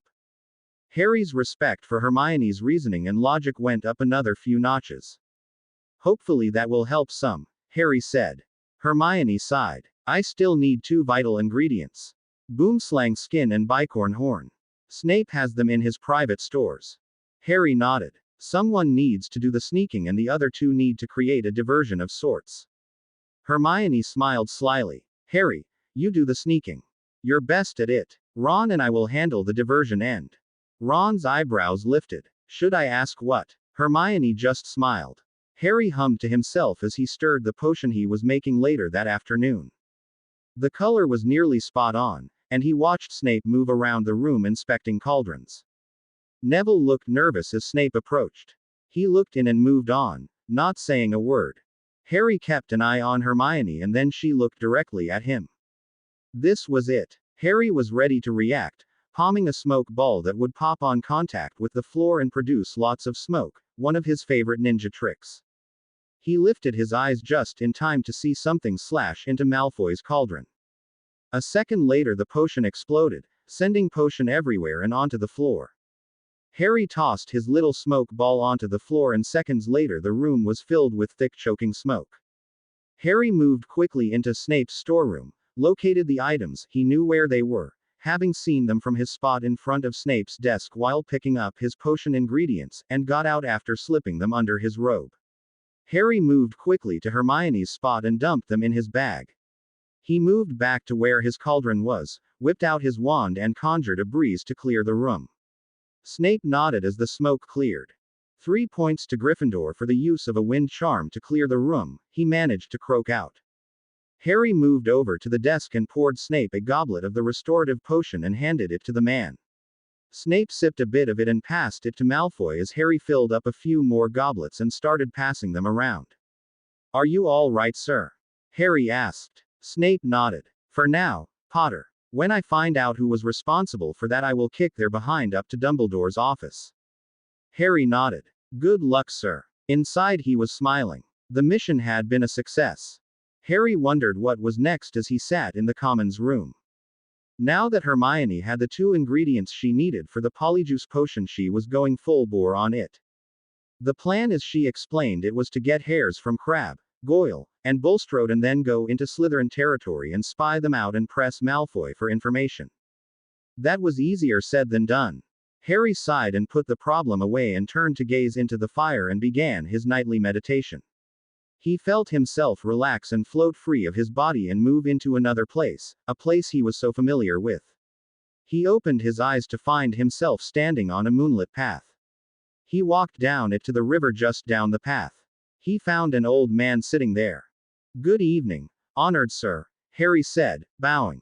"Good evening, Harry Potter," the man said. "I am honored to meet you here. I know you have been wondering about the power you have inherited from the Potter clan. I am here to teach you all about it. When the time comes, it shall aid you in stopping the evil that calls itself Voldemort." Harry bowed once more. "Thank you, sir." The old man smiled. "Shall we begin?" Harry sat down and began to learn. Harry came to with a start, blinking his eyes.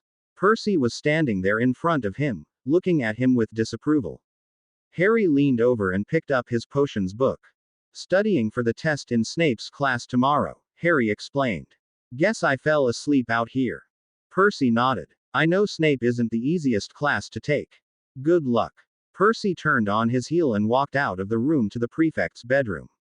Harry blinked in surprise. Percy was running hot and cold on him in the last few weeks and Harry wasn't sure which side Percy was on anymore.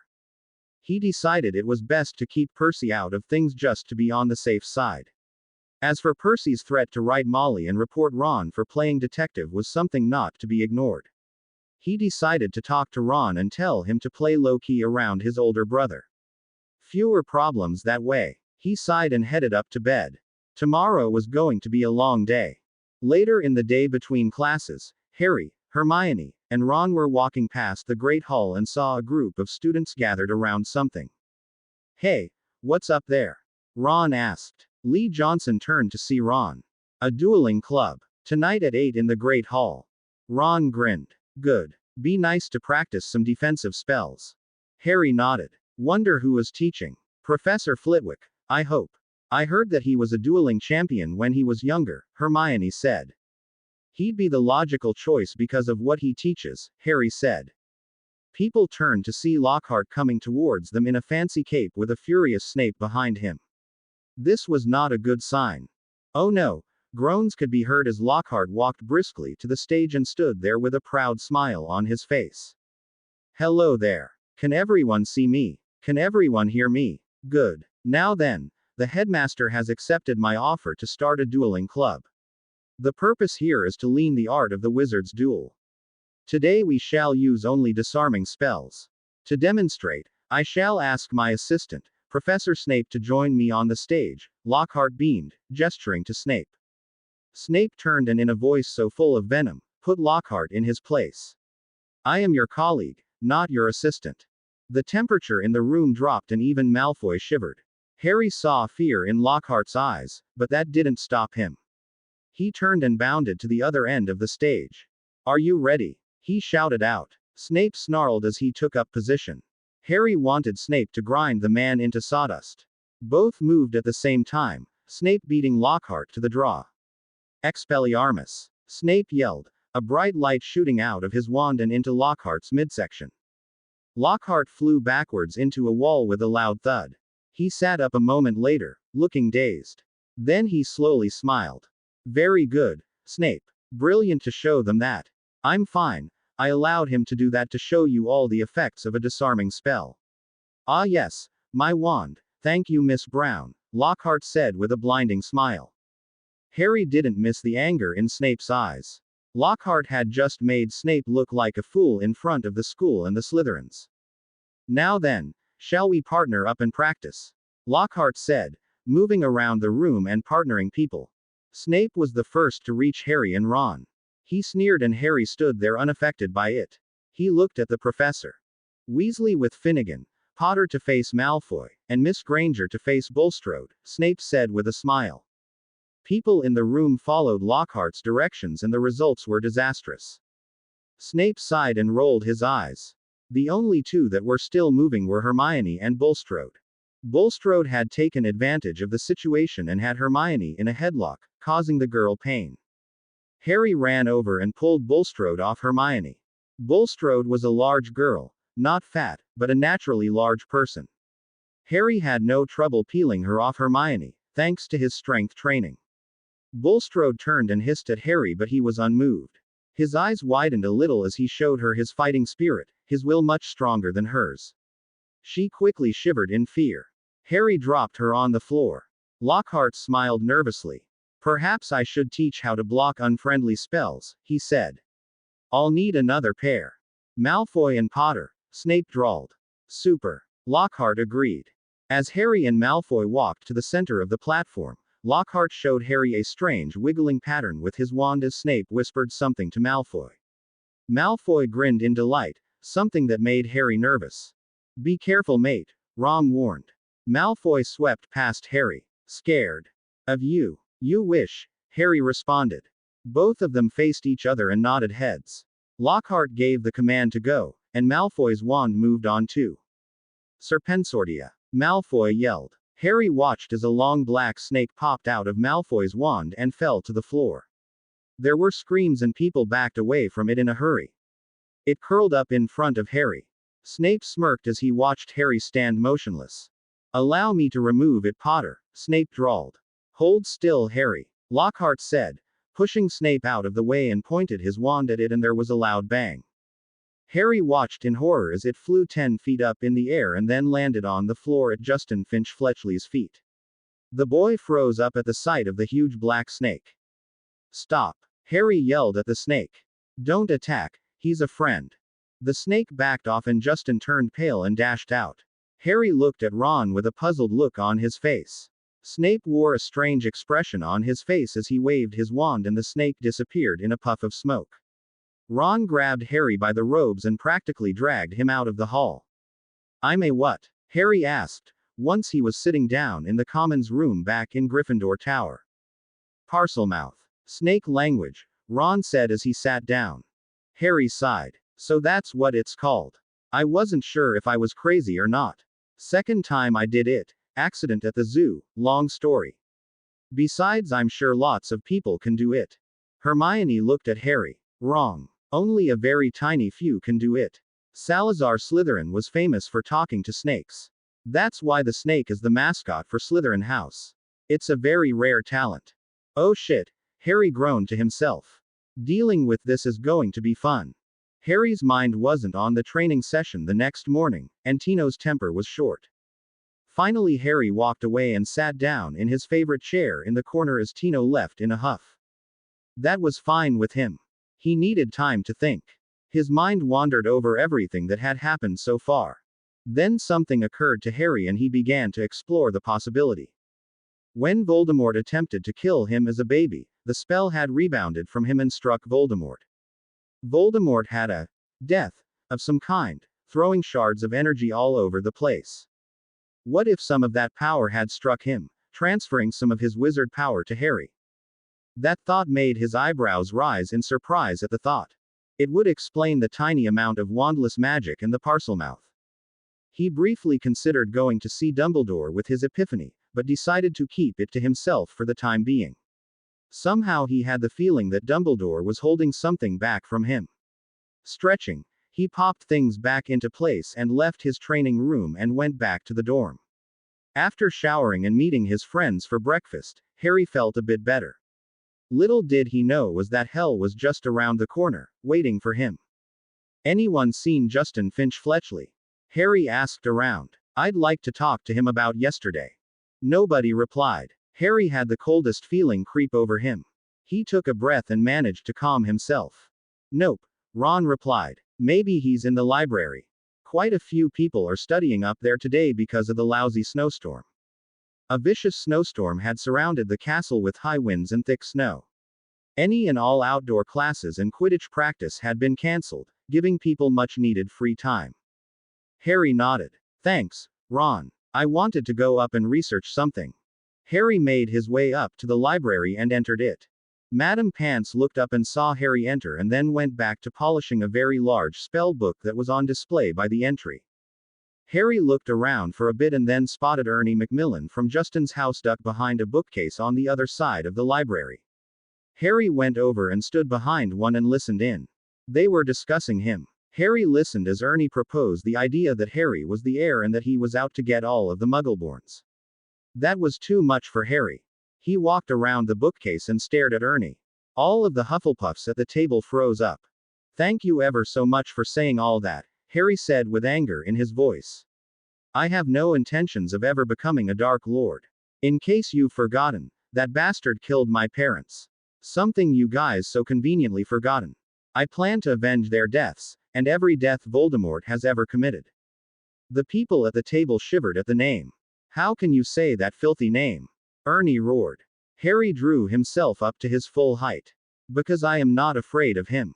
The table fell silent for a moment. So what do you want? Ernie asked boldly. Harry relaxed for a moment. I'm looking for Justin. I want to talk to him about yesterday, about what happened in the hall. We know what happened, Ernie said, standing up and getting into Harry's face. We saw you speak Parseltongue and chase the snake at Justin. He backed up when he saw red-hot fury in Harry's eyes. I didn't chase it at him. It never touched him. It was a very near miss, Ernie said, shaking in fear. I'll have you know. Harry pulled his rage under control. If you think I would deliberately harm another person, then you don't know me at all, Macmillan. I thought you were a friend. I was wrong. Forgive me for asking you to be a friend. With that, Harry turned on his heels and stomped out, people staring at his retreating form in amazement. Harry went out into the hall and down it. He sighed, feeling very tired. Things were going south on him again. He wondered how long he had to go on trying to prove himself. He bumped into Hagrid in the hall. The large man smiled down at Harry. Hey there, Harry, what's up? He said, giving Harry a friendly hug. That hug made Harry feel loads better. Hagrid, I'm happy to see you. What's with the dead rooster? Hagrid motioned to it. Second one I've found dead. Need Dumbledore's permission to set up a protective charm around the henhouses. Harry grinned. That should do the trick. Hagrid smiled. Yay. See you round. Harry watched Hagrid walk off towards the headmaster's office. He turned and smiled, glad to know that Hagrid was still his friend. He rounded the corner and tripped over something, and looked up into the frozen face of Justin Finch Fletchley. His eyes grew wide as he scrambled to his feet. He saw nearly headless Nick floating nearby. As he backed up, Peeves popped out of an empty classroom. Peeves saw the petrified boy and ghost. He backed up and screamed out loud, bringing people racing into the halls. Attack! Attack! Run for your lives! Peeves screamed out. The hall did fill up in a matter of seconds. Harry blinked, wondering how the hell people could appear out of nowhere so damn fast. McGonagall pushed her way to the front. Potter, what the hell? She said, bewildered. I knew it. Ernie roared in anger. I knew you couldn't be trusted. You attacked Justin. McGonagall turned to Ernie. That is enough, Macmillan. Harry sighed and sat down on the floor. This certainly qualified as having gone really bad. Harry leaned his head back and closed his eyes, blocking out the chaos. As the hall cleared, Justin was carried up the stairs by two teachers to the hospital wing. McGonagall conjured a large fan and told Ernie to wave it gently and float Nick to the hospital wing.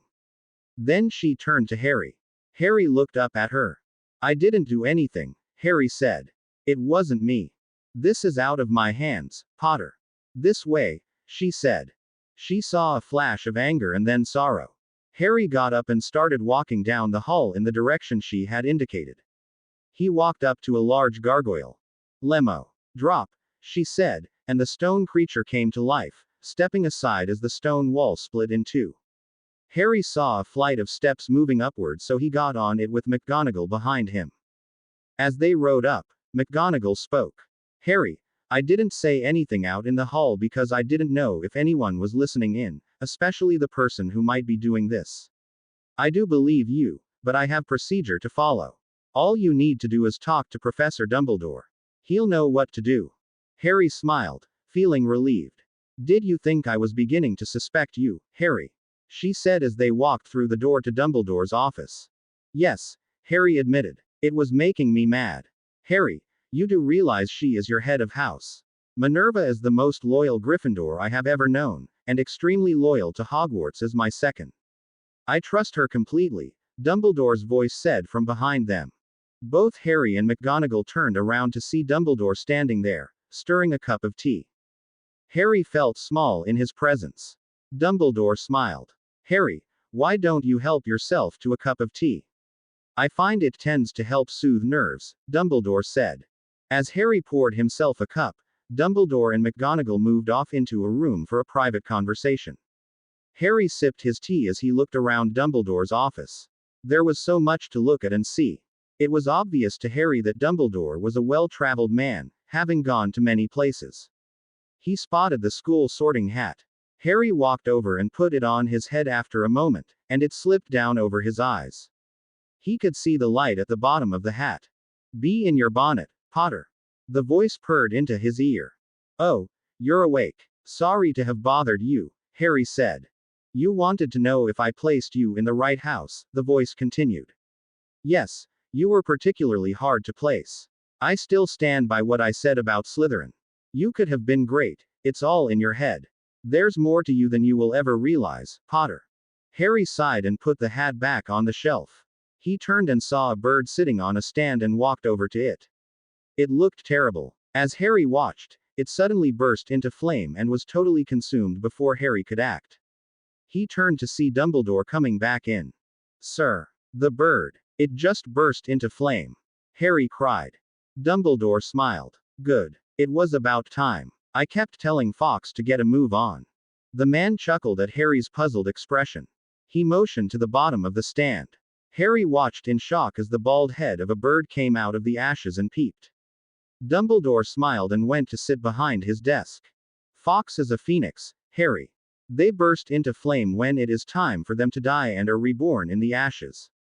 They are capable of carrying the heaviest loads, their tears have healing properties, and they are very loyal, Dumbledore informed him. Harry sighed in relief as he sat down in a chair in front of the desk. I do not believe you are capable of attacking people like that, Harry. I believe you did not petrify all those victims even though you have the power to do so. I believe you are innocent, Harry. I will stand by you on this, Dumbledore said. I know your friend Hagrid will too. Harry looked up at the half-giant. Thanks, Hagrid. The man grinned back. He was with me seconds before the attack, Professor. I'll swear to that. Dumbledore rose. Thank you, Hagrid. I'll step out for a moment, Hagrid said. As the door closed, Dumbledore turned to Harry. Is there anything you wish to tell me, Harry? Anything at all? Harry considered everything he had figured out and not figured out. No, sir. Dumbledore nodded. Very well. My door is open to you should you need to unburden your soul of whatever it is that troubles you. Harry smiled. Now I know why Hagrid calls you a great man, sir. It's because you are willing to listen to people and help them. Dumbledore bowed. Hagrid is indeed a loyal friend to me, and to Hogwarts. Having said that, he dismissed Harry. News of the attack was all over the school the next morning, throwing everything into complete chaos. Harry was getting seriously tired of people pointing at him all of the time, so he decided to retreat to his training room for the rest of the term, which happily was just 2 weeks more. He had already made his plans to go home for Christmas to the Dursleys. He planned on putting Hogwarts behind him for at least 2-3 weeks and do nothing but relax and do winter training now that he had his reversible ninja suit, white on one side to hide in the snow and the traditional black for inside the castle. Even sneaking down to the kitchens for snacks had lost his appeal.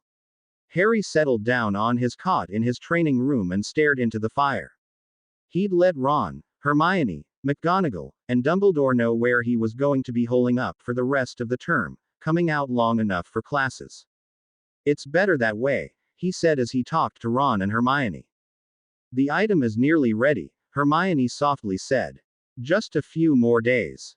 Harry nodded. "Then we'll find out what it is we need to know." Hermione crossed her fingers and dashed off to Transfigurations. Harry sighed and headed off to another class. Harry spent his time in the training room doing lots of meditation, Tai Chi, and his basic katas. He felt a need to return to the basics he had learned and practice them.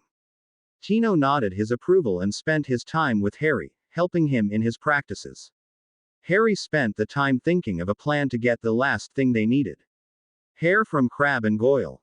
Easier said than done. Sitting down at breakfast the next morning, he looked up to see Crabbe and Goyle stuffing their faces. Harry smiled. There was his answer. All he needed was the bait. Harry smiled. He was going to enjoy this. "Here's our bait," Harry said, showing Ron and Hermione the specially modified Belgian white chocolate muffins. "Both of them will swallow these whole, and Ron and I need to bury them in a closet somewhere, get the hair, and meet you at Ning Myrtle's. Drop these into the appropriate glasses, and we are off on the mission." Hermione smiled. "That takes care of that problem." "What makes you so sure they'll take it?" Ron asked. Harry grinned. 20 galleons says they will. "You're on," Ron said. "When?" "The last night we are here." "Perfect time, because everything will be going at once. People packing, running around with last-minute catch-up assignments, and teachers getting things organized," Harry said. Ron laughed. "I salute you, master of sneakiness." Harry glowed from the praise, and Ron was glad the compliment worked. Harry had really been down in the dumps. He wanted so desperately to clear Harry's name and would go to any lengths to do it. The plan worked better than Harry hoped it would. He grinned as they came out of the stairwell and spotted the 2 white boxes lying on the floor. Goyle picked one up. "This one has your name on it," Goyle said to Crabbe. Crabbe picked the other one off the floor and handed it to Goyle. "This has the Honeyduke's label on it," Crabbe observed. Goyle's eyes went wide when he saw the muffin inside. "Pure white Belgian chocolate," he sighed. Both of them didn't waste any time gobbling them down. Both were smiling when they hit the floor at the same time. Harry and Ron came out of hiding. "I'm a little short at the moment. Can you wait?" Ron sighed. Harry nodded. "Your credit is always good with me, Ron." "Thanks. Now let's get to work," Ron said. Harry had to help Ron with Goyle. Goyle was no lightweight, either. How anyone this big be so dumb? Ron groaned, wiping sweat off his forehead. Harry sighed as he dropped hair strands from Goyle into his glass tube. "I have no idea." Ron got hair from Crabbe and they both scampered out of the empty classroom and up the staircase to Ning Myrtle's place. Hermione peeked out of the stall as they walked in. Harry smiled and Hermione smiled. "Your plan worked," she said. "Perfectly," Harry said, much to Ron's grumbling. "Don't mind him, he's a bit put out at losing 20 galleons." Hermione giggled. Ron peeked into the stall and noticed 3 cups sitting on the commode next to the cauldron. "What's next?" Ron asked. Hermione sighed. "Potion's ready. I followed the recipe perfectly. I'll pour potion into the cups and you add your hairs to it." She turned around and poured out the potion into the cups and handed Ron and Harry theirs. Harry opened his glass tube and shook out the 2 hairs he had gotten. Ron and Hermione had done the same. "By the way, I found some spare Slytherin robes and 2 pairs of larger shoes for the both of you. If you start to change, There's a secret entrance by the Slytherin's entry. It's a statue of Gregory. Tap it twice and say, hamburger. It will slide to the side and you jump down, Hermione said. Harry nodded. Kampai, he said and raised his cup. What does that mean? Ron asked as he tapped Harry's cup. It means cheers in Japanese, Hermione said. Harry smiled. You've been reading about Japan. I've been interested in it ever since you told me your story, Hermione said as she quickly downed her cup. Harry was about to say something when his guts suddenly started churning. He gritted his teeth and managed to ride out the pain, having dealt with it many times in training. He could hear Hermione and Ron gasping as their transformation took place. Harry sat on the floor beneath a sink as the pain rolled over him as Ron went down on his knees in front of him.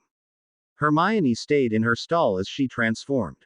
Then suddenly it was over and Harry got up. He blinked at the image of Goyle staring straight back at him. By the gods, Harry breathed. Wild laughter startled him and he turned to see Ron Crabbe rolling on the floor. I thought I'd never hear Goyle talk in Japanese. Stand up, Harry said. Ron stood up and Harry looked him over. Harry shook his head. Hermione, the stuff works, Harry said delightedly. You're definitely going to be a top-rated potions master. A soft wail came from her stall. Harry and Ron looked worried. You go on without me.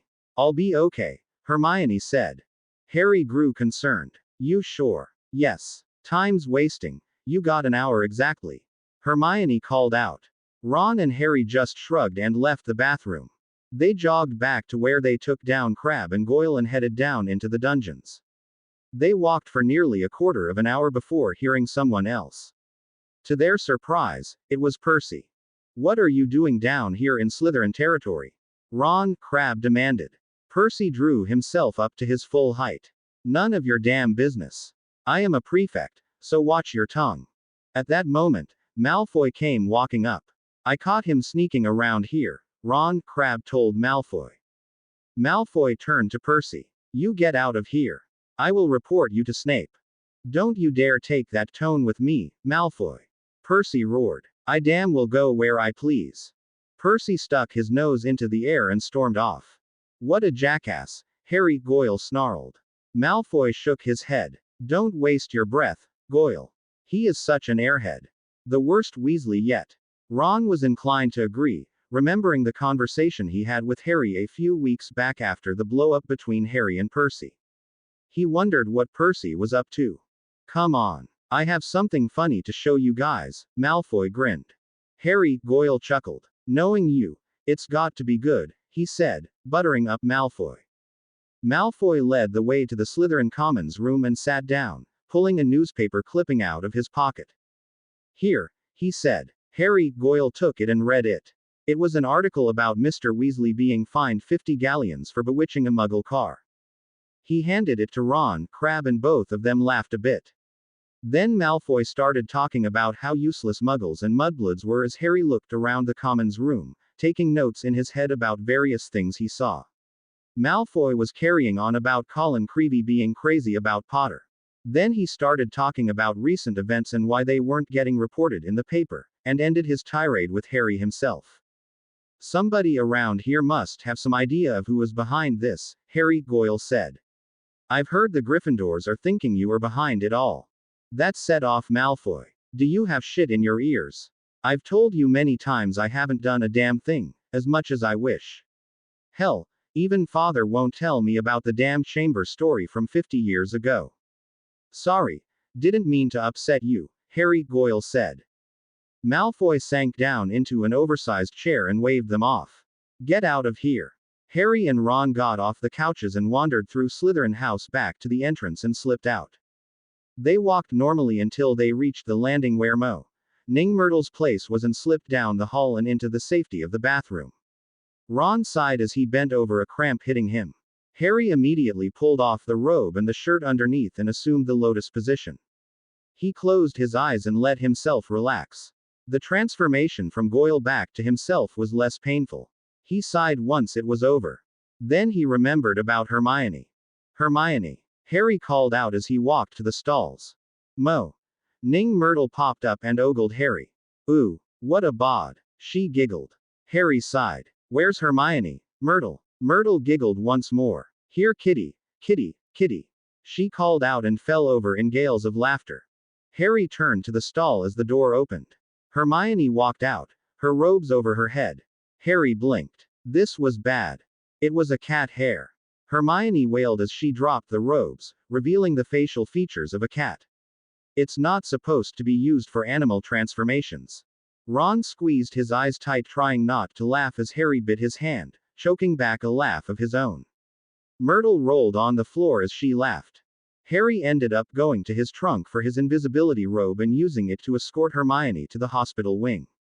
Madame Pomfrey looked twice at Hermione and sighed. She didn't ask, and Harry was glad of that. She'll be fine by morning, the lady said. You kids need to be a lot more careful with your charms casting.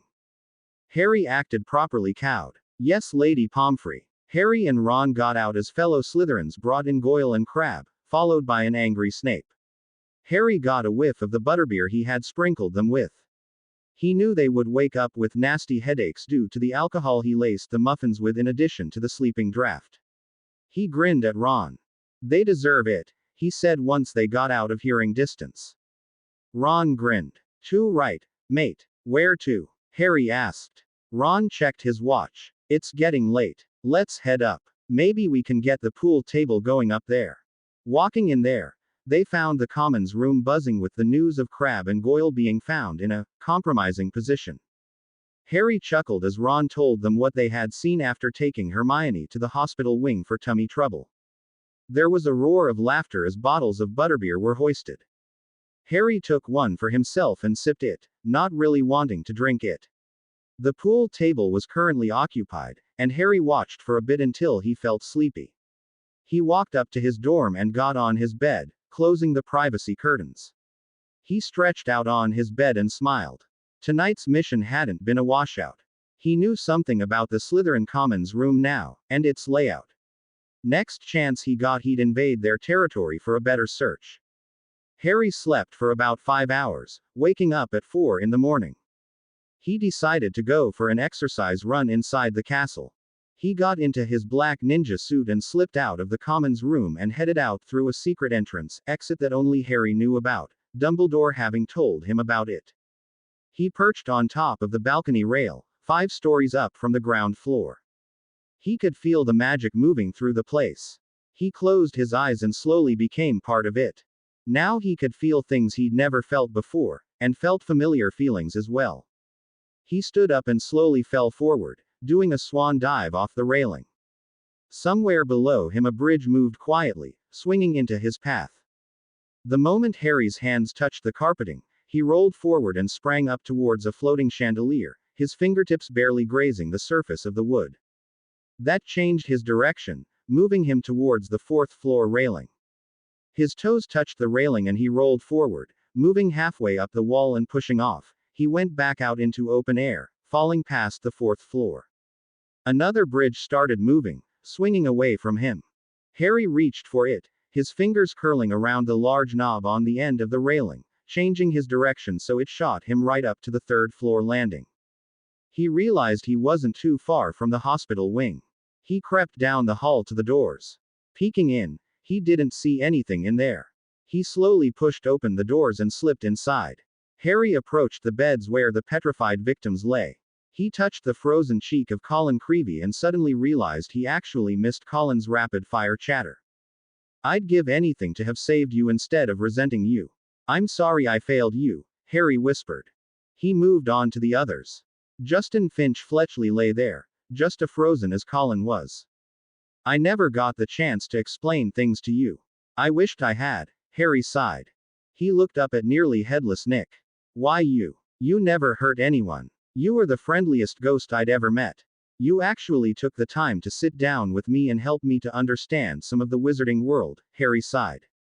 He turned and looked at Mrs. Norris. He had no words for her, just a deep sadness that someone would harm an animal. He turned and walked to a window and stared out at the moon as it came calling a ghostly white through the windows. He walked out of the hospital wing and stood on the railing of the 3rd floor landing. He let himself fall forward once more, free falling down to the 2nd floor. A torch bracket was his only source of help. Harry's fingers touching it as he went past, his body moving in a graceful arc as he did a forward flip onto the second-floor moving bridge. He leapt onto the banister and slid on it to the main floor. He forward flipped and froze in place, listening to the night sounds in the castle. He moved into the great hall where he suddenly sensed a presence on his right side. It attacked, a stick coming down towards his head. Harry reacted lightning fast, deflecting the blow and initiating an attack with heart thrust attack, his fingers becoming hard points as he drove in towards the figure. The person deflected the attack and back flipped into the great hall. The doors closed as Harry followed. The battle had started. Albus Dumbledore sat up in bed. His mind had registered the fact that something was going on. He got up out of bed and made his way down to the great hall. He paused before the staff door to the hall and then went inside. He took his customary place at the staff table and watched the battle taking place before him. A cup of hot chocolate suddenly appeared before him and he sipped it, feeling the hot liquid go down inside him. Harry trapped the stick against a table with his left hand and tuned into the attacker, turning his right hand into claws and striking at the face. The other person deflected the attack and pushed Harry backwards into the table. Harry did a backward somersault, picking up the large bowl and flinging it. The figure caught it and put it back on the table. Harry let off a bright flash in his hands and when Dumbledore's vision returned seconds later, Harry had disappeared. He looked around and then saw Harry land on top of the other person and knock him down. That person rolled to the right as Harry attempted to trap him and attacked, using a palm strike against Harry's face. Albus watched as Harry did a back flip, kicking the person twice, left foot into chest and right foot into the face, driving his opponent back. The person slid down the length of the Hufflepuff house table and disappeared at the other end. Harry moved his head as he crouched on the table, waiting for something to happen. As the person turned the table to the left, throwing Harry off balance, it threw a knife right at Harry. Harry back flipped off the table before he completely lost his balance and then clapped his hands together in front of him. Dumbledore's eyebrows rose as he saw the knife between the palms of Harry's hands. Harry let go of the knife and it fell towards the floor.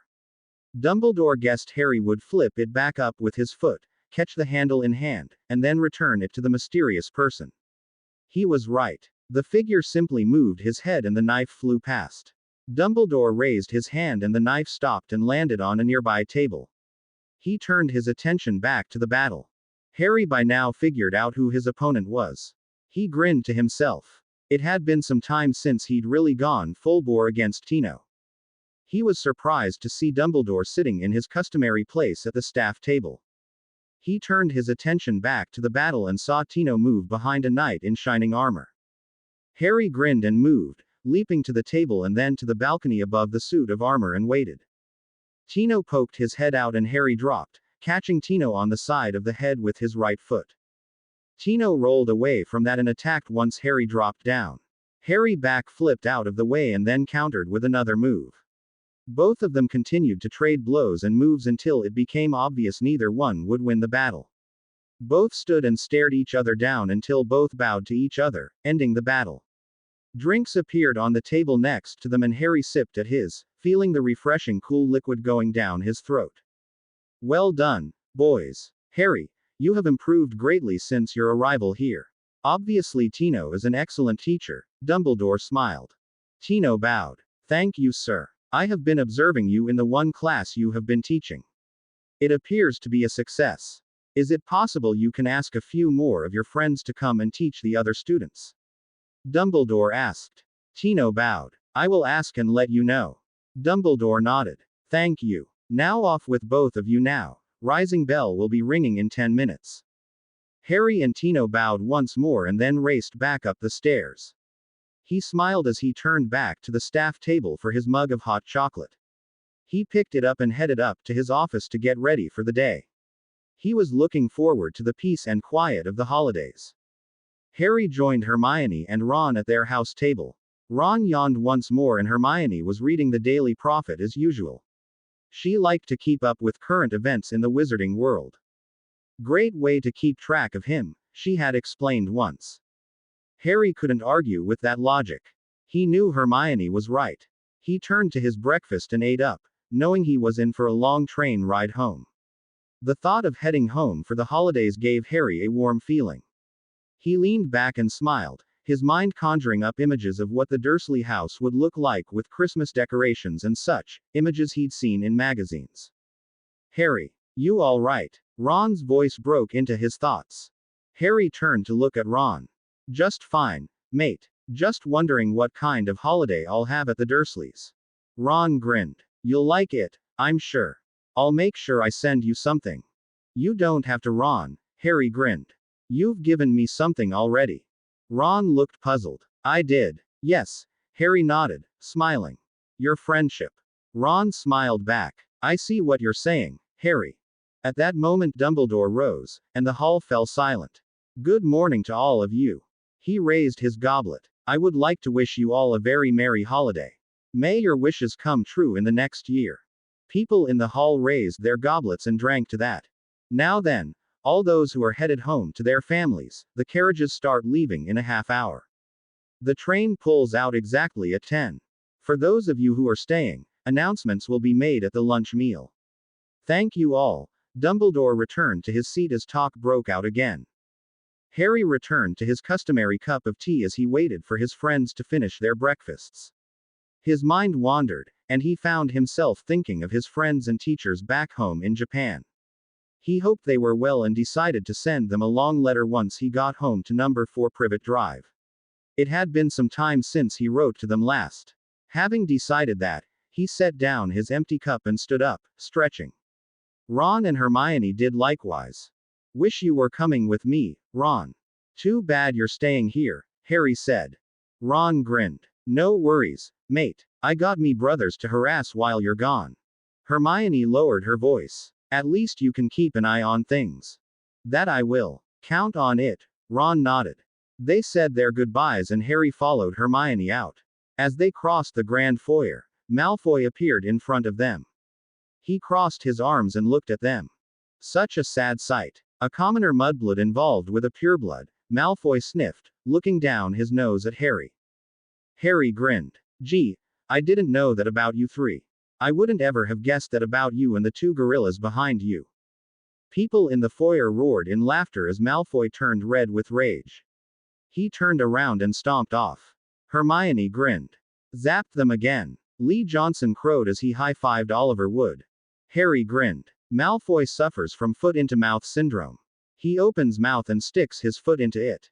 The hall rocked with laughter once more, the Slytherins giving Harry dirty looks. Harry followed Hermione out to the carriages and boarded one with her, Lee Johnson, Oliver Wood, and Katie Bell. The 5 friends sat back and enjoyed the ride to the train station. Harry was glad he'd bundled up. It was cold today, and it was lightly snowing. He hoped that it wouldn't turn into a blizzard until he was safe at the Dursleys. He looked up as the train station came into view. Not much happened during the train trip home. Harry spent most of the time teaching Hermione wizard chess. She proved to be a quick study at it and was soon putting Harry into stalemate. They looked up as the train pulled into the station. I'll put you into checkmate on the way back to Hogwarts, she challenged Harry. He grinned. Looking forward to it, Hermione. I'd like to see you challenge Ron, Lee Johnson remarked. Harry laughed as he put his board and pieces away. That I would like to see too. They got off the train with their carry-on and met the Grangers. Harry shook their hands and wished them well. See you in January, Hermione said, giving Harry a peck on the cheek. Harry blushed as she grinned, their friend's wolf whistling. Harry watched walk off with her parents and then he turned to talk to a few friends and wished them well. He picked up his duffel bag and headed for the barrier. He slipped through without a problem and started looking for Uncle Vernon. He headed for the main entrance and stood there for a few minutes and then sat down on a bench to wait. He didn't have long to wait. The familiar Cadillac pulled up to the curb and Vernon Dursley got out. Harry's jaw dropped as he blinked. Vernon had lost some serious weight and he looked good. Uncle Vernon. Harry gasped. The man smiled broadly. Surprise, Harry. You look great, Harry said as he hugged his uncle. I have been working out a lot lately, Vernon explained as they got in the Escalade. I've lost weight, and I feel really good. Harry smiled. I'm glad to hear that. Vernon checked his mirrors and pulled out into traffic. On the drive home, Vernon asked questions about school and Harry answered them all. Your headmaster has informed us that you're doing really well in your classes. I'm glad to hear that, Vernon said. Harry smiled. I'm learning so much about my wizarding heritage, that's for sure. Every day is something new learned. Good. Listen, your Aunt Marge is coming. She knows all about you and she wants to meet you, he said. She is my sister. Cool. I wondered if you had any brothers and sisters on your side of the family, Harry said. Now I have a reason to research your family tree. Vernon grinned. Go for it. I'll help in any way I can. They pulled into the driveway 20 minutes later. Harry got out and looked up at the house. It looked so warm and friendly. He smiled once more and then got his duffel from the back. That all you have, Harry? Vernon asked. Yes, sir, Harry replied. Harry followed Vernon into the house. First thing he noticed was the atmosphere in the house had changed. It was a relaxing feeling and Harry nodded. He looked up when he heard footsteps on the stairs above him.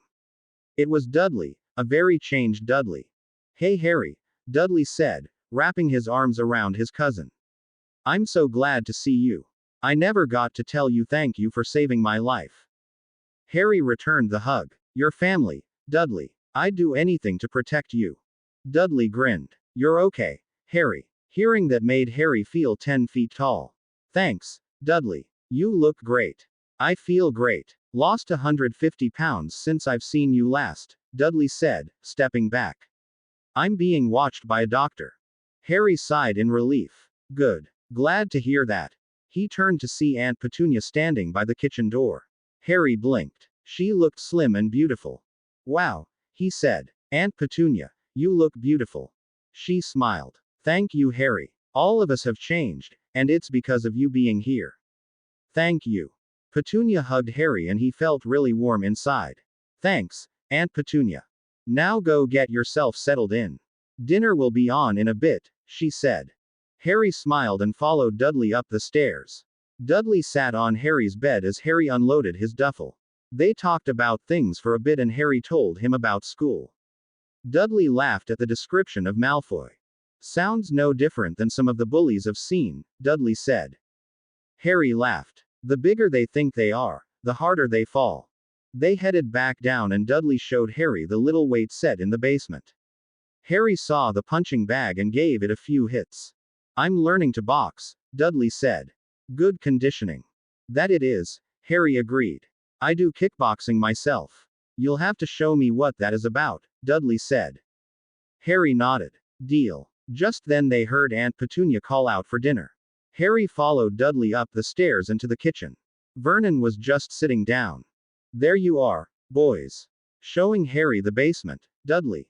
Vernon asked. Yes, Dad. Harry thinks it's cool, Dudley replied. Just something we do in between gym days. I got you a guest pass while you are here, Harry. No reason why you shouldn't work out while you're here, Vernon said. Thanks, Uncle Vernon, Harry said. He turned his attention to dinner, and then spent the rest of the evening by the fire, telling stories about school.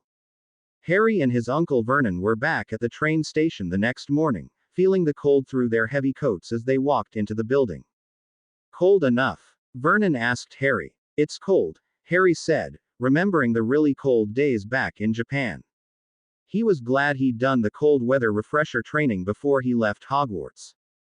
He wondered if Tino should introduce it to the school in the event a blizzard sprang up out of nowhere and trapped somebody out on the grounds.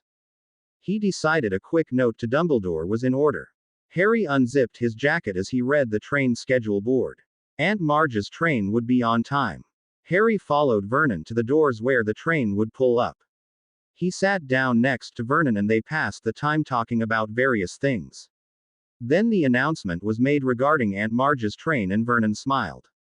You'll like her, I know you will. She's quite a lady, Vernon grinned. Harry turned to watch people get off and hurry into the building. Then a lady stepped up to Vernon and Vernon turned towards her. Marge, sister dear, Vernon cried as he hugged her. Vernon darling, you look very well, she said. Vernon smiled as he turned to Harry.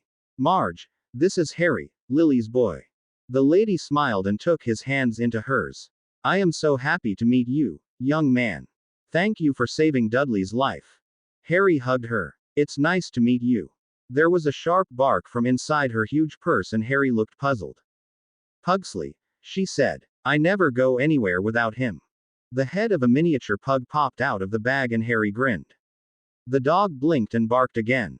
Harry offered the palm of his hand and Pugsley sniffed it and then licked it. Marge smiled. Well, he seems to like you, she said. It's a bit cold out there, Marge.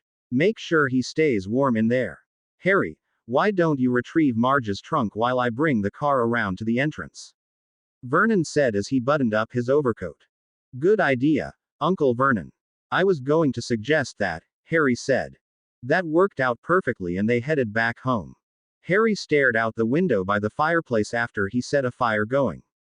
He could feel the heat on his hands and face and his mind went back to the Commons room in the Gryffindor Tower.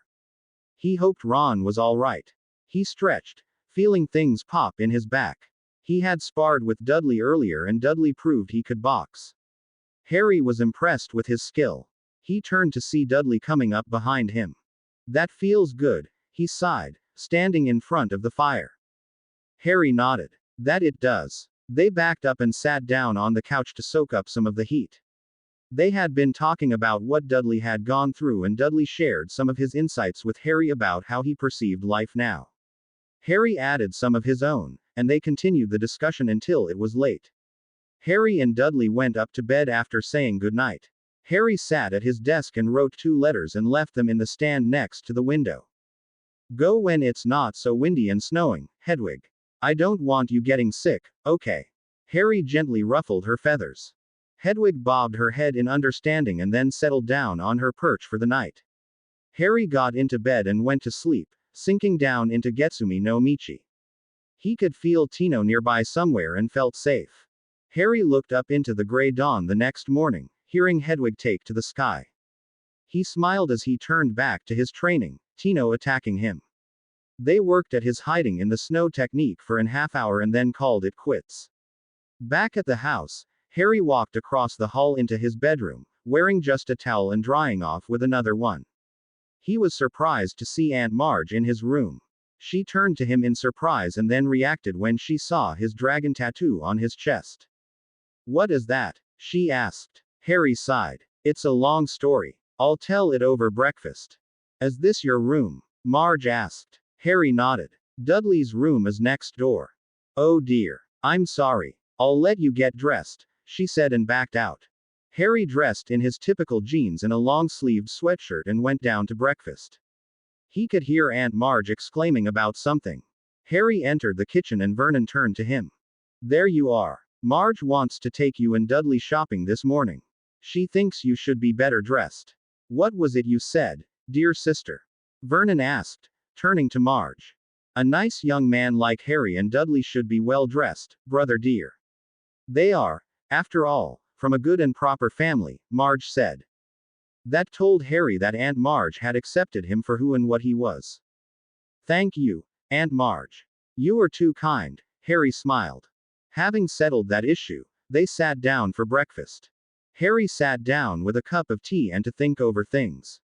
He knew he had to tell his story to Aunt Marge and he wasn't really looking forward to that prospect, but it had to be done.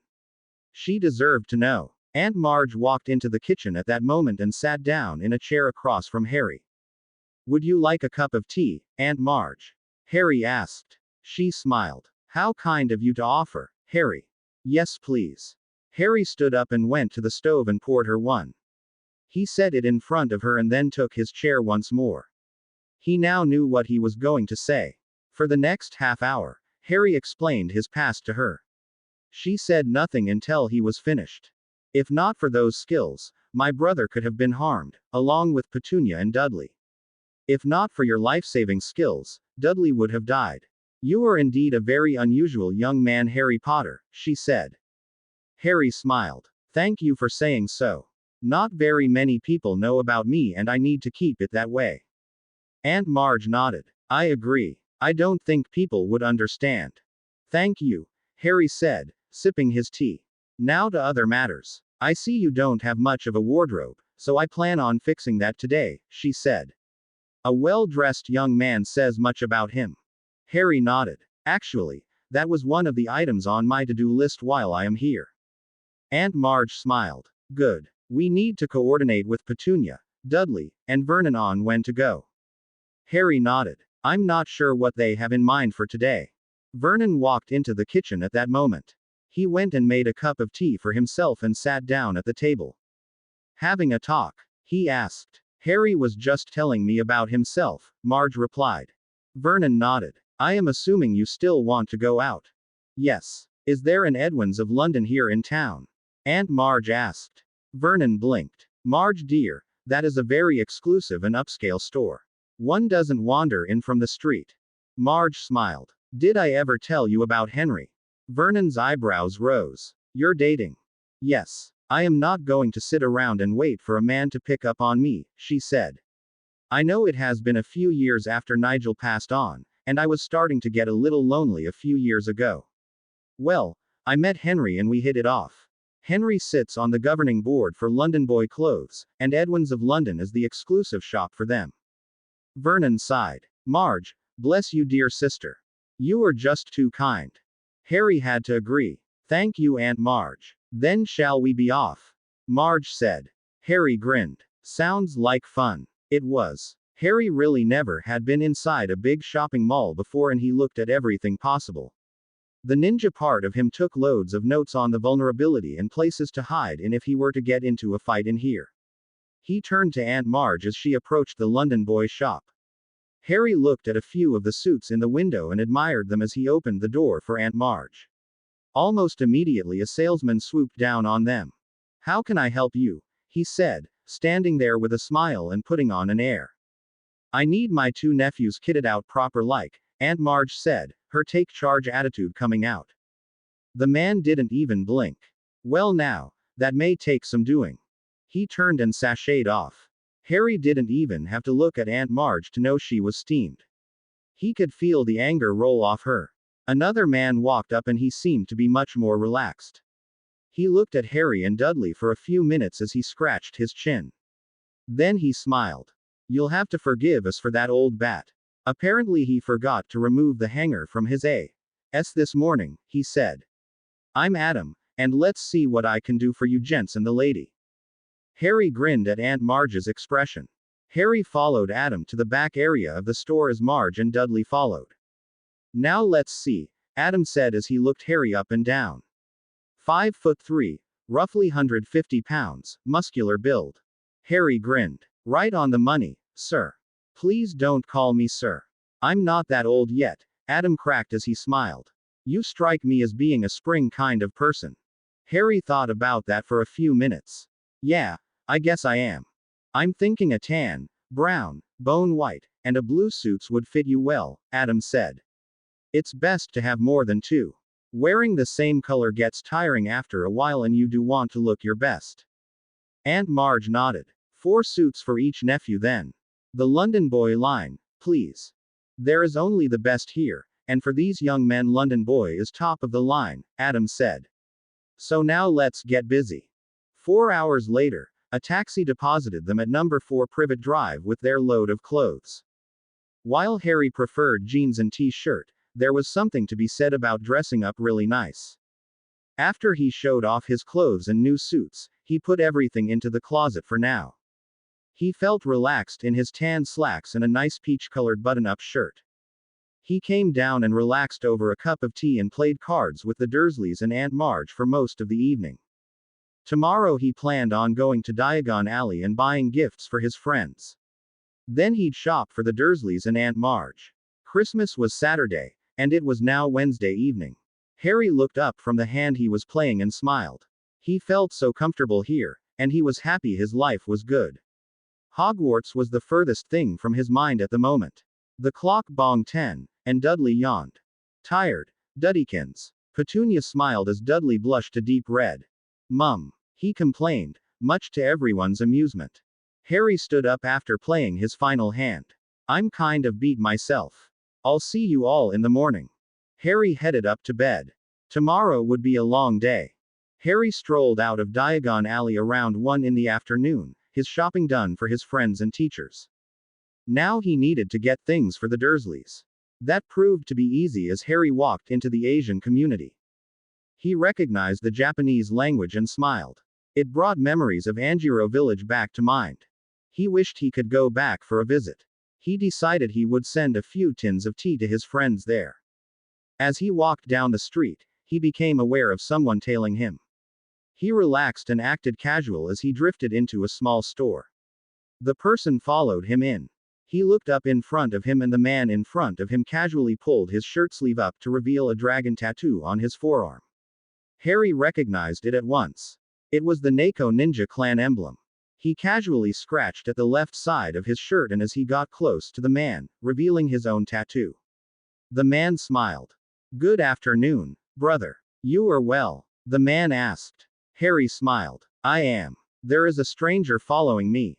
"That would be elder brother. We heard you were here," he said to Harry. "I am honored to meet all of you," Harry said. "I hope all of you are well." The man that was following Harry spoke. "We are. The master sends his greetings and wishes you well."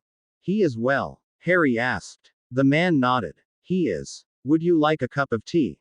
Tino walked in a moment later just as Harry was taking the cup of tea. "Harry." He grinned. "I see you found family."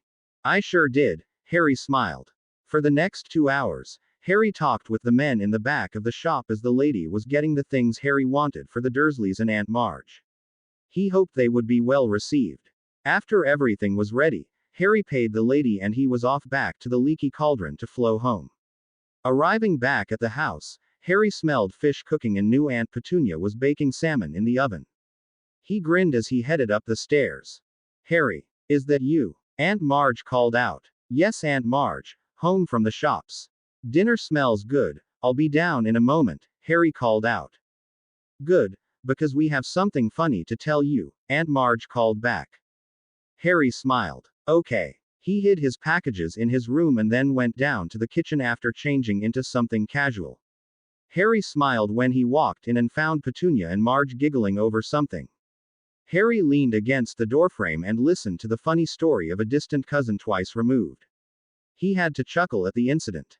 "That is funny." He had no idea that he was about to get pranked. Harry asked. Marge laughed. "No, and that made it all the better." Harry shook his head and smiled.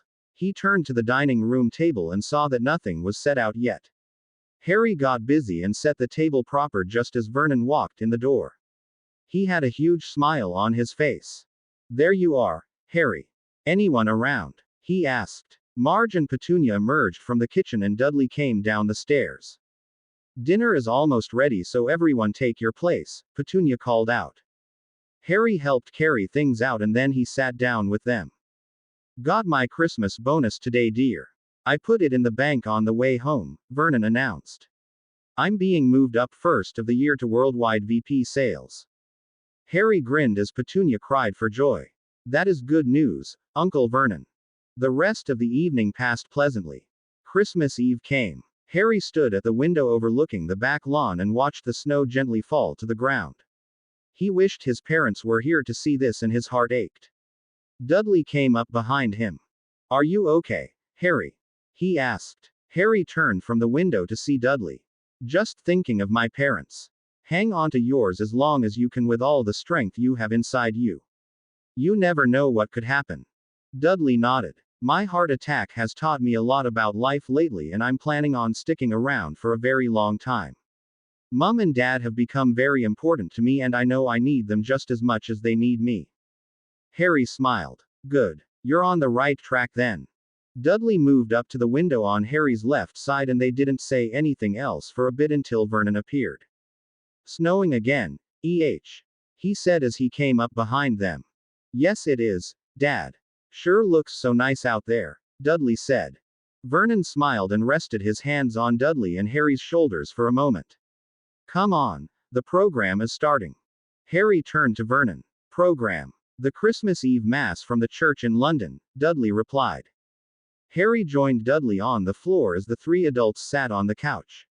The program took about an hour and Harry decided he liked it. "Maybe next year we could go there," Harry suggested as he got up off the floor. Vernon thought about that for a moment. We can consider it. In the meantime, it's late, so up you two go. Good night. Harry smiled as he went up behind Dudley. When he entered his room, there were a couple of owls perched on the windowsill outside. Harry let them in and gave them warm food and water. Then he looked at the packages and letters they brought. Molly had sent him a sweater with his initials on the right chest. Hermione sent him a Quidditch book. McGonagall and Dumbledore each sent him a very nice card. Ron sent Harry a couple boxes of candy from Honeydukes with a letter as well. No changes. Crabbe and Goyle doing serious detentions. Didn't think Snape would be cruel to his own house. Both still claim they know nothing, Harry read. The rest were cards and letters from people in Gryffindor House. Harry read them all and then put them into his duffel bag. The owls settled down and went to sleep. Harry eventually climbed into bed as well. Tino gave Harry his gift the next morning after their exercise run. It was a small jade dragon on a leather string. Harry smiled when he saw it. Thank you, brother, he said as he put it on. Tino smiled. I had it blessed by a Shinto priest. It will ward off evil and protect you. Harry stepped forward and hugged the older man. Harry gave Tino his gift and watched him open it up. It was a pocket watch on a chain. Tino smiled when he saw it. Thank you, my brother. I shall treasure this, Tino smiled. They bowed and then headed off to their respective houses. Harry slipped inside the Dursley house and went upstairs. He cleaned up and then put his gifts for the Dursleys underneath the tree and went into the kitchen to start breakfast. Pugsley the dog was the first down the stairs. Harry let him out and warmed a bit of milk in the microwave for him when he returned. Pugsley wanted back a few minutes later and Harry let him in, placing the bowl of warm milk on the floor for the dog. Pugsley did like it and Harry felt a bit better. Aunt Marge was the next person down. Has he been out, Harry? She asked. Harry looked up. Yes, he was, and I gave him a bit of warm milk to warm him up. Thank you, dear. Marge smiled. Harry continued to set up breakfast on the dining room table as the Dursleys came down. Petunia smiled when she saw the table. Thank you, Harry dear, she said. Harry grinned as they sat down and enjoyed a leisurely breakfast. Then it was to the tree for presents. Harry gave each person a formal kimono, each one different from the other. Vernon's was a deep burgundy, Petunia's was a sea green color, Dudley's was sky blue, and Aunt Marge's a light yellow. Each one had been done in gold threads, the designs unique to each one. Harry smiled at their reactions. He wondered how the Weasleys, Hermione, and McGonagall would react to theirs. Harry already had something special in mind for Professor Dumbledore. Harry, these are incredible. Thank you, Vernon said. Harry looked up. Glad you like them, Uncle Vernon. How do they go on? Dudley asked. Harry showed them how and they put them on. Harry smiled. They look good on all of you, Harry said. They feel comfortable, Aunt Marge said. Harry got a matching pen and pencil set from Uncle Vernon, a Game Boy and a couple of games from Dudley, and a thick leather-bound book from Aunt Petunia. It's a journal, Harry. Something to keep your private thoughts and feelings in. It can be helpful sometimes, Aunt Petunia said. Harry smiled as he turned it over in his hands. Thank you, Aunt Petunia. Aunt Marge handed Harry a gift from her. Just a little something, she said as she handed Dudley an identical box. Harry and Dudley opened them at the same time and found 200 English pounds in there. Harry smiled. Thank you so much, Aunt Marge, Harry smiled. He ed her on the cheek and stepped back as Dudley gave her his thanks. Harry smiled and then picked up his gifts and put them in a pile in the corner by the tree. He wasn't ready to take them up to his room just yet. Dinner was a grand affair, the food good and the conversation entertaining. Harry enjoyed it all. Going up to bed, he lay there for a time and counted himself lucky that life with the Dursleys had turned out better than he ever hoped for. He smiled as he thought of how Professor Dumbledore would react to his gift tomorrow morning. Harry flowed into the great fireplace the next morning holding the long dark oakwood box in his arms. Inside them were 4 swords that were companions to each other, a daikatana, the wakazaki, and a tanto. Harry had dressed in a very formal kimono for the occasion. He wanted to do this properly. He smiled as the soot flew off him as he used the cleaning spell on himself. He headed up the stairs to where Dumbledore had his office. Dumbledore was inside, sipping tea and listening to McGonagall, discussing the rest of the year once the students returned. He paused for a moment and then smiled. Harry Potter is here, he said simply. McGonagall looked up. How do you know that, Albus? She asked. Dumbledore merely smiled. Oh right. I keep forgetting, McGonagall sighed.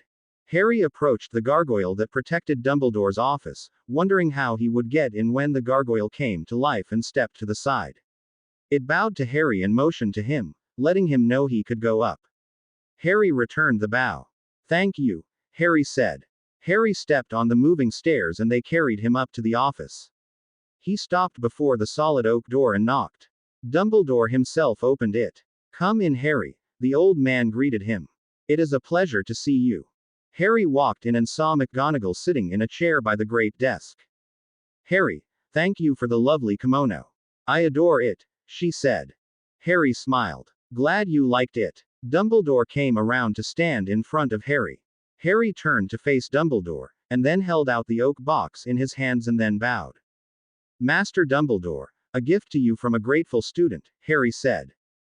Dumbledore took it from Harry and returned the bow. I am truly honored to accept this gift from you, Harry. He set it on the desk and opened it. He saw the 4 swords inside and turned to Harry. Thank you, Harry. I shall treasure them, he said. Harry smiled. You are welcome, sir. Inside the box is a parchment detailing their history. They were created in 15th century Japan by a master swordsmith in the service of Clan Nako. A few of his creations still exist. Dumbledore smiled. I take it all as well with you and the Dursleys. Yes, sir. I am truly enjoying my holiday with them, Harry smiled. Good. Very good. I am glad to hear that, Dumbledore smiled. Can I go and say hello to Ron Weasley before I head back? Harry asked. Dumbledore smiled. Of course. We shall see you in the new year. Harry bowed once more and then left the office. He headed up to Gryffindor Tower and found Ron and his brothers and Ginny sitting around in the Commons room. Knock knock, Harry called out. He grinned as the Weasleys got up from their chairs and turned to see Harry standing there. Harry was pleased to see the kimonos he sent fit. Harry. Fred grinned. Percy nodded. Harry, these kimonos are very nice, much more nicer than robes. Thank you for them. Thanks, mate. Ron grinned. Ginny skipped over and keyed him on the cheek. Thank you, Harry. I sent some to your folks, Bill and Charlie. Hope they liked them, Harry said. Ron grinned. I'm sure they did. Certainly very unique and colorful, George said. Percy nodded. That they are. I do need to go and study for a class, excuse me. Harry nodded. Happy New Year. Percy turned and left. Harry turned back to the remaining Weasleys. He noticed that Ginny was looking rather pale, but he didn't ask. Later perhaps. So what's going on? Harry asked. All of them sat down and talked for a bit. Harry learned nothing new had happened and he sighed in relief. Maybe this thing is over, Fred suggested. Harry scratched his chin. I'm hoping it is. We'll see what happens when everyone comes back. All of the Weasleys present nodded. Harry checked the time and stood up. 2 hours had flown by and he needed to get back to the Dursley house. I need to get back. I'll see all of you in January, Harry said. Ron stood up. I'll walk you out, Harry. Both of them walked down to the great fireplace deep in conversation about the situation and other things. They shook hands and then Harry flowed back to the Dursleys. Stepping out of the fireplace, he looked around and noted everything seemed to be okay and in place. Dudley, Aunt Marge, and Aunt Petunia were in the dining room playing Scrabble. Uncle Vernon obviously had not returned yet. Come on, Harry. Dudley called out. Come and play with us. Harry grinned. Okay. Be right down. Vernon walked in just as the game was ending. Aunt Marge smiled as Harry totaled up the points. Marge, clean up again? Vernon asked as he walked over. Dudley nodded. Harry got close to beating her. Vernon laughed. Good job, Harry. He sat down and joined in the next game. The next few days were quiet and relaxing ones. Harry would go out on his morning runs and work out with Tino, then come home and join Dudley in the basement for weight training and boxing. Harry enjoyed the sparring with Dudley and noted how much Dudley had improved. Harry and Dudley hung out together and the adults upstairs would have their own conversations. Evenings were spent playing board games and such. Harry enjoyed the time he was spending here. He was starting to feel comfortable here, but a part of him deep down wished his parents were still alive. Harry would reach into his shirt from time to time and touch the locket he wore around his neck, and when he felt it, he felt reassured that it was still there. New Year's Eve finally rolled around and Harry was excited. He was looking forward to starting a new year and felt hopeful that it would be a very good year for him and everyone he knew. Vernon had gone out and gotten a very expensive bottle of champagne to ring in the new year with. They would go to New Year's Day Mass the next morning and then sit down to a big meal and watch the footy games on the TV. Right at midnight, Vernon handed out a glass to everyone and then they toasted the new year, hearing all kinds of noise outside right at the stroke of midnight. Harry was feeling giddy, the moment getting to him and making him feel joyful. He smiled as he watched Vernon key, dotting Petunia and Dudley making a face before Aunt Marge giving him one. Before he knew it, Aunt Marge had him in her arms and was dotting him too. Harry blushed as Dudley howled in laughter. But he didn't mind, feeling good about it all. New Year's Day dawned bright and clear. The snow lay fresh on the ground and Harry closed his eyes as he breathed in the crisp cold air. He followed his cousin to the escalade and got in for the trip to church. He listened to the priest and meditated on what he had heard, deciding they were good and wise words to live by. Deep down, Harry believed there was a greater being that watched over everything and cared for people. He wondered if his parents were in heaven like people said they were. He decided if they were, then it was a good thing. Harry. Dudley nudged him. Harry snapped too. What's up? Come on, we're leaving now, Dudley said. Back at the house, Harry forgot about his thoughts in church once he smelled the good food he was helping set out on the table. Aunt Petunia had outdone herself with the honey-glazed ham and the Cornish hens. Harry had to smile at the name, reminding him of the Cornish pixies Lockhart had unleashed in class at the start of the school year. Harry couldn't decide what he liked best, sitting on the couch after the dinner. Vernon and Dudley joined him for the footy games. As Harry watched, he couldn't help but compare it to American football.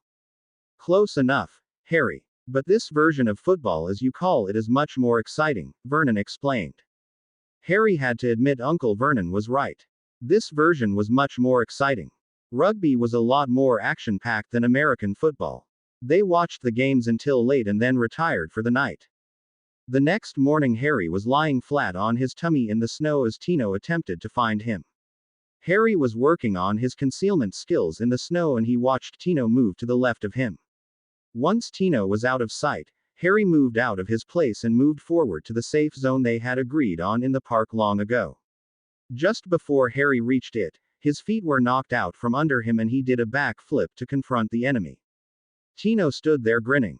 Moved way too soon, Harry. Should have waited a bit longer, Tino grinned. Harry sighed and shook his head. I'll remember that when we start up again back at school. I'm looking forward to going back. Tino smiled. So am I. Be nice to see a group of kids again. I'll see my friends again, Harry smiled. Tino patted Harry's shoulder then turned to look off in the distance. Harry nodded. Yeah, I heard them too. Let's get out of here, Harry said. Back at the house, Harry came out of the bathroom drying off after his morning shower.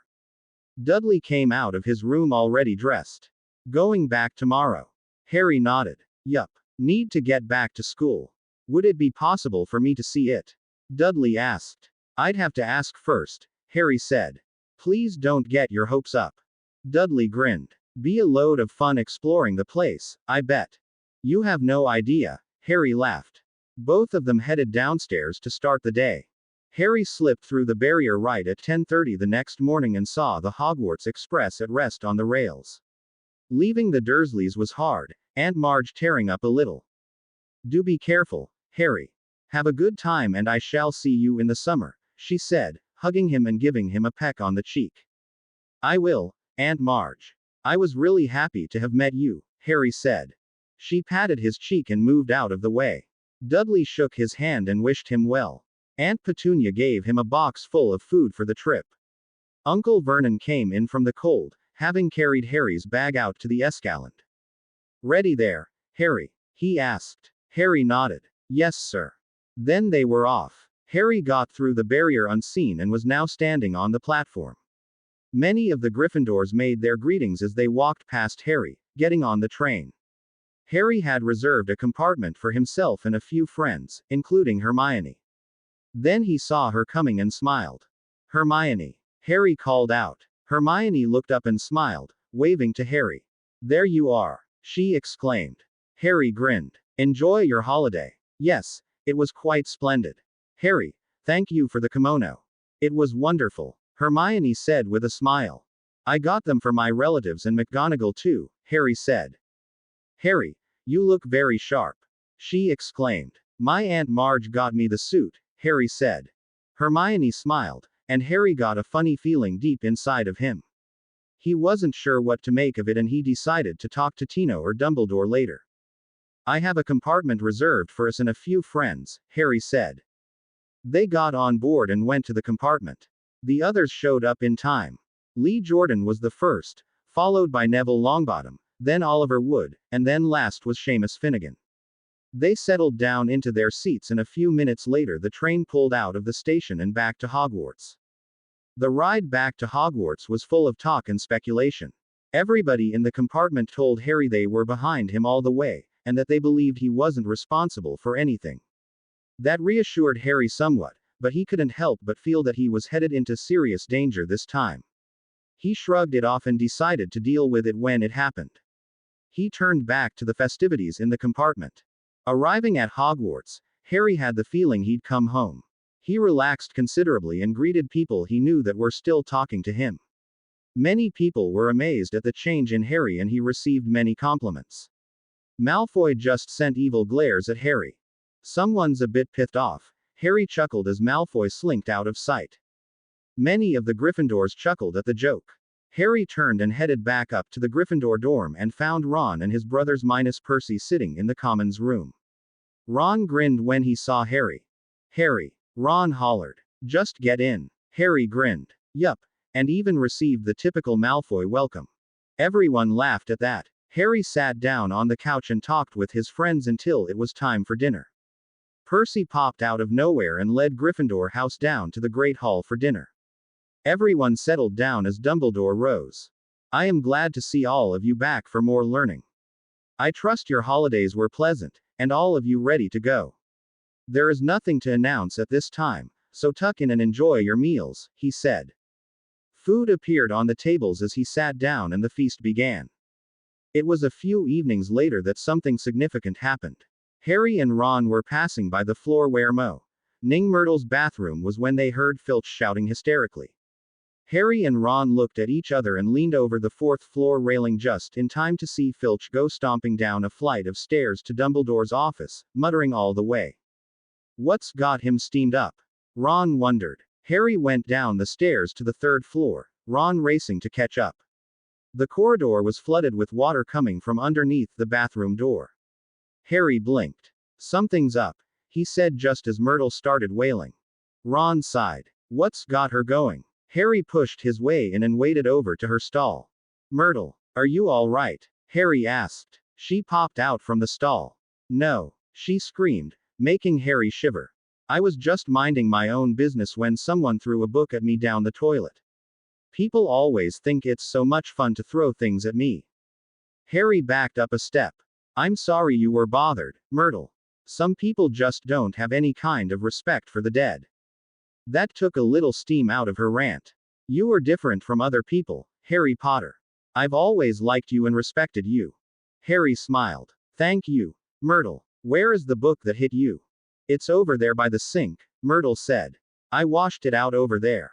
Harry went to pick it up and he examined it carefully. T.M. Riddle, he read out loud. I remember that name, Ron said with a sigh. He got an award for special services to the school 50 years ago. Harry turned to Ron. Oh, how did you find that out? Ron smiled glumly. If you were made to spend over an hour polishing it after belching slugs all over it, you'd remember it too. You'll have to show it to me sometime, Harry said. He lifted his head and listened intently to something. We better roll out of here. Filch is coming, and I don't want to get caught in here. Ron nodded and headed to the door as Harry turned to Myrtle. I'll see you later, Myrtle. Don't let people get to you. They just don't know you like I do. Myrtle smiled. So sweet of you to say so. Harry turned and speedily exited the bathroom just in the nick of time. He heard a clatter of buckets as he raced down the second hall to a classroom and inside of it. He heaved a sigh as the door closed. Ron was sitting at one of the desks and Harry sat down next to him and examined the book. It's a diary, Harry said a moment later. But there's nothing written inside of it. I wonder why. Ron took it from Harry and examined it. Invisible printing. Harry smiled. We'll ask Hermione for the spell to make it appear. Harry noticed something written on the back and asked Ron to turn it over. He read the name of a variety store on Vauxhall Road in London. A Muggle store. Ron exclaimed, puzzled. Why not a wizarding diary? Harry sighed. Good question, Ron. But there's nothing inside of it, nothing written on the pages. Come on, let's show it to Hermione. Harry picked up a tattered copy of whatever book was on the table next to him and read the cover. It was a Transfiguration book. Harry grinned as he walked out into the hall and came face to face with Filch. Good evening, sir. How is Mrs. Norris? Harry inquired politely. Filch's eyes narrowed at Harry. No change. I'm sorry to hear that, sir. I have heard that Professor Sprout is close to having the main ingredients to the potion needed almost ready. I'm sure she'll be back to her normal self in no time, Harry said. Why are you up here? Filch demanded. Misplaced my Transfiguration book, and came up here to borrow a classroom copy. Working on an essay for Professor McGonagall, Harry replied. Filch nodded. Off with you now. Harry motioned to Ron and both of them walked off. Up in the Gryffindor Tower, Ron turned to Harry. You got to be the smoothest talker I'd ever met. You been taking lessons from Fred and George. Harry smiled. I'll take that as a compliment. One of the things I've learned is to always have an escape ready. Second is to never let them see you leave. Ron nodded. I'll remember that. Hermione walked in at that moment, carrying a stack of books in her arms. Ron rolled his eyes and sighed. Doing some light reading again. Harry joked. Hermione sighed. Oh, very funny, Mr. Potter. Well, I need you to take a look at something for a moment, Harry said as Hermione dropped the books on a nearby table. Harry showed her the diary and she examined it from cover to cover. She pulled her wand and worked a few spells and charms on the book to no avail. She handed it back. This is an unusual book, Harry. Best you be careful with it, she said. I will, Harry nodded. He tucked it away inside his trunk for a more careful examination later. The next day at break, he went to the trophy room with Ron and Hermione to look at the Riddle Award. As he stood there looking at it, he couldn't help but get the funny feeling they would be crossing paths very soon. He decided on extra training sessions in his room. He'd been listening to the spirits of the Potter clan as they taught him about the powers he had acquired recently, and now he understood them more and more. They let him have a little access to them as he learned to control them, but he knew it would be a long time before he would have full control of them.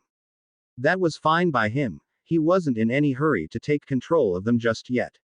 It would be time before he would have them all, and when he did, it would be the day he would confront Voldemort and end the man's reign of terror once and for all. Everything he was going through now was a test of his character, spirit, and soul. Ah, so that is the true test of the steel that lies inside of us, Harry mused out loud as he sipped his tea while sitting in his training room. Congratulations, brother. Tino's voice came from behind Harry. Harry didn't hesitate. He was out of the chair, in midair doing a backflip and then landing on his feet combat ready with katana in hand. Tino grinned. Very nice reaction, Harry. Your training has served you well. Harry relaxed when he saw it was Tino, Dumbledore, and McGonagall standing there. Would all of you like some tea?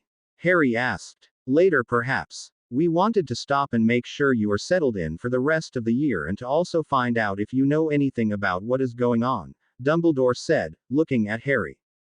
All I know is that there is something running loose around here attacking people. Could you please ask Ernie Macmillan of Hufflepuff House to stop following me all the time?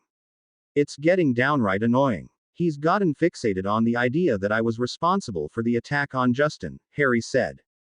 I shall talk to him, Harry. Please let me know if you discover anything, Dumbledore said and then left. Somehow Lockhart became convinced that he was the one responsible for scaring off the attacker when nearly a month went by with no attacks and no further clues. What we need is a morale booster. He winked to McGonagall one afternoon. Dare I ask what it is? Ron said as they approached the Great Hall one February morning for breakfast. His question was answered when the two of them entered the Great Hall. They stared in shock at the sight. Somebody pinch me, Ron muttered. The walls were covered in huge pink flowers and hearts, while tiny red and pink heart-shaped confetti rained down from the ceiling. Up at the staff table, Lockhart himself was wearing pink robes and a silly moronic smile. The house tables had bright red and pink heart-shaped centerpieces. But the expressions on the faces of the teachers and the staff were anything but happy. McGonagall looked grim. Snape's expression suggested a slow and painful death. Harry had a hard time trying to decipher Dumbledore's expression. He joined his housemates at the Gryffindor table. Happy Valentine's Day, Lockhart crowed. Today I have arranged a special surprise for all. At that, the girls in the hall swooned, much to the annoyance of the boys. Even Malfoy was furious as he watched Pansy sigh in admiration. The doors in back opened and a group of dwarfs trudged in. They were wearing togas, angel wings, and holding harps. They will be delivering valentines to your special person today. Lockhart smiled brilliantly. Oh God help us all, Seamus Finnegan Mo.Ned. For the rest of the day, Harry managed to keep a low profile as the dwarfs would go into classes, disrupting them to deliver valentines. One finally caught up to him as he headed upstairs to his last class of the day. Potter! The dwarf yelled, racing to catch him. Harry moved faster, trying to lose the dwarf in the crowd. The dwarf weaved through the students until he caught up with Harry and brought him down with a tackle that would have made a rugby team proud. What's going on? Malfoy asked as he strolled into the hall. Malfoy grinned wolfishly as the dwarf sat on Harry and sang a song about eyes greener than fresh pickled toads and so on. It finally ended and the dwarf moved on, his mission accomplished. Harry stood up and to his dismay, discovered he was covered in ink, his ink bottle having broken in the crash with the floor. He gathered up his belongings into his now torn book bag and walked off to the catcalls and whistles. He went into his training room and pulled off his robe, his shirt, his t-shirt, and grabbed a pair of sparring gloves and went to work on the punching bag in the corner, practicing his kickboxing techniques. The next time he looked at the clock it was late. He pulled off the sparring gloves and sat down in a chair, wiping the sweat off him with a towel. He looked at the pile of ink-drenched books and sighed. He needed to clean all that off for the next day. Harry reached for one book and discovered it was Riddle's diary. What was more puzzling was the fact that the diary didn't have a drop of ink on it. Now Harry's curiosity was aroused. He quickly loaded up a quill and dropped a blot of ink onto the page and watched in amazement as the ink blot disappeared. Harry loaded the quill once more and wrote his name. Hello, Harry Potter. My name is Tom Riddle, the page replied when ink appeared on it. Harry was excited. I found your diary, he wrote. I wondered how you came by it, Riddle wrote back. Someone tried to flush it down the toilet, Harry wrote. Someone doesn't want the diary read, Riddle wrote. Is there something happening at Hogwarts? Yes. It's 50 years later and something is attacking the students here, and something called the Chamber of Secrets is supposedly open again, Harry wrote. That happened here in my time. I could tell you about it, but I can show you and you can see it for yourself, Riddle wrote. Harry hesitated for a moment. He didn't know what was going to happen. Okay. The book started flipping its pages right to the middle of July, and a tiny square grew to the size of the book page, and streams of energy reached out for Harry and pulled him in. Next thing he knew he was standing in what was the headmaster's office. It was radically different from Dumbledore's. The smaller older man stepped away from the window and folded up a piece of parchment and slipped it into his pocket. Harry blinked as the man walked past him. I must be a ghost to him if he can't see me, Harry thought. A knock sounded on the door and the man that Harry recognized as Professor Dippet turned to the door. Come in. The door opened and in walked a 16-year-old Tom Riddle. He looked nearly like Harry. Same black hair except Tom's was cut very short whereas Harry wore his long in a loose ponytail. Tom was much taller than Harry. Ah, Good evening, Tom. I just read your letter. I am afraid I cannot allow you to summer here. It is much too dangerous right now, Dippet said. Tom sighed. I understand, sir. Even now the ministry is talking about closing Hogwarts due to the death of the poor little girl. I do not know what shall become of all of you if that happens, Dippet sighed. We are no closer to solving this mystery. What if someone were to find the source and stop it? Tom suggested. Dippet immediately sat up. What do you know, Tom? Nothing, sir. I am sorry, Tom said. Dippet slumped back into his chair. It is late, Tom, best you get on to bed. Harry watched Tom go and then followed him out and down the stairs. As he followed Tom Riddle down the staircase, he heard a familiar voice call out. Tom and Harry turned to see a 50 years younger Dumbledore standing there. You are out late, Tom. It is not safe for you or anyone to be out this late, Dumbledore said. Tom turned to face Dumbledore. I was up to see the headmaster, sir. Dumbledore nodded. Off to bed with you then. Tom turned and went down the stairs towards the dungeons, Harry following him. Tom stopped and concealed himself behind a post and settled down to wait. It wasn't long before both of them heard a noise. Tom jumped out when the noise was close enough. Evening, Rubius. What brings you down here? Tom asked. The boy he spoke to turned around to face Tom. Harry recognized a younger Hagrid. Nothing, he snapped. Tom sighed. Rubius, he needs to be caught and killed to stop all of the attacks. He killed the poor girl in the bathroom. Hagrid drew himself to his full height, towering over Tom. He didn't kill anybody. Out of the way, Hagrid. I must do my duty, Tom snapped. He tried to push past Hagrid, and then things happened.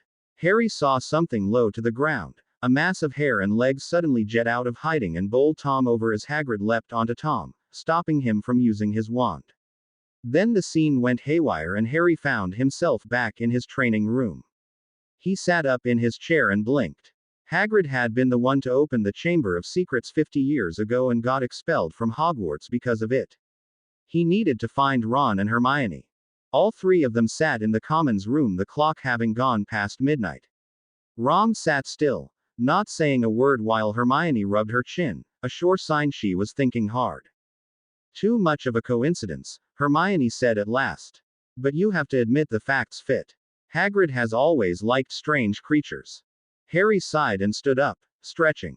I know. But I'm not convinced it was him then, and now. I agree, Hermione nodded. Let's sleep on this, Harry said. Harry never got any sleep. He tossed and turned all night long, the mystery eating at him. He rose at his usual time and went through his usual morning routine, finding Hermione in his training room writing on the wall the events of last night. She had charmed the timeline so that Harry, Ron, and her would be the ones to read it and nobody else. She sat down as Tino entered the room. Hermione watched as Harry went through his routine with Tino.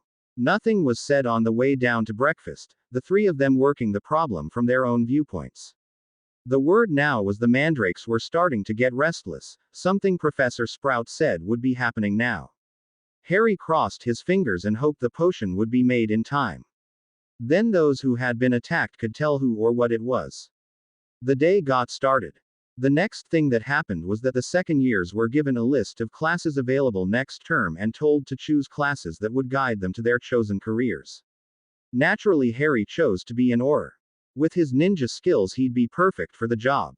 Hermione had to agree. Harry, you're a natural for it. I've signed up for a bunch of classes next year towards that goal, she said. Ron grinned. So have I. With time spent in here, I will improve greatly between now and then. Your skills would be perfect. Harry nodded. I promised my master long ago that I'd use my skills to help people. I've done the same with Professor Dumbledore and McGonagall. I think all of them would approve of my career choice. I approve of it myself, Tino said from behind them. Harry turned to face the man. Thanks, Tino. I appreciate your vote of confidence. Tino smiled. Good. That means a lot more hard work on your part, and I shall do what I can to teach your two friends self-defense. Hermione smiled. Thank you, Tino. The next event to happen was the Quidditch match between Gryffindor and Hufflepuff. Wood was working everyone a lot harder than usual. Harry had very little free time between the classes, homework, and Quidditch practices. So it was a tired Harry that trudged up to his dormitory room to drop off his broomstick one evening before heading off to the library. He met Neville at the Commons room.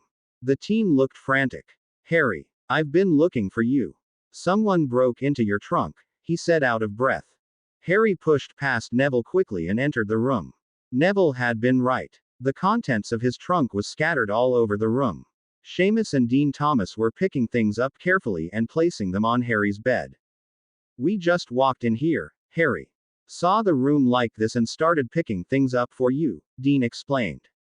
Harry nodded. "Thanks, guys. I appreciate that." Harry started going through everything on the bed. The robes had been torn apart, the pockets inside out. Pages from books ripped out. His trunk had been emptied and searched completely. Harry discreetly checked the places he's hidden his swords and knives and they were still in place. Then it struck him as to what the person was looking for that he'd not found. Riddle's diary. It was gone. He swore to himself. He spent the next hour going through everything as he repacked his trunk carefully. The only thing missing was the diary. As Harry repacked the trunk, his mind worked on this latest incident. The only person capable of doing this would be a Gryffindor. That was a logical conclusion. Nobody else knew the password, and the Pink Lady wouldn't let anyone else in except for Gryffindor. In fact, anytime someone from another house came visiting, she would find out who it was the visitor wanted to see and then she would go into a painting in the Commons room and announce the visitor. Ron sat on Harry's bed after the others left. "Riddle's diary is gone," Harry told Ron. Ron looked at Harry. "You sure about that?" "I know exactly where I put it, Ron." "It's not there." Harry sighed. Ron scratched his head a moment and then he looked up at Harry. "Do you think that it's possible that someone is leading you into something?" Harry nodded. He had considered that fact after he'd witnessed the events in Riddle's journal. He'd been feeling like the events were happening just to lead him into something, and he was bothered by it all.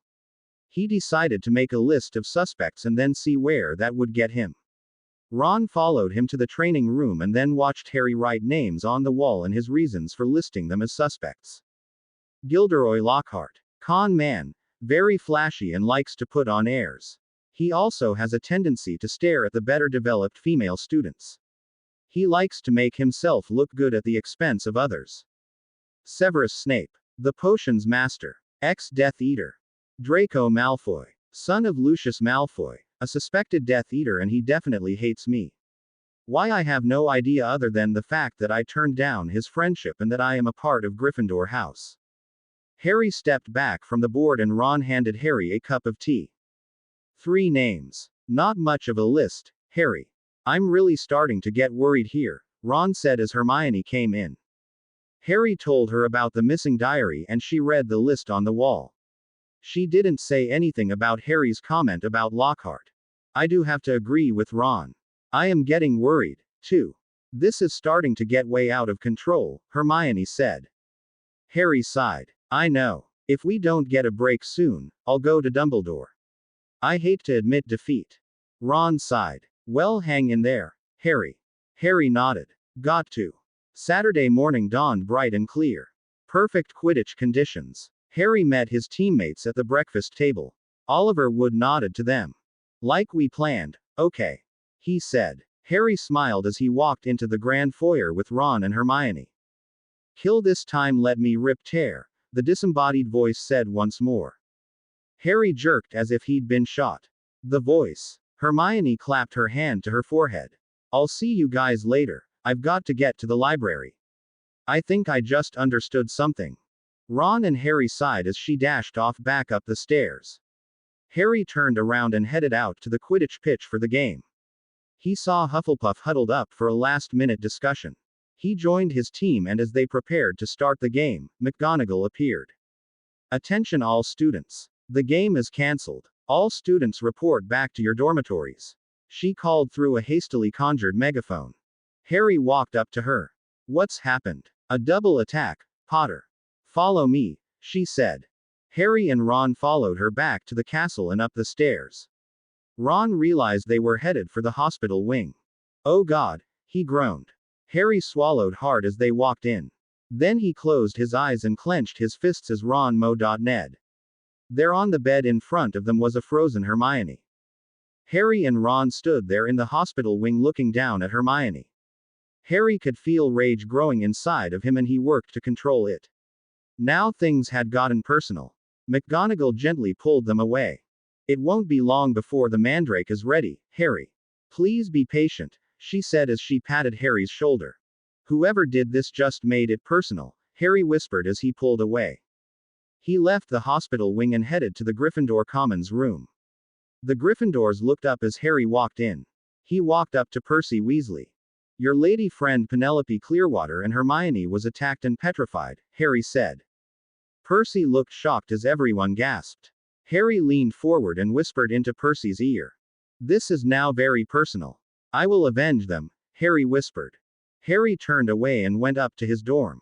He pulled off his Quidditch clothes and pulled on black jeans and a black t-shirt. He slipped out of Gryffindor Tower through a secret door he'd discovered and headed down to his training room. He couldn't sit by any longer. He decided to go and visit Hagrid, ask him questions that he didn't want to ask. Time was running out and the very foundation of Hogwarts was being threatened. Ron appeared at the moment Harry was leaving. He had Harry's invisibility cloak in hand. Harry grinned. Best we use this to get to Hagrid's place. Halls are crawling with people, Ron said as Harry threw it over them. It took them the better part of an hour to creep out of there. Lee Jordan's words still rang clearly in Harry's head. That damn thing has nailed people from 3 different houses and their ghosts. Don't they realize that thing belongs to the Slytherins? Don't they realize that none of the Slytherins have been touched? Are they that King blind? I say we throw the King Slytherins out on their damn asses. Jordan had yelled. Harry sighed in relief as they got out of the castle and onto the grounds. From there it was much easier to get to Hagrid's hut. They knocked on the door and then blinked in surprise when they were greeted by the pointed end of a crossbow bolt. Taking lessons from Harry, Hagrid? Ron asked. Hagrid lowered the crossbow. Get in here. Not safe out there. They went in and sat at the table. They watched as Hagrid tried to pour out some tea, smashing the teapot in the process. Hagrid sat down and put his head in his hands. Harry felt bad for the man and hated what he was about to do. Hagrid, he began when he suddenly felt something. Ron immediately peeked out the window and spun around. Dumbledore. Harry and Ron leapt for the extreme far corner and managed to cover themselves with the invisible cloak just as Hagrid rose to answer the door. Dumbledore, he nodded. Come in. Dumbledore walked in with another man behind him. Cornelius Fudge, Ron breathed. Dad's boss at the ministry. Hagrid sat down with a thump. What? Fudge sighed. I'm sorry. I have to do this. Hagrid needs to come with me. Attacks on 4 Muggle-borns. Just for a short time. Dumbledore looked furious and Harry shivered at the lethal look in the older man's eyes. Hagrid is the most trusted member of my staff, he said calmly. Fudge looked away, completely unnerved by the look in Dumbledore's face. His record stands against him. Getting pressure. If it isn't him, he'll be back before long with a personal apology from me. Hagrid looked up and as he started to say something, a knock sounded on his door. Dumbledore, being the closest, opened the door and in swept Lucius Malfoy. Harry's jaw dropped. Thing were definitely getting out of control. What the hell are you doing here? Hagrid roared, bending over Malfoy. Malfoy merely smiled. I am here to perform a most unpleasant duty, he purred. Fudge turned to Lucius. What is that to be? Lucius handed Dumbledore a roll of parchment. The school governors have voted to suspend Dumbledore from his position as headmaster, seeing as how he has not handled this unpleasant business properly. Hagrid's face turned red with rage. How many of them did you threaten, Malfoy? Dumbledore ignored Hagrid's outburst as he accepted the parchment. Harry felt his heart hit the soles of his feet. This was not happening. This was a nightmare. Very well then. But I tell you this, and that is I have not truly left this school until all that are loyal to me have truly left.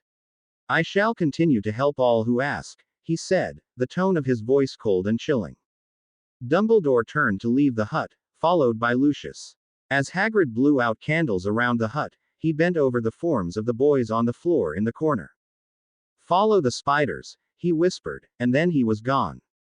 Ron and Harry pulled the cloak off them and stared at each other. This had changed things significantly. Harry now knew it was up to him and Ron. The school was on its ear the next morning, rumors and talk going every which direction. Harry and Ron tried to get in to see Hermione in the hospital wing later in the afternoon but got turned away by Pomfrey.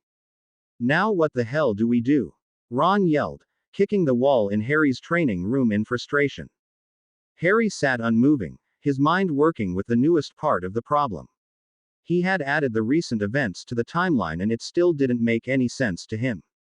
All he knew was the school was in danger and it was up to him and Ron to save it. I don't know, Ron. If you want out of this and go home, I won't blame you.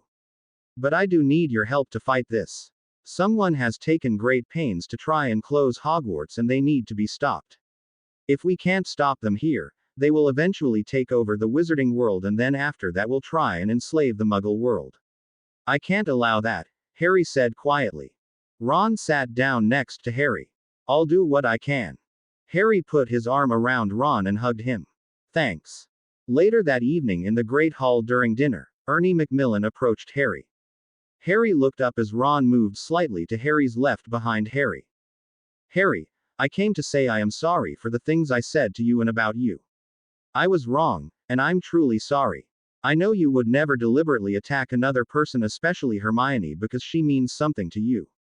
Please accept my apology, and I would truly be honored to be your friend once more, he said, extending his hand. Harry took it and shook it. Thank you, Ernie. That means a lot to me. Harry then sat down at the table as Ernie headed off to his. Seamus nodded. Good, he came around to his senses, he said. All of us Gryffindors believe in you, Harry, even if others don't. Harry looked up at Seamus and smiled. Nice to know who your friends are in trying times like this. Seamus nodded and turned to his dinner. The next morning Lockhart bounced into the classroom merrily. Why all the long faces? The culprit has been caught. Harry looked up. They have. Who? That Hagrid fellow. Dear boy. Always knew he was up to no good. He had total clearance to all of Hogwarts, and that was how he did it.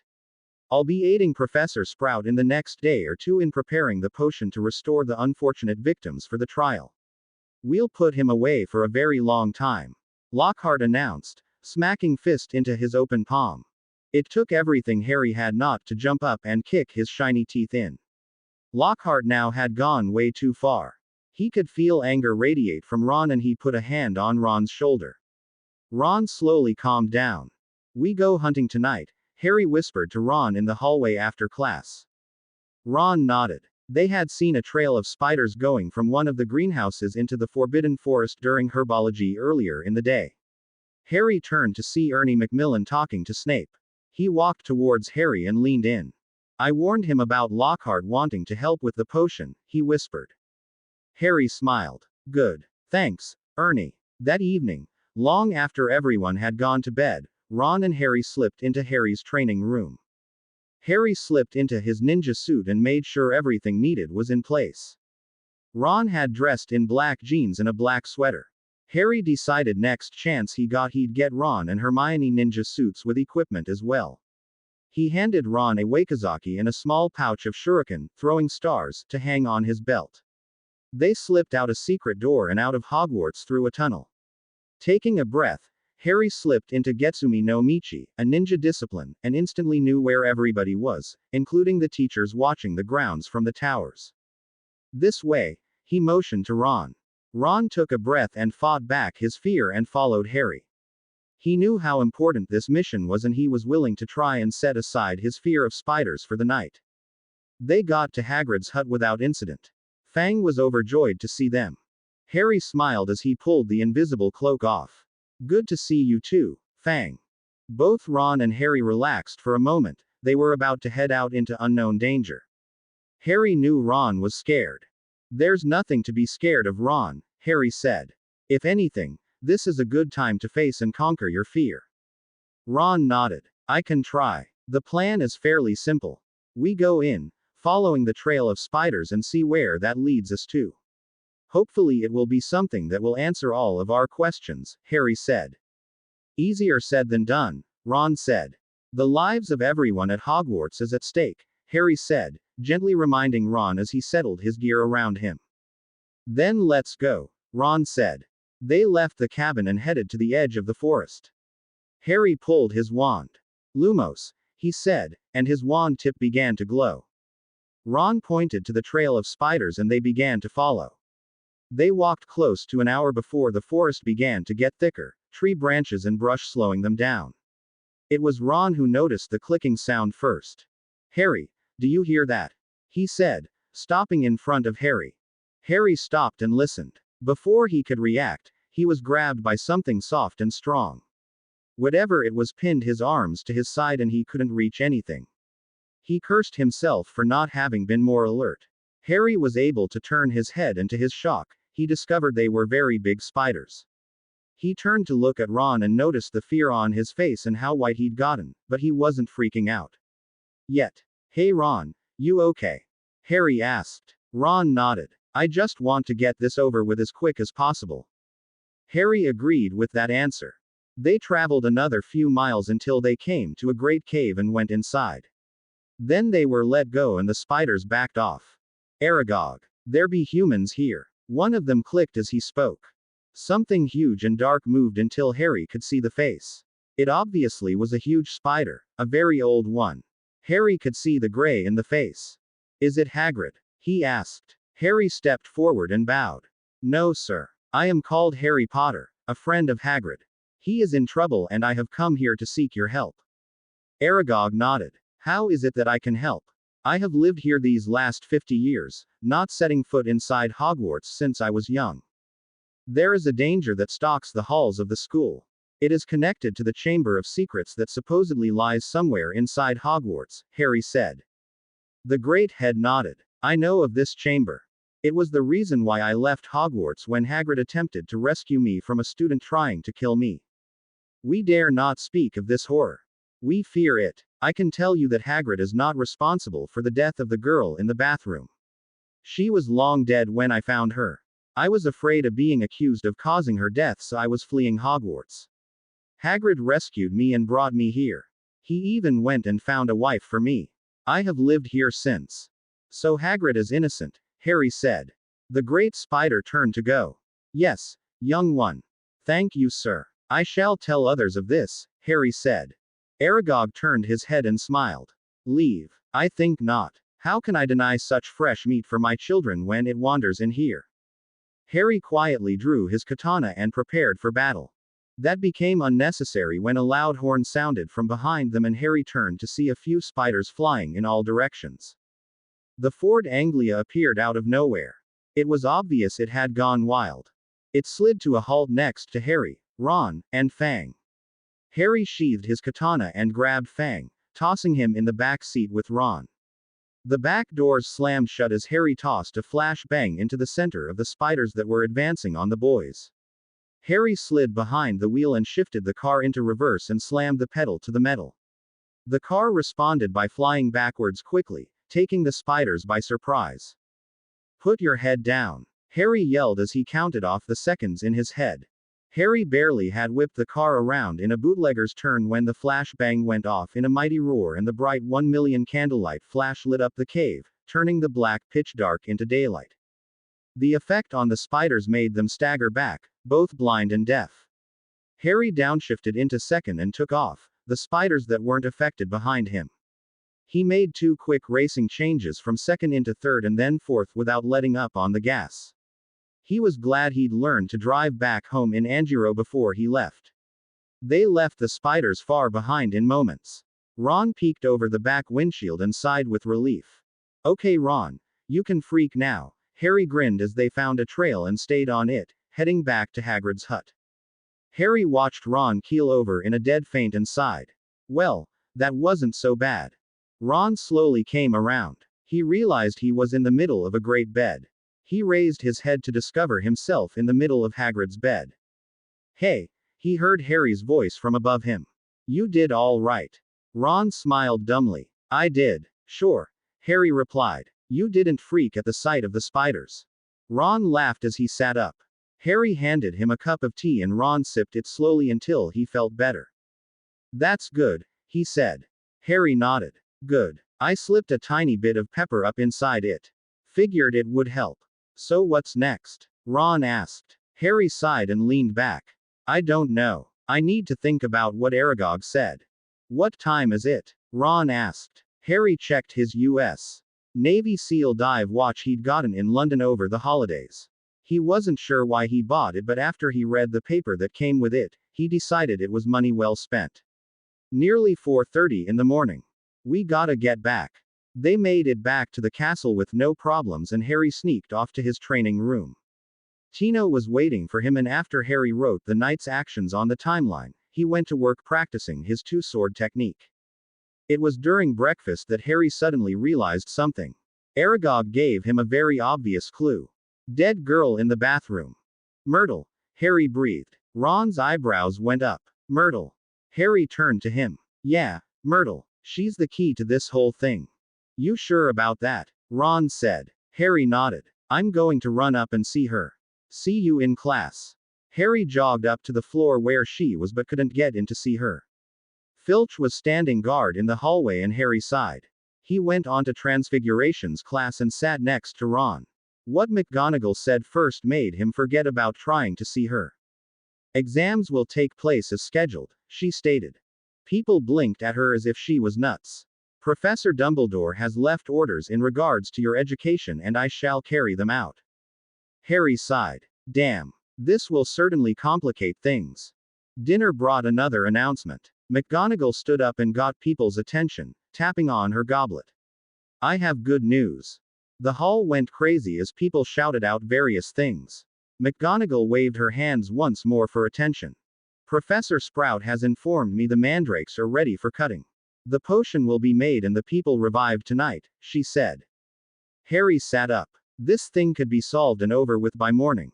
He felt relieved. Ginny Weasley appeared and squeezed in with Harry. Harry blinked. She looked terrible. Then he noticed her slight forward rocking motion. Just like Dobby when he's about to tell something, he thought. He put his arm around Ginny. Are you all right? Before she could reply, Percy popped up and sat down next to her. She immediately fled the table and Harry grew very concerned. Something was very wrong here and his senses were screaming danger. He decided to act. Harry made his move in the hallway as Lockhart was escorting them to the next class. Harry smiled as he noticed how frazzled the man looked. Are you all right, sir? Harry asked. Lockhart whirled on them and people shrank back. No, he snarled. I am most certainly not all right. Harry smiled as he held up his hands.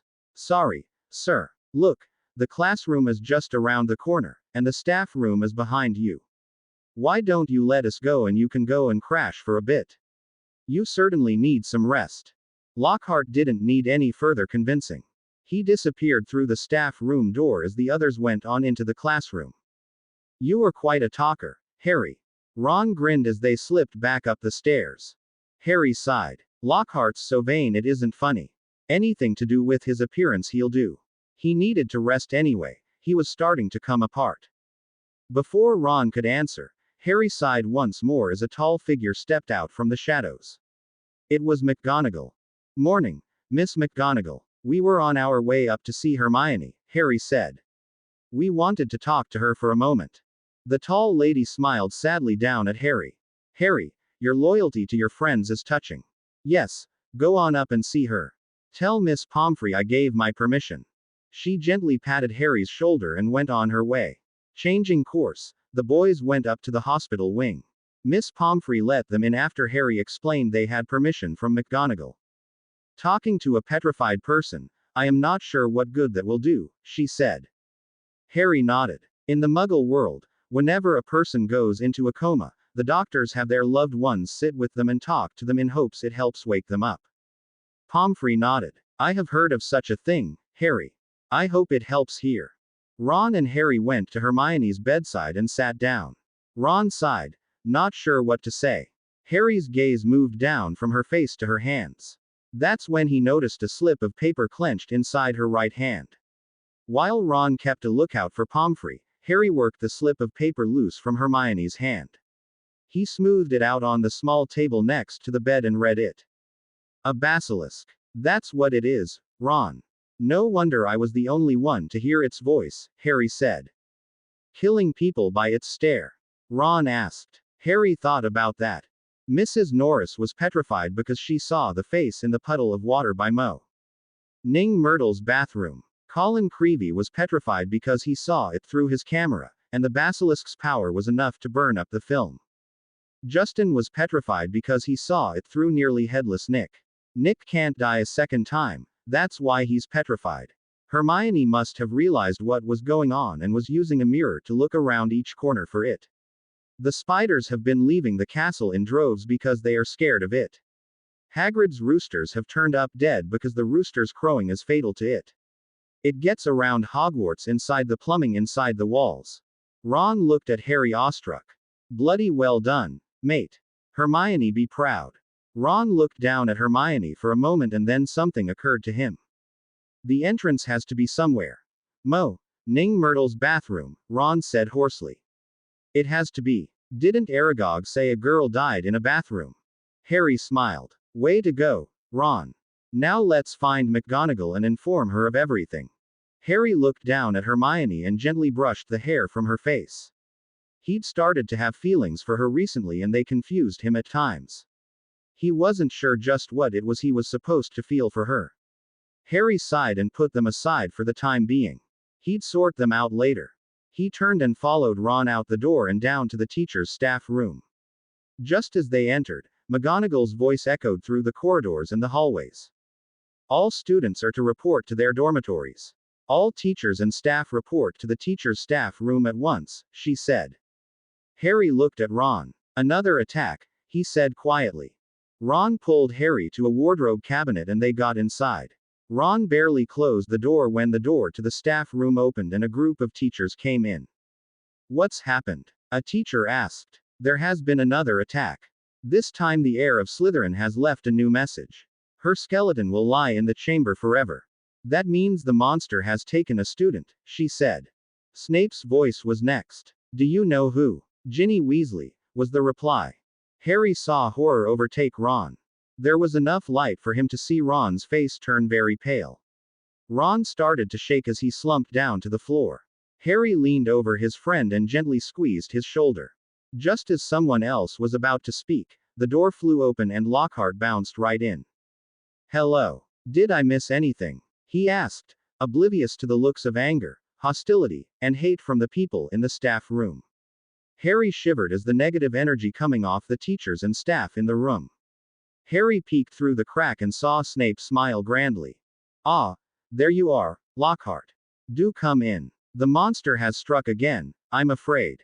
Now is your big chance to go after it. Didn't you tell me you were an expert in such matter like this? Snape said. Flitwick's head snapped upward. Yes, he said. Didn't you tell me you knew what was inside of the chamber?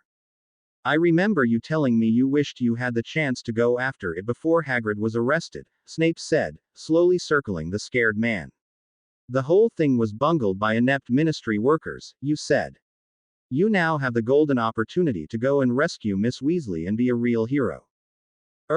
Yes, I shall go and prepare for the, work ahead of me, Lockhart said nervously, and then ran out of the room. McGonagall grinned at Snape. You are definitely a very nasty man. Snape bowed. Thank you, dear lady. Right, McGonagall said, turning to the room at large.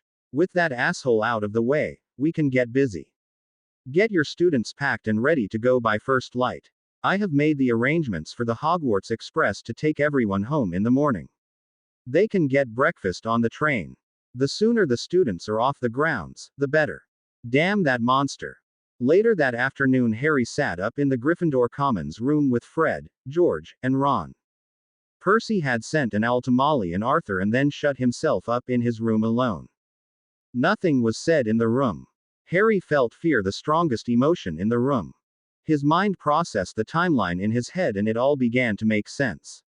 The only question now was where was the chamber, and who was it that controlled the monster? He sipped a cup of cold tea as he contemplated the questions he had and what answers he had so far. Towards evening he finally made his decision. He was going after the monster himself, the rules be damned. Harry was sure Lockhart was halfway across England by now, but he decided to drop in on the man anyway. Ron, follow me. We're taking action, Harry whispered to Ron. Both boys slipped out of the tower and headed down to the Dada classroom where Lockhart had his office and rooms. Harry pushed open the door to find Lockhart rapidly packing a trunk. Ron went ballistic. What the bloody hell do you think you're doing? Ron yelled. Lockhart regarded the angry boy before him for a moment. I am leaving, dear boy. Urgent call from family. What about my sister? Ron yelled. Ah, so dreadfully sorry, Lockhart said as he continued to throw things into his trunk. Nothing I can do. Harry could feel Ron's red-hot rage building up, so he put his hand on Ron's left shoulder. But what about those books you wrote? Were they lies? Harry asked calmly.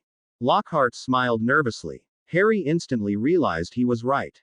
You have no honor, Harry said softly. Lockhart smiled as he shrugged his shoulders. I do apologize for this, boys. Since you now know the truth, I'll have to rearrange your memories. I am an expert in memory charms, he said as he went for his wand. Harry was faster. Expelliarmus. Lockhart flew backwards over his trunks as his wand flew into Harry's hand. Harry regarded it for a moment and then flung it out the open window as Ron went looking for the man. What the hell do you want me to do? I have no idea where it is. Lockhart screamed in rage. Harry advanced on him, pointing his wand at him. I think I know where it is. You are coming with us. Harry marched Lockhart to Ning Myrtle's bathroom. They sent him in first and Harry was pleased to see the man was shaking. As he walked in, Myrtle appeared. There you are, Myrtle said dreamily.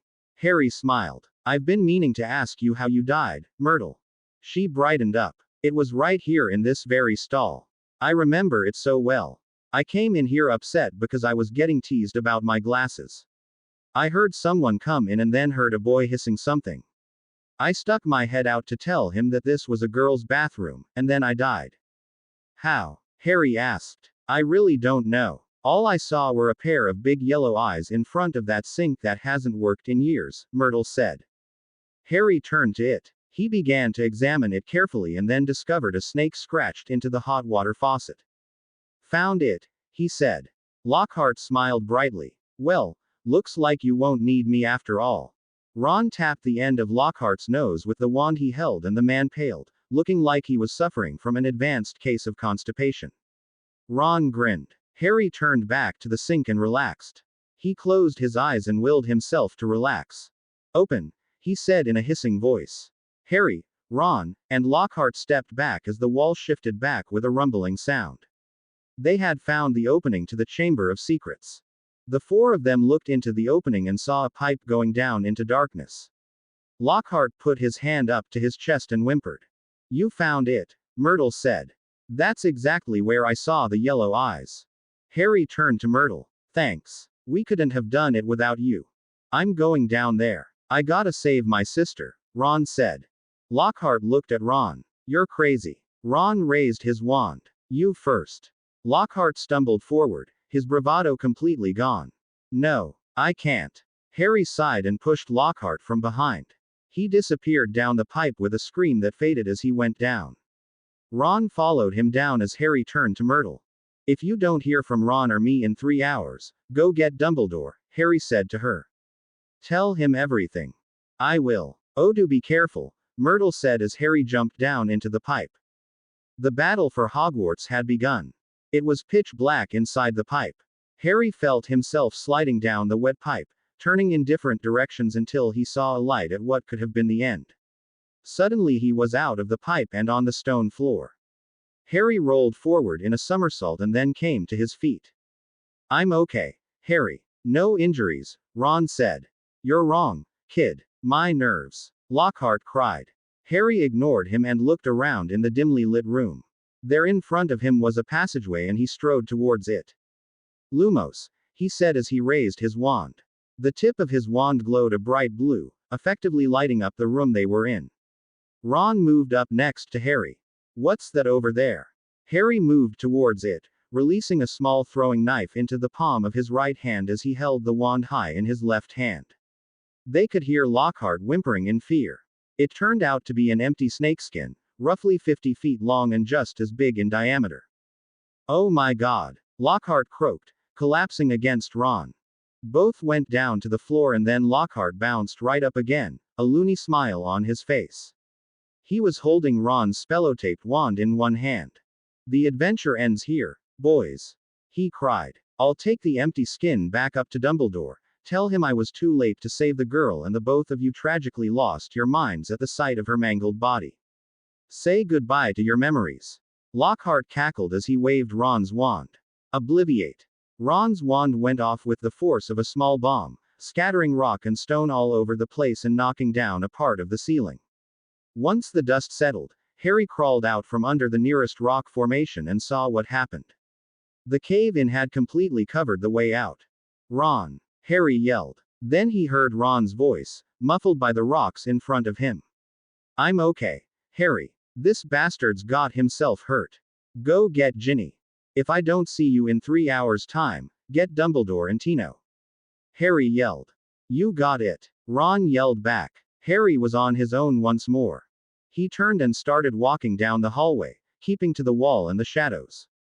His robe was soaking wet from the wet slimy pipe, so he pulled it off and tossed it aside after removing 2 more knives and a dozen shuriken, throwing stars.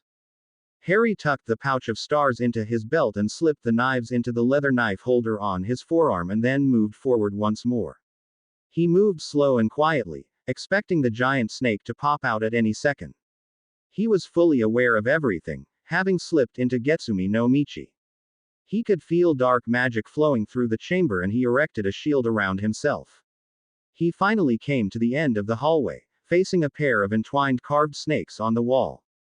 Open, he hissed, and the wall separated down the center. Harry could have sworn their eyes looked alive. He walked through the doorway and it closed behind him. Harry kept walking down the long hallway until he passed a set of snake pillars at another doorway. Harry stepped into a very large room and he looked up at the high ceiling. Then he looked at the tall statue in front of him. It looked like a heavily bearded wizard and Harry immediately guessed it had to be Salazar Slytherin. The mouth was open wide enough for a big snake to come out of it. Harry looked down at the floor and then saw Ginny Weasley lying on the stone floor in front of the statue. Harry leapt down to the floor and in 2 quick strides was right next to Ginny. She appeared to be dead and Harry pressed 2 fingertips against her neck and found a weak pulse. She was alive. Ginny, wake up, Harry cried. Harry heard what sounded like footsteps behind him and he turned to look. He recognized Tom Riddle from the scene in the diary. Tom, Ginny's in trouble and I need to get her to the hospital, Harry said. Tom simply smirked. I know, I've ked out her life force and took it for my own. She was so willing, too. Poured out her entire soul to me, telling me so much about her feelings and how she hated being teased by her brothers, how she hated coming to school in shabby robes and second-hand books, and even wondered if the great wonderful Harry Potter even liked her, and I ended up gaining her complete trust and in doing so, took her over. I made her do things, Harry. I enjoyed using her. She even told me so much about you that I had hoped eventually to meet you. Imagine my surprise when she tried to throw the book down into the toilet, only to have you find it. I was so delirious with joy when you wrote to me in the diary. The scene I showed you of the Great Oaf, Hagrid, was very true. It actually happened. I stood by proudly while the late Armando Dippet snapped Hagrid's wand in 2 and tossed him out on his great big fat ass. Was fun. The only thing that kept me from really enjoying it was when that idiot Dumbledore convinced Dippet to keep Hagrid on as a gamekeeper.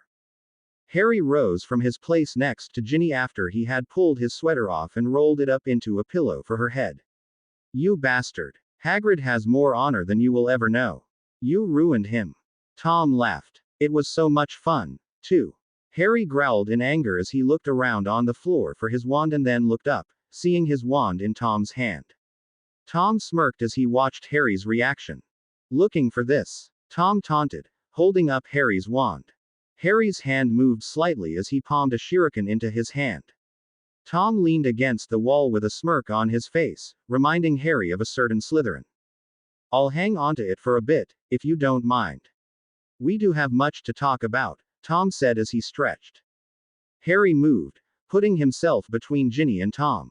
Tom grinned. Oh, we do have feelings for the wench, Tom laughed. Harry controlled his fury. She's a sister to me. Tom smiled. Won't be long before I've taken the rest of her life force and can resurrect myself. I would like to know about you, how you managed to survive the death curse. It was because of my mother's sacrifice. She loved me so much it left a deep magical mark on me and it protected me, Harry said. Voldemort killed her. You mean my future self did, Tom said. Harry laughed. Don't flatter yourself. Voldemort would stomp you flat. Tom smirked and waved Harry's wand in the air, forming the words Tom Marvolo Riddle. The letters rearranged themselves to read, I am Lord Voldemort. Harry blinked in shock. I used dark magic to leave a part of myself in this diary so that if anyone found it I could slowly possess them in the event something happened to me in my future. Obviously it has. But now I have the chance to become even more powerful in a new body. It worked so well, he said, pointing to Ginny. So now I am here and have a new opportunity to become the greatest sorcerer in the world. Harry burst out laughing. I hate to rain on your one-man parade, but Albus Dumbledore is the greatest sorcerer in the world. He's earned that for the fact that he is a true man of honor, and tries to help all who ask him for it. Tom flew into a rage. Dumbledore is a nothing. He's been removed from Hogwarts and shamed before the wizarding world. How can you support such a man? Because he offered me his friendship, Harry said softly. Because he has helped me many times with wise counsel when I needed it. You are such a loser, Tom grumbled. What's the matter, Tom? Afraid of little old me? Harry taunted him. Tom snarled and whipped out Harry's wand and pointed it at him. As he did so, a loud popping sound was heard and the both of them looked up. That's a phoenix, Tom said, surprised. Fox, Harry breathed. Fox the Phoenix had been resting on his perch when he felt a disturbance in the magic that flowed through the castle. He opened his eyes and stretched, becoming aware of the darkness he felt. He looked towards the desk where Dumbledore normally sat, but didn't see him. He spread his wings and went for the desk, feeling compelled to go there. The school sorting hat turned to Fox and nodded. Fox gently picked him up and flew off the desk up to the top of the office and through an open window. He raced through the sky to another open window and through it. Fox flew towards a painting and it opened, allowing the phoenix to enter the passage. Fox followed the passage to a hole in the wall and entered the pipe. He followed the pipe downward, turning and twisting to avoid the shards of rock in his path. He finally emerged through a hole behind the statue and circled the room twice, seeing Harry and the apparition known as Tom Riddle below. This could get interesting, the hat said to Fox. Fox had to agree. Yes. The Potter boy will prevail. It has been foreseen. Fox dropped the hat on the floor between the two boys and then landed on Harry's shoulder. Harry reached up to stroke the bird's head gently. Tom threw back his head and roared in laughter. A bird. A hat. Is that all Dumbledore can send you? He truly is pathetic. Harry ignored him. Hello, Fox. Glad to see you.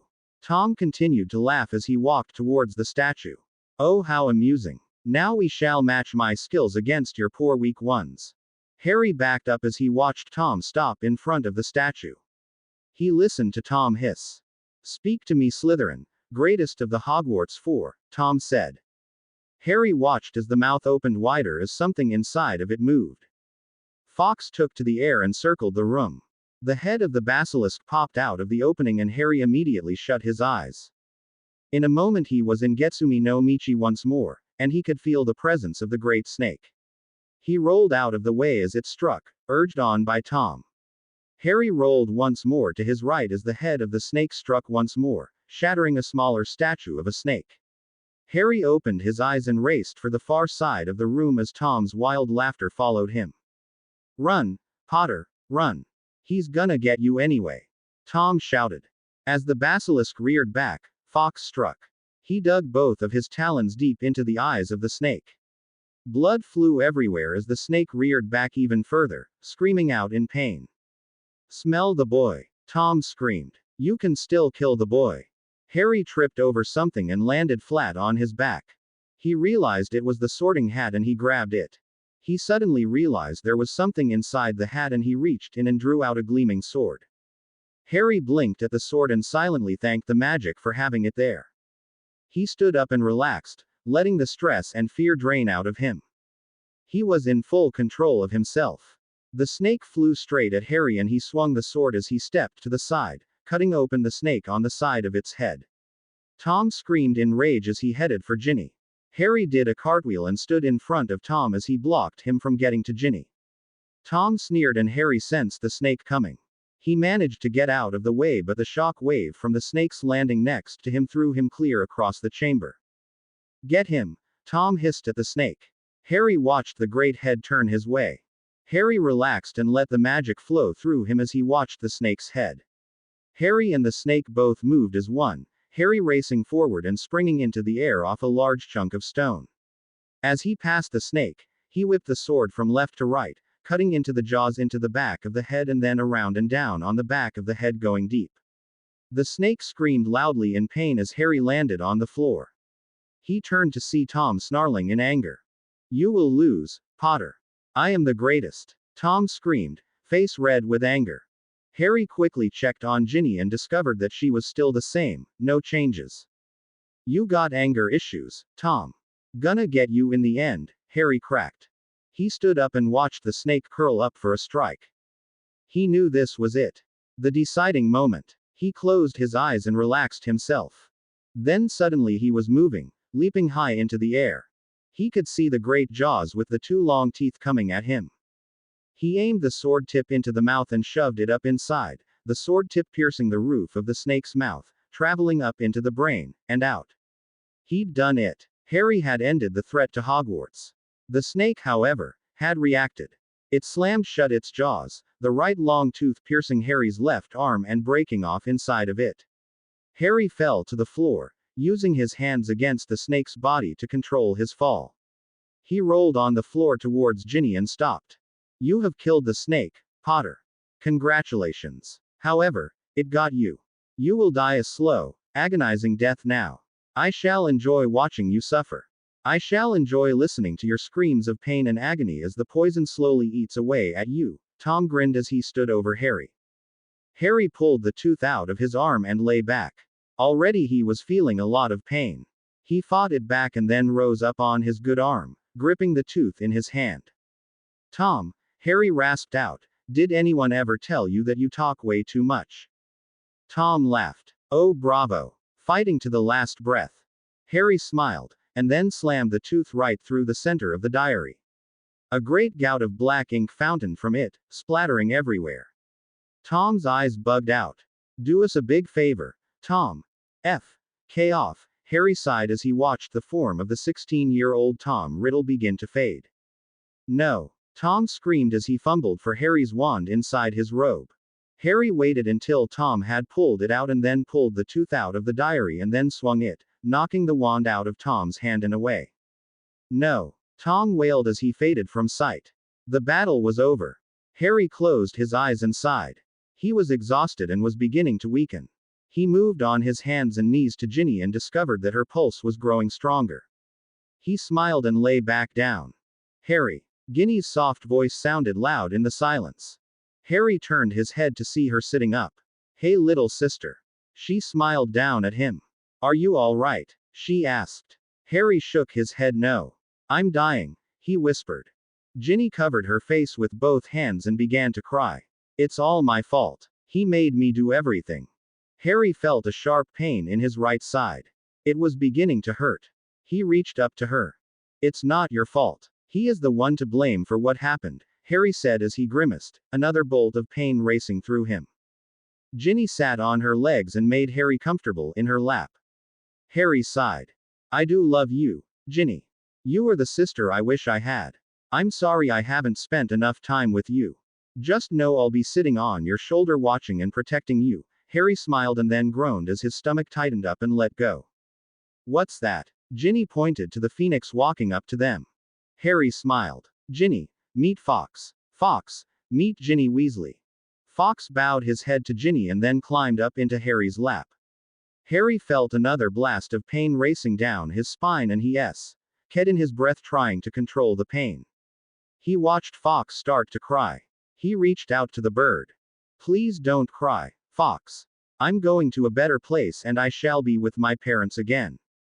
That is the best reward I can hope for, Harry said. The bird pressed his face against the wound in Harry's arm, the tears flowing into it. Harry didn't try to stop it, he was too weak by now. Then suddenly he felt strength flowing back into him. The pain slowly faded away and Harry looked down at his arm. The wound was fading away, the spot on his arm as good as new. Harry. Ginny gasped. How? Harry's mind recalled the conversation in Dumbledore's office when he had witnessed Fawkes at the moment of his burning. The tears of a phoenix can heal even the most grievous and deadly wounds, Harry, Dumbledore had told him as they watched Fawkes be reborn from the ashes. Fawkes perched on the top of a nearby rock as Harry stood up. He felt completely revitalized. He smiled at Ginny. He turned to Fawkes and bowed.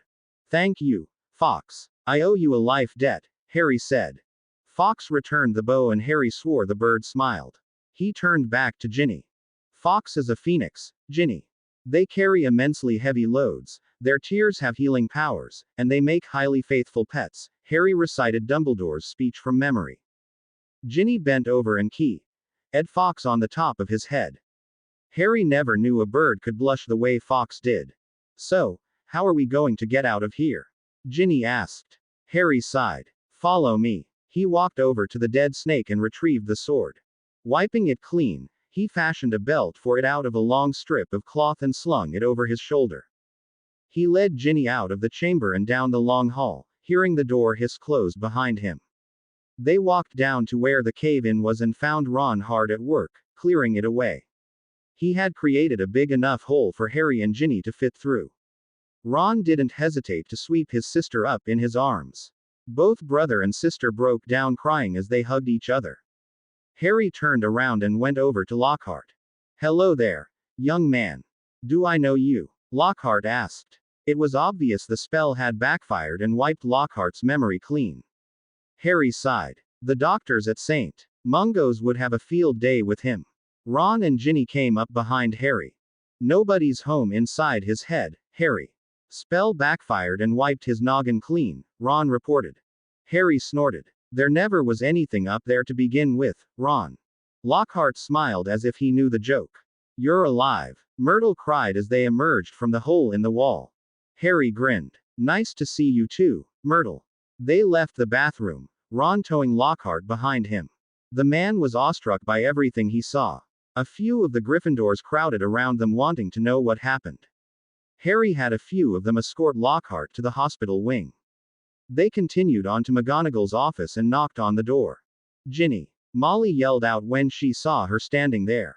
Harry smiled as mother and daughter hugged each other. He sighed as he walked into the office with Ron behind him. Harry saw Dumbledore smiling brightly at him while McGonagall took big breaths, her hand on her chest to steady herself. Then Molly turned her attention to Harry. Thank you, Harry, for saving my daughter. I owe you a great debt, she said. Harry smiled. To see her back where she belongs is reward enough for me. She is, after all, my sister. Then Harry walked over to the desk and laid on it the sword and the sorting hat. He spent nearly an hour telling the entire story, even recreating the timeline on the stone wall. Ginny then stood up and told about her part in the whole mess. I'll be ready to leave in an hour. I need to go pack. What on earth for? McGonagall asked. You're going to expel me, Ginny replied in a small voice. Dumbledore walked over and took her hands in his. No, we are not. He has taken in much bigger wizards and witches. Please do not blame yourself, Virginia. You did not know who he really was. Now I think it would be best if you went up to the hospital wing and had a nice long rest. I shall see you at the feast tomorrow evening. Your parents shall join us, I hope. Molly, with Arthur following close behind, escorted Ginny out the door. Then Dumbledore turned to McGonagall. Will you please see to the feast arrangements? McGonagall smiled. Of course. Then it was just Dumbledore, Harry, and Ron. He smiled at them as he sipped his customary cup of tea. Well done, both of you. Both of you shall receive an award for special services rendered, and 200 points each. I salute you both. Mr. Weasley, you are dismissed. I wish to have some words with Harry, if you do not mind, Dumbledore said. After the door closed behind Ron, Dumbledore turned to Harry. You are truly an honorable man, Harry. You remained loyal to me right up to what seemed to be your death down there. I must thank you for that, Harry. You are one of the many reasons why I need to stay here, Dumbledore said. Harry sat down by the fire.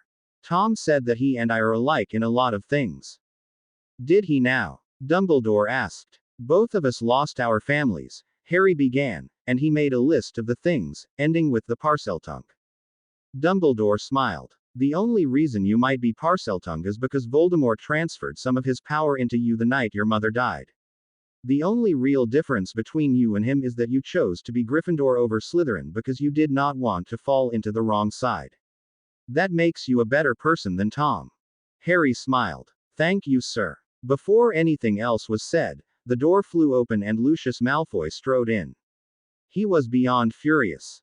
What are you doing back here? He snarled. The look in Dumbledore's eyes convinced Harry to get out of the way. As he did so, he saw Dobby behind Malfoy. The school governors suspended you, Malfoy snarled.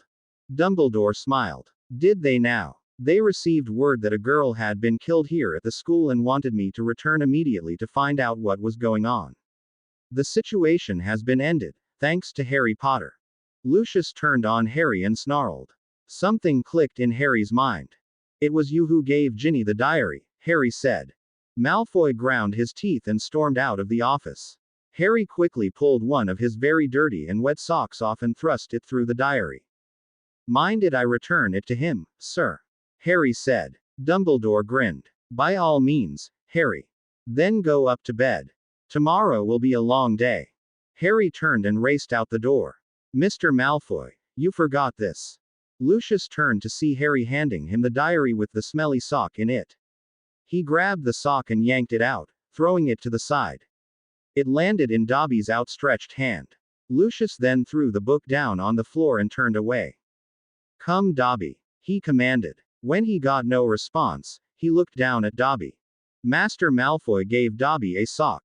The elf said gleefully. Dobby is free. Lucius looked up at Harry to see him smile.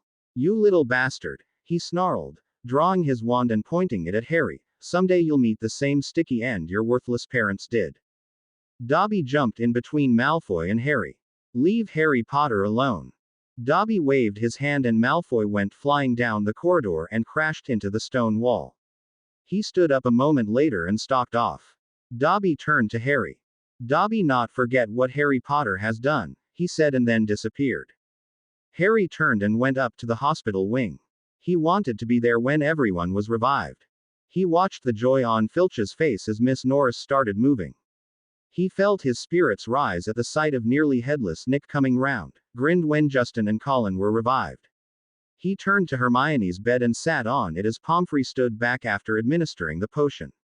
Harry took her hand into his and felt the warmth slowly replace the coldness that he'd felt the last few times. He smiled as her eyes blinked and slowly opened. Hello, Sleeping Beauty, Harry said as he smiled. Hermione smiled back and then wrapped her arms around his neck and kissed him in full view of Dumbledore, McGonagall, Pomfrey, her parents, and Fudge. Harry suddenly understood what it was that he'd been feeling for her. It was love. He'd fallen in love with her. Both of them blushed as they realized where they were. They looked up and all they saw were smiling happy faces. Now that's what I call a reward, Thomas Granger cracked. People in the room broke up in laughter. The feast was held a week later at the end of the school year. Much had happened in that week. Lucius Malfoy had been sacked by the other school governors. Draco was no longer strutting around like he owned the place. Gryffindor House was on a high due to the 400 points, giving them the House Cup again for 2 years running. Harry had one last thing he wanted to do. He went down to the greenhouse and picked out 24 roses and fixed them up. He headed up to Ning Myrtle's bathroom and walked in. She came floating out of her stall a moment later. There you are, Harry said. These are for you. He held up the 12 red roses and Myrtle's eyes misted over. Harry used a sticky spell to put them on the door of the stall she had died in. For me. You are so sweet, Harry. Nobody's ever done that for me before, she said with a smile. You are a good man. She floated forward and placed a key on his cheek. Harry felt 10 feet tall in that moment. It had been the right thing to do. See you next term, he smiled. Harry went to the Gryffindor Commons room and up to his dorm. He dressed in his best London boy suit and then came out to find that Hermione had gone down already. He walked down to the hall and paused for a moment and then walked in. He saw Hermione and her parents talking to the Weasleys. The hall grew quiet as they saw the red roses in Harry's hands. He walked up to her and laid the dozen red roses in her arms. For you, he said. Hermione leaned forward and keyed Harry once more as the hall erupted in cheers and whistles. Thomas Granger nodded his approval as his wife wiped tears of happiness from her eyes. Dumbledore looked on with a merry twinkle in his eyes. There was no doubt that Harry Potter and Hermione Granger was destined to be together. People turned to face Dumbledore as they sat down. Another year gone. There were so many things that happened this year, I do not know where to begin. But I tell you this. I saw many loyal students and staff stand up for me and I thank them all. You all are the glue that holds Hogwarts together. I sincerely hope that we shall continue to stand united in the face of danger. Now then, let the celebration begin. The party lasted most of the night, the students and staff dancing to the orchestra in the background, Harry and Hermione doing a few slow ones. Eventually they slipped out when they thought nobody was watching. Dumbledore watched them go, and raised his goblet to them. To young love that lasts a lifetime, he whispered, and then turned his attention back to Fudge. They emerged from the great doors into the light of the full moon. Hermione turned to face Harry and moved into his arms. Harry, I do love you. I want to take things a bit slow and not rush into anything we might regret, she said. Harry nodded. I agree. He took her arm into his and they walked out onto the great lawn. Harry held her in his arms and they slowly danced in the bright moonlight, Van Morrison's Moondance, coming out of the doors and surrounding them. It was a moment that they would never forget for the rest of their lives. To be continued. I hope you enjoyed this story. Also remember to subscribe and like this video. See you in the next video.